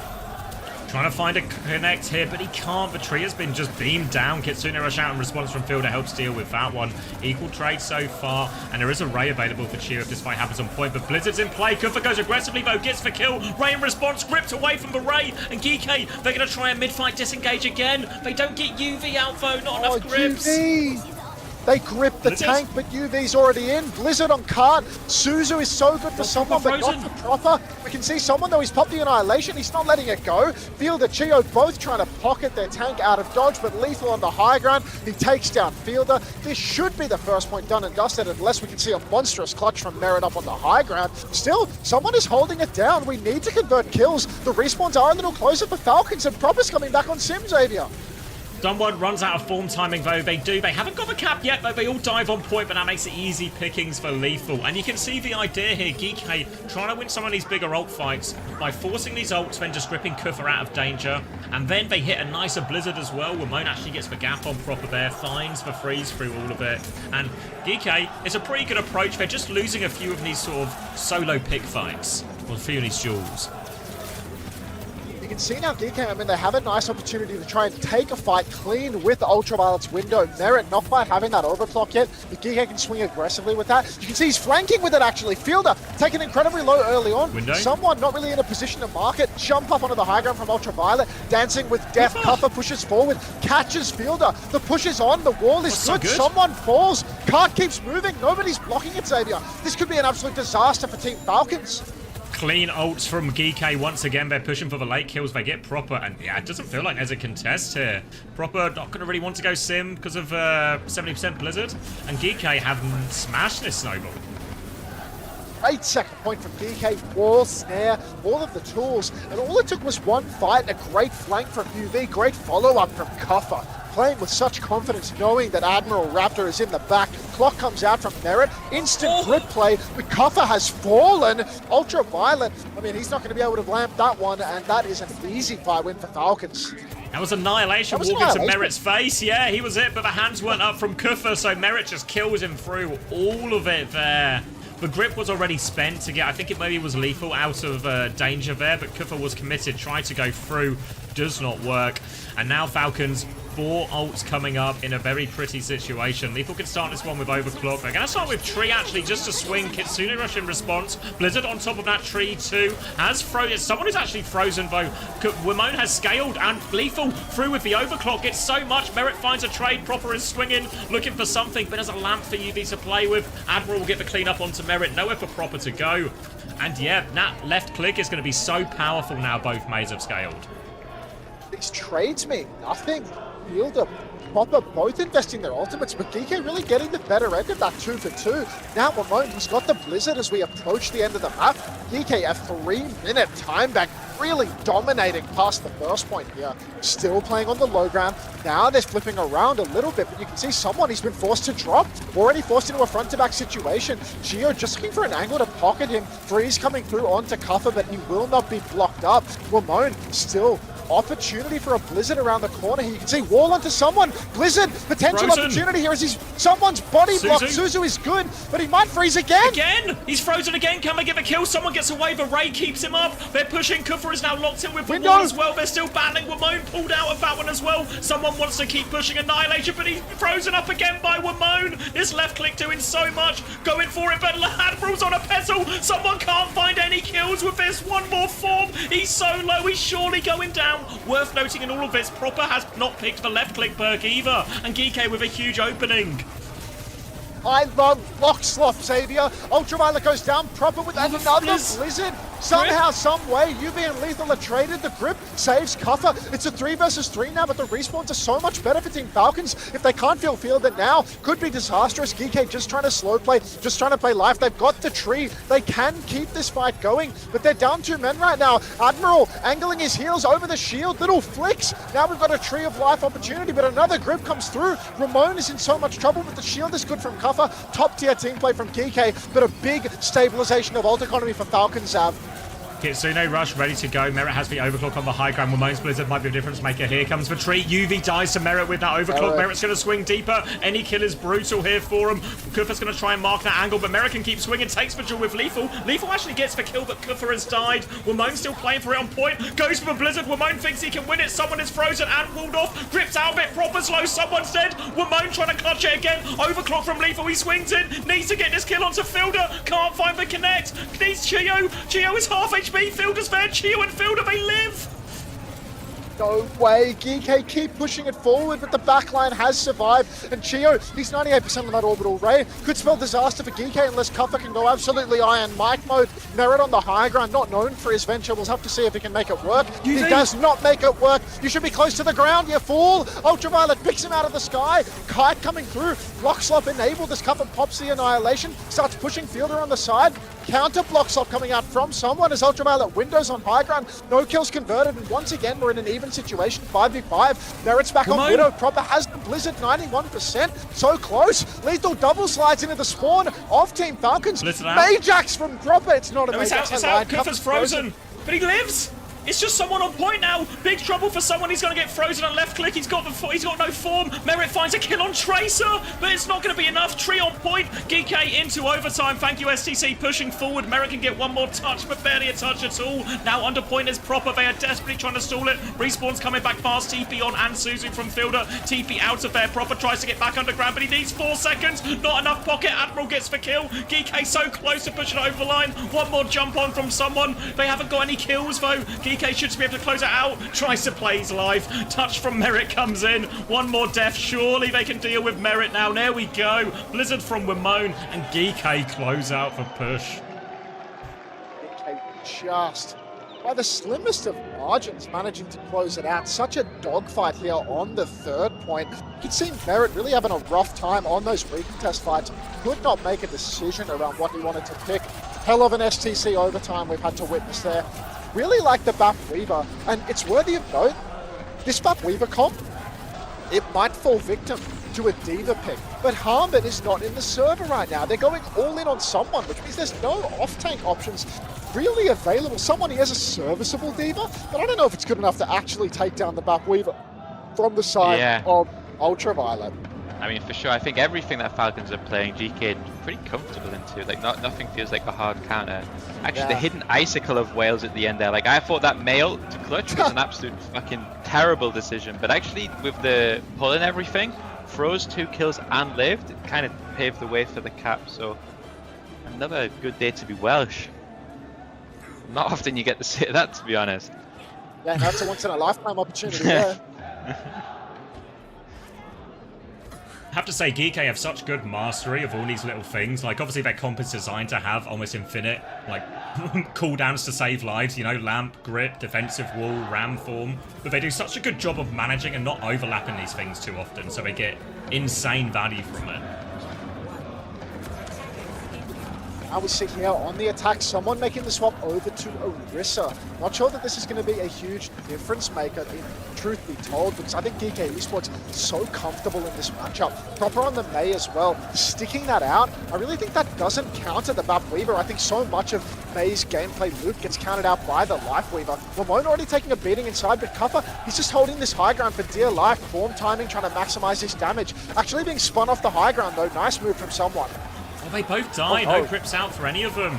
And really, this is the part of the map that we normally see GK get so much more value on than most teams. Lots of teams won't even hold in this corner, and GK's is normally rock solid, but Falcons break it with not too much trouble at all. And not too many ults to speak of either. It was over so quick, but they do get plenty of time for recontest. But look how far forward Proper is. Such a quick one there for the side of Falcons. DK, they have to come back into this one, but they really are going to struggle if they have to fight against a bowler shot and the grip can't come out to save it. Big bowler on the cart, big bowler on the backline, either could really enable a swing timing for someone. Right now there's a wall invested in someone. He's lost a lot of skills. He's taking a lot of damage. He's very low. Fortify forced as well. Surely DK try to capitalize on this, keep it going. Ramone's used the ice block though, and a big pot of damage from Merit. Proper caught in his ice block though. Big snare from Kufa. Could be a kill, Xavier. Suzu comes through to save Proper and a defensive wall, so Kufa can't convert the kill. Wamone having some trouble with someone on point. Fortify comes through, but Kufa comes back to help. Bowler in the back goes wide. Proper nearly has the Blizzard. They have to be careful here, GK. Someone dies though. Kitsune rush out. They might be able to hold their ground off this. Proper still doesn't quite have the Blizzard, and this should just repel Falcons for now. Proper and Fielder both go down. Lethal cleaning house as GK Esports. This is where it starts to get really scary for Team Falcons. The ult cycle for GK's comp is deadly. The Blizzard, obviously it can be countered by Fielder Suzu, but there's so many opportunities for Admiral to counter out what Proper has in store. The grip, the tree, both make things incredibly difficult for Falcons. I'd say GK's ult game is stronger, and they're aggressing right now. They're holding forward. Kuffa needs to be careful not to have his ultimate forced, but with the grip, surely he can be saved. This is a window of opportunity though, as Proper lobs the Blizzard from downtown. The petals are help Wamone get out of it. Defensive wall, lethal overclocks to relieve some pressure. Ray comes through as they try and push past it. Counter Blizzard comes out from Wamone, and he freezes it back. Someone has Terror Surge for it. Finds the connect, punishes Wamone, but someone is so low afterwards. 2 HP, dies. UV gets the kill, tank advantage. Kufa presses the Annihilation, tries to finish it off. He wants to push around the corner. He's still low. He can't get anything. Maybe the Annihilation was an ult too many, but GK, they do stabilize. Extremely expensive 4 versus 4 right now, but Proper is stuck on the side. DK needs to swing for it. Both supports for Iron Mike in full effect as he comes swinging over to the side. Fielder and Proper both go down. Life grip invested by Admiral, but there's only a minute on the clock. DK Esports a real chance to close it out here as they push towards spawn. Wamone taking the piss, but surviving nonetheless. They're okay. Oh, no grip. Window available for Ultraviolet. DK, they're so forward again. Playing forward again, someone has gone Zarya now just to try and put all these bubbles onto the Venture, try and get some of these kills. Merit has a bowler to throw in and Fielder a Kitsune rush. Only a window from GK. We've talked about their windows a lot so far in this tournament, and we need another special one from UV to complete the full hold. Proper's going to go flying in now underneath, looking for those bubble timings. Wamone goes the other way for a trade. Bowler in the back, it's so much. UV's going to fall for that, can't pop the window. Now Kufa's isolated, desperately trying to die on point, just showing his back to Merit, saying, take me, and Merit will oblige. GK, did they get a recontest here? I don't know. I'm not sure. Without a sim, without the Venture to get the touch, I don't think it's possible. So Falcons, they will buy themselves a second lease on life. They are going to secure it. Wait, Lethal's going to touch and get gripped out? What? Goes for it. They back on. Kufa is back on Doomfist, but they've lost 2 players now. Kufa's half HP. It's not going to come through. Goes for the punch. Kufa punches Fielder in the face for what it's worth, but it's not enough. Falcons do get the cap, and they do get a chance at second. This is an immensely costly recontest for GK. They used the window there, and now they've given Falcons super aggressive positioning and just a smorgasbord of ult charge. Really a costly attempt at a clutch there. No grip for Lethal when he went for the touch after the lamp. Really deadly. Now you can see Falcons, they're positioned forward, 1 man left on the card, but all of these ultimates building. I really don't like that recontest attempt from GK. No discipline. No, now they have the overclock and the tree to work with. The tree can maybe counter the Ray a little bit, but need Lethal to find something with the overclock. Someone's getting close to that grab, and if they get a grab Ray timing, it could just be too much for GK to withstand. Lethal goes, aggressive swing, forces the Suzu out early, looks in the Ray now, trying to deal with it, but Proper marks the angle, shuts down Lethal. The rest of GK are trying to disengage, just take a 1-for-1 ult trade, but it's going to be a difficult recontest from this choke. It's a full disengage now. Proper has the tectonic shock and someone has the grab. Could be something of a meat grinder here, tree or no. GK Esports right now, they need Kuffa to step forward to get this touch. In comes someone, but Proper, he's counted out. The tree blocks line of sight and Lethal hits the shot. Iron Mike is absolutely balls deep in Falcons' backline right now. As GK Esports, they secure the recontest. This is so good for GK now, because even though they have to face down the grab, what they can do is space a lot now. They have a lot of the map to work with. If it's just a grab onto a single target, you can bet Admiral will be gripping that target out of the grab. So now someone, he has to try and find a way to connect with backline, but it's a long walk up this slope. Up the slope. Proper receives the bubble, fully talked someone, but the window comes out from UV. He's in a little bit of trouble though as Proper unburrows and receives another bubble. Grab is available for someone as well. He needs an angle on something other than Kuffa, though the window has been traded for nothing at all. So GK Esports, they're in a spot of bother. Now they need a clutch. They need a big Blizzard, but that's so difficult. Kitsune rush from Fielder. Lowe's health backline for Team Falcons. But Wamone, can he find a Blizzard angle, Zav? Someone's getting closer and closer with this grab, but Ramon has the Blizzard. Someone has been so patient with this, looking for one more bubble under proper. Drops it onto the backline. There are so many people in this. Pedal gets him out of the grab. They're still frozen. Someone can't get the kills. He's forced backwards. Blizzard is out now. Admiral keeps UV up. Fielder has been traded, but Blizzard doesn't freeze anyone. Well, through his Fielder, but it splits someone. Most importantly, they can go kill someone. Proper's trying to force point actually, so maybe Kuffer can't leave it. He's popping Annihilation to hold down point. They deal with someone behind. 2 seconds left on the clock. They're running out of steam. Desperation Ray. Chio gets the torpedo swing, kills UV. They're pushing through. Another tree from Admiral. It's going to keep Kuffer alive. I think he's so low. Kuffer's blocking the Annihilation, does the damage. He's in big trouble. Merritt's trying to swing, trying to kill the tree. Fielder is pushed in. He's killed Ramon. Surely there's no way now. They can't quite get the touch. And GK, they take the lead in the series again. What an STC overtime that was. Just when you thought they could get better. You gotta say, that was the hardest Admiral carry I've seen in a long time. So good at that hero. They get the grip, bait the grab, 4-man petal into the sky. Everybody in the grab is petaled up. What a counterplay. So solid. Wow, Puckett's stage hosting right now. CBA.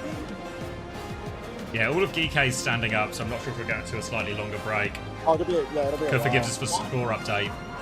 Yeah, that's a good track you Kuffer, mate. Cheers, Kuffer, mate. Glad someone's keeping track of the score.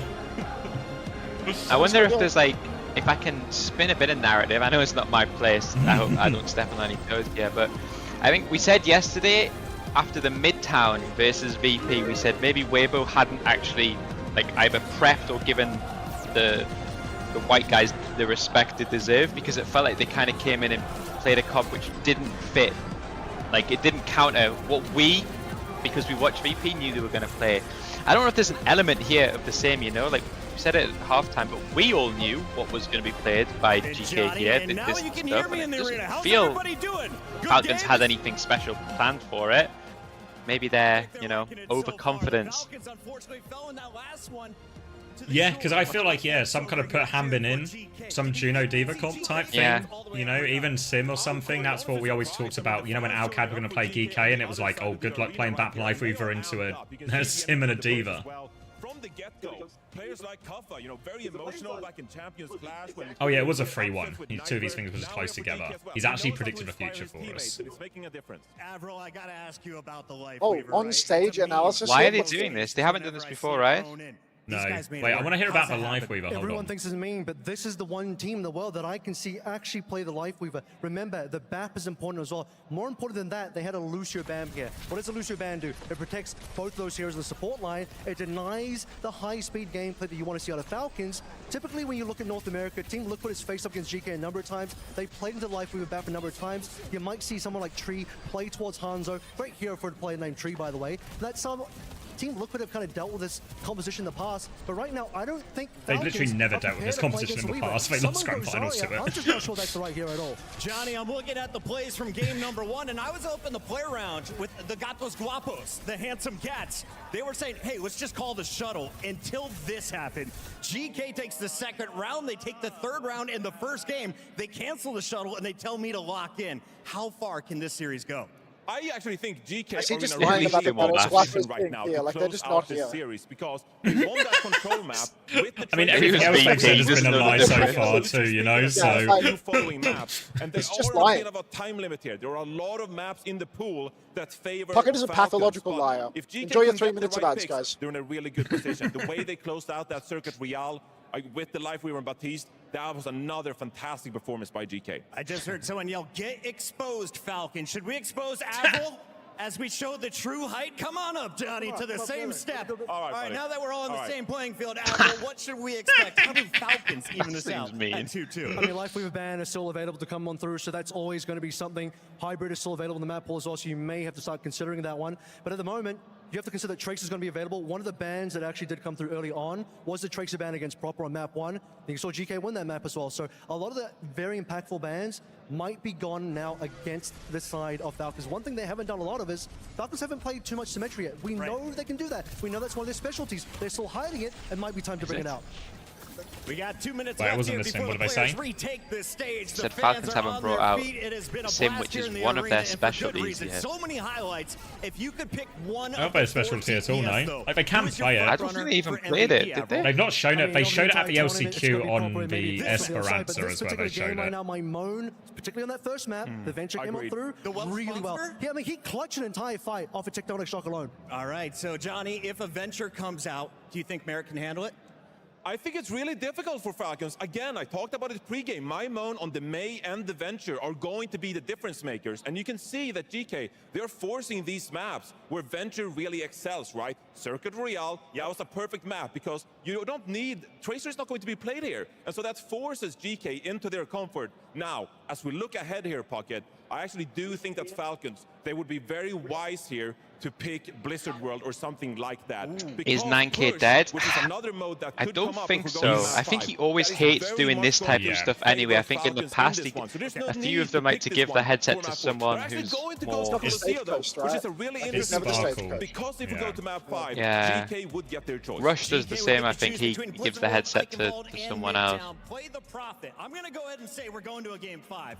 What do you expect that 5th and final map I feel like Colo might be... Okay, Okay, Max, well, you guys know better than this. Which of the hybrids can they do this The Bat Weaver on? Midtown for Icon? sure. Midtown? Blizzworld. I've not seen it, but probably. I think Blizzworld, it gets broken really easily by ball, but someone can't play ball, so I think it's fine on Blizzworld as well. Yeah, it feels like if it was me, especially against what we just played, I would have preferred to deny hybrid because you can't play it on push, right? I think Falcons genuinely have no clue, and they've just instantly lost now because now there's going to be a map 5 midtown pick, and they're going to verse Bat Weaver, and they're going to lose. So cheers to Falcons getting eliminated, even if they win map 4. If only they had one more coach to look into these sort of things. I mean, if you're hiring me to help you with the draft, you're clueless. I need to write this down. Asian hubris for the topics of conversation for Uncoachable. Right, note that one down, okay? We'll talk about that one Everyone later. write that down in their own notes and we'll address it. Guffer. Guffer loves sticking it to the man. He does. He's just an underdog type of guy, isn't he? If they ever do an Australian LAN, he's going to be absolute dog shit because he's not going to know what to do. Can't perform as an overdog? The lights would be too bright, mate. Surely Falcons ban Ram too? I feel like Ram is someone's best hero as well. To be fair, I don't feel like someone's getting like out-rammed or anything like that. It feels like probably closer to you think? I feel like it's closer to like a macro gap. I'm just being contrary.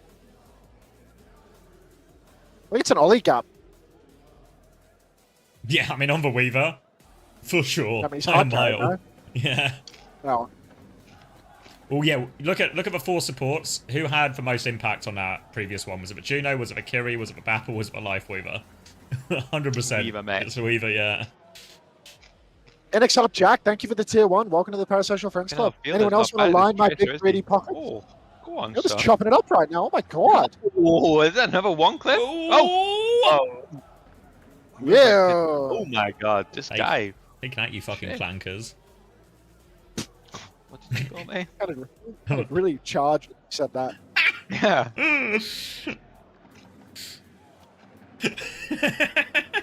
They come back out together all at once. They probably get booed, I'm guessing.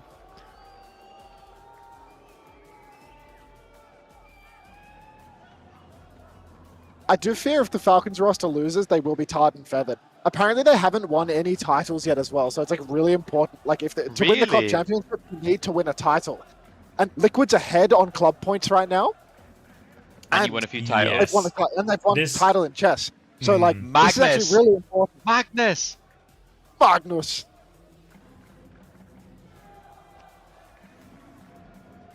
How the fuck did Team Liquid get Magnus? Is it not like, shouldn't Falcons just offer a bigger bag? Liquid offered the Honda bag, mate. Well, maybe Liquid have got big bags too. Liquid have like pretty large bags actually. Yeah. God. Anyone else want to be put inside the EWC Crusher? Yes.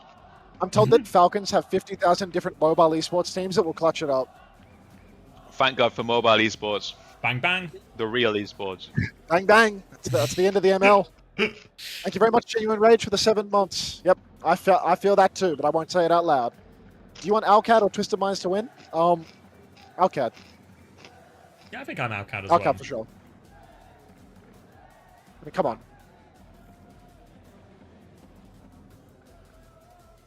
Can we get a client chain going, please? All the Preds. 52-48 now. For GK. The gap is closing. No, I donate Yubi.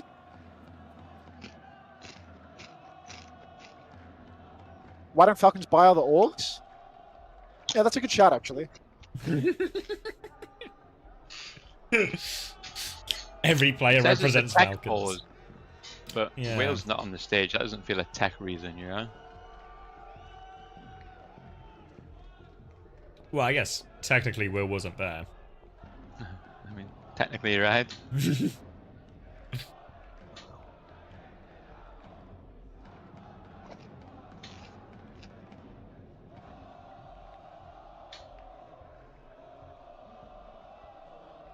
Ooh. Looks like we got some movement, some graphics, and moving. Have you got any views from the future, Max? It's going to be Colosseo. Oh, Weaver ban here. Okay, I think this is actually insane. Bro. Okay, so Weaver ban on Colosseo. Now BAP and Weaver are open. No need to support protect. They can go to map 5. Ban Proper's Tracer. Done. Well, I think did they not ban? Who banned Tracer on map 1? No, I think it was. Was it Tracer on map 1? I'm gonna. Has Tracer been banned? Yeah, people saying Tracer ban's used. I think they're right. I'll get some. Okay. There's some fact checking. Yeah, Tracer ban was on the first map. Ah, shit. Okay. But that is crazy, by the way. Like to, I mean, maybe the idea, even if the idea is that we're not going to be able to ban it on map 3, right? It's way better, I think. To Kiri ban for map 5, maybe. Yeah, Kiri ban. If you're from GK's point of view, this is ban Kiri. You're going to play BAP Weaver anyway, and then they have to play Lucio BAP or Lucio Moira or something into like that BAP Weaver, and then Kufa's just playing Ram and just doesn't let anyone move. Yeah. I mean, Falcons could ban Ram on that map as well, I guess, as an alternative if you don't protect it. Do you think Falcons ban Weaver here because they just think, oh, I don't want to play against the Weaver, but they don't know that they would never play Weaver on this map anyway? How can they be so poorly researched? It's the Esports World Cup. I don't know. I think it's possible, mate. It's $1 trillion roster. I mean, if you ask Sparkle who are the 5 players he's playing against, he probably can't name all 5, you know? There's the Australian one. There's the Hidden Blade guy. There's the Hidden Blade of Wales. Also, yeah, Will's just having a banana as well. Is this for tech pause? Oh, wait. They needed a new cable for Dennis. We've had a headset change. A banana.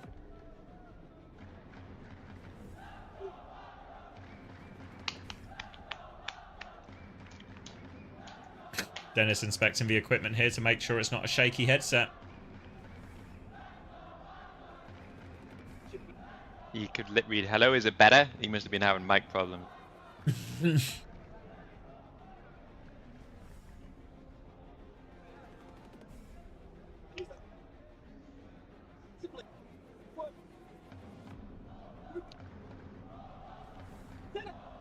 Oh my god. What's wrong? Oh my god. You alright? Crowd theory. Thank you, Eva Luna. Come on, tell us the why theory. is it blinking? People just write exclamation mark crowd theory in my chat. Oh.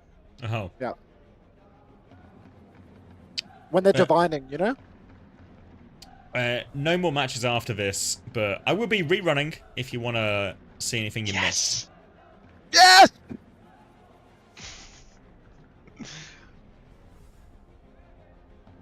Anyone keen on a rerun?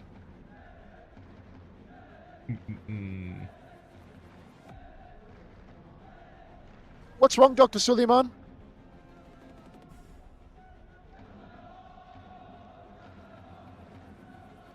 Wait, Zero has taken a break next stage. So I imagine by break he means he's just going to be like sad for a week and then he'll be back at it.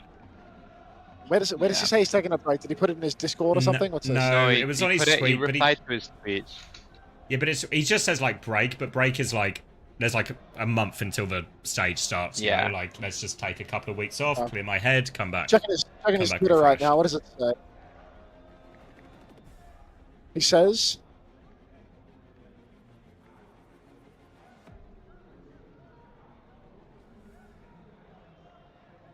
"Oh, looks like we're going in." Okay. Cranking the volume. Get your Preds in if you haven't got your Preds in.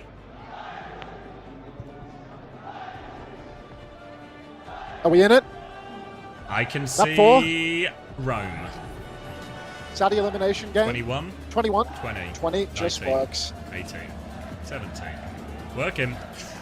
Alright, live, we've a ban which Geeky are probably going to kind of just shrug their shoulders at and play Kiri Lucio anyway.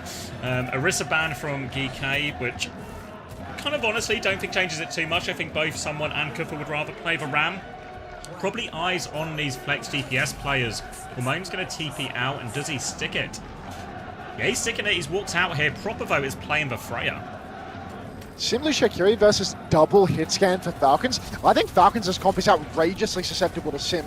A very strange read from them. Either DPS really a target for Ramon on the TP. So Kufa right now, he can just keep pivoting around the objective. TP's on, throws in the slow, and already no space for the hit scans to breed, Sam. Choking them back already. Merit charging up that rail. Proper's going to swing too, but all a little bit contained here. Someone's going to stop the cart moving at all, though. Proper both peeking, but Lethal, once he has that rail, when they can look for a slow timing, a TP timing, there's opportunities. Kufa's trying to bully back someone for now. Just clear a little bit of space, and they're inching forward, but Merit has full rail.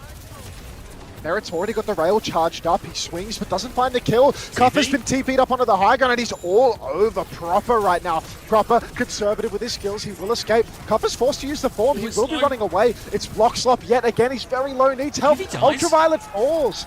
Falcons, are they in control here? Looks like they're going to take the fight.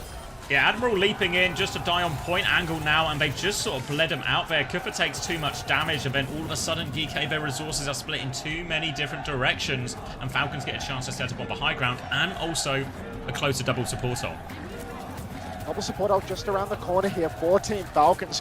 Aggressive TPs again and again for GK Esports, but you can see both DPS so conservative, so capable of escaping Ramon's grasp. Even when Kufa gets TP'd on, we need Lethal in there. We need the finisher somehow, some way. Someone's taken all the damage in the world though, and the snare looks good. Forces a slide from Merit. TP could be deadly now. Beat force from Chio. Ultraviolet closing on that ultimate, but GK, they might have just cheated this and Proper. He's face to face with Iron Mike, but a couple of punches have missed. Still, 35 meters and counting. Ult advantage now. Ultraviolet, he throws in the Kitsune Rush. He's chasing him down here. Bowler from Proper to relieve some pressure. Fielder's going to match the Kitsune Rush as well. Admiral still doesn't have this beat. Ramon nearly has the sim wall though, so they can go back, but looks like just a good old game of push and pull. And GK staying ahead in the ult economy. GK are ahead in economy, but it's time to win a fight. Merit swings high ground. He's got the rail, but there's not going to be a kill off this. They're all behind the wall. Beat from Admiral is good, and now the car control has been lost. Falcons, they're stuck behind. Sir Margit is clapping uncontrollably, despite the fact that his team is losing on the screen. And Kufa, he's got car control.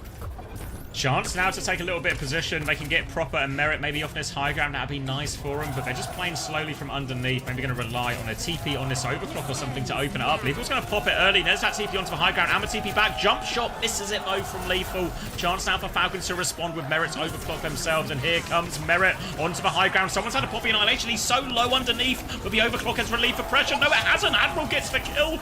Now Merit desperate for a trade, desperate for a kill. UV is there, slides in, connects for shot. Important trade for Merit. They're still going to lose the fight, but that trade will go a long way. Leader's been lost and Merit is still alive. Maybe a chance for a final stagger, but no, it's Ramon that gets his head ripped clean off. DK, they've secured the lead, but it's come at a deep cost. Now they're going to have to kite back again. Kufa with the snare. Lethal in main. Merit slides into him, but Lethal lights him up just a little bit, and he will not chase. So Proper's over to the Tracer now as well. No more double hit scan for Team Falcons. GK, complete reset on ult economy. Should be such a good comp for Falcons on paper now in terms of everyone getting to play heroes they're really strong at. We've seen Proper put in some monster Tracer performances, and he needs to do it again here to keep Falcons in this tournament. Kitsune Rush coming up soon for UV. Slight advantage as well. Wonder if they'll be willing to push with this. Have to be conscious that Chio again just ahead in all these beat trades. Beat trades such an advantage right now, and you can see Kuffer just swinging for the fences, and Proper's down to UV. UV having a life stage right now. Ultraviolet 95% of that Kitsune Rush if they want to invest, but already with a player advantage, they might not even need it. Snare forward, deep push, lead still in favor for Geeke as they press this advantage. Chio's got the beat. They might look to an opportunity to turn it when Proper gets back. You can see Ramon eyeing off that high ground like a snack, looking for the teleport, but Geeke, they're not rushing into anything. They know they don't want to go too quick here. Worried about the beat charge potentially as Chio has that significant advantage. Looking for an opening now. Kadoka Kitsune Rush trade first. Here it comes. Chio beats immediately both supporters at the same time. They crush UV with it. They do run him over, but it is lead for GK, remember, so they get the two support ults out in the middle. They can recontest before lead here, GK. Crushing blow from Team Falcons. Geeke really struggling. First team wipe for Falcons, courtesy of Kadir. We're 5 minutes into the map, folks. Geeke, right now, they have a sim wall. They have a chance to recontest. They can go fast. They will go fast, but the snare is massive from someone. He'll be pulsed by Proper. No Suzu available for Ultraviolet. Suffer's punching away. Proper's so incredibly low. As you can see, both DPS for Falcons are kiting out. Card control stolen by Geeke. Yeah, slow on point from Kuffer now, trying to hold that one. Doesn't have Archer to give a form quite back in time. Kuffer's going to fall. Mistakes all round, but suddenly Falcons have the opening. They can push forward now. A great chance to take lead, and they have a lot of ults coming. Boys, comms. We walk left, we walk left, we walk left. Yeah, you can. Dennis has right. I'm going for left. I have Dennis too. I have Careful left, careful. Dennis, I'm here. Dennis, you're supposed to. Okay, I'm walking point now. I'm on point. Carry on down. Soy bottom right. Soy. Soy one. No. Punch your arm. Ram point. I'm on point. Ram's out. I'm on. Okay. Bit soiled. Ska vi ta klar bredvid och så? Ja. Try top. Så. Kan vi TP vent? Ja, bit push. TP vent. 3, 2, 1. Solid. Soy one. Soil. Nice. Ram. Arm. Give me. Go. I saw Ram. I'm on. Trade point. Look point. Okay. Coming. Get one. You carry beat. Hello. TP one? Yeah. TP one. Nice calm comps from the side of Geek Esports. I mean, this is an elimination match versus Team Falcons right now. And you can hear they're not screaming their heads off. They're very calm and composed. Lethal completely relaxed as he hits a dink for his first comm in 20 seconds. Checkpoint conceded by Falcons, or conceded to Falcons. Lots of ults invested for Falcons for that one, Bo, but they have lead and a few more meters to go. Lethal's going to swing right-hand side, actually all the way up on the other hand, and Falcons seem to be slowing it down now. They can start game management. We're actually gaining a few meters around the corner here as well. UV has the Kitsune Rush. Rail for Lethal. He's in pressure, though. Pushing to Proper's sideline. He's going to fall. Now Proper is behind with a pulse bomb. Kitsune Rush. They know the pressure is on. UV trying to duel down Proper. Recall has been forced. Forces for TP out of UV in response. Proper stays behind as they try and push forward, but Geek haven't found kills with this. Merit has slid over to the wide angle. You can see Geek completely surrounded. They're down a man. Really difficult to find a pick in this situation as Lethal is spawn camped and pulsed by the superstar Proper. Geek Esports once again, 4 players just blocking underneath, trying to play live as best they can. Ramon has the wall available. He's going to pop it. Admiral's got the beat, but they've lost car control in the process. They push aggressively. They're away from their wall. They don't want to use the beat for nothing, but they have to. They push around the corner. The rush comes out, but all the kills are coming the way of Geek Esports now. Annihilation was invested from someone, but there's no healers remaining for them. So now it's just a case of Falcons trying to block the cart. Lethal's back on Cass as well.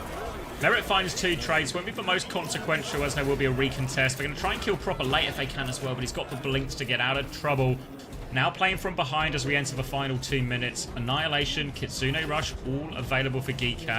Falcons, though, close in that overclock, close in that B, and honestly, Merit's been having a hell of a series so far.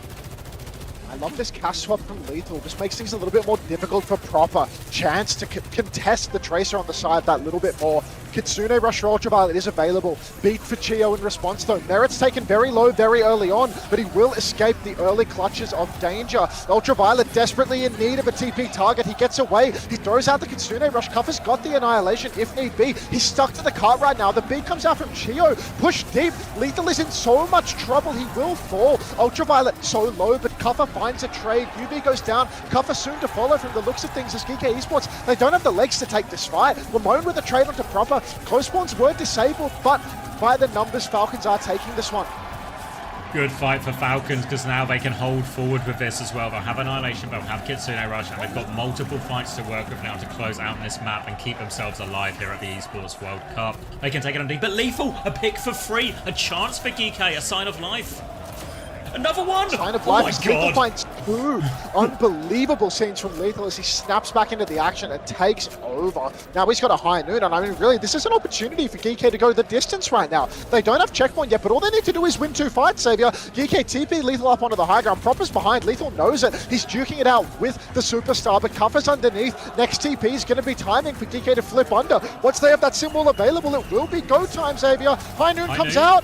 TP forward, looking for it. No one's there to find. TP's back. No one there again. TP's back one more time. Can't quite find Proper. Back onto the low ground and back onto the high ground. Keeping them guessing. Symbol available forward. Moan. Lethal peeking onto the back line. Damage onto Fielder. Annihilation on point. Symbol in response, but someone dies. Fielder's low. Someone's killed 2 on point. They have to stay on the robot now. No choice, GK. They have to find a way to take the fight. They don't have any ults to throw in. Admiral is so close to the beat. Kuffer needs to live long enough for it, though. Lethal's going to die. 2-person beat only remaining. Falcons have the numbers. They have the Kitsune Rush. They have a pulse bomb to throw in. Someone all over Admiral. Should just be a matter of time now. Slow to do it. Proper connects for pulse bomb, and Falcons send us to 5.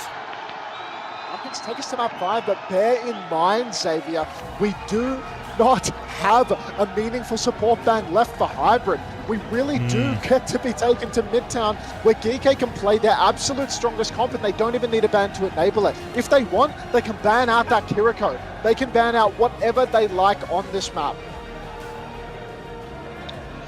Yeah, I think obviously we've seen quite a lot of the really elite sim teams, and I think you can see, I just don't see the impact that Will was getting, you know, like I don't see many like TP players that flips. Every time they flipped, it felt like they flipped, but they didn't, you know, when you flip you kind of need to take the cart with you, like there needs to be, it felt like you would flip and then someone was already on the cart and your backline was just moving from one position to a position which was equally shit, you know.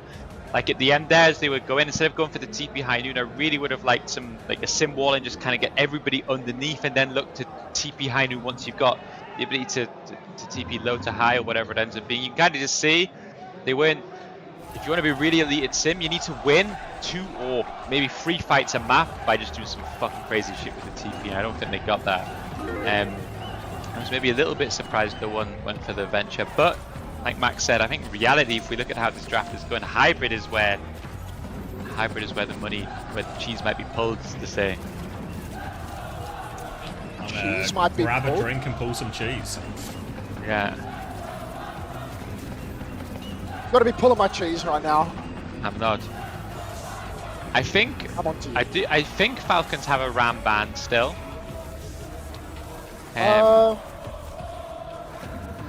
Maybe the play is to, I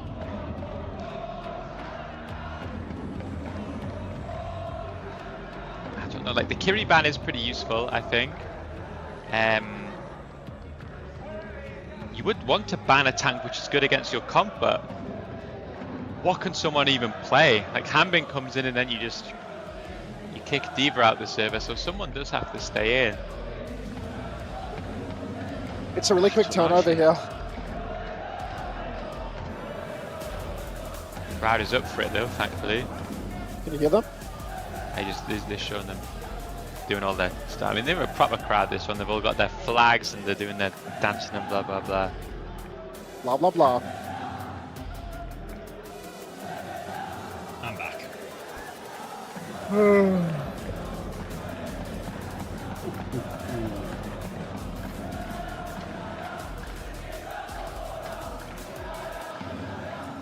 Last chance. One map. All the marbles.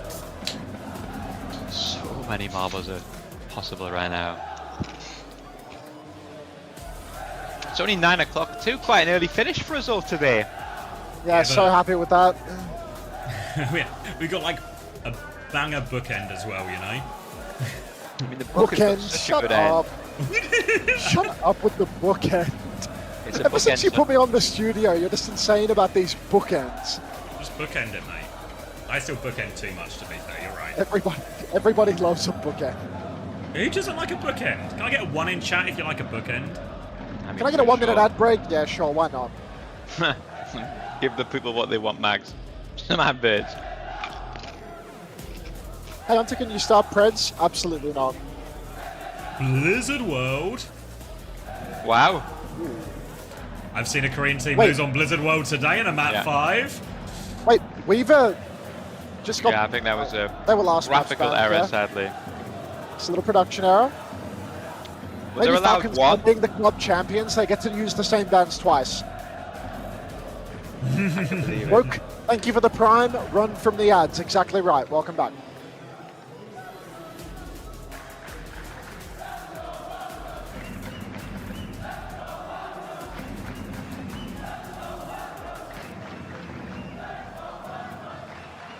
Crowd behind him. Eye drops have been administered. Ooh, why not Midtown? I don't know. I don't mind it. I've not seen the ban Life Weaver on Blizzard World before, but my presumption is GK might have done. So I'm gonna trust for judgment. Do you think there's temptations to play the Winston back Weaver here? For I was thinking there's like temptation for Falcons to maybe play Winston actually. My thought was... Well, give us your full name. Like they're worried about the Ram ban or something, so... Oh. So it is the Kiri ban It is and a the Cat Kiri ban. ball. That feels like The almost Kiri an ban's enable huge. ball. Maybe they're just like Lethal was carrying on it. I think Kuffer can carry so hard here. Into the map, yeah. Yeah, like... Bap Weaver is just like such an unlock for his ability to just go fucking ballistic, you know? Like he... High groundy points to Suits play his Hazard play instead of style. Ram. Like, I don't think Ram is good at all on this map. No, I don't. Like without I mean, Sim, you're right. no It's way. only good if both teams opt into it. You know, like it's only. But I mean, the It'd way be good that. if they had Sim, but they're playing Tracer. Yeah. I mean, the way GK are going to play this is they're going to just do everything to get around and above and to the side of the ramp. It's fair to say as well, I think GK's comp, like the attack is, you know, we talked about earlier, like the attack is actually better for TM. I miss the grip. This is the opposite way, so a little bit slow on this, but I think the defense is where they should make their money. Yeah, that's just going back Lucio with it. I thought they were going to play the Weaver. Lucio, Bap, Soj. This is a little, I don't know, perhaps unexpected. Maybe it's more of a defense comp for Bap Weaver, to be fair. Yeah. But straight away, they're going to take the high ground. And Lethal, opening pick on a Geo. Someone so low, forced to use the form, but high ground control is going to be conceded here. As Kuffer's just going to climb up there, proper no recall. Kuffer's actually giving it away, but Lethal is on fire right now. Absolute heater. Big opening for GK. They get themselves on point. They've got 2 ticks already. Chance for a recontest. Proper going through the top angle. Lethal's going to meet him, trying to force that recall early. Proper responds. Cops and body shot. Popped up. More pressure. They've C9'd it. The kill means nothing from Merit. They're still over it. Cooper's going to find the trade as well. But the respawn advantage so big here for GK. Great start. Falcons, I mean, they couldn't have given the first point away any quicker if they tried. Cuffer now just blocking for good measure. You know, I love block slots. Oh, God. Now we've got a situation where Ultraviolet 71% to the window. Hard to swing right now until they've got that available, but Kuffer just controlling top and just taking as much free push as they possibly can. We'll keep this payload moving. Now it's someone moving towards the point, but Kuffer's got eyes on the back line now. Yuvi's going to dive, though. Someone all over that. Fielder's had to lamp as well. Both bats in all sorts of trouble. Fielder is on the run. Boop is good, and Kuffer's going to die for it. Someone did die on the point during all of this as well, so Lethal can kind of hang about, take a peek if he wants. The trade onto someone is massive, actually. It's going to allow DK to just keep on pushing forward and maybe take top control, maybe push the card deep underneath. Either way, someone's going to be late to the fight. You can see he's running back with the taxi right now, but already the swing is good in main for DK. They're getting lots of car push. 3 players already on it. Window available for Ultraviolet, Pulse for Ramon as well. Huge ult swing coming online very soon for DK, Xavier. They're coming from top, Cover from up top, forces Fielder down to the low ground, and the lamp as well. Fielder's in all sorts of trouble. Half HP drops for Window to live, and it kills Kuffer. They deal with Kuffer. I mean, no grip to get him out of these type of engages now, and Kufa's going to go down. UV entered in this window. No great progress off that for GK. Window for window, but Cuff is the only victim. Now we can see Lethal in a bit of trouble as well, being marked out by Proper. Not great for GK, really. They do still have many ultimates online. Give Lethal an angle, and he's going to deliver us a miracle. Pulse Bomb from Wamone goes completely wide, pre-fight Pulse, but still not much cart control for Team Falcons. You can see Kuffa every time getting the push. Once again, he's on the case of the backline. Downpour comes out, catches many players up top, but where's the follow-through? They're just using it to try and move point a little bit here. Again, no great progress off these ults from GK. Admiral has for beat, but Falcons have much more. They have Force for Lamp out now. So next engage could be a little bit scarier, maybe Force and Speed. See, Cheer's got the beat to respond. Lethal closing on that clock, but really the card has been heavily neglected by Falcons. It's a one-fight situation at this stage. Lots of damage from Cheer. Beat for beat. UV didn't actually receive the beat, so he needs to be very careful. Kuffa actually got it, but he's taking so much damage and he's dead again. Overclock comes out from Merit, and now DK, they just need to hold on to these ults. 3 minutes on the clock. Plenty of time to work with still, thanks to their fast first point. Kufa's going to go to Ramatra now, and I think Falcons are going to be very happy to see this. To be fair, it felt like Kufa was having way more issues on the Haz than anything else, so maybe Ramatra, just a straight-up mirror, can take this. But remember earlier when we saw this type of mirror and Proper was on Tracer, very much leaned heavily in Falcons' favour.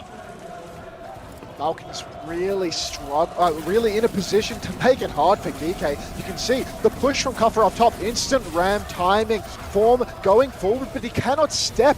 So many angles for Team Falcons, and Kuffa, he just has to play underneath, once again playing for the objective, but someone's chasing him. Overclock on top from Lethal. He's got pretty much free reign, but he can't find anyone to shoot now. They're all inside. Gets a dink there. Another dink. Lots of damage, though. Merit's going to slide onto him. He kills Fielder. Wamone's there, too. Window from UV to try and trade him. Proper is all over that. Wamone trying to trade him a backline. Pulse Bomb invested. Finds nothing. And just a bit messy from GK. So expensive for the side of DK. Ultraviolet investing that window. Wamone potentially staggered now as he's been chased out. Shield from Kuffa, not enough to save him. In every engagement, Kuffa first to fall, taking too much damage, drawing too much aggro, and just going down. Now Fielder, window with a high ground position, very safe. And I don't know how DK are going to break this one.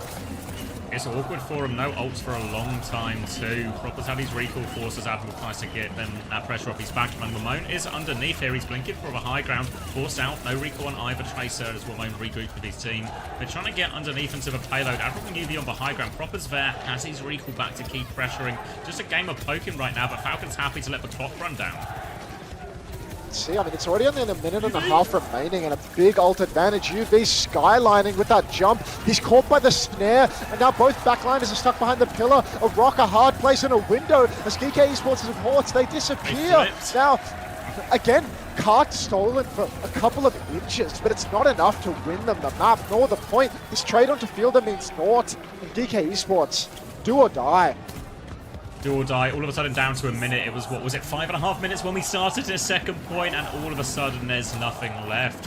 Fielder, going Juno just get to his Baptiste back a little bit faster here, helping get out of that spawn. Wamone getting pressured underneath, gets to the Mega, so can keep that position for himself. Chio has the beat, but GK, they nearly have 5 ultimates, but they just need a bit of time to get ultimate. They shouldn't rush this last fight.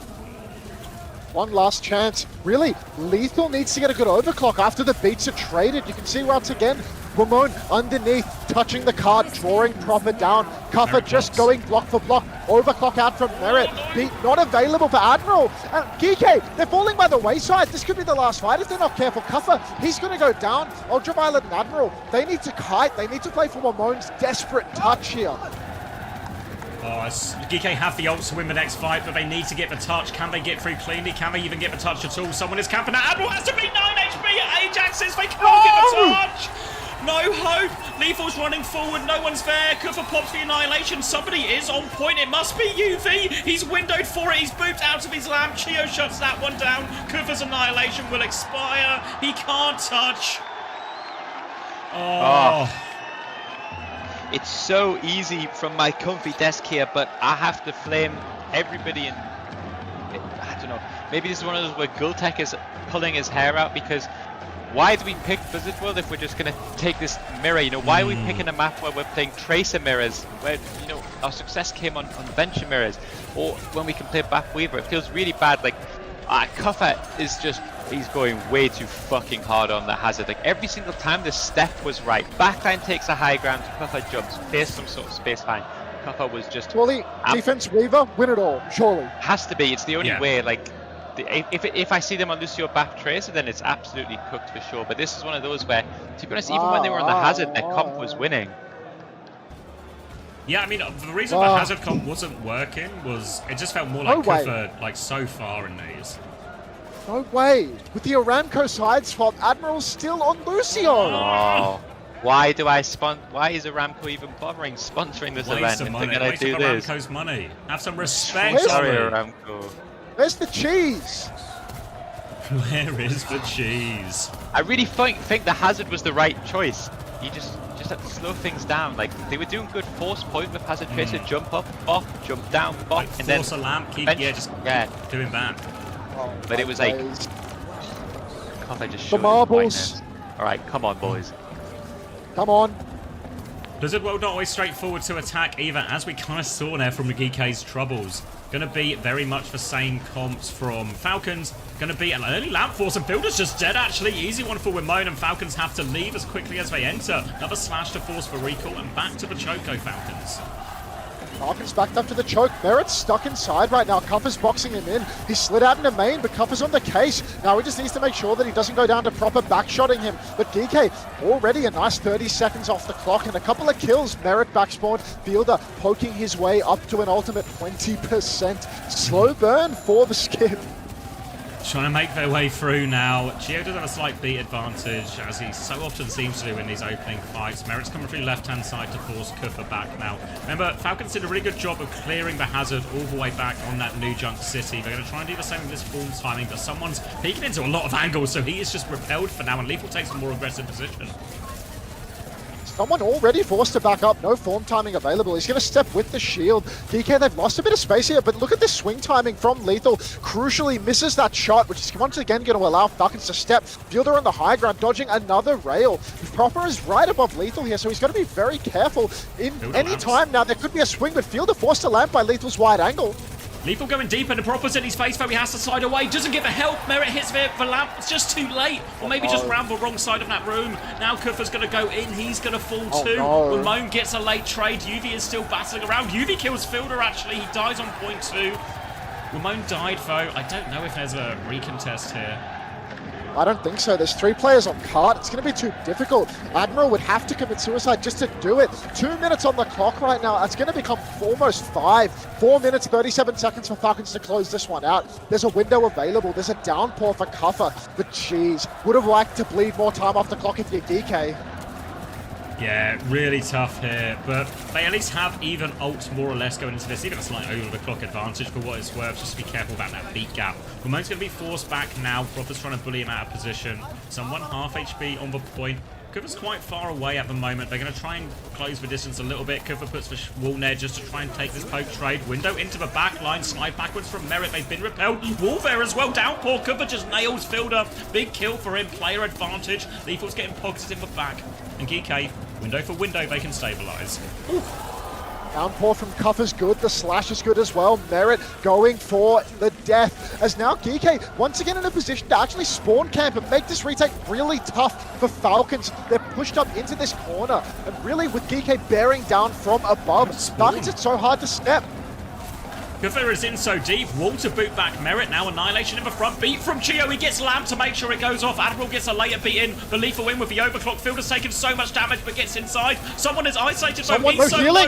Gio in the back. He's half HP. UV's died during all of this. It's going to become a dogfight. Proper kills Lethal behind. Merritt wins his duel as well. Pulse bomb from Ramon goes wide. Kuffa is still stalling out the point, but now he is outnumbered.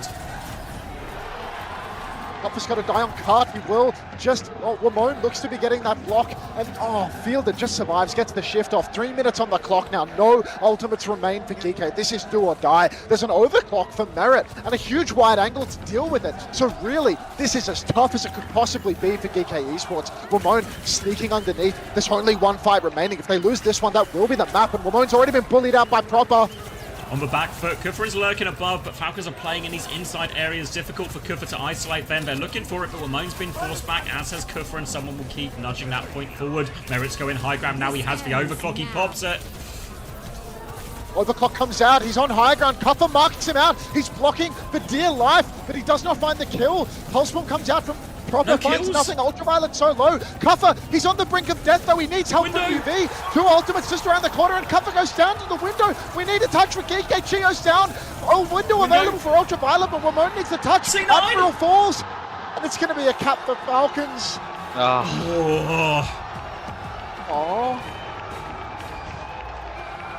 Just Gabbers. 3-minute ad break, please. Maybe it's Gabbers. But it's just not Gabby, is it? I know it's hybrid, but Will had such an insane series. It can't be the player to just play these Tracer mirrors on map 5. Like, Dorktek's taking the piss. Why are we not going?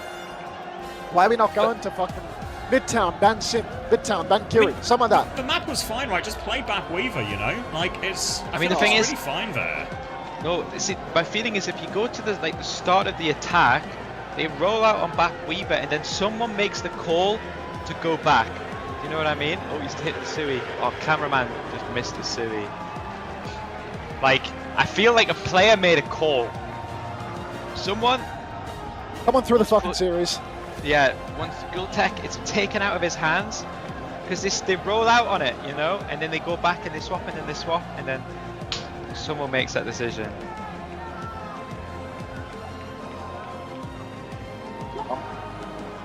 Ooh. Oh, that's tough. That's tough. Yeah, it's a shame. I would say 2. Huh? Same time tomorrow? Yeah. Yeah, I would say so, mate. I would say so.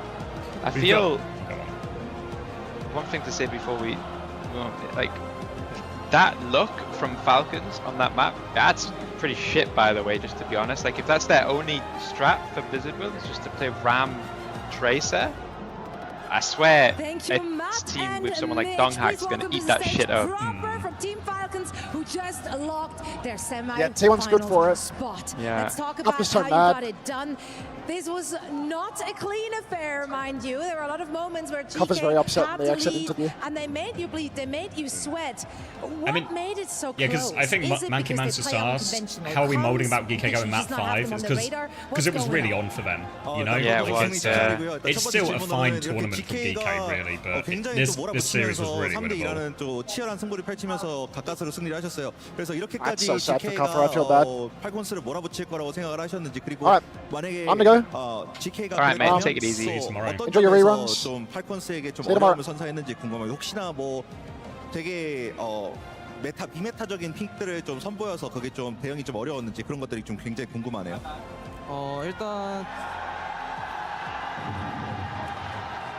일단은 GK전을 되게 솔직히 이렇게 힘들게 할 줄 몰랐는데 Thanks for the raid, Max. 저희 팀의 어떻게 보면 제 장점을 좀 대처를 준비를 잘 해왔던 것 같아가지고 좀 힘들긴 했는데 네, 오늘 이렇게 힘들었던 거는 그냥 저희가 못해가지고 이렇게 힘들었던 것 같아요. Yeah, I didn't expect to be this tough, honestly. But that being said, I think they have prepared a lot against me, and we made a lot of mistakes in that in the process. So I think that kind of a combined result, I guess. Right on. I mean, getting to this event itself, like you had to fight your way through the LCQ qualifiers, and then at the beginning it also just started to look like, okay, no, but it's just a blip in the armor. They're back to Final Four. Do you feel like it's just not the best suited meta for you and the team, or is it really just little mistakes? 이제 LCQ를 통해서 또 이렇게 좀 힘들게 되게 올라오신 만큼 좀 여러 가지로 좀 어려움이 많으셨잖아요. 그래서 이게 좀 메타상에 좀 어려움이 있었다든지 아니면은 그냥 좀 과정에서 좀 뭔가 좀 계속 어려움이 좀 발생해서 그랬다는지 좀 그런 것들이 좀 궁금하네요. 지금 질문이 그 올라오는 과정에서 좀 메타나 이런 것들에 좀 적응이 어려우셨는지. 일단은 GK.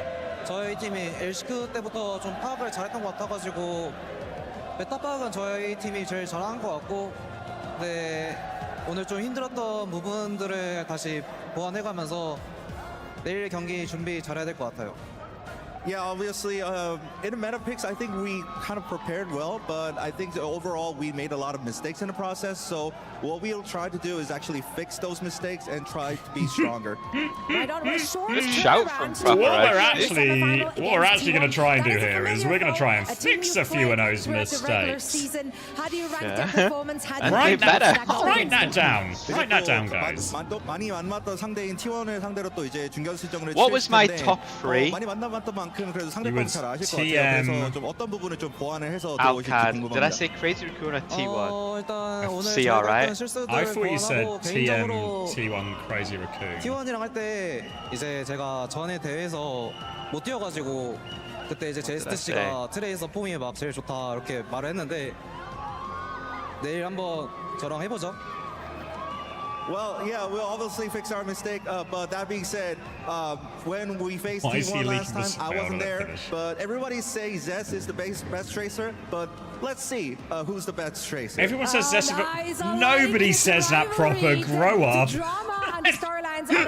How is Proper's the spin doctor? He was like, well, we'll see against T1 tomorrow. Everyone says Zest is the best tracer, but we'll see about that. No one says me. How are you trying to pass this narrative off? Like, come on.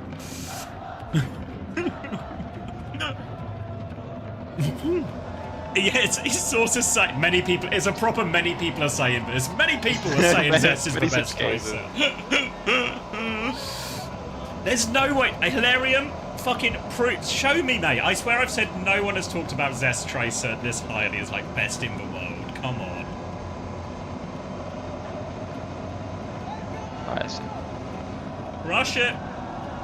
This is NA out, right? Yeah. Bang. Boom. Someone just goes for it, doesn't he? He just lives life. I mean, he lives properly, you know? Now we have one thing left to do after this Amazon winners interview. We're going to head on over to Fancy with the exit interview where Kofa is standing by with you. Thank you so much. So we are on stage still with Kokov for the exit interview. After a stellar performance, they were able to push one of the best teams in the world up to their limit to game 5. So Kokov, I do want to ask you, you were enjoying this match. You were having a lot of fun. What do you take from this experience? I mean, I think we had that game really. Like, I think that game's on me. That fucking Blizzard World was just disgusting.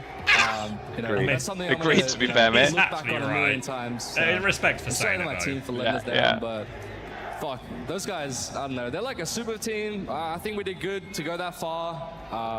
You know, we were this close, so that's gonna haunt me. But yeah, I'm proud of everyone. So our coaches, our team, GK, fuck, like everything. Yeah. Stop swearing. I mean, absolutely, you guys. That's why he ended very. He's just like, I'm swearing too much. I need to stop. The World Finals. You still got so much to look forward to. So, what do you guys learn from this experience, specifically this final match? I think it's just like another land in the belts, like you know, learning experience. I think our team is still insane. I think we have the chance to win the whole tournament. You know, I think if we had that, like that would have just been the stepping stone to keep going further. Stockholm, we won it. I mean, we worked so fucking hard for it. I think our team is insane. I love the guys. Yeah. Look, guys, he's Australian. There's nothing he can do. Yeah, absolutely. Well, there's a lot of fans that came all the way just to cheer for you guys. Is there anything you want to say to them? Thank you, everyone. GK, shout out my teammates, everyone. Yeah, I don't really know what to say. Well, one more time. I should have just said, I don't know what to say, fuck. Thank you so much. I don't know what the fuck to say.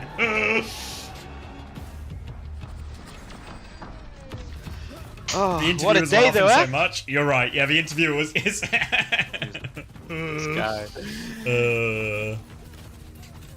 Fuck. I mean, fair play. Like, honestly, like, admitting everything on stage in front of everyone, like, yeah, like, it's on me. I fed. I think, like, a lot of respect for Kufa. He kind of is right. I wish I could say, nah, you're too harsh on yourself, mate, but that's why it's so painful for GK. Because overall, you know, 5th to 8th for them is maybe the result you would have expected. Get out of groups, but don't get much further. But this series, even against Falcons, was really on as we get. We did get the Sui. The other cameraman got it. Thank God someone's paying attention.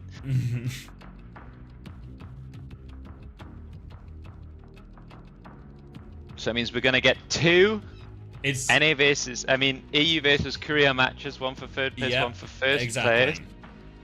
So, I mean, yeah, that's good. It's better than an all-Korean finals, I think. Yeah, set up quite nicely, isn't it? We're going to get an EMEA clash, then a classic all-Korean clash, which, to be fair, I know people say Korea play each other all the time, but there is something nice about a major, super important game. Falcons versus T1, 2 of these top teams. I'm looking forward to it. I think all of the games tomorrow, honestly. There's not going to be a bad game. Like, there might be a bad game, but there's not going to be a bad game on paper, at least. Yeah. I don't know, it'll be interesting to see. There's a part of me which thinks that the T1 Falcons game is the least competitive of all of them. Really possible T1 kind of smash them, honestly, you know? Yeah. I think every single team has been involved in some sort of dogfight so far, except T1, who haven't even had to use any energy so far. So hopefully someone's going to take a map against them, I think. There's no way they get out that unscathed. Yeah. But I say they look like the team to beat right now. But I'm glad the top 2 teams are TM and Alcad. It's another prediction. Yeah, I think I actually had Alcad in. I think I went T1, Crazy Raccoon, Alcad. Yeah, I went Falcons, Crazy Raccoon, TM. So actually, we all, yeah. I guess if I replace I could see it, yeah. Crazy Raccoon with T1, I could be right. But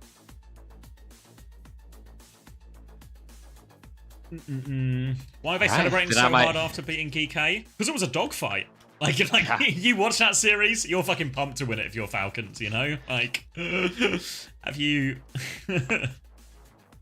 Why wouldn't you celebrate after that type of thing, you know?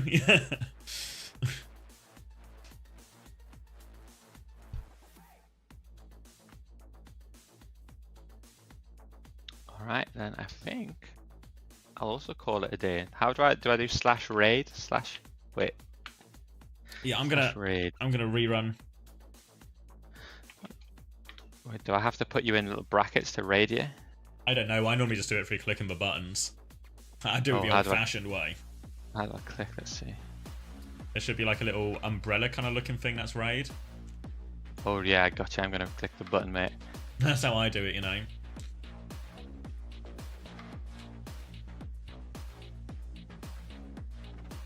So yeah, I'm gonna do quick predictions before I go. How close were my predictions today, actually? Hold on. If only Cap hadn't, you know, accidentally deleted that screenshot of it. Fuck. I think I said 3-2 to TM, then 3-1 for all the other games, right? So I was right with the team, but wrong with the scoreline for the middle 2. And also right with the team, wrong with the scoreline for the third one. So I got all the teams right, and only one of the scores right. That's okay, actually.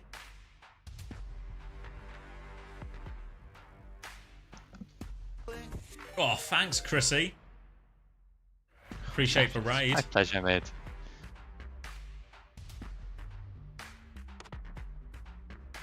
But you got the TM scoreline right. I mean, to be fair, if TM were winning that series, it was always a 3-2, you know? Like... it was always going to be a tennis situation. You can close all but one tab now? Yeah, all your tabs are getting merged together. Alright, okay, see you tomorrow, mate. See you tomorrow, mate. Alright, I'll do quick predictions before I go, and then I'll just leave you boys and girls, and everyone in between, on the reruns. Alright, let me refresh this. Obviously, some of these predictions are going to be very much based on... I have to get the winners right. Otherwise, my grand final and third place matches are just gonna be cooked. Yeah, I'm not gonna turn the drops off or anything. So as long as the drops are active from Blizzard, they'll be here. I don't know if anyone's been watching the reruns over the last couple of days, but my presumption is they have just left the drops on. So you can probably farm drops here if you want. They have been working. Perfect then. So yeah, this is gonna be on. Probably honestly until tomorrow. I normally turn it off for a little bit just so I can like reset my router properly and reset my computer to make sure everything is, you know, safety first with it working. So So yeah, let's do the Preds. I'll leave this pit in the VOD as well. I'll do the Preds and then we'll get some reruns going. So, Twisted Minds Alcad. I mean, it has to be a 5-mapper, you know, but as much as TM have been really impressive, and it does feel like a really 50-50 game, I think Alcad have it, you know? I think today's game was super convincing, as much as it is a nice matchup for them in terms of opponent and compositions, and TM will be much stiffer opposition, but I think Alcad are good for it. T1 versus Falcons. Let me put Alq here as well as a result. That's a Q, just about. That's a G, really, isn't it? Alq. There we go. And that means TM will be here. And then T1 versus Falcons. I think Chrissy, I'm on the same page as Chrissy with this one about this one being the least close of all the series, potential series tomorrow. So I think it's a 3-1 to T1. Yeah, I think Falcons are good for a map. There's enough ban situations, but I think T1 have a really decent chance of beating them just in sort of the like the ground tank mirror. So I think, you know, Falcons' result today wasn't that convincing. It was like a hard-fought win, and you have to, you know, we always talk about Crazy Raccoon plot armor. I've said it before. I'll say it again. Let me just turn this. Chill out. But Falcons have plot armor as well. They're always good in the clutch. It's no coincidence they keep winning these map 5s, even when it feels like they're not necessarily at their biggest peak. But I think T1 is a step too far. So now make a TM Falcons 3rd place match, which the crowd will go mental for, and a T1 Alcad final. Then TM versus Falcons. Honestly, this is a hot take. 3-1 TM.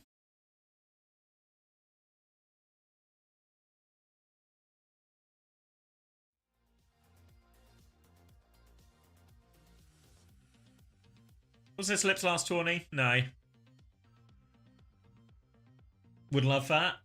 I mean, you know, when we talk about TM versus Crazy Raccoon, right? Where did TM struggle most against Crazy Raccoon? These bloody ball comps, right? These dive comps. What dive are Falcons gonna play? They're gonna play ball? I mean, honestly, they might play ball, but I think Quartz is gonna chew them up if they play ball into them. So Falcons have to take them on in the mirror. Maybe we'll see a bit more sim from Proper. Maybe we'll see a lot of Venture from Proper. I think that might be a solution they lean into a lot more heavily. And that'd be reasonable. Proper's been doing a lot of work on the Venture. I know Chris has been very high on him. So I think actually TM into Falcons, this is a way better matchup for TM than a T1 or a Crazy Raccoon.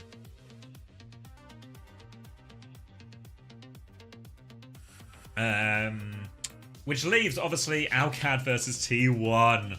Fuck. I think T1.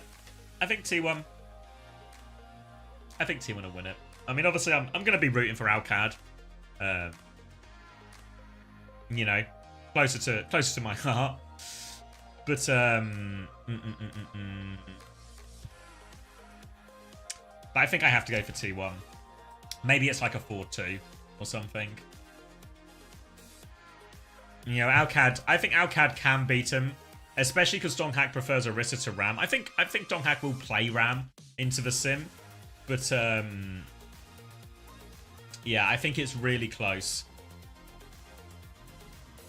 I think, to be honest, like I think like T1 are favourites, but I think Alcad can really do it.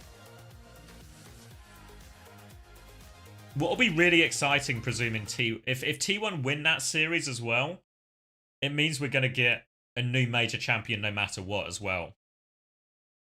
Because obviously, major-wise so far in OWCS, we've really only it's been Crazy Raccoon 3 times and Falcons once. So yeah, I want to believe in Alcad, and I think it really is possible, you know? I think Alcad, similar boat to Twisted Minds, where these ball maps are going to be so hard for them. and there's a couple of ban situations that can be really awkward. Obviously, Checkmate a little bit more ban-proof than Yubi in these situations, but I don't think it actually changes the fact that it's a really good comp for T1. So yeah. T1 is hard to judge. Yeah, I mean, I think T1's victory today being so convincing helps. Because Team Liquid gave Crazy Raccoon a good go, and Crazy Raccoon were obviously close to Twisted Minds, everything like this. So I think it feels like T1 might just be a cut above a lot of people. Which is kind of, I guess, kind of what I'm predicting, right? In many ways, I'm predicting not the most dramatic day for T1. You know? Even though their opponents are going to be really tough. So yeah, I think that's what I'll stick with.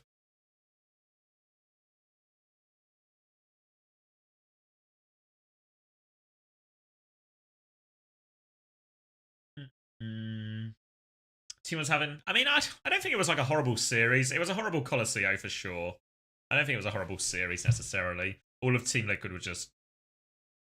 What's the word? Like a bit off the pace. That's kind of a sports term, but hopefully some people know what I mean.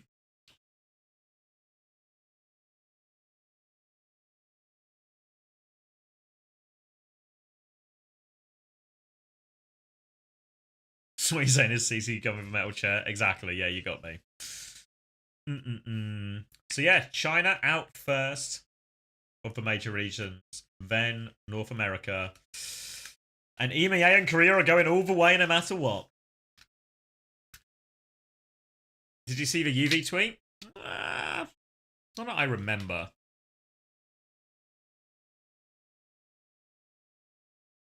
Oh wait, let me read for Will 1 as well. Let's make our way down, right? So heartbreaking we lose 3-2 against Falcons. They're insane. I still have so much to improve on, but overall really happy with my performance and improvement this tournament. Insane feeling to play in front of such a passionate crowd. Thank you, everyone. We'll be back strong. Good on you, Will. Good tournament for Will still. Really, really happy for him.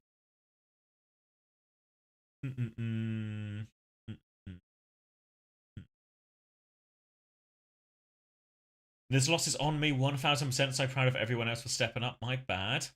I don't think so. I mean, unless, you know, the swap call theory we talked about at the end, unless Nat was right. Unless Nat was what he's talking about.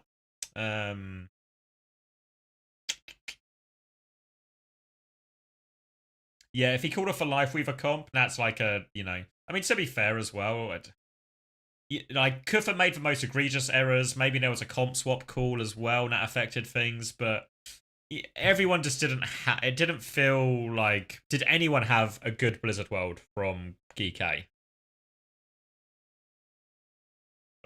You know? I don't think the answer to that is... Lethal? Yeah, maybe Lethal is the best of it, but... They weren't on Life Weaver, they only on it to pull back for Widow, I swear. Yeah, well, this is the kind of conversation we were having earlier.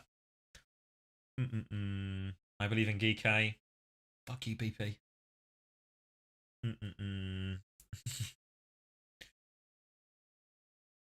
Yeah, I think applies right. Everyone else in agreement with this? I don't think it's too hot to take at all, but this has been one of the most fun and entertaining tournaments in a while. The tournament with the most parity we've seen since OWCS started, I think. Like regional parity between regions is what I mean by that. Hey, Disball.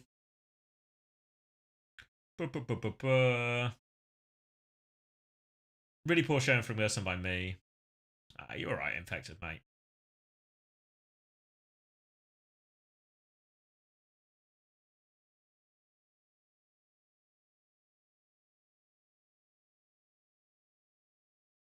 Is that maybe it? Do I watch Evo and fighting game stuff too? I normally watch Evo when it's on. But obviously, what happened since I've started co-streaming is clashes. You know, the Overwatch will be on and Evo will be on at the same time, so... But I do really like Evo. Evo is one of my most fun events to watch. Well, outside of Overwatch, I guess. Korean Super Team lives to see another day. GG's heartbreaking loss. Yeah. Yeah. I mean, do you remember when I don't know if you guys saw my Kuffer interview before this stage, and he talked about how he felt maybe in some ways for Crazy Raccoon 1 was a bit of a fluke, or the best way to prove something isn't a fluke is to do it again. And actually, GK getting really close to Falcons, I think it's starting to it's starting to go it's starting to feel a bit more consistent, eh? Yeah, we saw the BP tweet. Yes, I did do predictions. Probably, I want to say like 5 minutes ago. Really sick, I have to split your attention between the top 8 of Evos. Yeah, what I normally do, what I've started doing quite a lot, because inevitably, when a lot of the cool Overwatch tournaments are on, because I think there's a Halo event this weekend as well, that I was kind of interested in. But because this happens, where invariably I might be streaming on the weekends when a lot of these big events and other games are happening, I just become a bit of a VOD guy. I just ignore all of it, and then just watch the VOD of like the finals day or something. And then try and catch up. So maybe I might do that with some of Evo. Top 8 for Evo will 100% be after Grand Finals tomorrow, you think? We've got 4 games tomorrow, though. I guess Evo is later time slot. What was I trying to click on? I was trying to click on Halo. There we go. Where event? Oh yeah, Salt Lake City Major. Maybe I've been talking too much today, huh? Shorter day and I can't even bloody say it. Salt Licky. Yeah, maybe I kind of want to watch this. There was a bit of me. I nearly messaged SSG, but then I kind of saw it clashed. But I nearly messaged SSG and was like, "Can I co-stream the Halo? Let's watch it." When is it? Is it next weekend? Is it? Probably it's not all tomorrow, right? But that's all. I guess that makes sense. Now it's all tomorrow. It's in 1 hour now. Oh, yeah, but I'm not saying because I'm going to prioritize the Overwatch. What I was hoping when I was considering streaming the Halo was it would appear, it would be on a weekend where I'm not also streaming the Overwatch.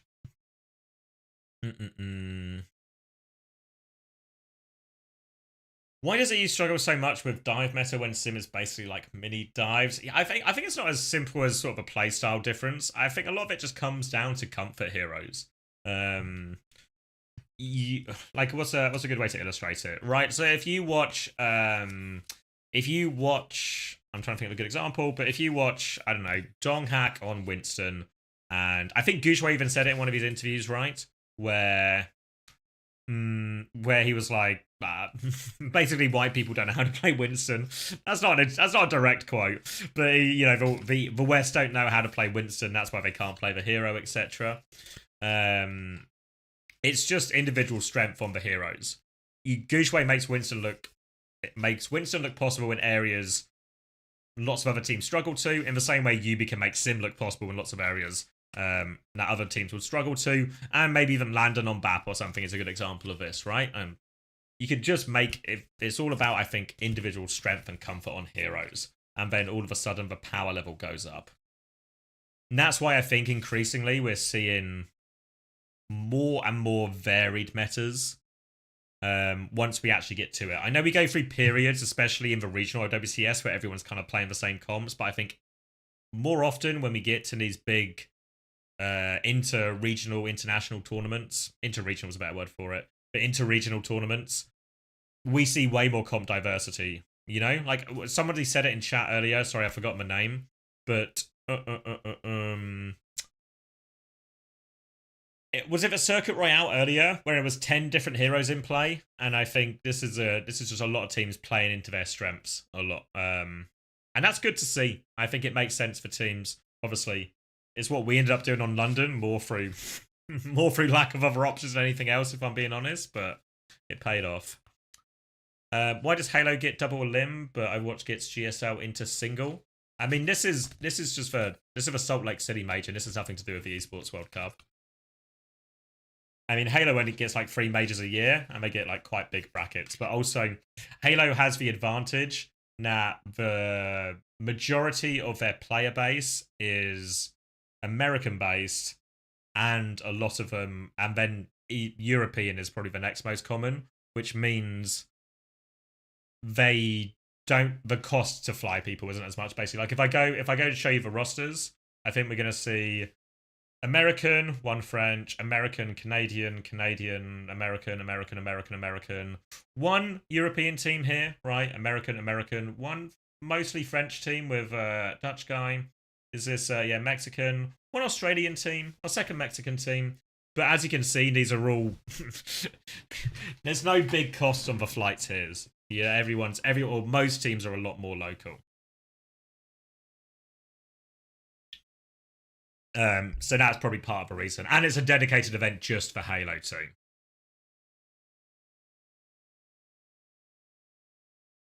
You were Varine? No, I'm not Varine. Grow up.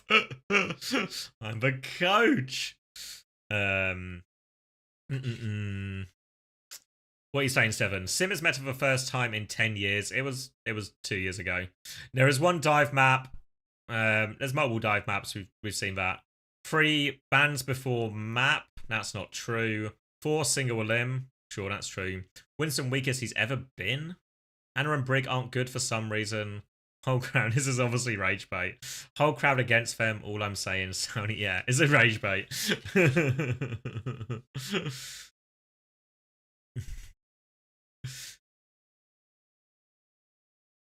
It's a tweet. Who tweeted it? Was the person serious, or am I just getting am I getting secondhand rage bait? You know what I'm gonna do actually? We can chat for a bit, but I'm gonna stop the VOD now so I can get those VODs sorted. But we can chat for a bit before I put the reruns on. I'll leave YouTube up for the chat as well, I guess. So stopping the recording, renaming that.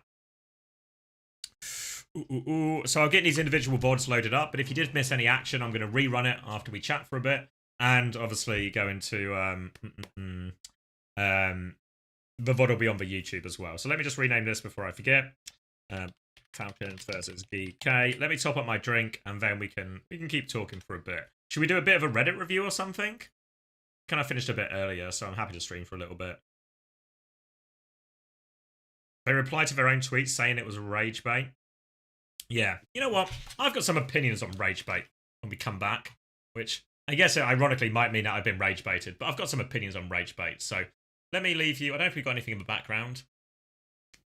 Nope. All right. I'll leave you with this. I'm going to go grab a drink and we can chat more as well. I'll give you an ad while we wait. Oh, we're back.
Oh, I'm back.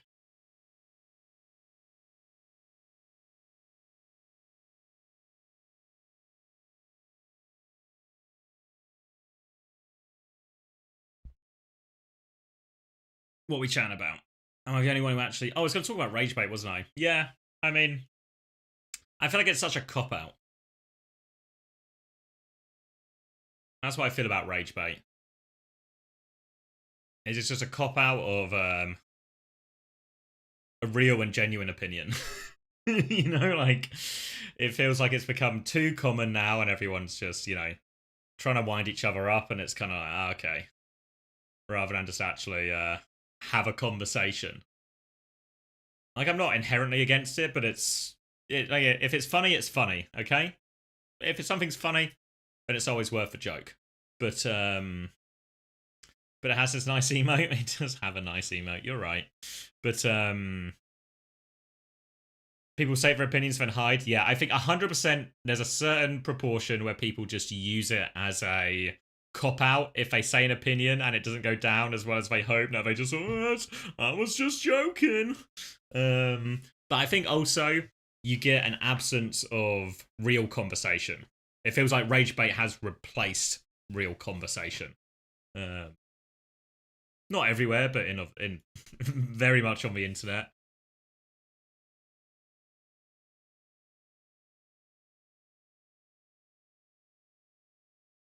Alright, I kind of don't want to have too much.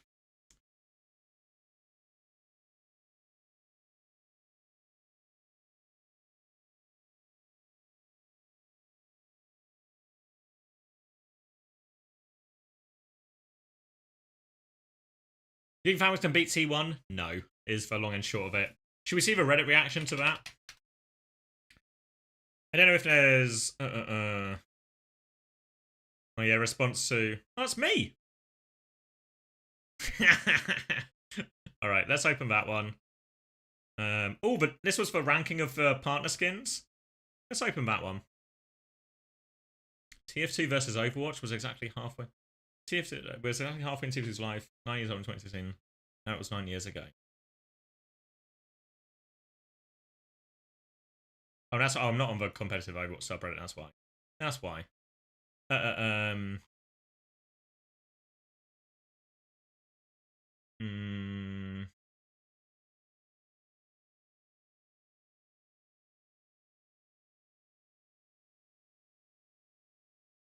was only the top 5. SSG in 5th?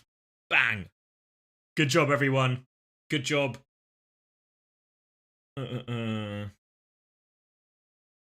Posted this a year ago, calling Quartz the best player in EMEA/non-Korean, and I got silenced and downvoted to the ground.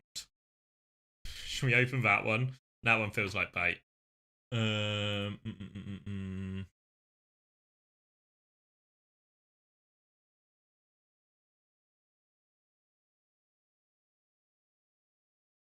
It'll take you $50? Yeah, sure, mate. Invoice me. Where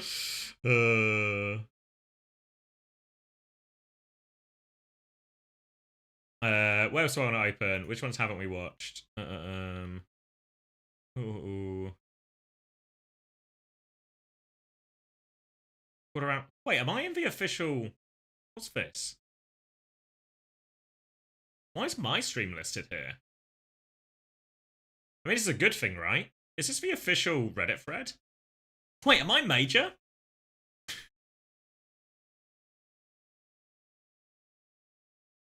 How does this work? Is this the official, like, thread of threads? They always list me? Oh, that's nice of them. Trust me, I'm not establishment. Listen above the official stream as well. You know, one thing that did make me laugh. All right, this is a little braggy. I think I said it on the stream the other day when the boys were here. Let me finish opening the threads I want. What do I want? Oh, I'm lost. What have I opened so far? I've not opened any of the match threads so far. So, Team Liquid, open the Team Liquid one. Open this one, I don't think that'll be too much interesting, and open the game we just watched as well, which is this one. It did make me laugh. If you go to the if you go to the official Overwatch Esports announcement of their talent lineup, and I have to give Panda some credit for the good graphic on this, but I actually managed to get more interaction than them. Oh, it's gonna be so far away now.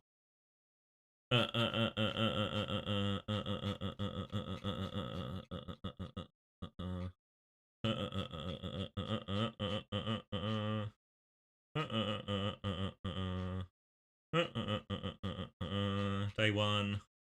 We're getting close. We're getting close.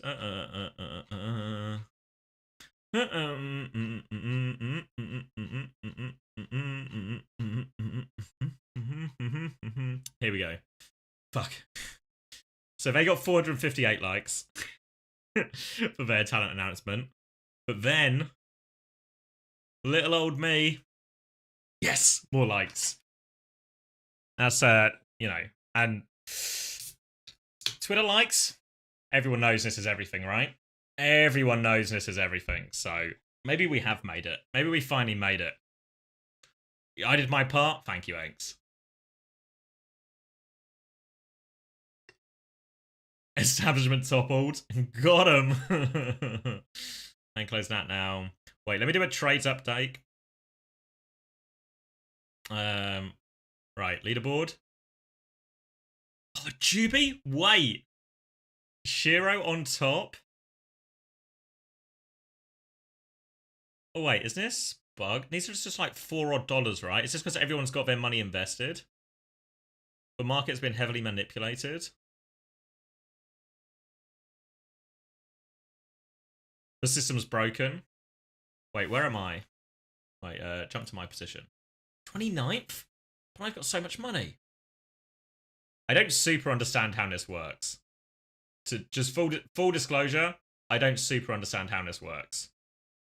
Total cash 4,600. Total value. My T1 stocks are worth a lot.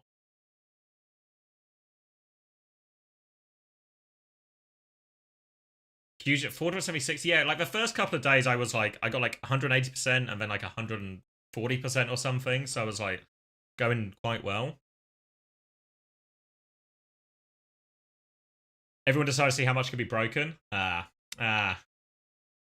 see.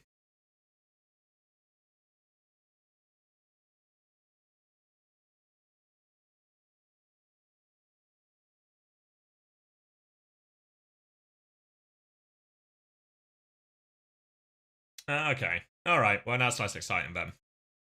Yeah, I don't really super understand it enough to actually talk about it. All right. Let's see. The crowd split. Massive cheers for Kufra on one side, boos and thumbs down from the other. Legendary BM if Falcons lose. It was in fact not legendary. Yeah, legend. This aged well. Nah, grow up. Love for hindsight Harry's. Hindsight Harry's. All right, top 5 partner backs. Team Liquid do very well. T1 do very well. Zeta and Crazy Raccoon. Both the Japanese orgs doing super well in this. SSG, TL, the North American orgs, also in it. T1 up there. Have to say as well, out of all of them, I guess this is a subjective, but T1's is the worst. As in artwork.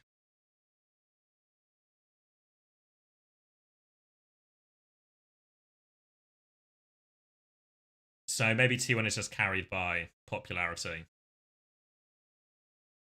No way team is that low? I don't know.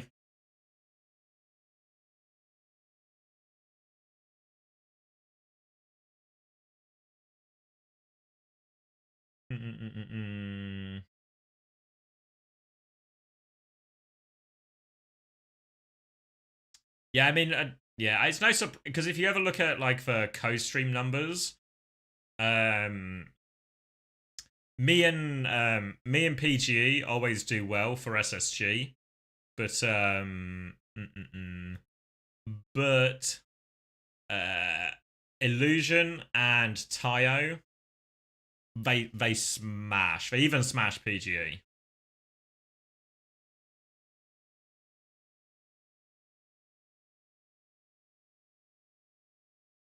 I know the TM ones are kind of unique colors at least, but yeah.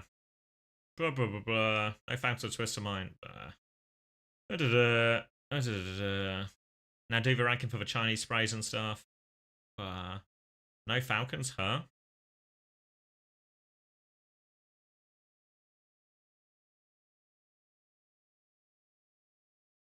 Who entire Illusion. Illusion is the biggest streamer in Korea. Or the biggest Overwatch streamer in Korea, I should say. I'm pretty sure.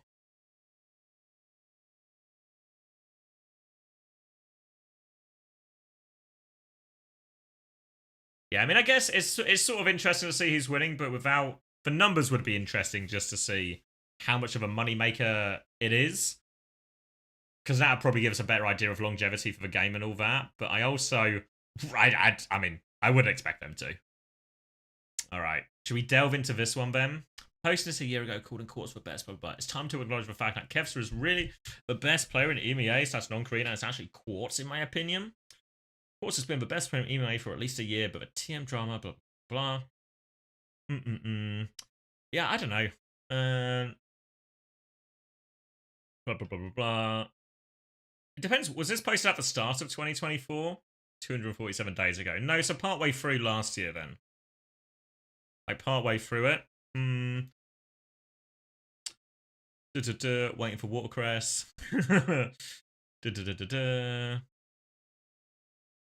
Quarters. Oh yeah, I remember Chris talking about this one as well. Like, I don't think that's true at all. Like, the thing is, you can be a great player on a mid team, and you're never going to get the opportunity to truly demonstrate your greatness because you're sort of capped with how far you go in a tournament. And Twisted Minds, especially 2024, lots of ups and downs in terms of rosters and different signings, trying to fix problems, find success. Quartz has always been super talented, though.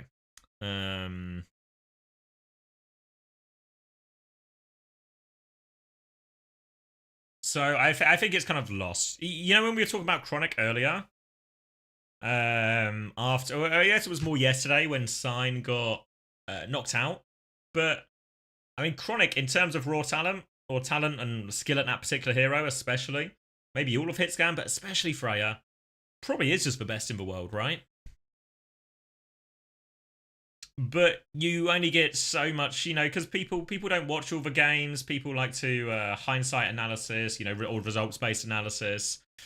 Some of these players who really pop off on mid teams, they kind of just go under the radar, I think, for, I guess, a good proportion of the public. And I think that's what happened to Quartz with TM sort of fading in and out of big relevance. Whereas I feel like most people have been really high on Quartz for ages. I guess, like, when I say most people, my circle, fuck off me, my circle, but like the people I talk to, everyone's always so high on Quartz and that the guy's insane.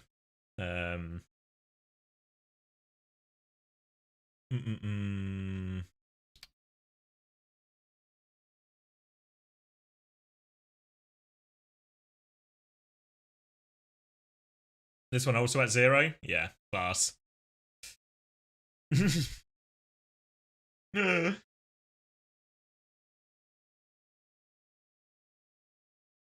yeah, I don't know. Just someone trying to redeem themselves. But this is also, what's the word I'm looking for here?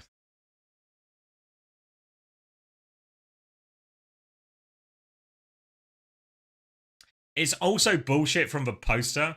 Like, because in many ways he's successfully identified that Quartz as a high talent player. Fucking ace, mate. Fucking ace. If anything, you're late to the party for most people.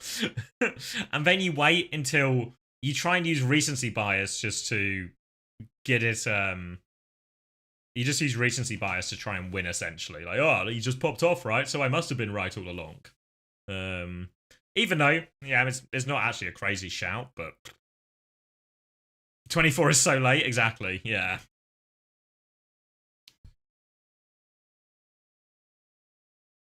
So yeah, I don't know. Boring thread, honestly.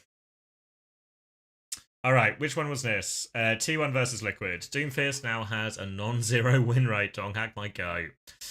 Such a diff. Holy shit. Zest ran circles around him. The big Dongfist did unmentionable things to Team Liquid and his ball. Need I say more? Crazy Raccoon being knocked out, I really don't think anyone can stop TM from winning it all at this point. I think T1 are favourites at this point, but I don't think they're unstoppable. They just locked her into Korean Hive Mind Gene at this point. Student Vigi are always where they need to be. Zest is different every flex DPS in the world. Proud is getting random picks out of nowhere every 23.5 second points, of course. Of course, hacking he's dong over. Okay, I get it. Over competition as always. Need Falcons to lose so I can get a new winner. Yeah, I don't buy into this new winner theory. Billy fans saying this every time.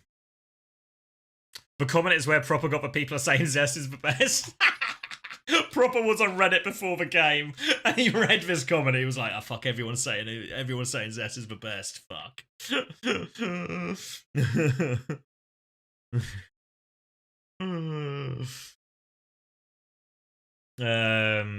Yeah. I mean, I feel like we've had a version of this conversation before, but I kind of hate this. I hate this. Like, it's fun. Overwatch is at its best when there is parity between teams and it feels like anyone can win. And you look at any sport and this is true, but Premier League is at its best when there's like 3 or 4 teams vying for the title or something like that, you know? And that's when it's at its peak. But I'm also a big believer in, would you call it competitive integrity, or just, look, I want the best team to win. And if the best team is the same team for ages, what's happening in CS is a good example. Vitality are so fucking cool to watch right now. And then, even though lots of people want Vitality to lose because it would be a big upset, there's something sort of cool about seeing Vitality just hit these like newfound levels of success and consistency. So I can enjoy that part of it as well. I think sometimes, and this is maybe just the nature of online conversation, etc., the same thing I always say, but I feel like I feel like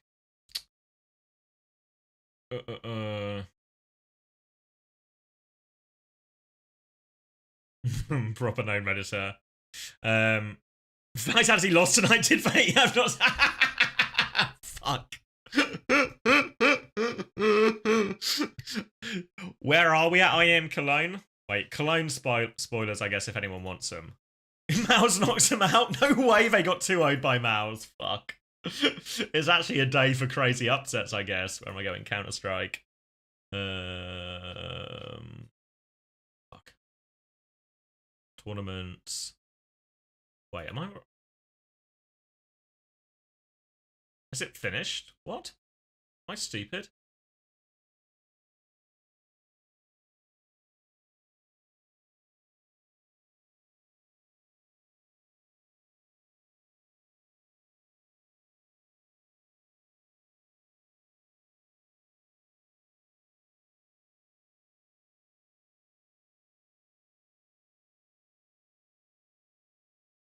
It was extra fun with CR last year that they were not only the best, but they always leaned into their own style and stood out massive from the rest. Keep winning them kings. Yeah, in CS, what they call it is, they call it like an era, right? We had the Astralis era, and now it looks like we're going into a Vitality era. Wait, am I just fucking... I swear this is the one that's happening now, right? Because there was all that drama about Cologne as well. Fucking how deep are we? Deeper, deeper, deeper. Semi-finals, there we go.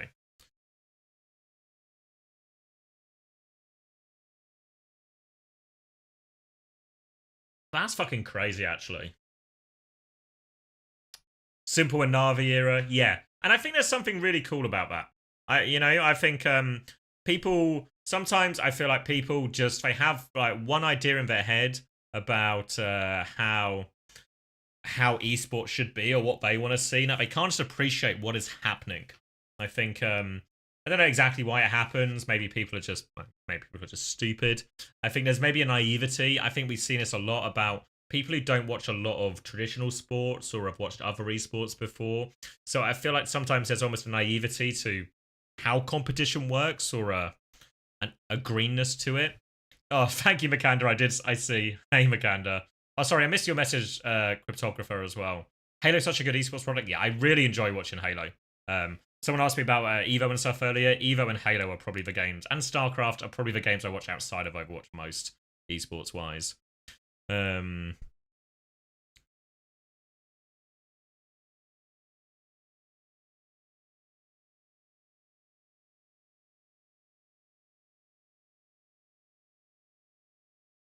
You think C9 versus FaZe 27? Yeah, I mean, I think it's in the category. It's in the category.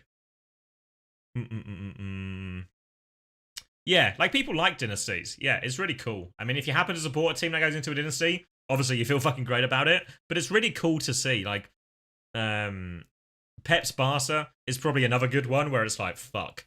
It's kind of annoying that they're always so good. As a Man United fan, trust me, it's annoying that they're so fucking good. But it's also, you kind of just gotta respect it. You gotta respect it, really. And I feel like sometimes people, when I see people complaining about another Crazy Raccoon Grand Final, I'm like, fuck, man, just respect that we get to see this team play. They're so fucking good. They're so clutchy. All right, good night, 7M.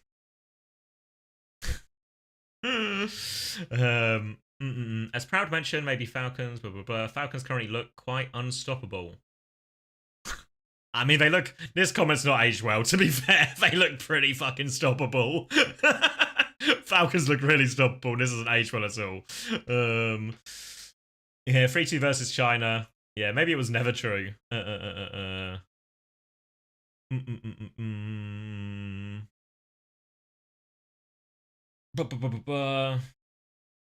locking in Doom was the best part. T1 is better at everything. Team Liquid decided to cosplay as a Simpson team, then got smoked on it and banned it. They were just lost. Had no identity. It was pretty much the exact thing Chris Siefa said on Uncoachables. There's no S, but thank you. Any will always struggle to actually beat the Koreans because they play a lot of things, but worse. The lack of clear identity that they are best in the world. That will always make it tough. GK is an exception because they have a very unique style of play. Yeah, actually, super fair comment. Not only because he's agreeing with us, but obviously I agree with the sentiment as well. Now, this is why GK2 seem to be doing more consistently better against these teams.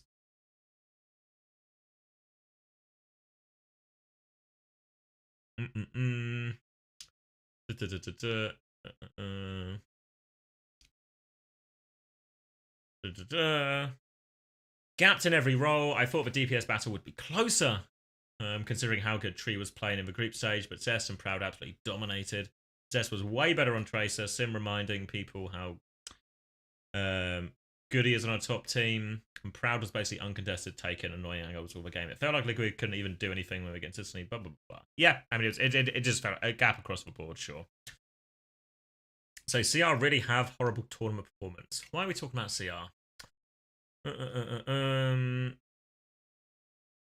Not gonna lie, after that banger of a starting match with CRV10, having 2 3-0s is a little bit lackluster. As for match, I was kind of expecting to get Tracer on the last map. 0-0 on Sim is not it, I think, but to be fair, I was barely listening to it after map 1. Him on Tracer wasn't either. Yeah, it's all like a bit much for muchness. Like, it's just... You have a bad day, you have a bad day. Fickle. Fickle is the word that comes to mind. It's used a lot in traditional sports about how fickle fans can be, but it's really true in Overwatch as well. What is this? Some AI poem? I'm not reading it. Some fucking poem. Grow up. T1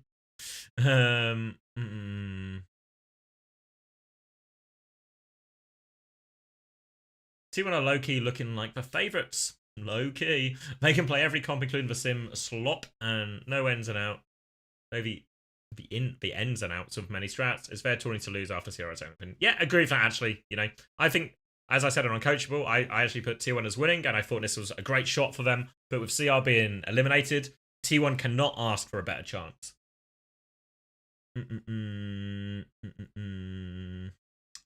TK has just as many EU players as NA players, and we actually live in NA, so fuck right off with that. Jesus, okay. Holy, NA is washed. 4 EU teams left, Jesus Christ. Classic overreaction. It's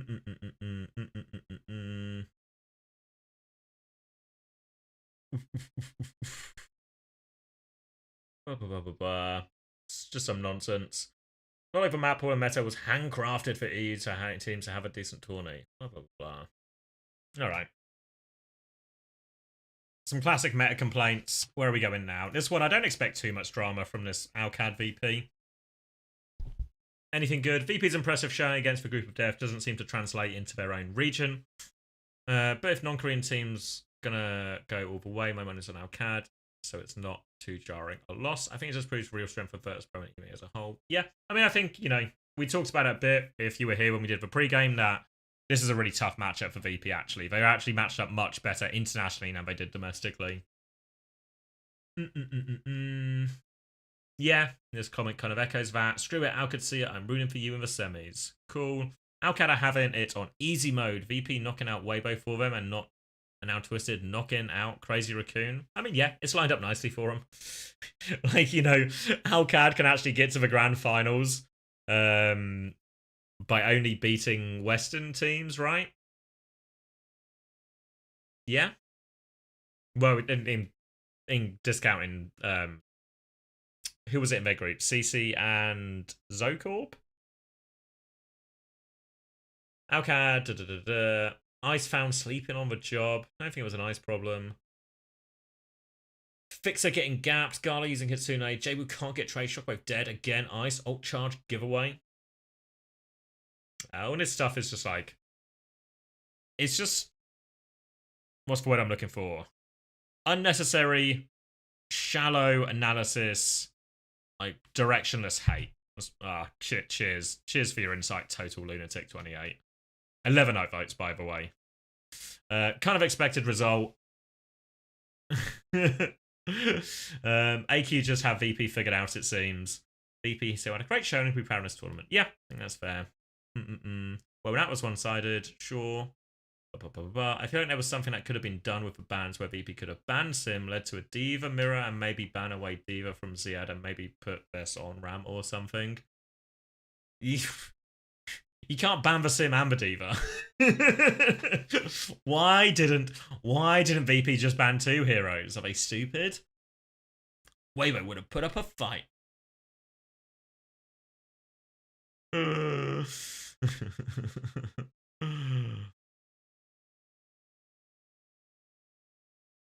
Yeah, I mean, I think there's nothing wrong with trying to like crack it down and break it down, but it's always just so shallow a lot of the time. Like on Twitter, it's inevitable just because it's all short form. But I feel like people sometimes look at the wrong things or get caught up in the wrong things. Weibo would have put up a fight. Well, they couldn't win from VP, so Weibo delusion has to stop. Actually true. People act like they always insta-do well in tournaments, but they had 2 mediocre Esports World Cup in a row. Weibo couldn't find an answer to Ice Name on Sim. He would have gotten destroyed by an elite Sim player like Checkmate. Do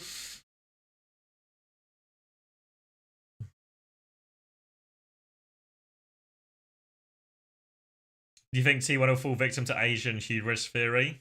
Yeah, well, we're not going to find out because they're just going to play Falcons. So they'll be fine in that one. We won't find out until the grand final. Presuming they get there.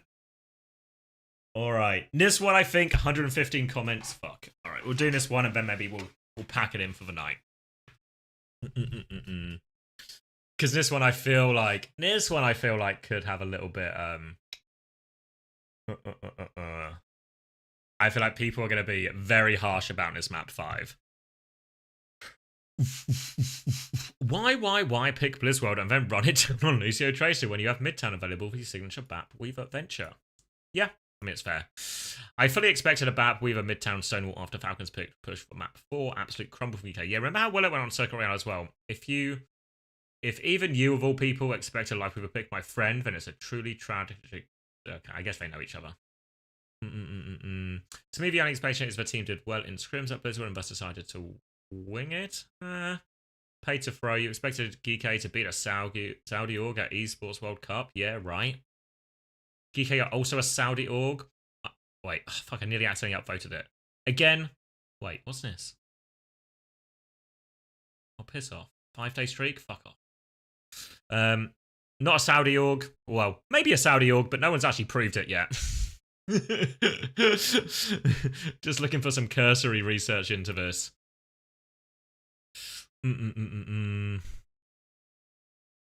Maybe this can start becoming like what do they call it? Geeky. People say Geeky is a Saudi org. Is it like a dog whistle? You think? A dog whistle that they'll just repeat whatever they hear. Geeky has no borders. For fuck's sake. Where the fuck is Hanbin? Running someone on circuit, even on Zarya. I don't think they plan to play Zarya. And this is where Asian hubris theory comes from. Yeah, not sure why Hanbin isn't playing when they pretty much only play Ram. Someone's Ram's really good. What's wrong with someone's Ram? They had some magic take him out back and pop Captive Sun on him. Same question is based on the maps or the opponents. No offense to someone, he's good, but I miss Hanbin's leadership, clutch power, and calls. This guy knows the internal workings of Falcons. Thank you, Kanto, for the 13 months. GK is a multinational corporation like Nestle. If you go on the GK website, it's in Arabic. I swear we were on it. It's just UAE seems to be where it's registered. I guess there's a question before where you like draw the line in terms of registered or owned or blah blah blah blah blah blah blah blah blah. This one is for when you most retirement going. My best. Which one? You're just thinking, how does he know about Hanbin's calls? I mean, people just insert stuff. Like, let me. I'm not trying to make this about me. I'm just using this as a demonstration because I think it's a really clear demonstration. What thread was it? I think it was the talent announcement at one because people started talking about me in the talent announcement thread. And people were asking. All right, we'll get back to it, Juby. Don't worry. But people just make up stuff, right? When there's either an absence of... Like, the thing is, when there's an absence of information, what you should do is ask the question, right? Like, GK thing. Are you sure they're Saudi? I thought they were just kind of like a HMV-style chain, and I know Lethal... I remember Lethal talking about how they had him in... had him when he was growing up and stuff, so I was like, are they definitely Saudi? And then it just seems like they're registered in UAE. But people just spin a narrative and then run with it. Fuck. Can I just search, actually? Talent. Just ask a GK player. Fuck. Can I... Past month? Oh, thank you, Fix. How does the VAR/RAM sim stuff work? Is it like Poke or Brawl? I can't tell. I guess closer to Brawl. There's like different... What's nice about the Diva sim stuff is there's different ways to play it. It depends what you're playing into, you know? We can see them play almost a very divey style at times, you know? You think about Alcad on Gibraltar. They use the sim and the cast almost as divers. Just like TPing aggressively all the time, etc. They really like... It's quite a unique style they have on that map.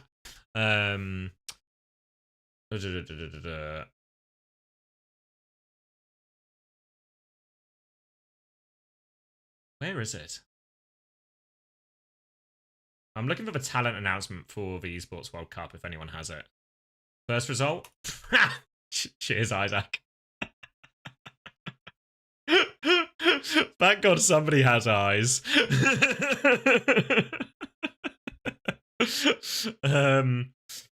But yeah, you can do loads of different things with a sim.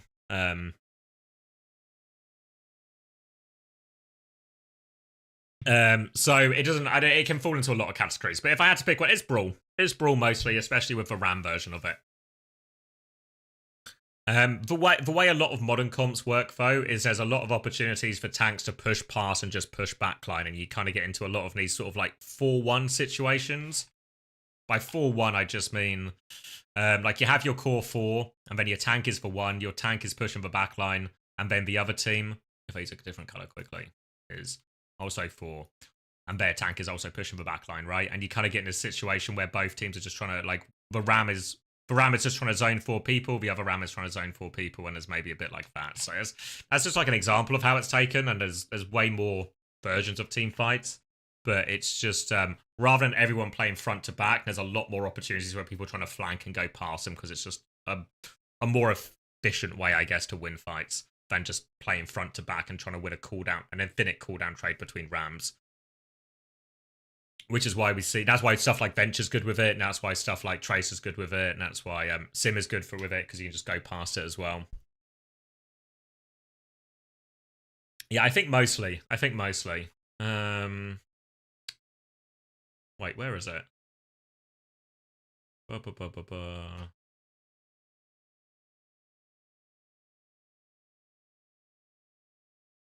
Is it not in this thread? Am I stupid? Fuck, can I just... Oh, okay, there was another thread about it. Okay, alright. See full discussion. So, yeah, I think it'll be mostly a sim mirror. Thank you, Ghostly, yes. So, here we go. Carrot. This is just an example where people just invent stuff in their heads, okay? So, somebody asked the question, does talent mean commentator? Sure. If so, have they taken Hunter as commentator and fucked off Commander X? Surely not. I appreciate it, right? So I responded to this quite late. The only reason I responded to it is because people just start talking. Because then it's like, probably works out better in this way. CX should be co-streaming everything. I don't think it's anything malicious, though I won't deny it's a reasonable suspicion. CX established in his own side of the esport and has been for a year. Staying independent furthers the project he's working on, and it pays his moderators and volunteers since donations go directly to blah, blah, blah, blah. I mean, I get that, but surely getting the opportunity to cast some games for a big tournament will only do positive things. Okay. I'm sure it could increase his viewership, but there are more factors to consider. Again, his moderators would miss out, blah, blah, blah. I suspect he wouldn't be able to talk about his personal projects either, like fantasy interviews and Uncoachable, which is what I alluded to earlier. He wouldn't be able to field pro players and coaches on as guests impromptu either. I mean, surely I would if I'm on the official broadcast. CX kind of does everything. There's a lot of things going on. He wants to grow into something from my understanding. Can't wait to grow up. On the official broadcast, he would be limited to casting or the analyst desk.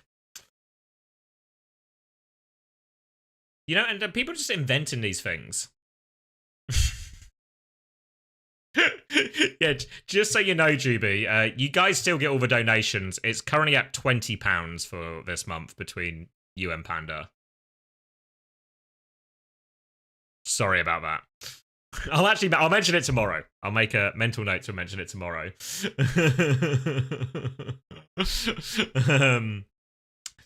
Blah, blah, blah, blah.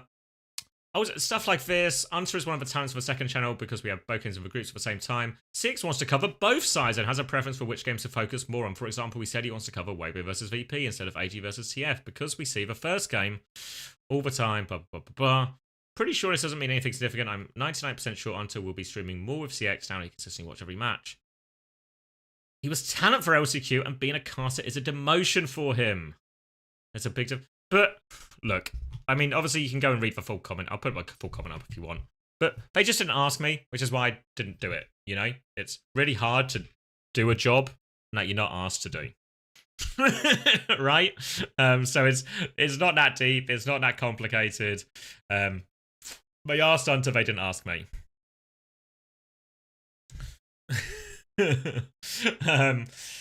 And that's it. I really enjoy the casting, kind of what I said here. But I really enjoy the casting. It's part of the reason I cast on the co-stream is because I really enjoy it. It's one of my favorite ways to engage with the game. And it's a great way to stay locked in for long periods of time, right? These are long streams I do.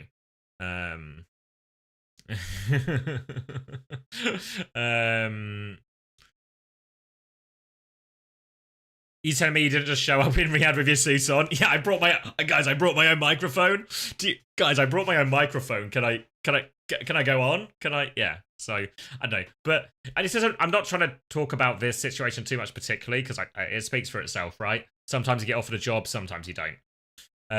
But you see how people have just like created this narrative in their head that I'm turning down for jobs or that they're making inferences about why I'm making career decisions potentially, or that I am even getting the opportunity to make career choices like this.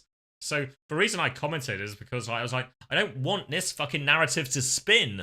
You know, like, this isn't for spin. Like, fucking guys, hire me. I think I can do a good job. You know, I hope I prove that at the LCQ. And hopefully I can prove it when I get my next opportunity. But you know, it's people just spin stuff like this all the time. You know, so when people start saying shit like, do you remember earlier when we went to Blizzard World? And somebody in YouTube chat was like, yo, word on the street. And it was before we went to Blizzard World, actually, and somebody was like, whoa, just word on the street is Crazy Raccoons don't really scrim Blizzard World, so they're not going to pick it. And it's like, where have you got this information from? You know, I'm sitting in a call with people who have had access to scrims, and it's like, where is this coming from?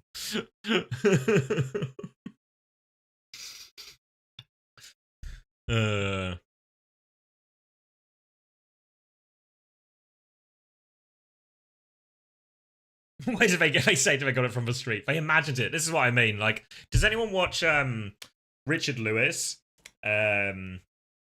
Richard Lewis always does a bit, or he used to for a while. I don't know if he still does it anymore. But he used to do bits where he would look at tweets where someone would sort of say something, and then he would just go like, "Didn't happen, did it?"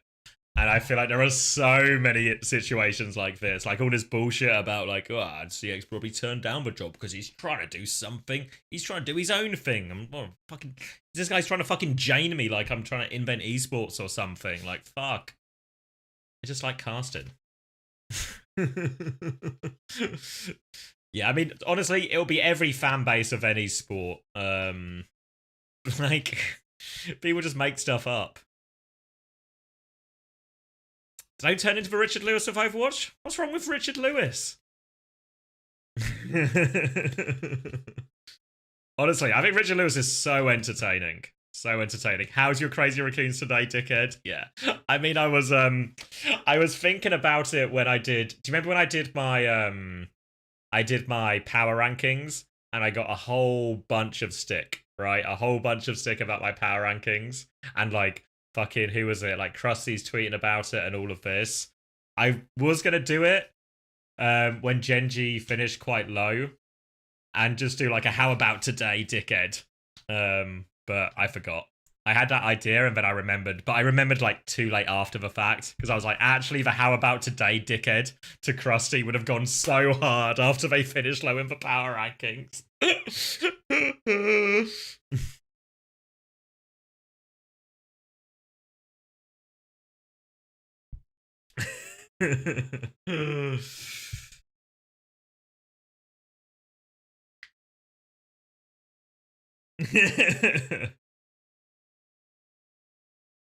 Yeah, no, I don't know what I think, like, Richard Lewis, like, as far as esports journalism goes, maybe it's not the most competitive field, but he's the best in the biz. And yeah, I think similar to what Koza said, I don't agree with everything he says. I don't really read a lot of his stuff, but I watch a lot of his videos. And some of the, like, the Four Horsemen stuff, if people know that show that he does with Foreign and Monte Cristo. I think that show's really good. Like, well-informed, etc., etc. So, I don't know. Like, I know Richard Lewis seems to have this really bad reputation, but honestly, somebody watches a lot of his content, I don't really get it, you know? I don't really get the drama that surrounds him, really. Like, I think if anything, he does a better job at calling out a lot of the bullshit in the industry than anyone.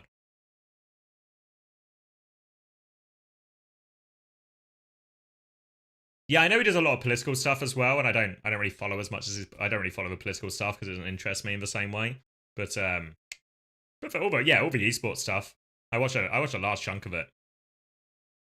He gets strawmanned a lot for sure. Yeah, I think people have this like concept of Richard Lewis that maybe isn't particularly true. I was speaking to someone the other day about him, and they were like, "Oh yeah, he's just like a right-wing knob," and I was like, "He's really not right-wing at all, you know." So it just feels like he's probably got. I think he's got a reputation that maybe isn't necessarily fair, and especially for a guy who talks so much. Yeah, he's not right wing at all. I think he's actually like I guess fairly centrist, but left-leaning, if anything.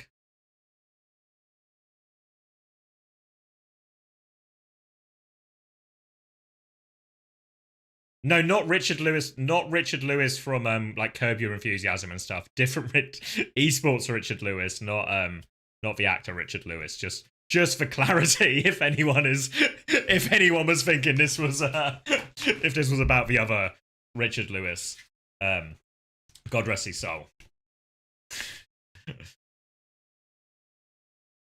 All right, should we get back to these Reddit comments? Don't get too distracted, you know. But at the end of the day, it's just content, right? You either like it or you don't. Same question is based off maps, blah, blah, blah. Is this for response to Juby? Is this what you were talking about before we got distracted? You were talking about Martin Lewis? Martin Lewis is a baller, actually.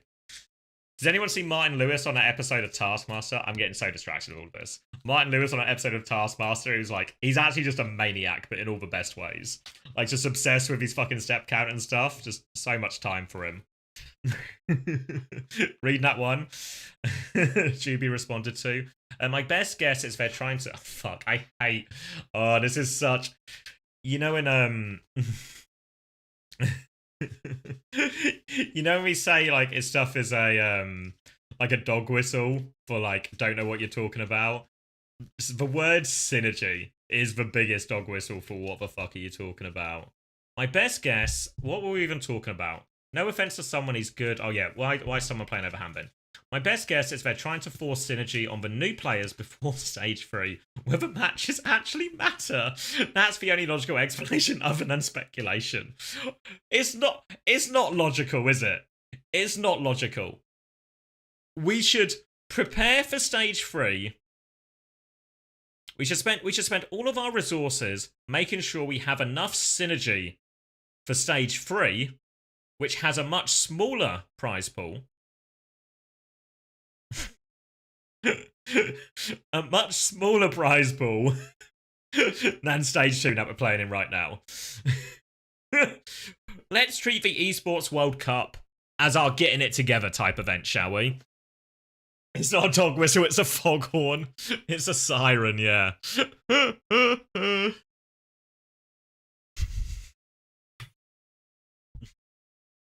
But don't worry, Mod Juby has come in. What do you mean whether matches actually matter? Surely Esports World Cup is the one they want to win. Not stage 3, the payout is much higher. That's what I'm saying. The OWCS Championship is the more prestigious win. No one actually believes that here, do they? No one actually believes that, right? Do you guys want... Maybe this is a test of your ethics and morals. $1 million or the prestigious OWCS World Championship trophy.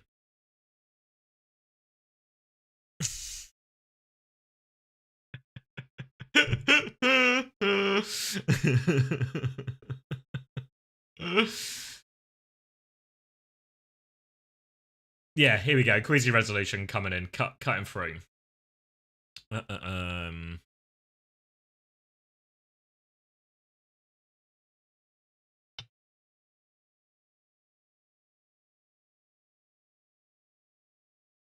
Both is good. I mean, that's the real answer, no? Yeah. I don't want to shatter anyone's world views here, but I think Falcons are not only going to try to win stage 2 and the Esports World Cup. I think they're also going to try and win stage 3 when it comes around as well. I don't know. I don't work for the team. I don't have any inside scoops here, but I reckon they're going to try and win both. Honestly, just to keep it a buck with you.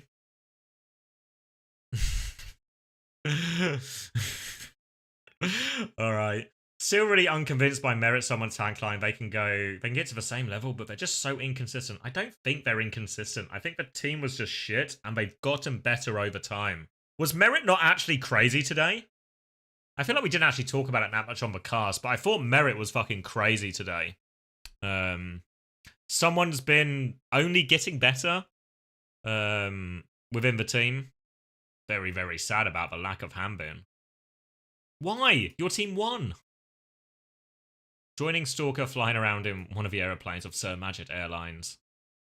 I think this core is the core they want to run with the whole event, then the more time someone and Merit get with the team is better for their future. Nat and someone's ram is superb, and he can get away with running his damn near every map. Yeah, I think someone's been really fine this tournament.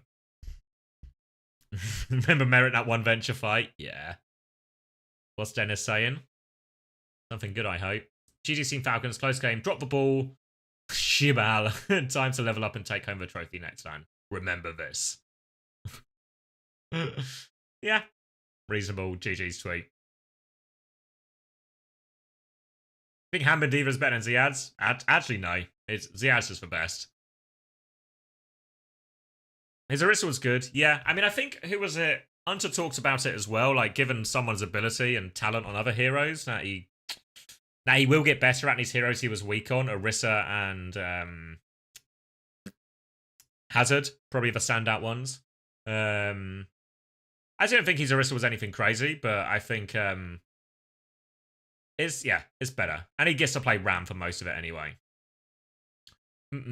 At least GK played really well. Hanbin's player quality just showed up in the end, as well as questionable map pick and comps. Taking Lucio Batman on map 5. Proper Tracer trying hard while you have someone ulting alone and getting melted.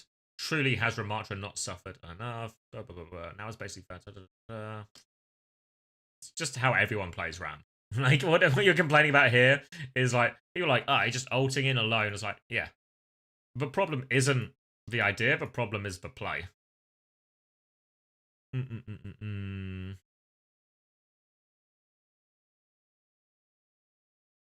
Wait, what's this one? It's ironic how that was basically Shock's plan and Dallas took it apart only for most of them to run that shit back again on Falcons. It has Krusty's fingerprints all over it. What? Wait, what are we talking about? The ultimate getting out to treat. What? Am I stupid or are they stupid? I feel like I don't get it. Like, what are they talking about? It's so proper Tracer trying hard while you have someone ulting alone and getting melted. That's basically Falcon's plan. We wait for Proper to do something in the back with no help, and he always delivers. It's ironic how that was basically Shock's plan, and Dallas took it apart only for most of them to run that shit back again on Falcons. It has Krusty's fingerprints all over it. They're saying Proper 1v9'd, and that was Shock's plan. Oh, right, okay. A proper go kill narrative back? Okay. Right. Right. I see. I mean, if you look at, the thing is, like, think about that Dallas final, right? The classic Winston, Sojourn, Reaper, blah, blah, blah, blah, blah, blah, blah. By the time we got to that final, watch that grand final, watch the 3 or 4 maps before it. It was just, everyone was just playing for their Sojourn to kill everything. Right? Like, go watch our game against Hangzhou Spark and see what Shy does to us. Fuck. You know?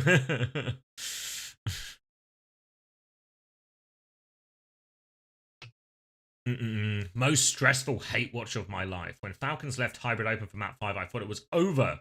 Edit, and man, even as GK hater, got a feel for Cuffer's loser interview after a final race was brutal. I feel like this guy isn't using hate watch correctly. Right? Like, fucking hate Falcons.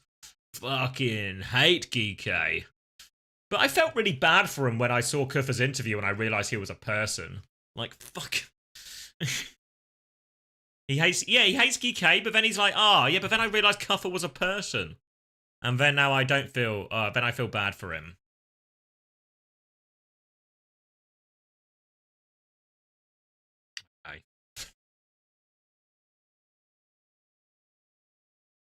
Kike really tried, but it felt like they were so out of sync with that Kuffer was trying to do in the final map. That just said, they never really gave themselves a real chance. This tournament is shaping up to be one of the best we've ever had. Yeah. Talk about the next tournament. This was almost the freakiest semi-finals bracket in recent memory. Still might be, honestly. Okay. Team looks blah, blah, blah, blah. So tomorrow is Korea versus EMEA. Korea versus Korea. Yep. The funniest possible timeline is for Falcons to win the Esports World Cup and continue the trend of only 2 teams win internationals. Fuck. They gotta do it for Crazy Raccoon. Crazy Raccoon is their love, hate. Blah, blah, blah, blah, blah, blah, blah, blah. All just like fucking bullshit. It's actually that Buffalo guy again. Wait, I'm opening his fucking profile. This is the same guy from the other thread, right? Fuck me. As a guy who played Tracer for uncountable hours, fuck. This is... Look, maybe I'm just raging now. This is something I hate as well. Look at a comment string on Twitter or Reddit from fucking anywhere. And Tyson, I hate reading. True. Yeah, but I don't want to hate read, you know? I kind of just want to have discussions. But nobody's having interesting discussions. All I end up is just like debunking idiots.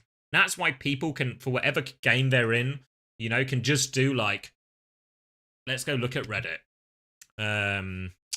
As a guy who played Tracer for uncountable hours, so this is a trend that always happens, right? Look at a social media thread and see how long it takes for someone in the comments to make it about themselves for no reason. So we've just watched GK versus Craig, for GK versus Falcons, have a 5-map banger, and GK narrowly miss out on knocking Falcons out. So it's probably time to bring up me, random person's Tracer. As a guy who played Tracer for uncountable hours, Proper is just different to watch. His Tracer is unmatched and he will always be peak of this hero. As a Tracer player, I can confirm this. Yeah, like, compared to Rakatok, nothing like Proper on Tracer, just a work of art, you know? Yeah, just compliment it. It's actually glad these are side by side, because it's just good example of how to praise, bad example where you make it about yourself. In Korea, we call Tracer water because water is essential for humans to live. So it symbolizes how important having a good Tracer is. And Falcons have the best quality water. Proper is for water.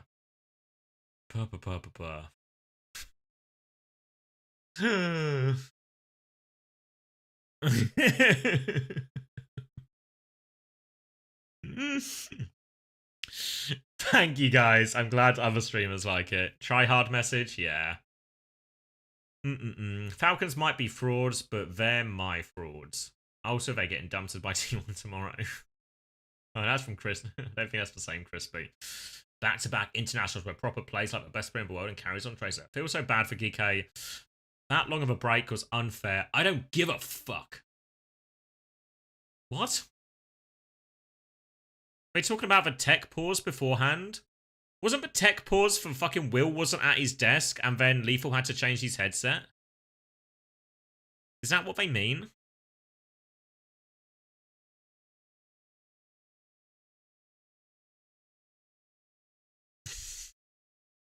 It was a banana break. What would you rather? Will has not enough potassium? You want GK to win, but you don't care about their potassium? Fake fan. UV definitely best flex support of the tournament. I feel like that's just not going to be true, right?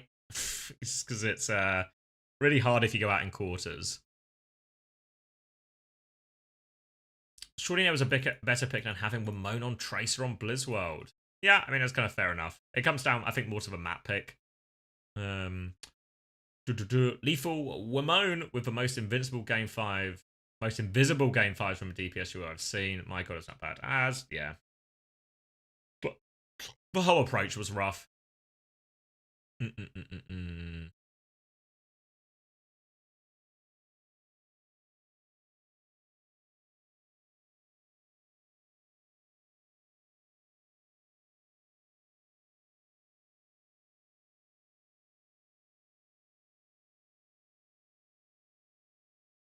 Just some, yeah, generic fucking armchair coaching, boring. Placer Tracer is a lot, Proper Tracer is a lot for anyone to handle. Great game from GK. Yeah, insane match. What are we thinking about the final? An absolute heartstopper of a match, but so much of that time, so much of that came from Falcons slop moments. Much as I love GK, really have to clean this up to keep our win streak going against T1.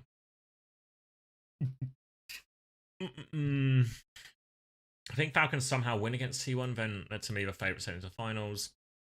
My white boy Summer. Merit on point today. Yeah, fair Merit Glaze. How many times did Kufa say fuck nah? Yeah, true.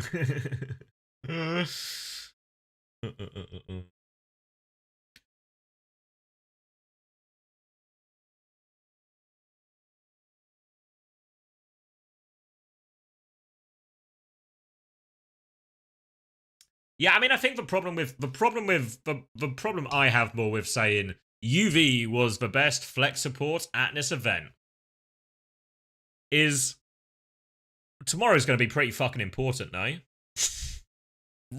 Right? Like, it's too early to call it. Yeah, it's way too... It's just... Wait, it's the same reason I always complain about the end-of-season awards, like the regional awards, or like, what do they call them? Like, All-Star Awards, Roll-Star Awards, etc.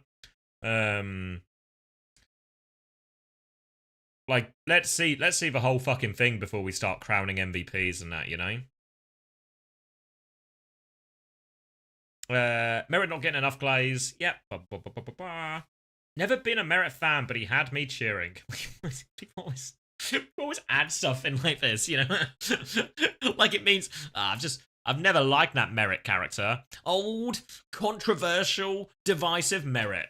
Not just your typical fucking hit scan player who just pretty good at clicking on the stuff. Old, divisive Merit, you know? Never been a Merit fan, me. All hit scans are evil.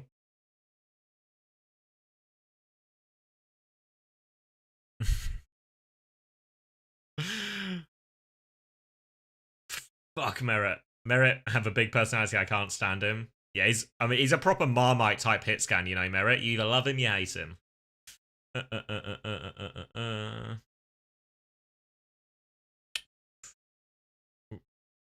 Someone needs to breathe in these map 5 to truly lock in with the team.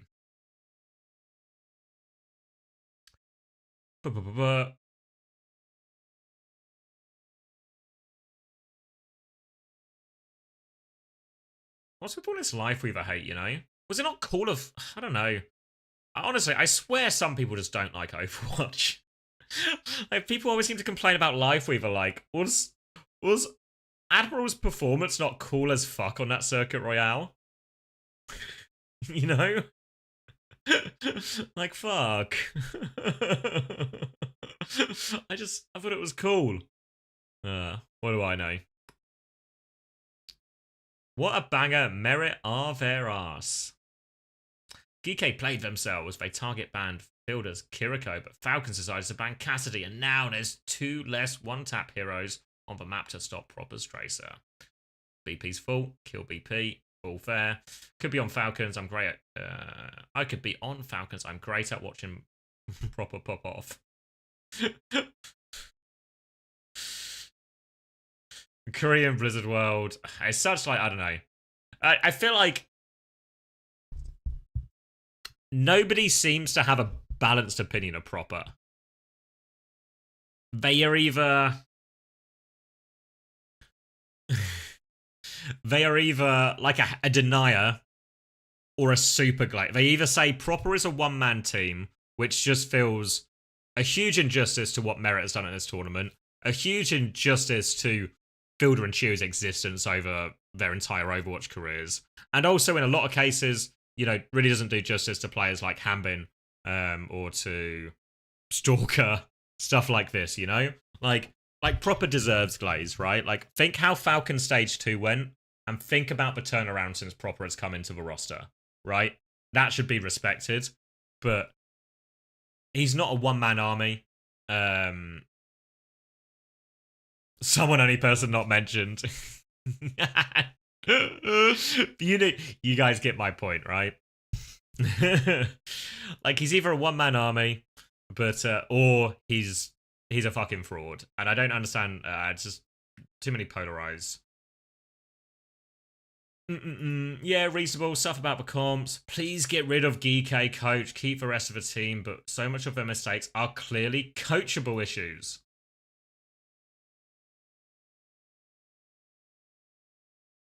I don't know, maybe I'm a coach apologist here, but fuck. Come on. Lose to Falcons map 5. Fire the coach. The Falcons team is unfair. They diff on every role. They don't necessarily. Yeah, they have gone to 2 map 5s. It was a 3-2 against what was considered a Weaver meme team. Like what the... Does it... As... How disrespectful is it? How disrespectful is it to what GK have achieved this year to call them a Weaver meme team? They have won North America twice. They have beaten Crazy Raccoon on LAN at a major. Bloody meme team. These...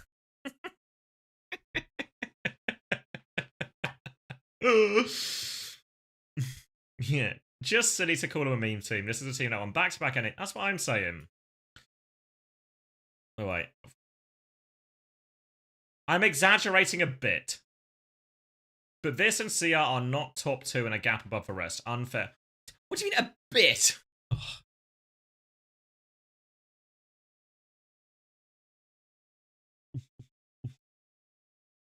Yeah, I think that's true, Sinku. When people, because this was when we had the Malga. It's a rerun, Jake. When people have this conversation about Malga, I feel like a lot of people kind of conflate their playing experience with what we're actually seeing on screen, you know? Like, maybe there are heroes that are frustrating to play into in ranked, but I don't understand what it has to do with watching the esport, really. I can't stand the Saudi crowd. I've seen some of this kind of stuff on Twitter, but, like, people just need to grow up. Like, people seem to have a problem with personality in Overwatch, and people seem to have a problem with atmosphere at sporting events or esports events. The crowd has been insane. Yeah, you know what, as well? I think there was a worry, and I think it's a fair concern, that the crowd was going to be... This happens in, I think, where was it? Someone who watches CS will remember. Was it in Rio? They had a major in Brazil, basically. They had a major in Brazil, and what happened is the crowd packed the arena when the South American teams played, and then the arena was relatively empty when there wasn't a South American team playing, right? And there was a bit of a worry, I think, from a lot of people that this would happen in Riyadh. There would be this huge, passionate support for the teams that represented local organizations, and that would kind of fall away. But actually, do you remember we watched Weibo versus VP? The crowd was fucking pumping for that one. So I feel like actually the crowd's been really great. The only bit I will criticize and that I don't like is when they do the losers interviews, or the exit interviews, I guess as they call them, of a broadcast, and they boo then, I think that's disrespectful. Like, boo during the game, boo during the walkouts, give them stick, give them the jeers when they're playing or whatever. But when you boo during the losers interview, it should be, and I think we've used this example before on, like, you know, in like a boxing match or UFC, if you've watched anything like that, you know, they'll talk all this mad shit before the game, etc. But after the fight is done, it is just handshakes, hug, respect, great fight, blah blah blah blah blah. You know, so I think that's the bit that sits badly with me. Like, look, the game's fucking done. They're eliminated. Let them speak to their fans. Let them say their piece. Loser interviews are like a hard thing to do. So you know, respect for competing, respect for playing type thing is what I think should happen. Oh, let me catch up. From my perspective, the Saudi crowd has been booing nearly every non-Saudi team, particularly during open ceremony. Imagine the Olympics opening ceremony with every country booing everyone else. I don't really mind that too much. I think it's fine. I think, you know, like, in many ways, like, a lot of sports teams will pride themselves, like, in having an intimidating atmosphere, right? Like, ask any player what it's like playing at Anfield if you're not a Liverpool player. So I think a lot of fan bases kind of pride themselves on making it an intimidating atmosphere. You got to remember a lot of the crowd are Saudi teenagers and preteens, so not amateur age-wise. Yeah, but you don't need maturity to understand these things, you know? Exactly my problem. They come in free of charge in packs, and their second team, and the second their teams usually see when the game is over, the crowd's just empty.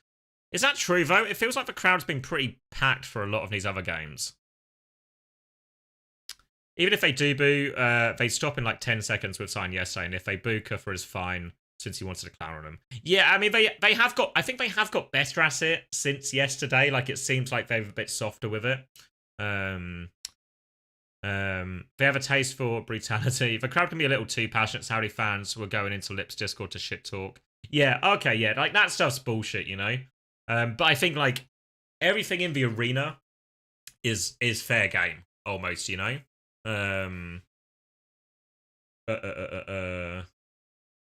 Yeah, but I agree with the principle of that, Tekuno. I think yeah, like it's you don't need to like you can boo them in the arena. But you don't need to fucking follow them home or send them a letter or text them. Send them a letter. How old am I? Anyone still sending hate mail?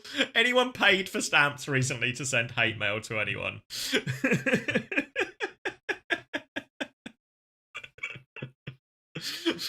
Fuck's sake. You're still on that? Yeah, I'm gonna send hate mail to them. Yeah, no, I agree with you, Tekuno, though. Like, it's just, again, in the match, blah, blah, blah, all of that. The crowd can be a little too passionate. Oh, wait, sorry, I read that one already. It's a separate issue. I've been away, so if you covered this, but I'm suing. Overwatch, OWCS is more prestigious on Esports World Cup, and I kind of agree that it had been controversially or somewhat of a piss take of preseason tourney, but 100 mil on the line means that the team involved took it seriously. But wait, what are we talking about? Sorry. The CWC had this controversy over the summer. What's the CWC? Oh, Club World Cup. But 100 million on the line means the teams involved took it seriously. But over, yeah, I think football's different though because it scales. Like, because when you talk about the Premier League and the Champions League in terms of prestige, this is a huge amount of history, right? A huge amount of history, legacies, dynasties written off the back of these victories. When you talk about the OWCS fucking championship, we've had one. There's no legacy, there's no prestige, there's no history to it. What does it? It doesn't mean anything more than another major. So I think there are, like, it varies depending on the history of the event. But I think, you know, like maybe a better Overwatch example is, does it mean more to win the Overwatch League or more to win the Esports World Cup? And I'd say the Overwatch League feels like the more prestigious one to win. Most annoying crowd thing, whistle guy. Yeah, I feel like, sorry, I'm behind on chat now, but I'm going to try and catch up. Most annoying thing is the whistles. Yeah, I feel, because I know I said everything was fair game, but I don't know if anyone watches, like, who's the worst for it? Anyone watches, is it, I want to say Spain is the worst for it. When Spain fucking, like, is it like you go play Villarreal or something, and it is just, there are so many whistles if you have to play Villarreal. Like, fuck me. Fucking hate the whistles. The whistles are annoying, to be fair. But I guess it kind of feels like in, it feels like it's, fucking, I guess, it sort of in, it's hard for me to say, hard for me to say, everything seems fair, blah, blah, blah, blah, blah, you know, while the game's on, but whistles are kind of annoying. But I don't know, the whistles are kind of fucking annoying, you know? So maybe there's some hypocrisy in that, but it's how I feel. Give me your address. This is for hate mail. I love the fans that are booing on the premise of during the games, and that shit's awesome, but anything other than that is just weird. Yeah, agree, Takuno. Yeah. Like, there's a time and a place for it. It's during the game. Bit before the game, you know? But no need to, like boo them when they're on stage, but don't, like, follow them home and boo them, you know? Like, would you follow Kuffa home and just fucking heckle him? Like, that's when you're just you're a fucking freak, you know? I've been trying, but don't get many replies. Cheers. Pigeon Theory, yeah, send it by airmail. Sending me mail for 6 months, got nothing. Yeah, I just don't bring it up to encourage. I don't want to encourage you, Ice Keeper. Is OWCS not on the same level as Champions League? Yeah, it is. Yeah, don't worry. Leeds today, Vuvuzelas.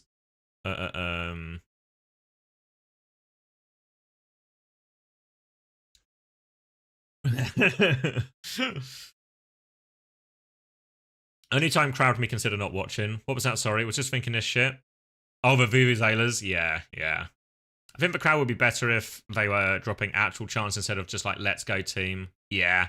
I mean, every esport has that fucking problem that there's no creativity with the chants, you know? Like, when is someone gonna do the Overwatch version of like Will Griggs on fire, you know? Like, come on. That's what we're missing. If you're going to Stockholm, give us something like that. And don't just do the Will Griggs on fire but replace the name. Like, come up with your own one, you know? Like, we need that.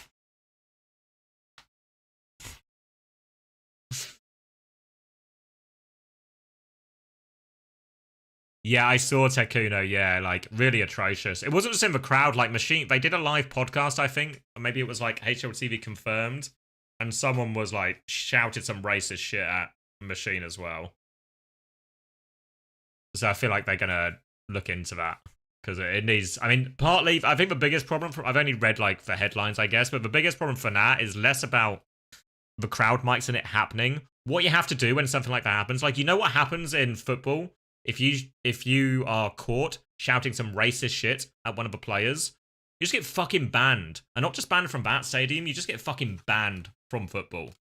You know, like, it's just you gotta make the penalties for this stuff harsh as shit to discourage, you know, all the worst people. Wolves have some chant in Valorant. When will the crowd sing we lose every week? Yeah, honestly, we'll know when Overwatch has made it, when we can get a team to the size where they can do a self-deprecating chant.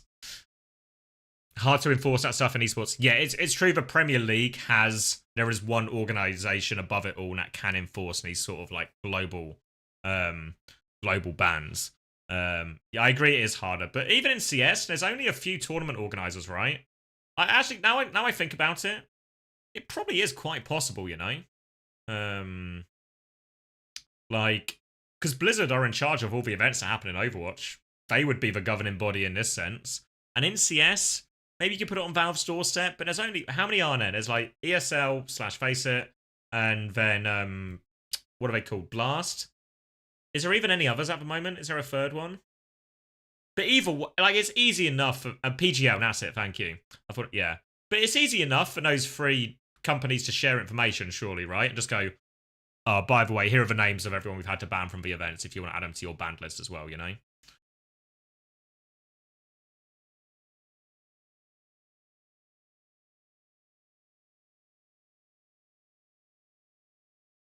Yeah, I mean, one thing that's true, I thought this even when we're in Overwatch League, the security at esports events in general is fucking shocking, you know? Like, the number of times I've walked in and they've barely fucking checked anything, you know? Like, it was a bit better in Stockholm, I think, but I remember Toronto in Season 6 of Overwatch League, like the end of year LAN, Lips Grater. And the security was fucking atrocious, really. It was so easy to walk in there. Whether, like, obviously I had like the pass and security and stuff, but I was like, I got through and I was like, holy fuck, these security guards are wank. I don't feel super safe here. I don't have any confidence they've actually protected me. It's not that I want them to touch me. You've taken the wrong lessons.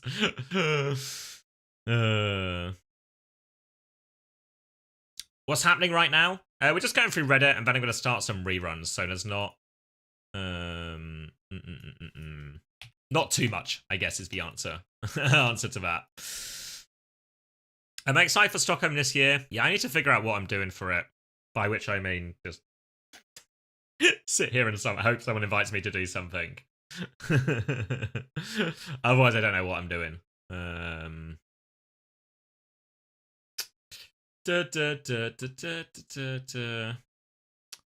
don't mind if they make things interesting. Why are they just cheering for teams like everyone else? It's also too selfish. Try to cope.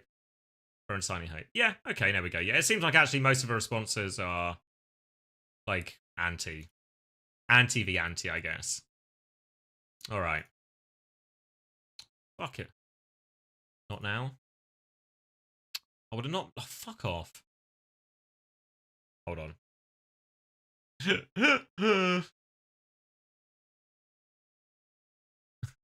Goon ban. Wait. Okay, hold on. To be fair, I think it.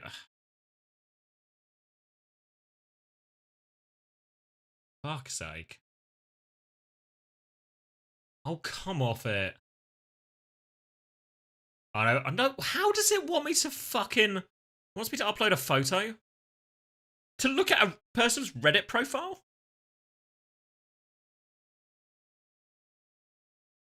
Yeah, fucking world's gone.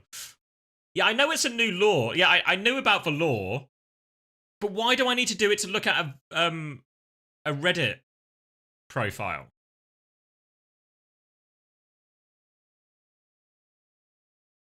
No, I know about the law. It's not about the law, but why do I need it for a Reddit profile?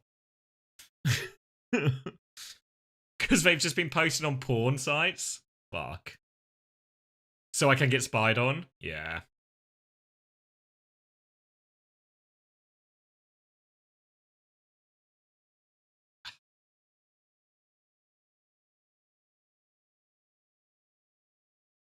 Send the link. Hold on, can I...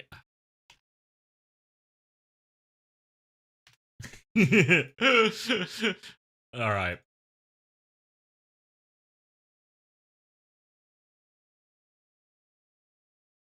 You got... It's all porn? No way it's all porn, guys. What did you want to know? I was just a vibe check. Just a vibe check, you know? What's the read? No, I don't care that much to go through the effort. We're kind of at the end now anyway. We need to outsource vibe checks. Yeah, I mean, sometimes just when, like, someone has, like, some super hot take opinions... Hold on, I'll get back on this now.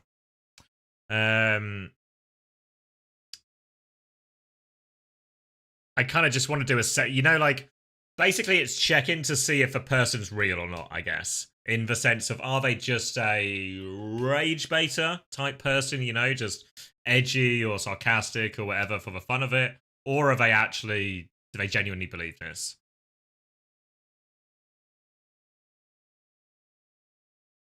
Oh, that felt good. It's always a good day to see UV take an L and watch the underdogs heal so well against such a hostile crowd.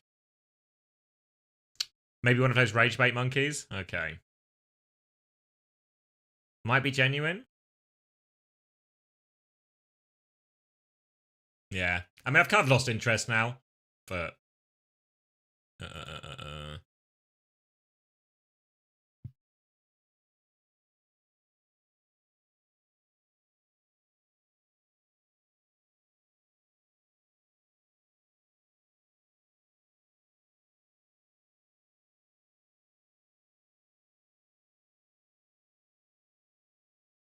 Yeah, I'm having a... Yeah, I had a look. I was just reading now. Yeah. I think they're just stupid. That's fine. You know.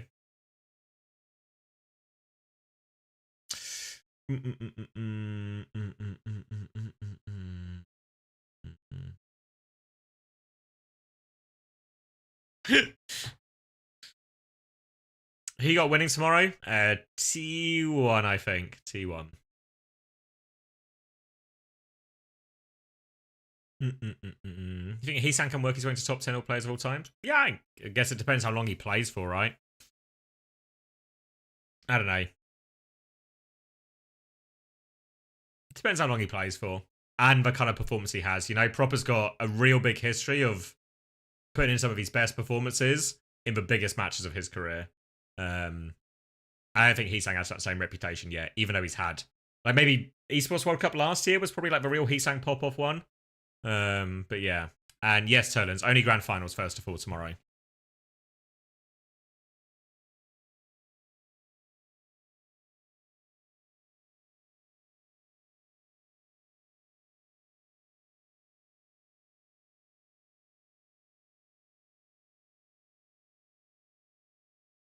I know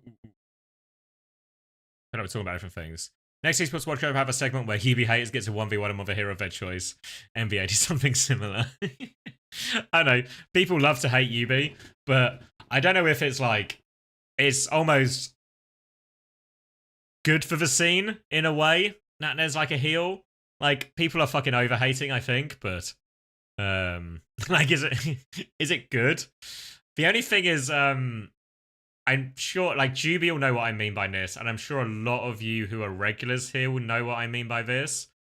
But have you noticed every time Twisted Minds play, the chat just gets really fucking weird?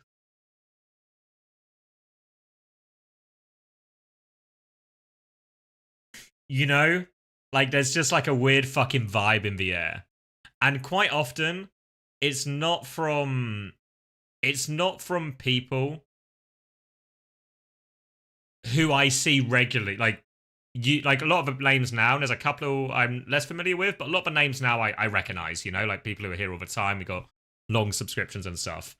But very often, if not every time Twisted Minds play, there's just a weird atmosphere, you know? There's a weird atmosphere, and then it just sort of descends into these awkward arguments. No, it's both ways. It's people who hate Yubi. I don't know if it's, I think like it's all it feels like more like the Yubi haters that make it weirder. I mean, I obviously, like, I only skim chat because I'm casting half of the time, but my impression is it's the Yubi haters that, like, make it worse. It's probably true that, in fact, the super fans and the other ones both turn up. What's this one? You're nobody, never at me again. Your life is worthless and nobody. You're depressed. You are depressed as me and nobody loves you. Even your family hates you. I'm blocking you with my foot because that's all you deserve. Was this when he was just replying to people in DMs? Yeah, I mean, honestly, like,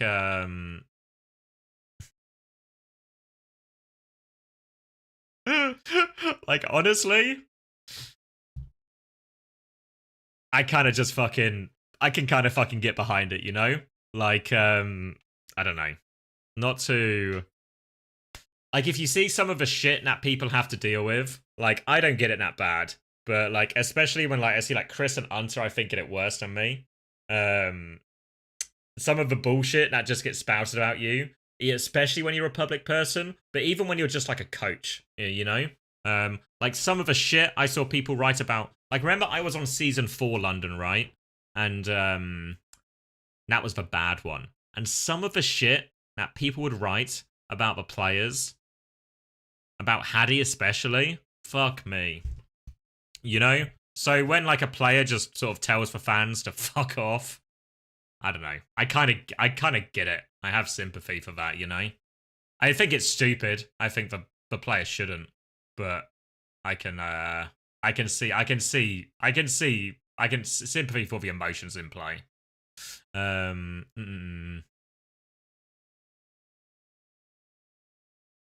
UB haters tend not to start it, but the Glazers will sometimes just not drop it. Yeah, it always just descends into a weird argument about nothing.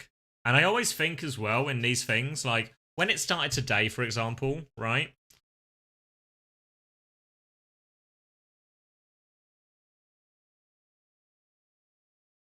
What a fucking series that was, right? Twisted Minds versus Crazy Raccoon. What a fucking series. Could you imagine that instead of watching that series, you were caught up talking about one player in chat? In some fucking random streamer's chat? This is what... These people don't like Overwatch. Like some of the best Overwatch we've seen is... Some of the best Overwatch we've seen this year is happening on our screens, and you're typing in Twitch chat, like having a full fucking conversation debate.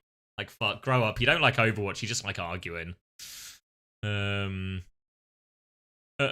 got so much hate by both the Arabic and Western community, so I thought it was over him, but look what he's doing now. I only flame players and coaches who dish it out, so players like Lenny are open, but I'd never flame Zero. He's way too nice. Yeah. Oh yeah, I mean, I agree, Theo Fania 13. Like, like if I was I guess the coach in that situation, and like Jamie came to me and was like, I'm gonna fucking DM all these people talking shit, I'd be like, Jamie, we're taking you away from the computer right now. Do not fucking do that. Let's get you a fucking break, mate. You know? But I wouldn't recommend it to anyone.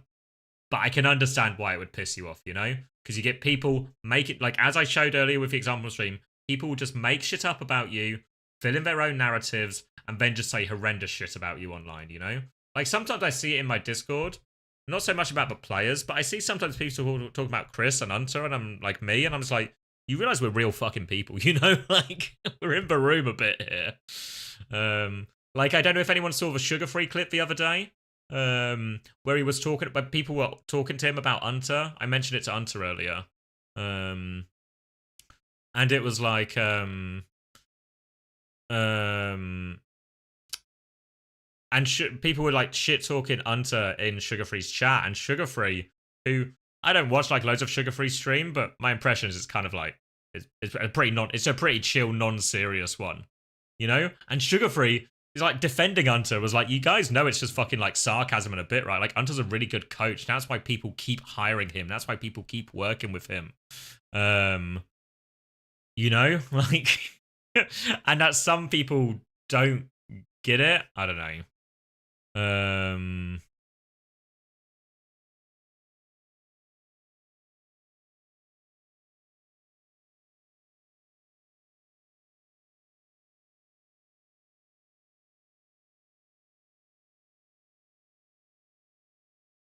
Sorry, I've missed some of the conversation.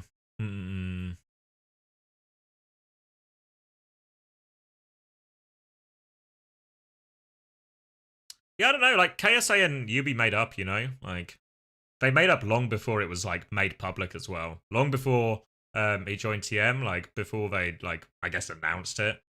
So I don't know, you know? Like, I'm very much of the impression a lot of the time, you know? Like, if,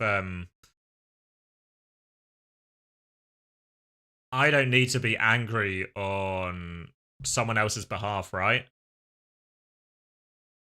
Like, if two people are involved in a situation and they have some kind of beef or whatever, then they resolve the beef and they're okay with each other, who am I to be involved in that?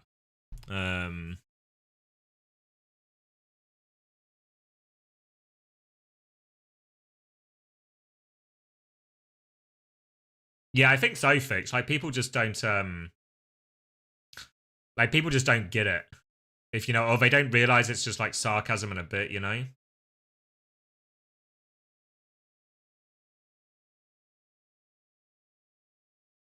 Sorry, I feel like I'm missing some of the conversation.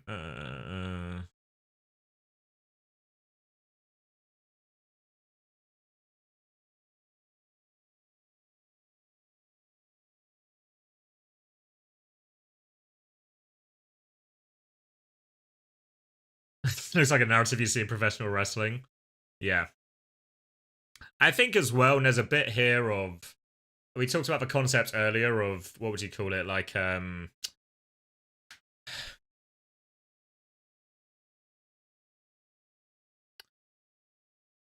like a novice or naivety to competition and all that. I don't know, like I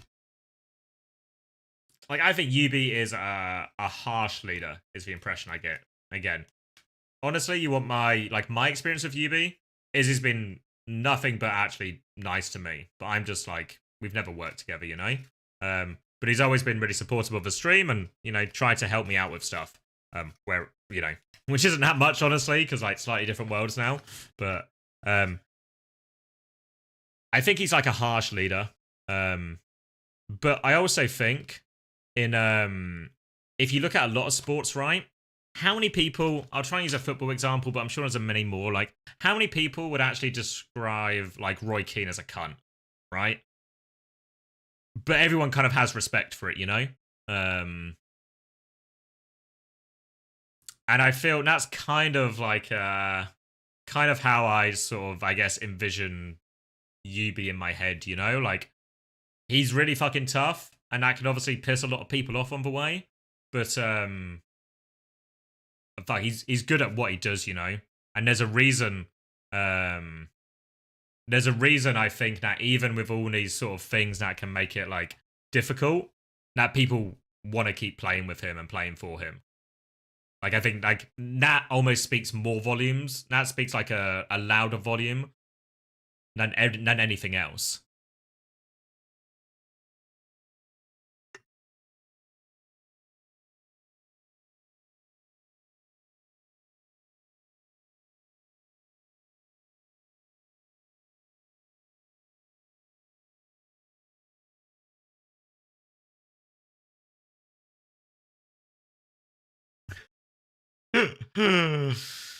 I'm just going to keep having the actual conversation while you guys bicker. Being a good person doesn't make you... Oh, sorry. Being good at what you do doesn't make you a good person. Absolutely the beats. Agree. But also, look.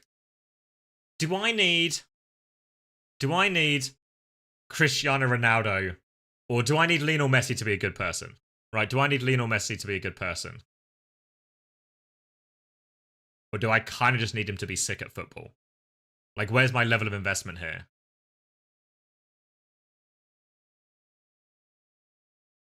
Right?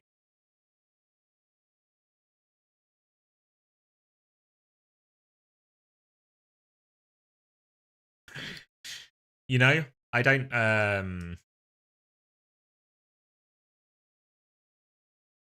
yeah, like, I know there's, like, levels to this as well, right? But, like, for example here, it's kind of just dickhead, you know?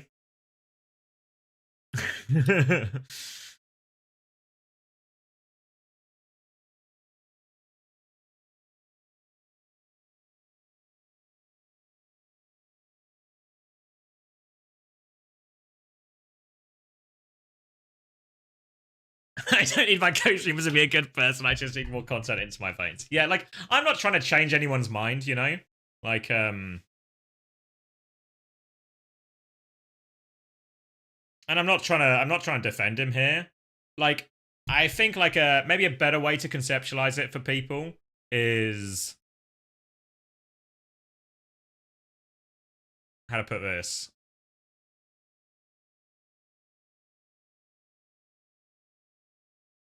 I don't understand how it affects...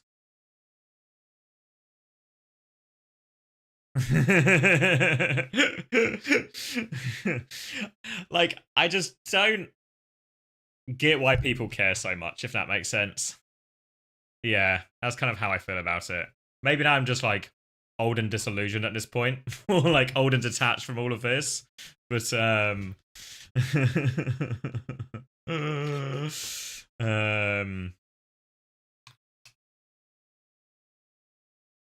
just old. Like, yeah, I feel like people just get too attached, right? Like, did anyone see that fucking... And again, I don't actually want to have this conversation. So don't actually start this, because I'm not interested. But did people see, like, this Pedro Pascal stuff? Where they're, like, fucking micro-analyzing every interaction he has on camera and stuff? And I just look at it, and I think... Why the fuck does everyone care so much?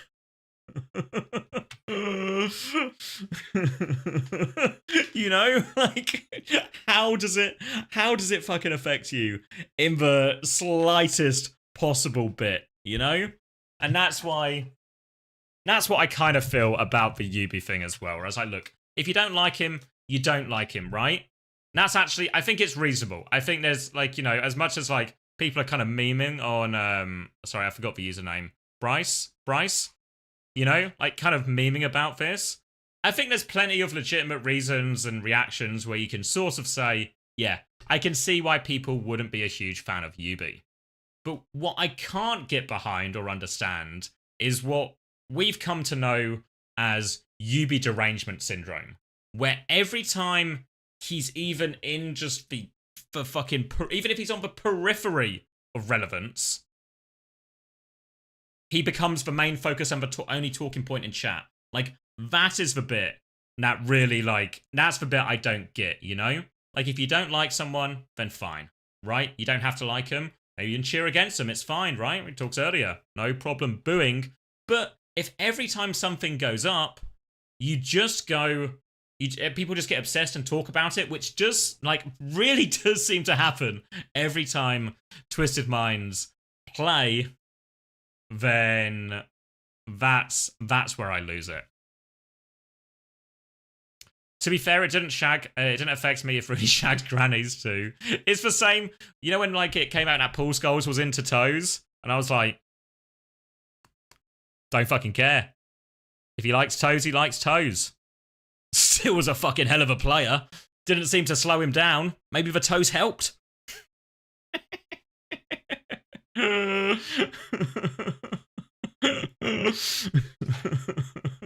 That one was it his daughter's toes? Was it actually? Fuck. Okay, that's a bit weird. But was it actually his daughter's toes? Was he nibbling? Alright. I just thought he was into toes. That makes it weirder. Yeah. Only a bit, though. Time to call it. What is this stream about? It's a great question.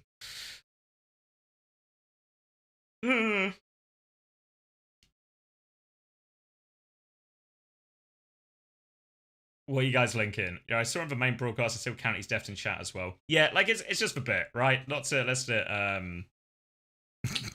we tend to solve that problem, but hopefully you guys kind of get the point I have. You know, like it's fine not to like players. It's fine to want players to cheer against players, teams, everything like this. You know, but when it starts becoming a huge part, what's the expression? Rent free. Like when these things just end up becoming such a big part of, I guess, everything you talk about. If you can't even watch, if you can't even watch the best game or one of the best games of the year without getting into a debate about some player in chat, then fuck me, that player's taken up too much of your brain space.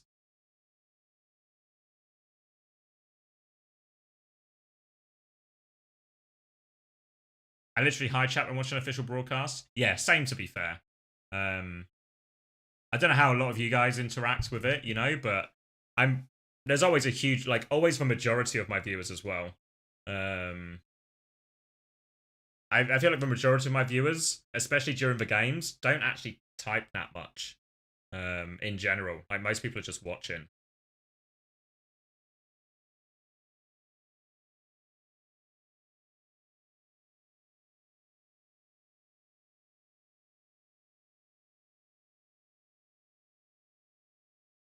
C9 Avril Fury and Ajax. Yeah, that's good. Yeah, like for reactions and stuff. Yeah, I don't mean about reactions. I mean people who get into like proper debates, because that's what happens in the Twisted Mind games.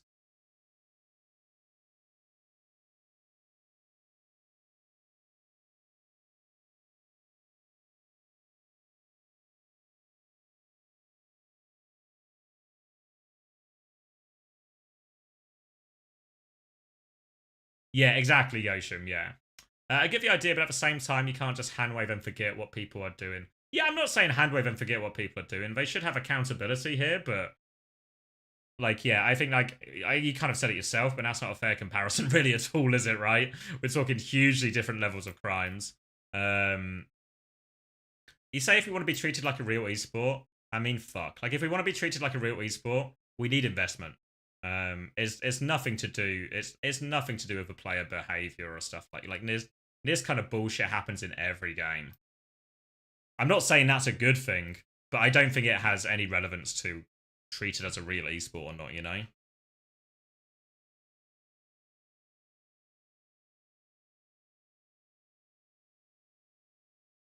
In the age of technology, empathy is an underdeveloped skill, unfortunately, along with the appreciation of nuance for screen lack of face-to-face in. Yeah, I'd agree with that all in principle, yeah.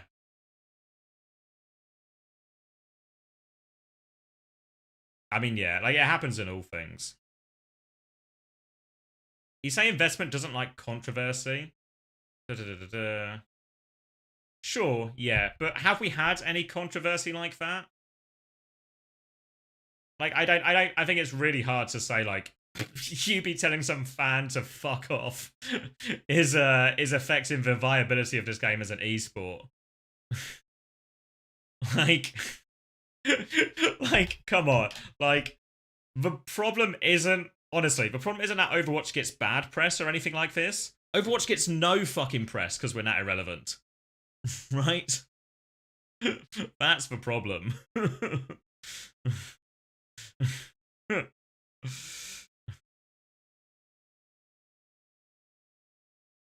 In Overwatch, wouldn't he get... Yeah, he'd probably get penalised, yeah.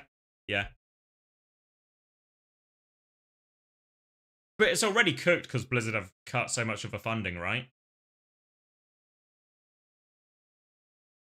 Like I don't understand how player behavior now really shifts it one way or the other.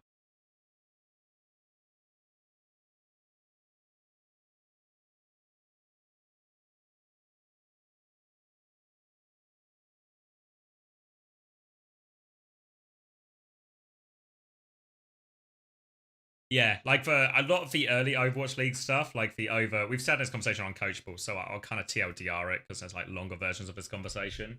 But all the overreaction to stuff as well, I think really gave Overwatch a bad reputation within, I guess, other esports, especially. I mean, some of it, some of it I kind of get at the time because they were on Disney XD. Which just means it's like really fucking heavy fines from the what was it called? FDA? Whatever it's called in America. FTC, thank you, yeah. FCC? Oh yeah, FCC won't let me be. Yeah, there we go. I remember it now. FDA is food. FTC is trade, FCC is comms. But yeah, I don't know. We kind of just gone on off topic here, but I think, yeah, TLDR or summary, whatever you want to call it.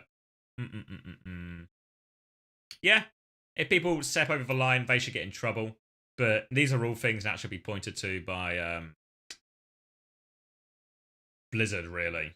One time a sponsor cares about anything as a player does when it's a, like, blah, blah, blah.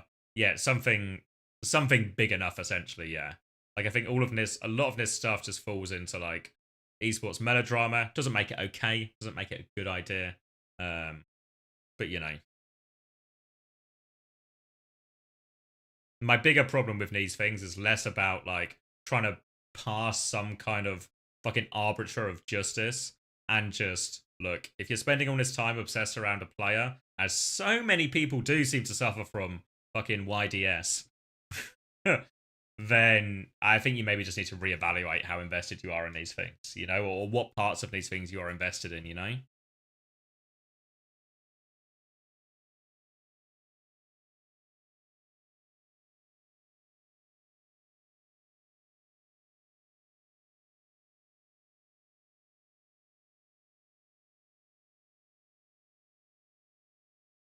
TLDR, be a human with free will and don't get hooked on beef that doesn't relate to you in the slightest. Yeah.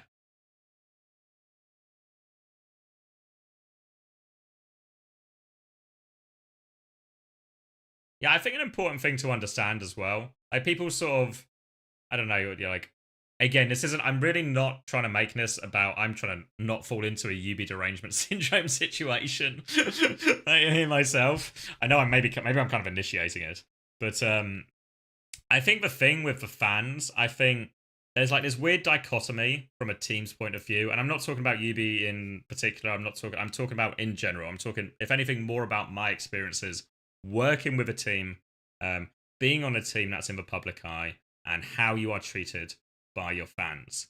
And I think, wow, in many ways, being in these arenas, having people cheer for you, having people come up and ask for your autograph is super fucking cool, and doing all of that. And this is really great. What is also really true is when things go badly, when you're not getting the results and winning, the fans are really fickle and they turn on you. and they say, and again, there's a, you know, like, it'll be, you know, maybe most people aren't like this, but a lot of people are like this. And if enough people are like this and enough people are fucking like sending you hate and fucking tagging you, you know, there's a reason when people in my Discord, when Chris would lose games, they would start fucking atting Chris. I told them to shut the fuck up. Because they don't fucking know Chris, don't ping him on Discord.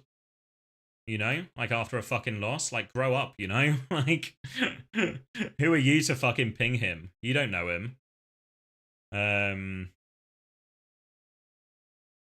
Yeah, exactly. Like, yeah, like, so from my perspective, being on a team, the relationship with fans is complicated because you kind of owe them a lot and they make it all possible and they cheer for you and they give you some of the sort of highest highs you'll have in your career. But also, you'll get abuse from them. You'll get abuse from them. They'll call for your fucking head. They'll call for you to be fired. They'll call you shit. They'll call you fucking all these horrific things. In more extreme cases, they'll send you death threats and they'll send you all this bullshit, you know? So I think the relationships with fans are complicated. They're like, is it dichotomy the word? Like an abusive relationship? Yeah.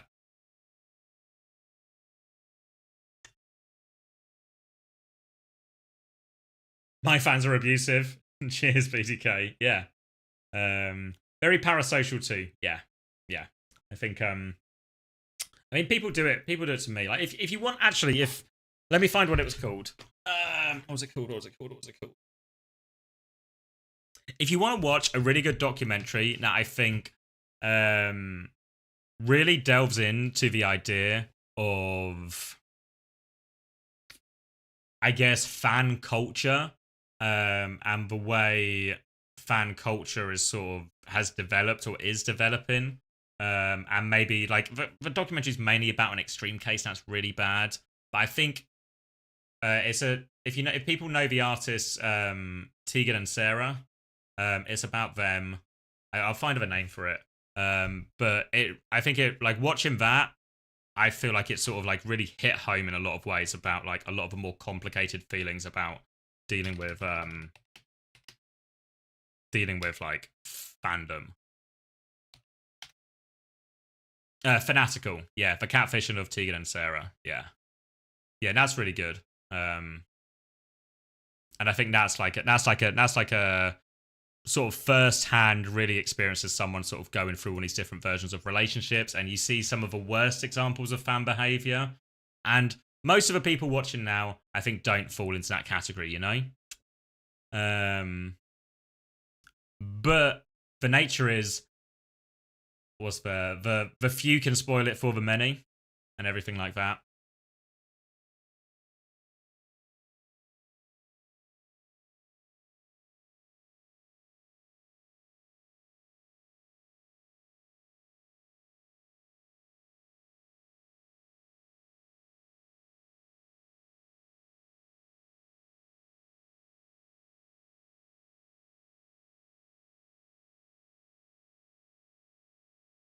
It's crazy how people defend themselves or seem like they are supporting them being so derealized from the world. Yeah, it's I don't know what a good word is it for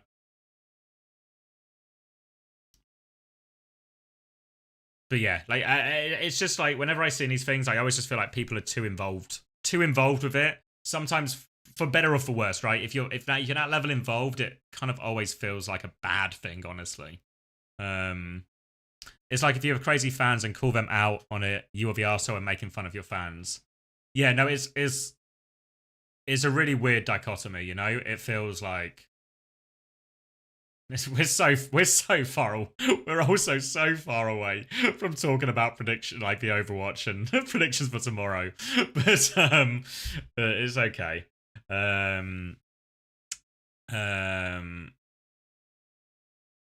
Yeah, it's a really hard to explain, but like that Tegan and Sarah documentary, I found myself agreeing with a lot of their points because they were super involved with their fans and it kind of came back to bite them.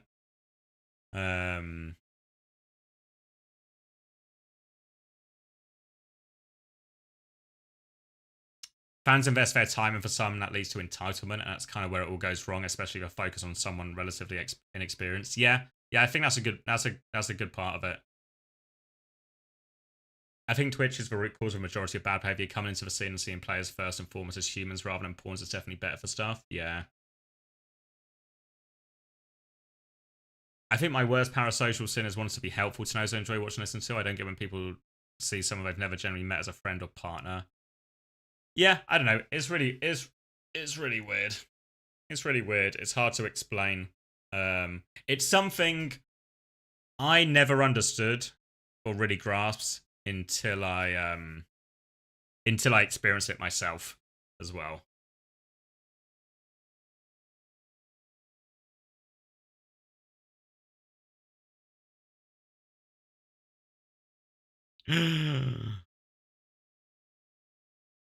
All right, that's probably enough though, right? I feel like we've gone pretty far off track, right? To be fair, so let me queue up these replays.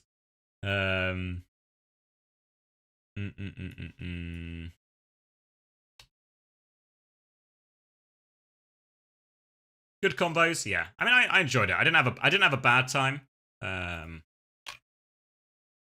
it felt like actually what was quite nice is it felt like we were able to have a conversation as well, without getting too, well, for the most part, not getting too over involved or anything.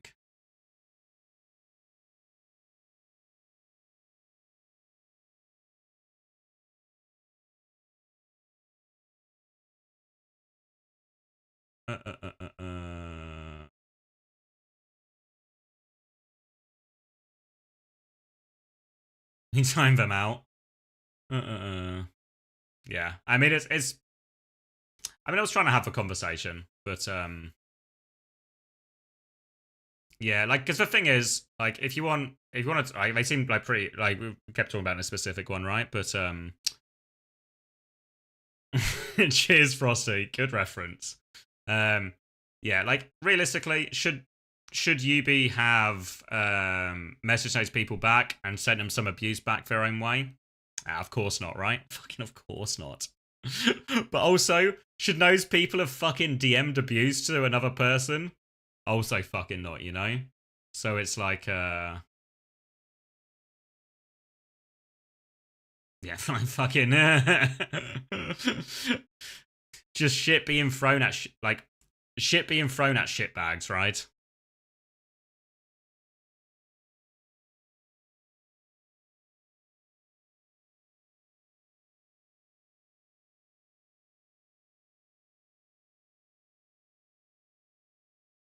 Oh. All right. I think that's the replays queued up. I'm gonna end the YouTube stream now. So if you're still